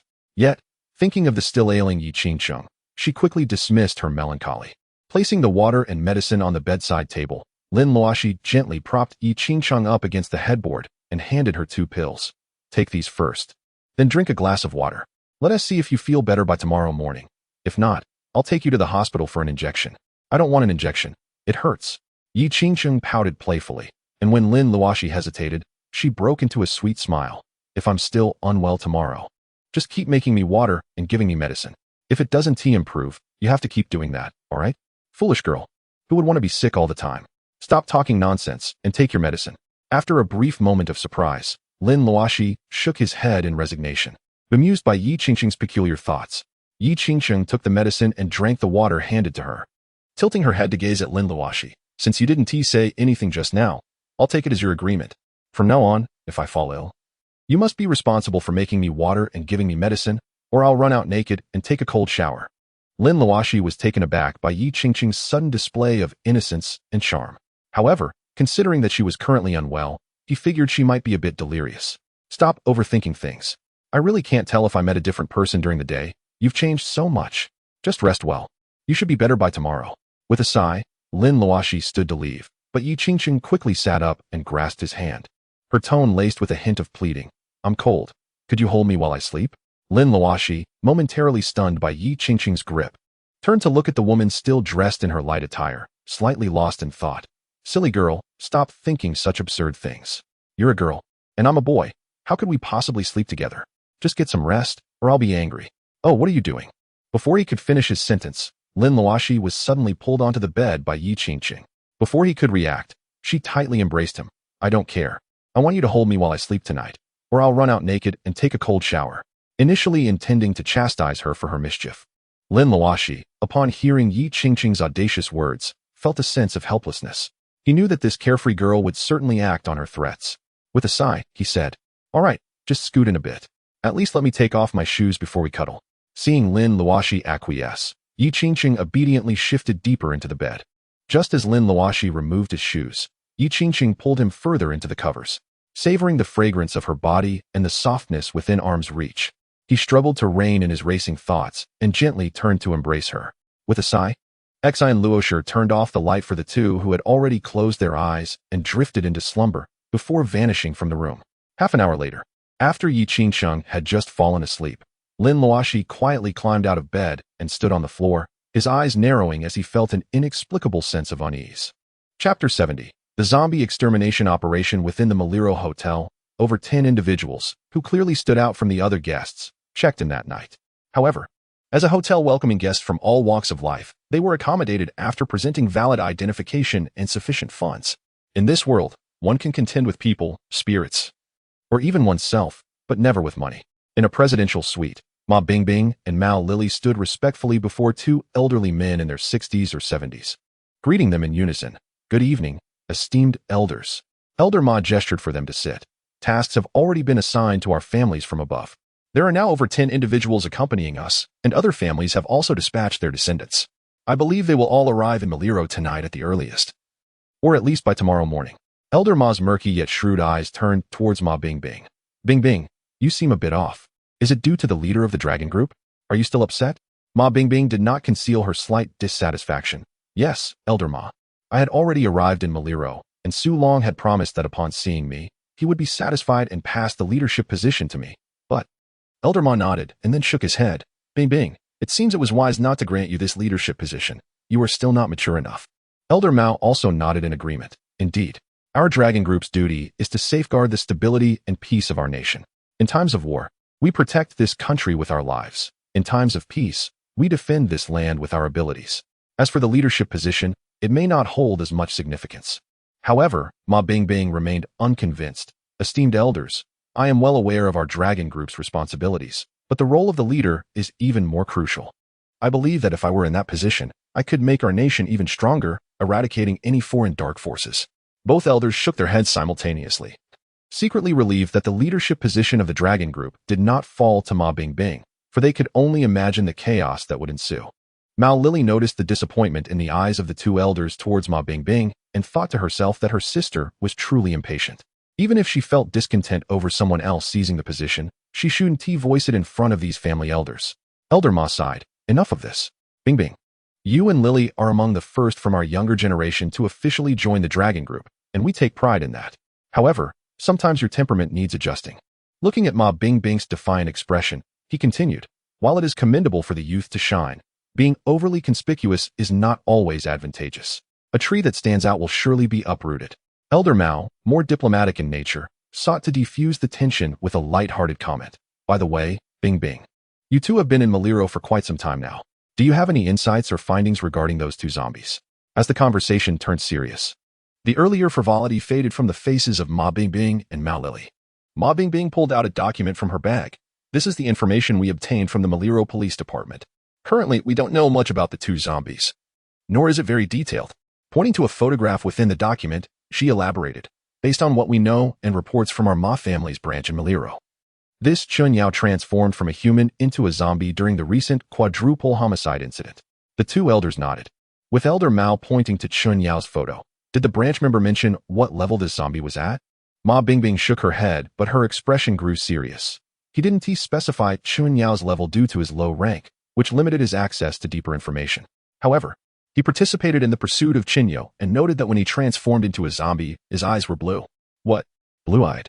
Upon hearing Ma Bingbing's words, both elders simultaneously rose from their seats, shedding their previous composure as if they had encountered something truly shocking. Although it was peculiar to witness the two elders react so intensely, Ma Bingbing nodded affirmatively. "Yes, it is indeed the blue eyes. Is there something wrong with the two elders?" The elders, barely suppressing their inner turmoil, reseated themselves. This time, Elder Ma cautiously picked up Shen Yao's dossier, exclaiming, "I never expected that such a small town like Miluo could harbor a second-generation zombie. Wait, you said he became a zombie during the incident involving the 4 deaths?" Ma Bingbing furrowed her brow, feeling somewhat unaccustomed to the elder's startled demeanor. "Yes, that is how the branch reported it to us. I have also analyzed the data from that time, and can confirm that Chun Yao transformed into a zombie during the bloodbath. The perpetrator of the 4 deaths is the very one who turned Chun Yao into a zombie, while the common folk remain oblivious to the identity of the perpetrator. As a member of the mysterious dragon group, it is not difficult to uncover such truths. What surprised the elders, however, was that the killer of the 4 deaths was a zombie, and a particularly formidable one capable of creating second-generation zombies. This being is what legends refer to as the Zombie King, an ancient existence. The two elders exchanged glances, seemingly reaching a silent consensus. Elder Mao cleared his throat. Lily and you may not have encountered zombies before and might be unaware of their terrifying nature. However, before we proceed, I will briefly explain. But you must relay what I share with you to the other members. As Ma Bingbing and Mao Lily nodded in acknowledgement, Elder Ma slowly began. Zombies do not belong to the 3 realms and 6 paths. They traverse the mortal realm, classified as an anomaly among the anomalies of this world. Nevertheless, their strength is indisputable. Noting the disbelief on the girls' faces, Elder Ma remained unperturbed and continued, "You may think I am exaggerating, but you must listen. 18 years ago, nearly 100 elite members of the Dragon Group besieged the Zombie King, Ingo, and not a single one returned." The 2 girls shuddered in astonishment at this revelation, prompting Elder Ma to add, "Among them, no fewer than 60 possessed greater combat prowess than you, and at least 30 surpassed you in dealing with supernatural abilities. So, do not underestimate zombies." Ma Bingbing naturally did not doubt the elder's honesty, and she had vaguely heard of this incident during her childhood. Nevertheless, she clung to a glimmer of hope. "Elders, but Lin Yao is a second-generation zombie, not as fearsome as the Zombie King. Surely, he cannot be that powerful?" A confident smile returned to Ma Bingbing's face as she recalled certain elements. Moreover, our Northern Ma family's Divine Dragon and the Southern Mao family's Taoist techniques are both the nemesis of zombies. I believe we need not treat this as a grave threat. Hearing her words, the 2 elders somewhat concurred, as it was indeed their respective specialties. Yet, Elder Mao prudently added, "While your reasoning holds merit, we must be wary of Ingo's appearance. Among those present, only the 2 of you can summon the Divine Dragon and wield authentic Taoist techniques. We 2 old fellows, lacking pure Mao and Ma bloodlines, cannot achieve that." Elder Ma nodded in agreement with his old companion. "Indeed, the reason we have asked the 2 of you to remain in Miluo is precisely for this purpose. We can only restrain these zombies with our skills and some basic spells. The true lethal moves must come from the 2 of you." Reflecting on something, Elder Ma sighed deeply. The Ma family's Divine Dragon and the Mao family's Taoist techniques can eliminate ordinary zombies. But we have never encountered those of the 3rd generation or above. We are uncertain whether we can contend with them. 18 years ago, we had the opportunity to verify this, but unfortunately, we were assigned other missions and could not participate in that extermination effort. Elder Mao chuckled heartily, patting his old friend's shoulder. "Do not worry. We shall soon have the chance to verify it. Tomorrow, once everyone arrives, we will find the time to take action. In preparation for this extermination mission, I have even prepared corpse-seeking talismans." As the few individuals in the presidential suite discussed the specifics of the zombie extermination plan, Qinyao happened to arrive at the entrance of the Miluo Hotel. He paused, glancing at the presidential suite's location, his eyes flashing with an inexplicable disdain. However, recalling Lin Luoxi's warning, Qinyao quickly dispelled his murderous intent, gradually vanishing into the night. Chapter 71. The heart of the city. Have you recovered from your cold? Come have breakfast first, and then take some medicine. Lin Luoxi, not needing rest, had gone out early to buy breakfast for Yi Qiqing. Upon seeing her somewhat oblivious demeanor as she exited her room, Lin Luoxi could not help but smile warmly. Yi Qiqing's expression returned to the icy demeanor of the previous day, yet when she saw the breakfast Lin Luoxi had prepared for her, a flicker of something unusual sparkled in her eyes. "I feel much better, thank you." Noting that Yi Qiqing took a seat without hesitation to enjoy her breakfast, Lin Luoxi could only smile wryly, wondering if she had no concern that Lin Luoxi might have added something untoward to her meal. Handing her a glass of milk, Lin Luoxi remarked, "That's fine, but once you finish eating, shouldn't you be leaving?" After sipping her milk and setting the glass down, Yi Qiqing looked at Lin Luoxi in confusion. "Why should I leave once I finish eating? You promised that if you didn't compete with me, I wouldn't leave. You're being rather annoying." Lin Luoxi sighed, having hoped that after last night's events, communication with the girl would improve, but she still found her stubborn and resistant. "Isn't it inappropriate for you to keep eating my food and staying here?" She glanced at Yi Qiqing's attire. "You're even wearing my clothes. Isn't that a bit excessive?" Yi Qiqing responded nonchalantly, "I didn't bring any clothes with me. Of course, I will eat your food, sleep in your place, and wear your clothes. Is that not obvious?" Casting a glance around the room, the innocent girl displayed a hint of remorse. "I'm sorry. Perhaps I overlooked your situation. It seems I truly am a burden to you." Lin Luoxi, exasperated, pinched the bridge of her nose. "If you realize you're a burden, shouldn't you leave? If you keep clinging to me, especially if we encounter another situation like last night. Foolish girl, I truly can't take care of you repeatedly.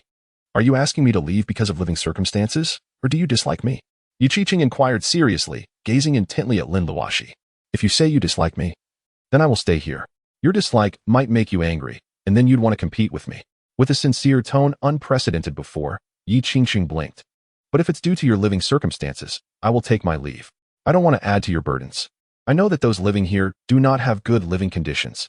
Almost immediately after Yi Qiqing finished speaking, Lin Luoxi blurted out, exactly. I want you to leave because I cannot afford to support you. Suddenly, Yi Qiqing smiled.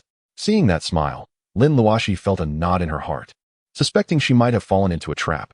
Indeed, a smirk crept onto Yi Qiqing's lips. You're so certain, aren't you?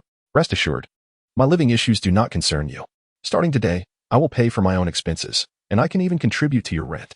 Seeing Lin Luoxi's mouth agape in astonishment, Yi Qiqing felt a surge of happiness in her heart. If that's the case, will you no longer chase me away?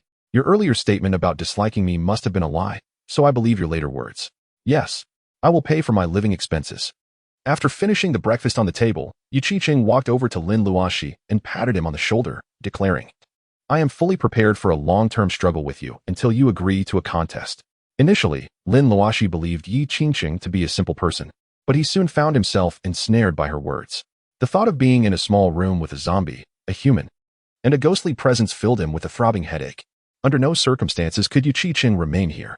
I agree to compete with you, but whether I win or lose, you must leave immediately. Resolute, Lin Luoxi no longer contemplated the situation and threw out a remark as Yi Qiqing was about to step out of the room. Yi Qiqing paused, disbelief flickering in her eyes as she turned back to him. Are you truly certain you want to compete with me? After a moment's reflection, she continued. If you win, I shall naturally comply with your request to leave, but it depends on the circumstances. Surely, as a man, you wouldn't make things difficult for a mere girl like me. Lin Luoxi frowned slightly. What do you mean by that? It seems to me you are not prepared to leave regardless of the outcome. Yi Qiqing reached the door, spreading her arms to bask in the morning sunlight. Upon hearing Lin Luoxi's words, she nodded honestly. Indeed, I do not intend to leave, win or lose, at least not for the time being. She turned back, a sympathetic gaze directed at Lin Luoxi. You promised me yesterday at the resort that we would leave regardless of the outcome. Yet you refused and even brought me back to your home. With a playful blink, she added a statement that sent Lin Luoxi into a frenzy. I've grown fond of this place. I do not wish to leave. As for the contest, that no longer seems important. Lin Luoxi, speechless, found himself banging his head against the table, feeling as though he had lifted a stone only to drop it on his own foot. Regaining his composure, he stood up. I don't care what you think or what your intentions are, but I must insist that you leave today. His eyes bore into Yi Qiqing's. You must leave. Regardless of your wishes, I do not wish to see you again. Yi Qiqing, observing Lin Luoxi's fierce expression, suddenly felt a pang of sorrow.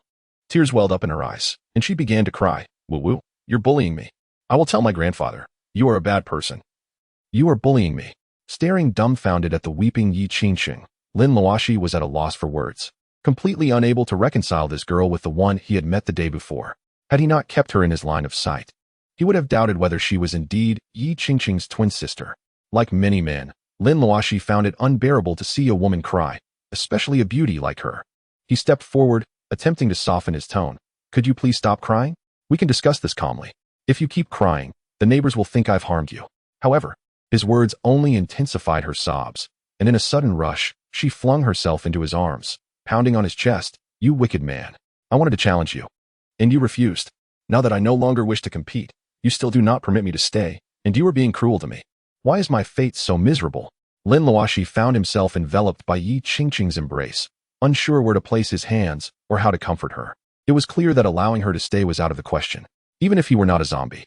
Having such a girl linger in his home all day did not seem appropriate. I've fallen for you. I want to stay here. Is that all right? While Lin Luoxi pondered how to make Yi Qiqing stop crying and leave, she abruptly ceased her tears, lifted her head, her eyes glistening with remnants of her earlier distress as she uttered a statement that left him utterly speechless. Assuming Lin Luoxi doubted her sincerity, Yi Qiqing mustered her courage and, in his moment of shock, pressed her lips against his. Lin Luoxi was taken aback, having never experienced such intimacy with a girl before. He found himself blanking out. Yi Qiqing was also inexperienced in kissing and, unsure of how to proceed, mimicked what she had seen on television. Feeling both awkward and shy as she extended her tongue, attempting to engage in a deep kiss akin to those she had witnessed. The moment Lin Luoxi's lips parted in surprise, Yi Qiqing touched his tongue, and he snapped back to reality, pushing her away. I'm sorry. I need a moment to compose myself. Without waiting for her response, Lin Luoxi retreated to his room and shut the door. In that fleeting moment of intimacy, he felt his heart race and blood surge, yet his subconscious warned against proceeding further. Gazing at the closed door, Yi Qingcheng, her cheeks flushed, shyly traced her rosy lips with her fingertips and revealed a sweet smile. Chapter 72, The Hidden Beauty with the Assistance and Guidance of Lin Luoxi. Lin Luoxi quickly calmed his emotions. Accepting his circumstances, he realized that some things were destined, and no matter how hard he tried to evade them, they would invariably find him. Regarding Yi Qingcheng, he acknowledged that during their kiss, he too had been moved. Life in the senior year of high school was intense, yet liberating compared to other grades. The pressure was primarily felt by those striving for academic excellence, while Lin Luoxi enjoyed a sense of freedom. Since acquiring his zombie abilities, he had readily mastered numerous subjects, while others were still struggling, leaving him merely awaiting the upcoming college entrance examination. Thus, when Feng Long came to fetch him for school, Lin Luoxi simply told him to inform the teacher he would be taking a leave of absence, as attending would only entail learning what he already knew, rendering it utterly valueless. Feng Long, initially puzzled by Lin Luoxi's sudden request for leave, seemed to understand once he caught sight of Yi Qingcheng emerging from the house. With a knowing glance at Lin Luoxi, he left for school alone. Lin Luoxi noticed Feng Long's expression and was aware of his misunderstanding. But he had no intention of clarifying matters. Some things became more convoluted the more one tried to explain. Are you truly determined to stay here? Lin Luoxi inquired, observing Yi Qingcheng, who had changed into her own clothes. Feeling somewhat helpless, he realized that had it not been for their previous encounter, he could have easily asked her to leave without a second thought. However, the confusion of their kiss left him uncertain about how to broach the subject. Yi Qingcheng's demeanor had shifted from icy to radiant as she approached Lin Luoxi, naturally linking her arm with his. That was my first kiss. Since you took it from me, do you not feel responsible? Lin Luoxi, unable to suppress a wry smile at her innocent charm and playful winks, responded, Your first kiss? What about mine? As for responsibility, I do not require you to take any. Might you consider letting me go? Shaking her head, Yi Qingcheng gently kissed Lin Luoxi's cheek. You need not be responsible for me, but since it was your first kiss, I shall take responsibility for you. You cannot refuse. Before Lin Luoxi could react, Yi Qingcheng had already intertwined her arm with his and led him outside. Though this courtyard is pleasant and serene, I find it somewhat inconvenient. There seems to be no privacy, even for a simple bath. Glancing at the exasperated Lin Luoxi, Yi Qingcheng smiled. I am off to buy a house. While one might hide a beauty, today I wish to hide a handsome man. Do you not feel fortunate? Buy a house? Hide a handsome man. Lin Luoxi was momentarily taken aback. She turned to gaze at the courtyard behind her and surveyed her surroundings before curiously pointing at herself. Sister Qingcheng, are you speaking to me? Yi Qingcheng pouted, playfully pinching Lin Luoxi's waist. What a silly question. Who else is here besides you and me? Apart from you, who has ever kissed me? If I don't keep you in my golden house, who else would I hide? Gradually loosening the grip of Yi Qingcheng's embrace, Lin Luoxi took a step back and shook her head. Silly girl, setting aside the fact that you are older than me, the disparity in our status and backgrounds forms an insurmountable chasm between us. It is simply impossible. She turned to look at the house behind her. Moreover, I have developed a deep affection for this residence where I have lived for 18 years. Therefore, I fear I cannot agree to your proposal of hiding you away. Hey, why are you crying again? Lin Luoxi turned, intending to persuade Yi Qingcheng against her stubbornness, only to find the innocent girl once more brimming with tears. With a resigned sigh, he stepped forward, gently wiping her tears with a tissue. Just yesterday, you were fierce as a tigress. Why have you become so weepy now? Lightly flicking her forehead, Lin Luoxi couldn't help but smile tenderly. Such a lovely girl. If you cry and ruin your beautiful face, it would be quite unfortunate. With tears glistening in her eyes, Yi Qingcheng gazed at Lin Luoxi, sobbing as she spoke. Who told you to always bully me? Whenever I have a request, you refuse. If you indulged me, would I even cry? Embracing Lin Luoxi once more, her sobs grew louder. Regardless, I don't care. I want to be with you. You can pursue your grand ambitions without my interference, but for these little matters, you must heed my wishes. Clinging tightly to the man beside her, Yi Qingcheng declared firmly, I simply like you, your kindness, your care, your concern. I adore everything about you. I want to be with you, and you can't think of sending me away. Lin Luoxi felt a pang in his heart as he gently patted the girl's back, his tone soft yet tinged with helplessness. I have no intention of sending you away. I merely wish to remain in this place. I have grown accustomed to living here. Yi Qingcheng lifted her head, resting on Lin Luoxi's shoulder. Then I shall take it that you will never send me away. Lin Luoxi was momentarily taken aback by Yi Qingqing's boldness, yet for reasons unknown. He found himself nodding gently. Yes, I will not send you away. Leaping from Lin Luoxi's embrace, Yi Qingqing's face blossomed into a radiant smile. You said it, so you must never say otherwise. However, her expression shifted as she continued. But, Luoxi, I truly do not wish to stay here. It's not that this place is bad. It's just that as a girl, many things are inconvenient. You understand, right? Noticing the blush on Yi Qingqing's cheeks, Lin Luoxi sighed and turned to gaze at the place he had called home for 18 years. Perhaps leaving would be a wise choice, at least in another location. He would not be reminded of his gentle grandfather, Old Man Lin. In the hopeful gaze of Yi Qingqing, Lin Luoxi approached her and pinched her nose playfully. At 21, why do you still act like a little girl? But, I must admit, this version of you is quite delightful. Taking the initiative to hold Yi Qingqing's hand, he suggested. We could simply rent a place. While your family may be wealthy, it is not wise to waste resources. Yi Qingqing was stunned, momentarily unable to process that Lin Luoxi had taken the initiative to hold her hand. Only after hearing his words did a joyful smile spread across her face. Luoxi, are you agreeing to move out with me? Glancing back at the cheerful Yi Qingqing, Lin Luoxi managed a wry smile. Sister Qingqing, if you can agree to let me stay here, then I will not move out with you. Wonderful. Yi Qingqing joyfully leaped, planting a quick kiss on Lin Luoxi's cheek before suddenly pouting. What did you just call me? You can't call me that. I look just like you. Leaning closer to Lin Luoxi's face, she examined him from side to side and could not resist kissing him again. I think I might be in love. Luoxi, henceforth, you must call me Qingqing, not sister or anything else. Lin Luoxi touched the spot where Yi Qingqing had kissed him, feeling a sense of helplessness. Why was it always that women seemed to take advantage of hin? This had been the case with Lin Luoxi, and now Yi Qingqing too. Did he appear particularly passive? As he chuckled at the thought of being the subject of such advances, Yi Qingqing suddenly paused, her eyes fixed on two figures disappearing at the intersection. Those two people looked remarkably like Sister Bingbing and Sister Lily. Weren't they supposed to be abroad recently? Lin Luoxi was taken aback, glancing back only to find no one there. Yet Yi Qingqing's expression suggested she was not deceiving him. Qingqing, who did you see? Friends? Yi Qingqing shook her head. Not quite friends. We've merely crossed paths a few times while playing in the army. They are two exceptionally skilled women. Oh, exceptionally skilled women? Lin Luoxi recalled Yi Qingqing's abilities and understood that if she regarded other women as formidable, they must indeed be impressive. After all, women often held strong jealousy and were reluctant to acknowledge others' excellence. Yi Qingqing nodded. Indeed, they are formidable.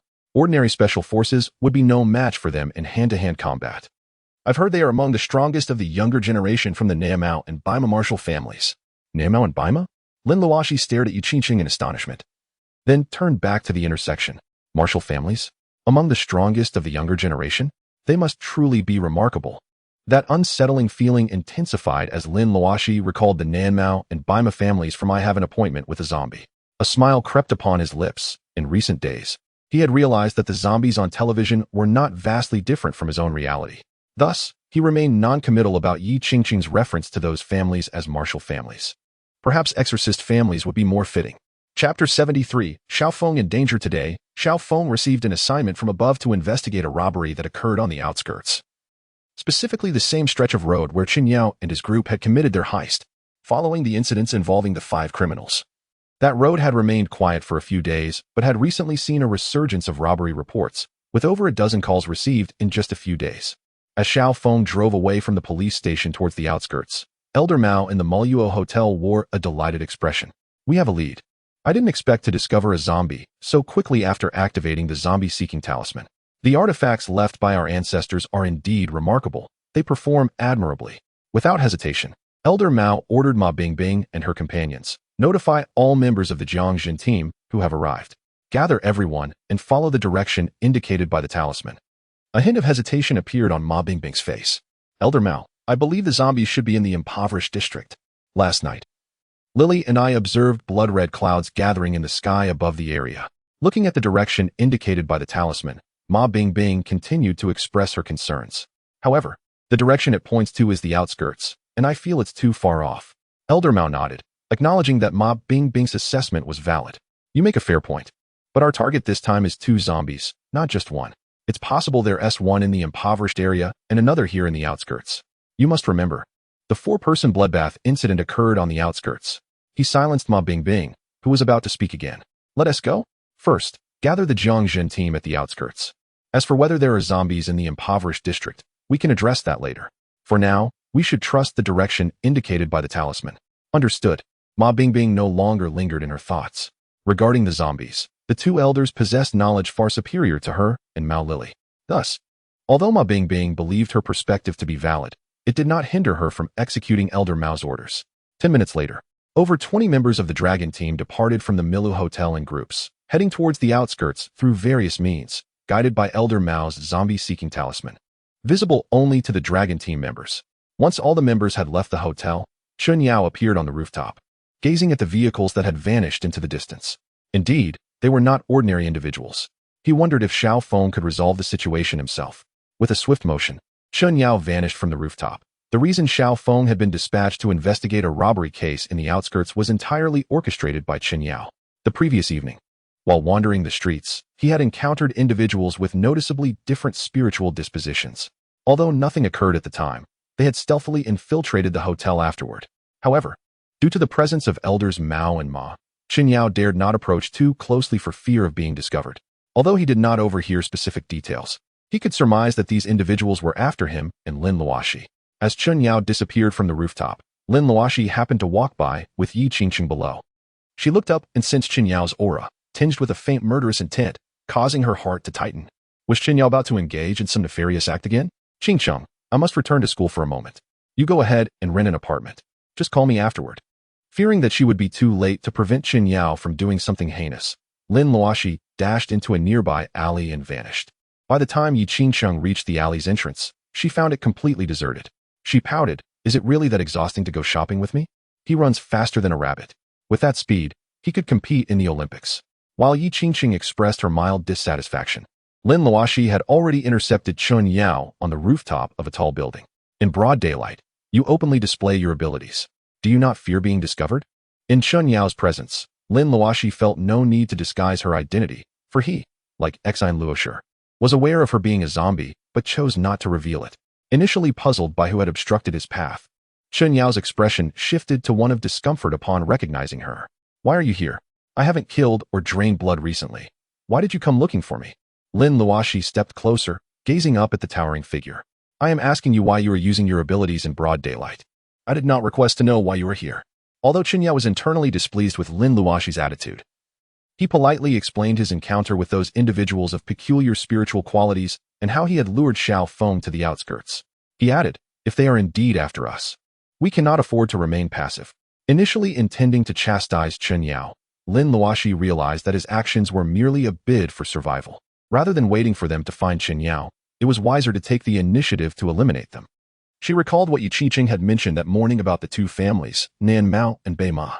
If Yi Qingqing was correct, they must have discovered Chun Yao's or her own presence, prompting their foray into the impoverished districts.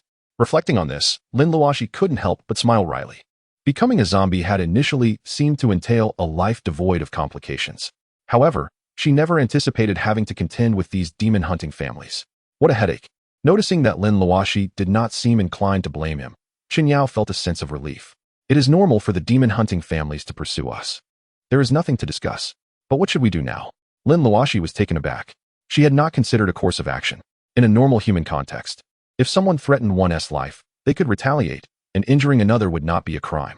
Yet, as a zombie, she was the target of humanity's eradication. She shook her head helplessly. "I have no intention of opposing humanity, but I also do not wish for them to incessantly disturb us. Let us see if they are truly as capable of exterminating zombies as the television claims." As Lin Luoxi and Chun Yao headed towards the outskirts, Xiao Feng had already parked at the scene of the previous bloody incident involving 4 people. Standing by the roadside, he took a deep breath, feeling an immense sense of relief. Initially believing he had only 6 months to live, he now felt a sense of infinite existence. Xiao Feng mused that the talisman seemed to have stopped ahead. Mao Lily looked at the police car in the distance and remarked to the 2 elders seated in the back, "But I only see 1 police officer there. It seems there are no zombies." Elder Mao squinted at Xiao Feng in the distance. "The zombie-seeking talisman is a treasure left by our ancestors. It cannot be mistaken. If it has halted here, it signifies the presence of a zombie. Lily, do not place too much faith in what your eyes perceive. Appearances can be deceiving." He drew a crossbow arrow imbued with black dog blood. The person ahead may appear to be a police officer, but in reality, they could be A zombie? What? That police officer is a zombie? Mao Lily and Ma Bingbing exclaimed in unison, but no one responded to them. Turning around, they discovered that the two elders had inexplicably vanished from the car and were charging towards Xiaofeng. Xiaofeng was stunned by the sudden influx of individuals. As the two elders appeared, more than 20 others followed behind, young and old, male and female. He furrowed his brow and shouted, "What are you doing? Do you not see the police are investigating here?" Elder Ma, known for his blunt demeanor, smirked derisively. "Monster, as an aberration among aberrations. You still pretend to conceal your true nature. Reveal your form, and let me see how many generations of zombies you are." With Elder Ma's inquiry distracting Xiaofeng, Elder Mao, having concealed his crossbow arrow behind him, swiftly signaled for an encirclement and released a trio of arrows, each striking Xiaofeng's body. Yet before Elder Mao could smile in triumph, the arrows that could have easily dispatched an ordinary zombie were pulled from Xiaofeng's body and flung back, striking 3 advancing members of the dragon team, who fell to the ground, lifeless. Furious, Elder Mao's stealth attack revealed Xiaofeng's true zombie form. In a flash, he pushed away the encircling figures, standing 20 meters away and gazing at those eyeing him hungrily. A sense of death and profound unease began to envelop him. Kill. Both elders Mao and Ma felt their hearts tremble upon witnessing Xiaofeng's zombie form, realizing they had encountered a third-generation yellow-eyed zombie. Under normal circumstances, such a being could easily obliterate any one of them. Thus, they unhesitatingly issued a command for encirclement and extermination. Ma Bingbing and Mao Lily exchanged glances, invoking the summoning of the Ma family's divine dragon and the Mao family's exorcism techniques. In an instant, the previously clear sky darkened ominously, and a dragon emerged from the clouds, exuding an air of majesty and unparalleled pressure. A shimmering golden sword appeared in Mao Lily's hand, and as she affixed a talisman to its blade, it ignited, transforming into a weapon radiating an intimidating aura. Meanwhile, Lin Luoxi and Qin Yao, who had just arrived in the distance, gaped in astonishment, their mouths agape. Qin Yao exclaimed, "Wow, this is just like in the television series. Nan Mao Bei Ma." The Ma family summons the divine dragon, and the Mao family wields the divine sword, zombie's nemesis. Gazing at Xiaofeng, surrounded by the crowd and targeted by the divine dragon, Qin Yao felt a sudden tightening in his heart as he noticed Mao Lily, already advancing with her sword. Should we rescue him? He pondered. Lin Luoxi hesitated, torn by conflicting emotions as she observed Xiaofeng's despairing expression from afar. With a decisive close of her eyes, she thrust Qin Yao forward, exclaiming, "You go save him." Though Qin Yao, thrown into the air by Lin Luoxi, cursed inwardly, he nonetheless resolved to aid Xiaofeng, for they were of the same kind. Chapter 74. He is the leader. Qin Yao's arrival took Elder Mao and the others by surprise. It wasn't until he appeared before them, kicking aside those who were besieging Xiaofeng, that they realized the gravity of his presence. Having been briefed by the two elders beforehand, they recognized Qin Yao's blue eyes as indicative of a more formidable second-generation zombie. Witnessing Xiaofeng's earlier display of dominance, they regarded Qin Yao with heightened caution. How can this be? A second generation with blue eyes? Could the branches have made an error? Elder Ma mused, studying Qin Yao.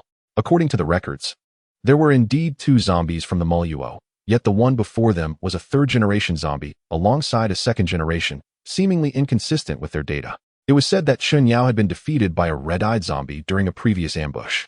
Unfazed by their thoughts, Qin Yu swiftly evaded the divine dragon's attack while pulling Xiaofeng to safety, creating a distance of over 10 meters. In the process, he knocked aside 2 individuals who fell several meters away, blood spewing from their mouths as they lost consciousness. "Divine dragon, eliminate those 2, commanded Ma Bingbing, disregarding the generations of zombies. Ignoring the solemn expressions on the 2 elders' faces, she directed the divine dragon to continue its assault on Qin Yao and Xiaofeng. Mao Lily, hesitating for a moment, also leaped forward with her sword, displaying commendable agility. Xiaofeng charged directly at Mao Lily, engaging in fierce combat, while Qin Yao confronted the divine dragon above. Although the perilous situation on the ground posed no significant threat to him and Xiaofeng, the aerial dragon was another matter entirely. Qin Yao sensed that a single blow from it could lead to severe injury or even death. As the battle raged on, the 2 elders no longer hesitated, issuing commands to focus their attacks on Xiaofeng, leaving Qin Yao to fend off the divine dragon.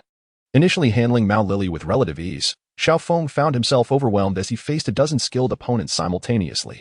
In mere moments, he bore several wounds from Mao Lily's sword, though they healed automatically shortly thereafter. Yet, he realized that if he sustained a fatal blow, such as a strike to the neck, it would be no trivial matter. With a fierce display of the inherent brutality of zombies, Xiaofeng unleashed his full strength upon his attackers.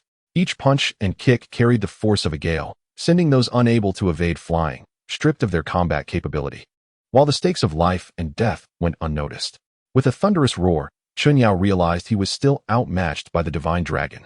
After exchanging hundreds of rapid blows, he inflicted significant damage upon the creature, yet its powerful claws tore through his abdomen, sending him crashing to the ground, incapacitated for the moment. Meanwhile, the divine dragon vanished into the sky. Though Chunyao was grievously wounded, it appeared the dragon had not emerged unscathed either, as it failed to respond to Ma Bingbing's summons. Consequently, both she and Elder Ma withdrew from their assault on Xiaofeng to confront Chunyao instead. Desperate to heal his injuries, Chunyao found himself with no respite as they charged at him. Ignoring the severe pain in his abdomen, he roared defiantly and lunged forward.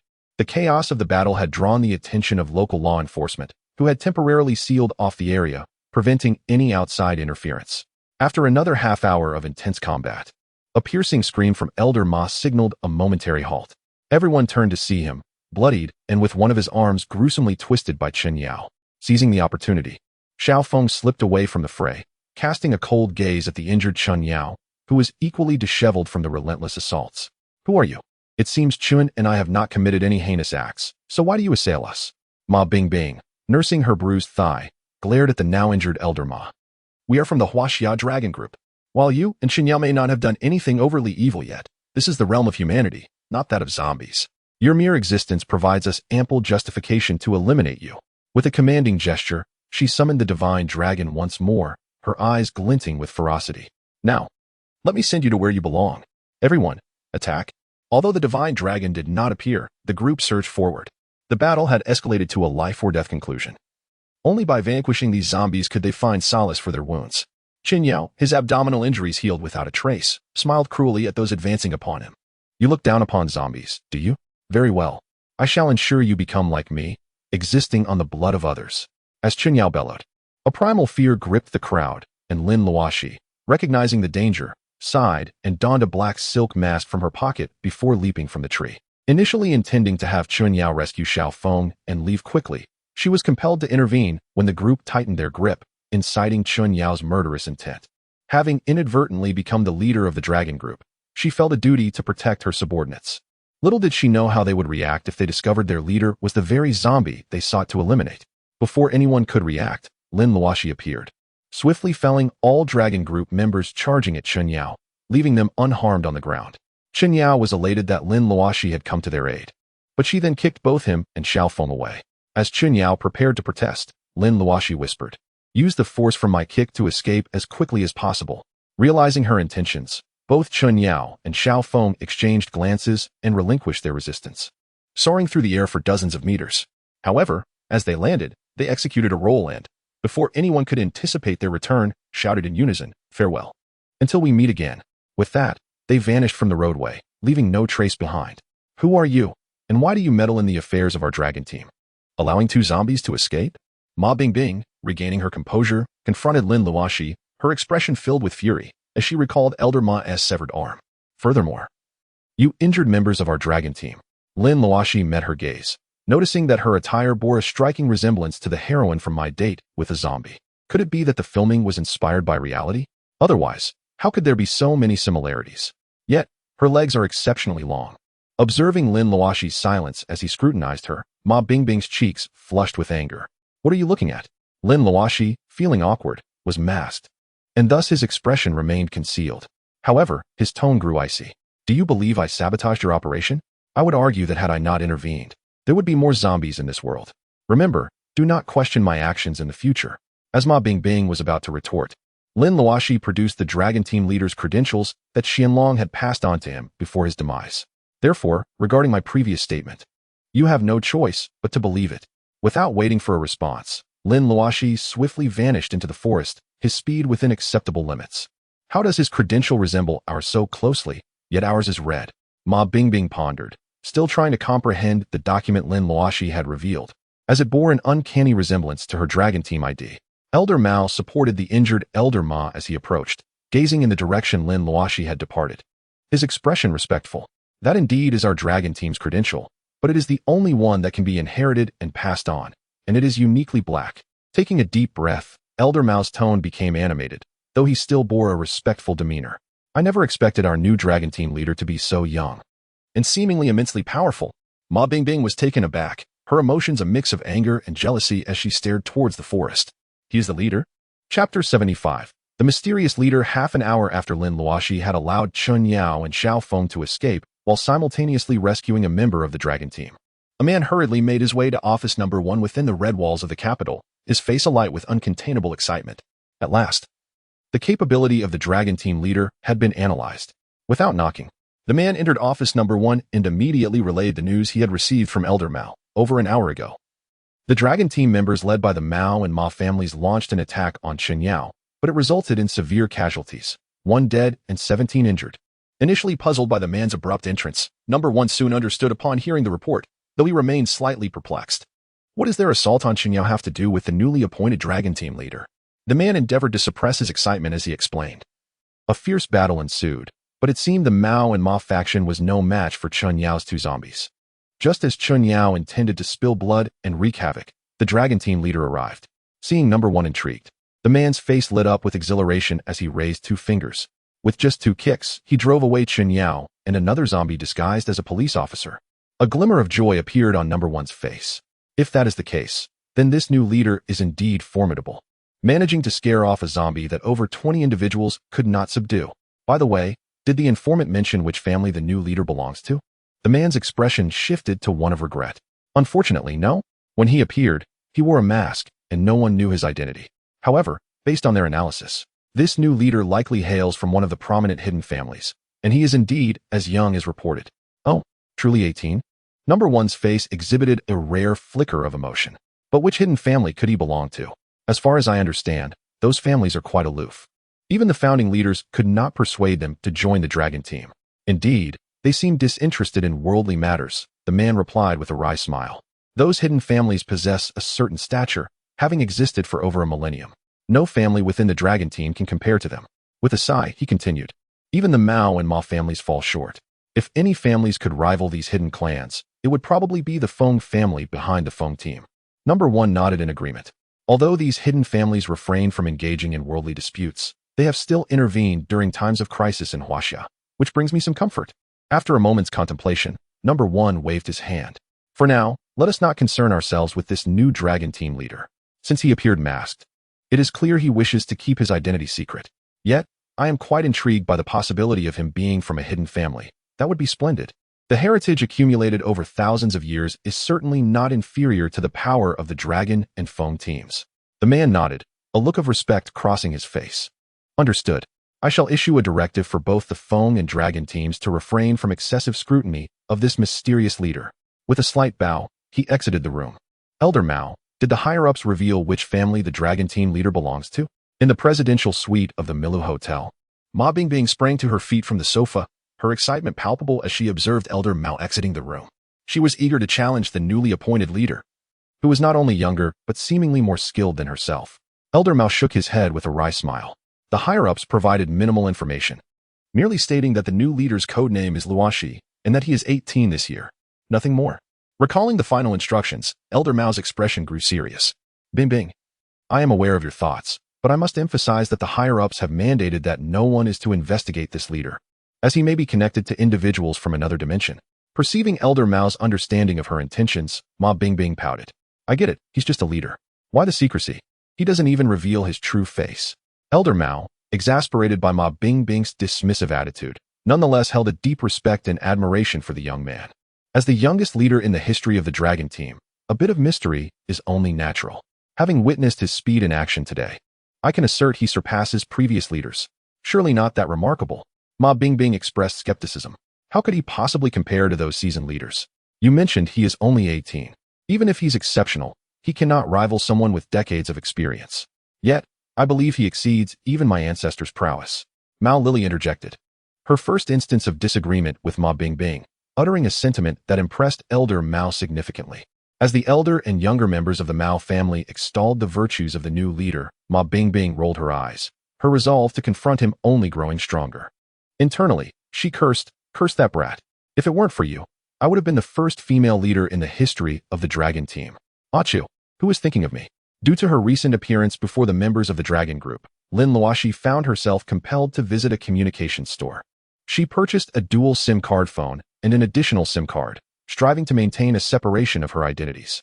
After all, one could never predict when her true identity might be exposed, and that would certainly spell trouble. She yearned for a tranquil 2 years of normalcy. Rubbing her nose, which had just succumbed to a sneeze, Lin Luoxi pondered the absurdity of her situation. Logically, zombies did not catch colds. She should not fall ill either. What could have triggered such an unexpected sneeze? Perhaps someone was cursing her from behind. Lost in thought, the image of Ma Bingbing flashed through her mind. Why was she recalling her? Could it be that Ma Bingbing was the one cursing her? Shaking her head in confusion at this fleeting thought, Lin Luoxi set aside her musings and dialed Yi Qingqing's number using her newly acquired SIM card. Silly girl, where are you now? I've just left school, and I'm on my way to find you. Just emerging from a luxurious villa, Yi Qingqing responded with a hint of irritation. You still remember me? I thought you had completely forgotten about me, taking so long to call. You truly lack conscience. Lin Luoxi had grown accustomed to Yi Qingqing's transformation from a cool young girl to her current self, and although she could not quite grasp the reasons behind it, she found herself quite fond of the present Yi Qingqing. Apologetically, she replied, I'm sorry, there were a few matters at school that took longer than expected. After a moment's contemplation, she added gently, how about I treat you to some beef to make up for the time you waited? That sounds more like it. Yi Qingqing's mood brightened at Lin Luoxi's coaxing. She smiled sweetly, since it's almost mealtime, just tell me where you are, and I'll come find you. I've already found a place to eat, and after lunch, we can go buy some daily necessities. Lin Luoxi glanced at the name of the skyscraper beside her and relayed her location. To her surprise, Yi Qingqing simply acknowledged and hung up, leaving Lin Luoxi momentarily stunned. Was this girl overly impatient? Shuang, why do you think Lin Luoxi didn't show up this morning? Could it be that she spent the night with Miss Yi? As Lin Luoxi arranged to meet Yi Qingqing, Shinya, just getting into a car after school, wore a gloomy expression as she glanced at her best friend. Looking utterly pitiful, akin to a jilted lover, Lu Rushuang shot her a disapproving glance. Look at you. It's just a man. If he truly liked you, he wouldn't be with another woman. Of course, if he doesn't like you at all, or worse, well, I guess I should congratulate you. You guessed it right. Seeing Shinya's hopeless demeanor, Lu Rushuang couldn't help but chuckle. All right, stop overthinking. I believe Lin Luoxi isn't that kind of person. Just trust me. Noticing her friend still appeared unconvinced, Lu Rushuang sighed. You must trust my word. Right now, Yi Qingqing is definitely being shooed away by that clueless Lin Luoxi. Really, you have to believe me. Enough of this. Let me treat you to some beef. There's a new beef restaurant that opened not far from where we went shopping for clothes last time, and it's supposed to be great. Chapter 76. All quite domineering. No sooner had Yi Qingqing hung up than a luxury BMW sports car pulled up in front of Lin Luoxi. As Lin Luoxi wondered who could be driving such an extravagant vehicle, the window rolled down to reveal Yi Qingqing's adorably captivating visage, capable of enchanting countless young men. Have you turned foolish in just a few hours? You didn't recognize me? Noticing Lin Luoxi's unabashed stare, Yi Qingqing pouted in mock displeasure, her expression adorably charming, making it hard to reconcile her current demeanor with the icy persona she had displayed yesterday. Returning to reality after a moment of stunned silence, Lin Luoxi gazed at Yi Qingqing's slightly irritated face and chuckled. I recognize you. I just didn't expect you to show up in such an impressive car after just a few hours. Approaching the vehicle, he inspected the license plate and remarked, not only are you driving a fancy car, but you also have an impressive license plate. Silly girl, it almost seems like you're flaunting your wealth. Yi Qingqing rolled her eyes at him, gesturing for him to get in. This is my own car. The license plate is from Beijing, arranged by my grandfather. I didn't want this, but he insisted it would save me a lot of trouble. As Lin Luoxi settled into the car and surveyed his surroundings, he couldn't help but marvel at the stark contrast between a multi-million-dollar vehicle and a mere taxi. The experience was indeed unparalleled. Initially, he had suspected Yi Qingqing's background was extraordinary, but witnessing the car and the license plate, he realized he had significantly underestimated her status. Contemplating the resolute determination of Yi Qingqing to remain by his side, Lin Luoxi felt a pang of unease. Throughout his life, he had always maintained composure in front of others. However, when faced with the affluent and powerful, an unshakable sense of inferiority often plagued him. After enduring years of bullying from the likes of Rooney and Du Dehua, this was a lingering scar. Noticing Lin Luoxi's silence and the hint of sadness in his eyes, Yi Qingqing started the car. Darling, what are you thinking? Are you upset? Or is it that you don't like me driving such a car? If that's the case, I won't drive it anymore, and will have someone return it to Beijing for me. No, you should drive it if you enjoy it. That's your prerogative. Wait, what did you just call me? Lin Luoxi was taken aback by her keen observation. He smiled but soon realized, wide-eyed, that he was struggling to believe what he had just heard. Without glancing back, Yi Qingqing focused on driving, her tone nonchalant. I called you darling. Is there a problem? You agreed to let me keep you hidden away, so you must be my man. Isn't it normal to call you darling? Casting a sidelong glance at Lin Luoxi, she continued to face forward. Isn't that how it's portrayed on television? In romantic dramas, couples in love always call each other darling and dear. Well, you don't have to call me that. Lin Luoxi chuckled, genuinely curious about Yi Qingqing's thought process. His voice carried an unintentional tenderness. Just call me Luoxi from now on. I might not be accustomed to you calling me darling. Yi Qingqing nodded, seemingly understanding, and then uttered something that left Lin Luoxi speechless. Oh, I see. That's fine. I can understand. Maybe we're just not familiar yet. After we live together for a while, I'll call you darling then. Lin Luoxi found himself at a loss for words when faced with Yi Qingqing's innocent and straightforward nature. However, watching her joyful expression, he felt reluctant to dampen her spirit. For her smile was contagious, and he cherished her happiness. Is this the place? It smells divine. The two soon arrived at the entrance of a beef restaurant in the eastern part of the city.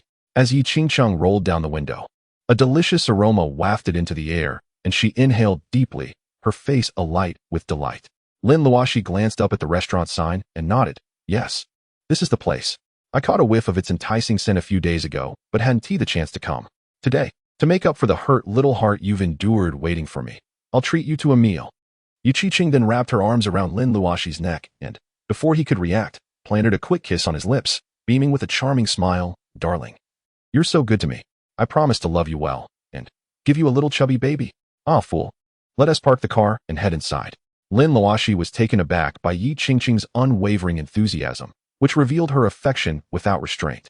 Yet, a sigh escaped Lin Luoxi's heart. Could she truly be loved so genuinely by a woman, and perhaps even have a chubby little baby someday? Luoxi, there are so many people here. Look, there's an empty spot over there. Having parked the car, Yi Qingqing unabashedly took Lin Luoxi's hand and led her into the bustling beef restaurant. She frowned slightly at the crowd, scanning the area until her gaze landed on an available table for four tucked in the corner.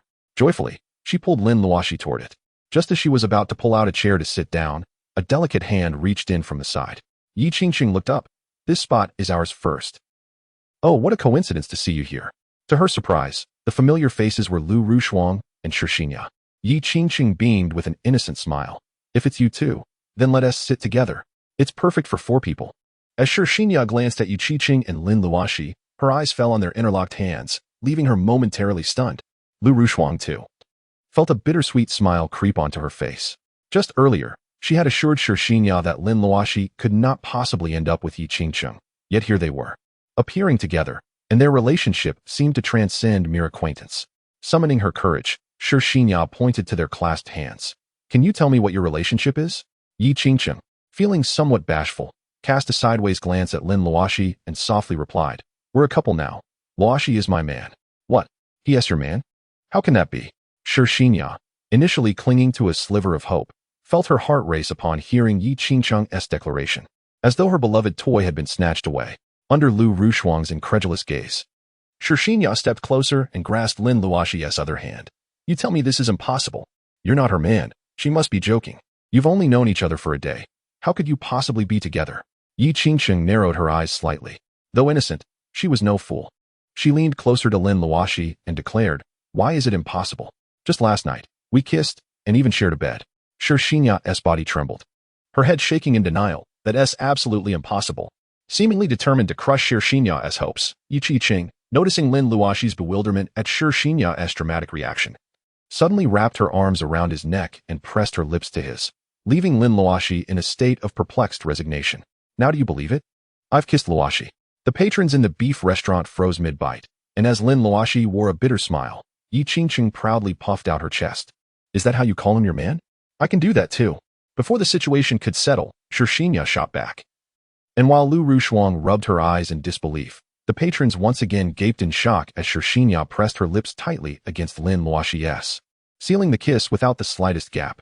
Reacting quickly, Yi Qingqing yanked Lin Luoxi away, pulling out a tissue to wipe his mouth. How dare you, woman? He is my property. You can't kiss him without my permission. Before Lin Luoxi could fully comprehend the unfolding drama, Yi Qingcheng dabbed at his lips and, amidst the astonished gazes of everyone around, planted another quick kiss on him, stating innocently, it seems you don't have a taste of your saliva. I want to kiss too. Xinya, completely shedding her previous demeanor, now resembled a little girl vying for her favorite toy, moving in to kiss Lin Luoxi once more. This time, Lin Luoxi was prepared. Feeling the softness of her lips, he instinctively extended his tongue to taste. Upon their lips parting, Xinya jumped back as if stung, while Lin Luoxi, with a rueful smile, pondered the audacity of women these days and their relentless pursuit. Xinya, previously provoked by Yi Qingcheng, had transformed from her usual demure self. But after Lin Luoxi's tongue brushed against her lips, she suddenly realized what she had done. Her face flushing red as she touched the slight moisture left behind, evidence of Lin Luoxi's fleeting caress. Chapter 77. A public contest for affection. What began as a potential fiasco over dinner was temporarily quelled by Lin Luoxi and Lu Ruxuang's combined efforts to mediate. However, the underlying tension between the two women remained palpable, leaving Lin Luoxi, sandwiched between them, feeling utterly helpless. To onlookers, Lin Luoxi appeared to be the epitome of happiness, flanked by two stunning women, with the alluring Lu Ruxuang across from him. Yet, only Lin Luoxi understood the turmoil within, akin to being in a hellish predicament, a true trial of endurance. Particularly as he glanced into his bowl, overflowing with beef, Lin Luoxi sighed. Ladies, I truly can't eat another bite. Please, help yourselves before it goes to waste. From the onset, it seemed as though Yi Qingcheng and Xinya were engaged in a competition, each insisting on feeding Lin Luoxi more than the other. If one offered him a piece of beef, the other would counter with two. If one fed him a morsel, the other would ensure he had a sip of soup. It was a relentless struggle, and even Lu Ruxuang found it bewildering. Noticing Lin Luoxi's pained expression and his bulging belly, Yi Qingcheng felt a twinge of guilt. Darling, I'm sorry for making you so full. I'll eat a little now, and then we can go home and, At this, the innocent girl shot a triumphant glance at Xinya. Xinya, unwilling to back down but unable to call Lin Luoxi darling as Yi Qingcheng did, found this public display of competition to be her utmost bravery. If she were to utter such intimate terms, it would feel like an impossible dream. However, the clever girl devised a plan. Leaning in closely, nearly pressing her face against Lin Luoxi's, she sweetly declared, My dear rival, I was wrong earlier. Now, I'll eat something. After a brief hesitation, her cheeks flushed. She added, As for that, let us skip the rolling around in bed. I'll take you to a hotel instead, and I'll give you a massage. Lu Ruxuang looked at her longtime friend in disbelief, unable to reconcile the image of the poised, elegant Xinya with this new, assertive persona. It was as if she were morphing into a vixen competing for a man's affection, especially with that saccharine voice that sent shivers down Lu Ruxuang's spine. Not only Lu Ruxuang was in distress, Lin Luoxi found himself equally uncomfortable, glancing left and right at the two equally stunning faces. He sighed, Ladies, my heart can only bear so much. Could you please eat something and refrain from further stimulating my heart? He lamented, At this rate, I don't know whether to laugh in joy or weep in delight. Yi Qingcheng stuck out her tongue and began eating from her plate, while Xinya, blushing, awkwardly followed suit. With the two momentarily diverting their fervor away from him, Lin Luoxi finally exhaled a long breath of relief. The surrounding patrons, women filled with envy, and men with admiration, watched the spectacle. The beauty of Xinya and her companions was undeniable, and though Lin Luoxi was simply dressed, he maintained a certain charm. How could they not feel a pang of jealousy towards such a captivating trio? Men harbor a deep-seated envy towards Lin Luoxi, who finds himself surrounded by admirers. Which man dares to claim that he has never fantasized about such a scenario? It is merely a matter of capability that restrains them from expressing their desires too openly. Should fortune smile upon them and grant them a windfall of 5 million? No one would question if these men sought the company of several ladies at a hotel that very night, fulfilling their regal dreams. Darling, I'm full now. Let us go shopping. Lin Luoxi barely had a moment to breathe when Yi Qingcheng, pouting her glossy lips, chimed in, I think my time of the month is approaching. I need to buy some feminine products, or else it will be quite a mess. Lin Luoxi felt a wave of embarrassment wash over him. Yi Qingcheng had called him darling in front of so many people, a tactic to provoke Xinya. Yet, now she openly spoke of her impending menstruation, leaving Lin Luoxi, a man among men, utterly flustered. The men around, overhearing Yi Qingcheng, thumped their chests in despair, casting glances at her cherubic face that only deepened their sense of futility. They compared her to their own wives, who were already showing signs of aging, and their admiration for Lin Luoxi grew ever deeper. Coughing, Shixinya, who had been hurriedly eating, suddenly choked on her soup at Yi Qingqing's unexpected remark. Feeling awkward, she accepted a tissue from Lu Ruoxi, hastily wiping her mouth. Once composed, and witnessing Yi Qingqing's triumphant expression, Shixinya seemed to abandon all restraint. She boldly took Lin Luoxi's hand and declared, "Rival, now that she has come, it's clear you want to be rolling in the sheets with her. How about you come to the hotel with me, and I'll give you a massage?" The surrounding crowd erupted in laughter, with some men already banging their heads against the table, lamenting their decades of unfulfilled desires.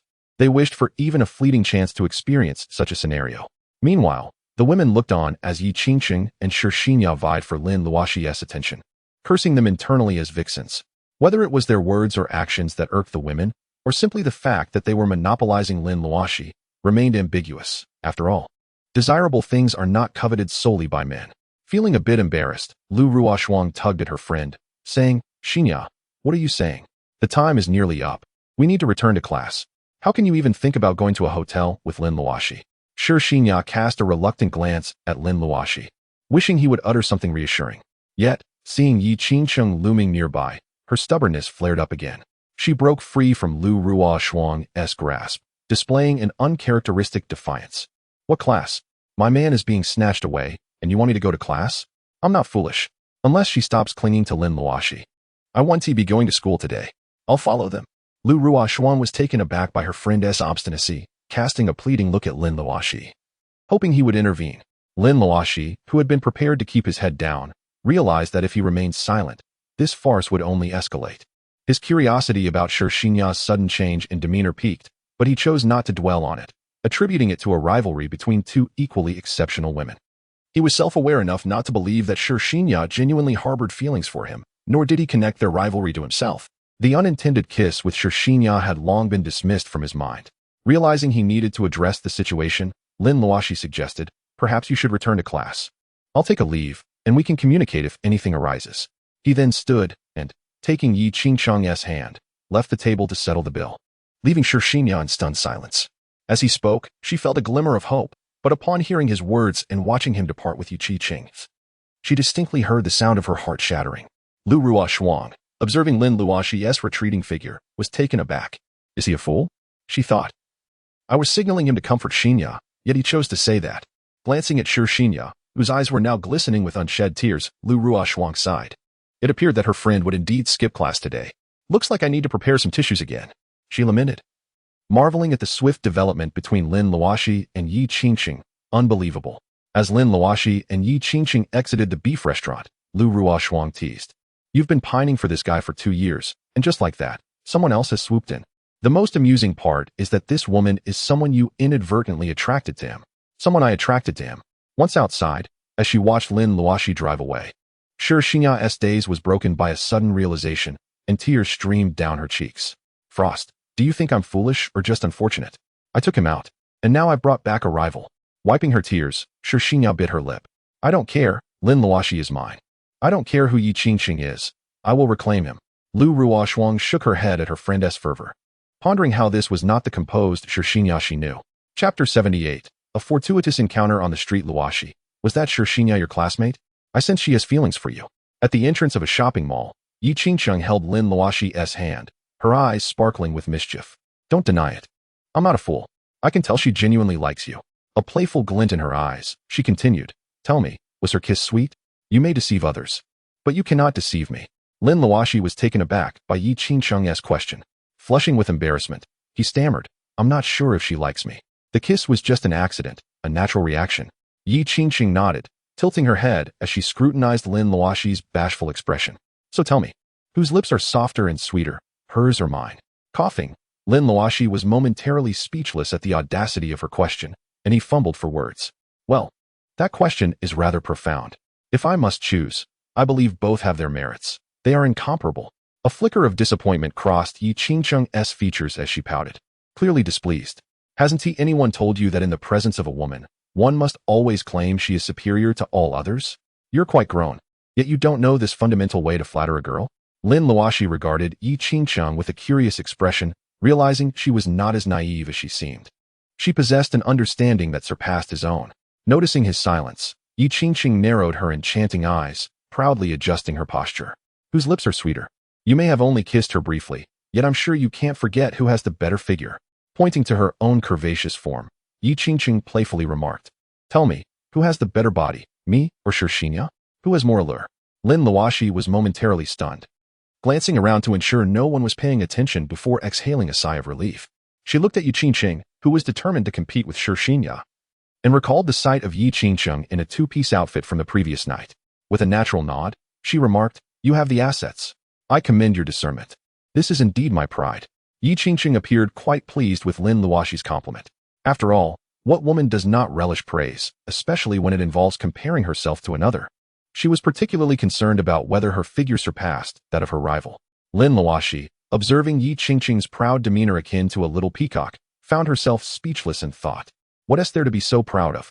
You are a few years older, and naturally, you've developed better. Who knows what the future holds? However, she kept these thoughts to herself. If she were to voice them, she had no doubt Yi Qingqing would insist on seeking out Shirshinya immediately for a comparison, as the bold girl was always capable of surprising others with her actions. Ah, is that not Miss Yi? A woman's voice called out from behind them. Turning around, Lin Luoxi squinted her eyes. She recognized the newcomer as Ma Bingbing from the northern Ma family, the very individual she had given a little lesson to earlier that morning. However, the woman accompanying her was a stranger to Lin Luoxi.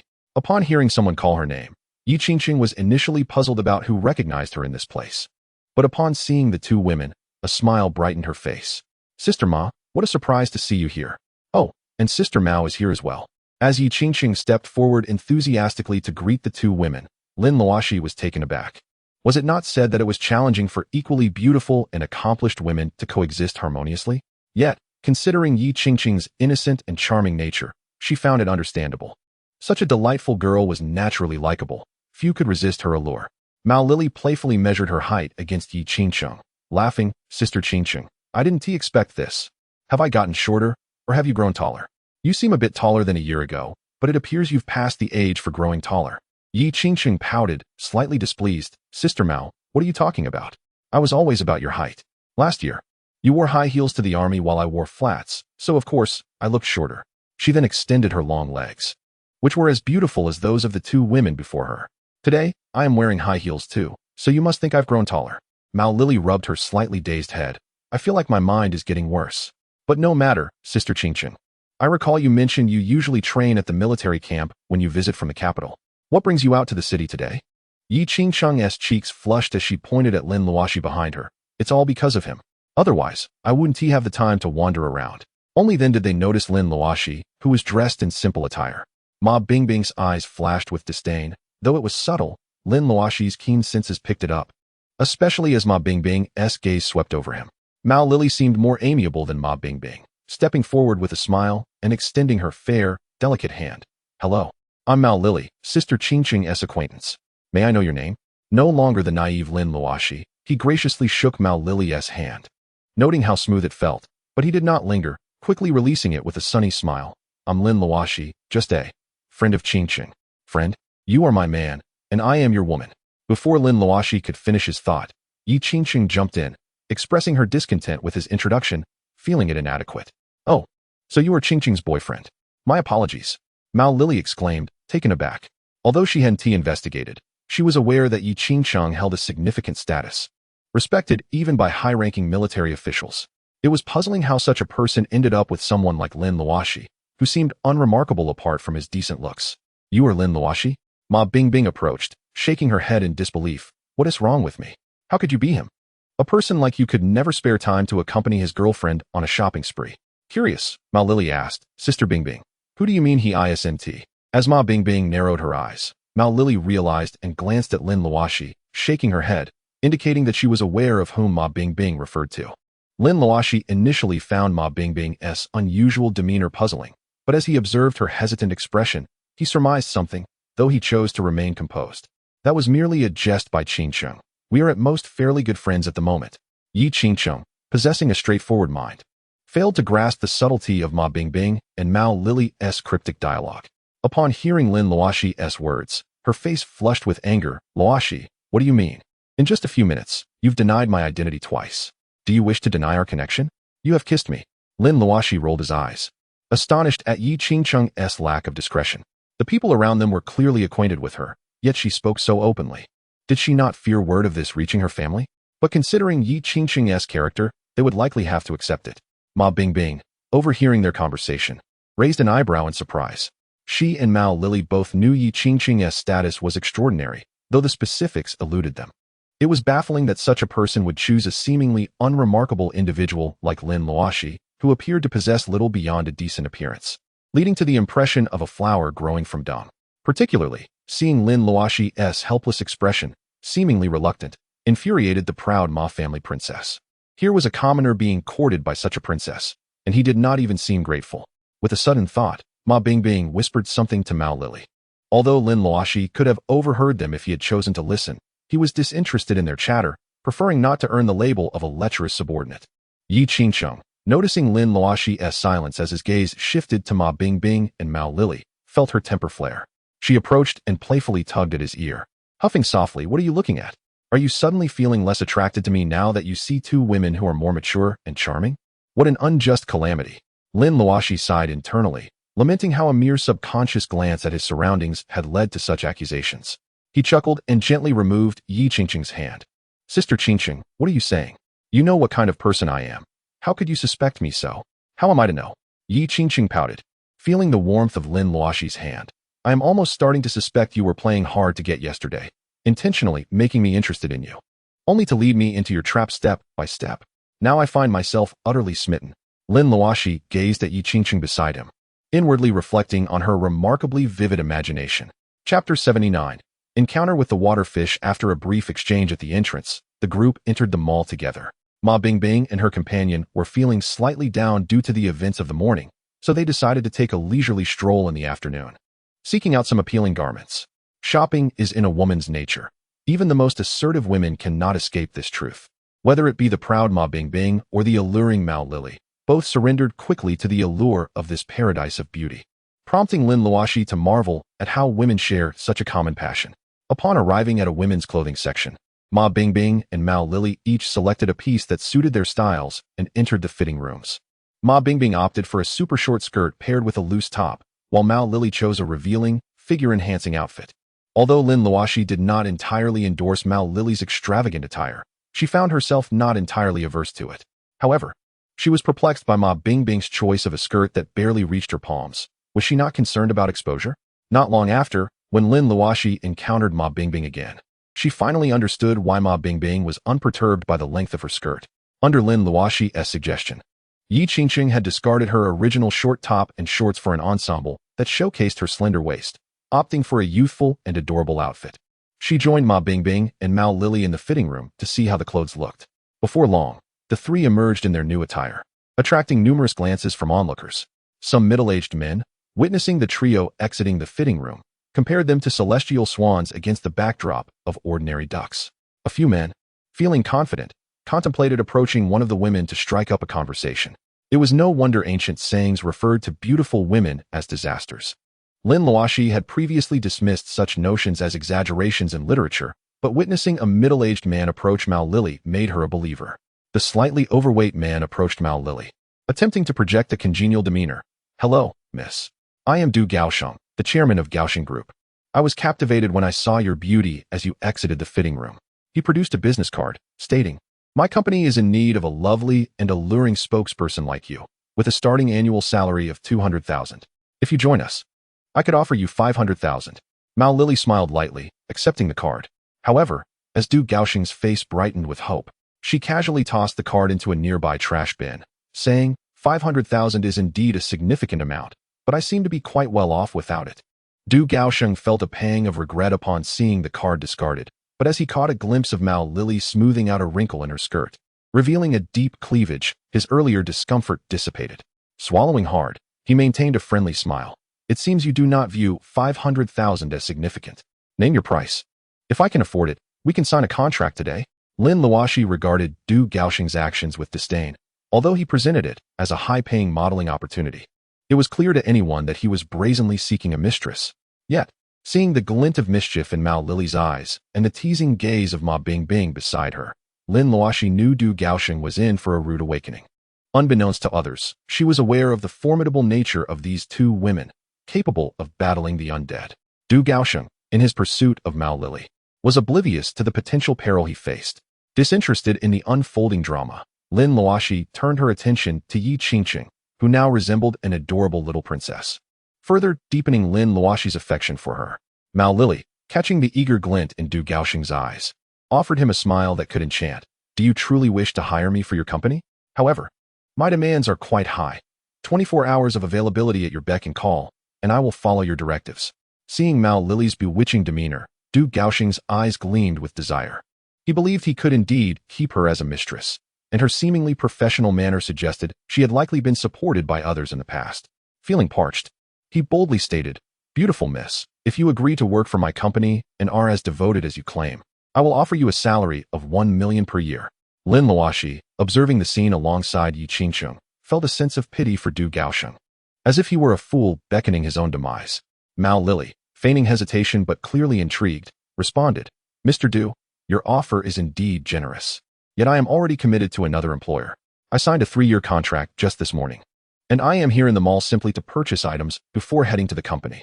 With a hint of regret, she continued, "While your offer is tempting, I am just a recent university graduate and cannot afford the penalties for breaking my contract." Upon hearing that Mao Lili was bound by a 3-year agreement, Du Gaosheng felt a pang of disappointment, realizing she had likely spent countless nights in another's embrace. However, upon learning that the contract was signed that very morning and that she was merely shopping before heading to work, his spirits lifted. He thought to himself that a recent graduate would surely struggle to find suitable employment and would be unable to endure hardship, thus making her vulnerable to his advances. Seeing her bashful expression, he was convinced she might still be innocent. Determined, he declared, "Miss, I feel a connection with you and see great potential. I will do everything in my power to recruit you to our company. Tell me, what is your current salary, and how much is the penalty for breaking your contract? I will help you resolve it." Mao Lili's face brightened with delight. "Really, Mr. Du? You would do that for me? I am truly touched. When I first saw you, I sensed you were a wonderful employer." As Du Gaosheng basked in his triumph, Mao Lili's expression turned slightly troubled. "However, my current salary is 800,000. And the penalty for breaking my contract is 10 times my salary. But my boss has mentioned that if I work for him even once, the penalty would only be 5 times. Upon hearing this, Du Gaosheng's expression shifted dramatically. When he heard the latter part of her statement, he became invigorated, realizing his initial assumptions had been correct. Otherwise, how could a mere single task reduce the penalty by 5-fold? Without a moment's hesitation, Li Ma raised his hand dramatically, exuding an air of grandeur. "Enough talk. Is it merely 800,000 in breach of contract? I shall cover it, provided you dedicate yourself wholeheartedly to my service. Your annual salary remains at 1 million. Mr. Du, what are you saying? You grant this vixen 1 million, while only offering me 200,000. As Du Gaosheng finished speaking, a girl, heavily adorned with makeup, emerged from the fitting room, incredulously pointing at Mao Lili, with such a lackluster appearance. "How is she worth 5 times my price? Why must you pay her breach of contract?" Slap. The girl was met with a swift backhand from Du Gaosheng, who scoffed. "Why should I explain myself to you? I am terminating the contract we signed this morning. Consider the 200,000 as breach compensation. Now leave. To even compare yourself to this lady is laughable. You aren't worthy of carrying her shoes." The girl, who had been crying, instantly transformed her demeanor upon hearing about the 200,000 compensation and the cancellation of the morning's contract. Ecstatic, she accepted the contract from Du Gaosheng and left, reveling in the prospect of earning money for doing nothing. Who wouldn't seize such an opportunity? However, Lin Luoxi gazed at Du Gaosheng with increasing disdain, thinking him foolish for incurring a loss of 200,000 so early in the game. Chapter 80. Realization of Deception. "Miss, may I inquire your name?" After the girl departed, Du Gaosheng donned a radiant smile once more, though it elicited a feeling of disgust. Yi Qingqing glanced at Lin Luoxi beside her, secretly acknowledging that her little man was indeed more appealing. Mao Lili wore a professional smile, her acting skills commendable as she gazed adoringly at Du Gaosheng. "Boss Du, your boldness is admirable. To so easily dismiss 200,000, I truly admire you. I am captivated by your commanding presence and masculine charm." Her face flushed with modesty. "My name is Li Mao Mao. You may call me Mao Mao." "What a lovely name." Du Gaosheng's gaze wandered to Mao Lili's curvaceous figure, his eyes gleaming with mischief. "Mao Mao, shall we discuss the contract?" Mao Lili hesitated, glancing over at Lin Luoxi. At that moment, Lin Luoxi sensed impending trouble when Mao Lily pointed towards him. That is my current boss. He is the one who signed the contract with me this morning. You will need to discuss matters with him. Lin Luoxi's internal alarm bells rang. He was convinced that beautiful women were not to be trusted. Yet, before he could voice his concerns, Du Gaosheng approached with an authoritative demeanor. So you signed a contract with Mao Mao? I am here to terminate it. Provide me with your account details. I will transfer Mao Mao's breach compensation to you immediately. Casting a disdainful glance at Lin Luoxi, he added, I initially thought you were just a penniless fool, but it appears you are merely a wolf in sheep's clothing. Judging by your appearance, you are clearly a delinquent. Now hurry and give me your account details. I shall reward you with 800,000. Lin Luoxi regarded Du Gaosheng with growing incredulity at his foolishness. He was indeed a penniless boy, not pretending to be anything else. Before he could respond, Mao Lily stepped forward, taking Lin Luoxi's hand. Sensing something in her grasp, Lin Luoxi heard her say, This boss before you is quite young. I would prefer to work for him. Realizing Mao Lily was signaling him to cooperate, Lin Luoxi decided it was time to teach Du Gaosheng a lesson. The potential consequences were of no concern to him. After all, it was Mao Lily who had deceived him. Lin Luoxi shook off Mao Lily's hand, casting a scornful look at Du Gaosheng. Only you would offer 800,000. With that amount, I could easily find someone 100 times better than her. Here, take this card. Transfer the funds to this account. Ignoring the implications of Lin Luoxi's words, Du Gaosheng snatched the card from Lin Luoxi, fearing that a delay would lead to its retraction. However, before he could initiate the transfer, Ma Bingbing approached, feigning a pitiful demeanor as she clutched Mao Lily's arm. Sister, congratulations on finding a good boss. But my sister and I must continue working with this boss. Take care of yourself. Du Gaosheng's fingers halted mid-dial, perplexed by Ma Bingbing's sudden appearance. Lin Luoxi, however, was internally sweating. These two women were ruthless, seemingly intent on dragging Yi Qingsheng into this mess to ensnare Du Gaosheng. Calmly, Lin Luoxi addressed the situation. Don't push your luck. What do you mean by that? She has already made her choice. What more do you want?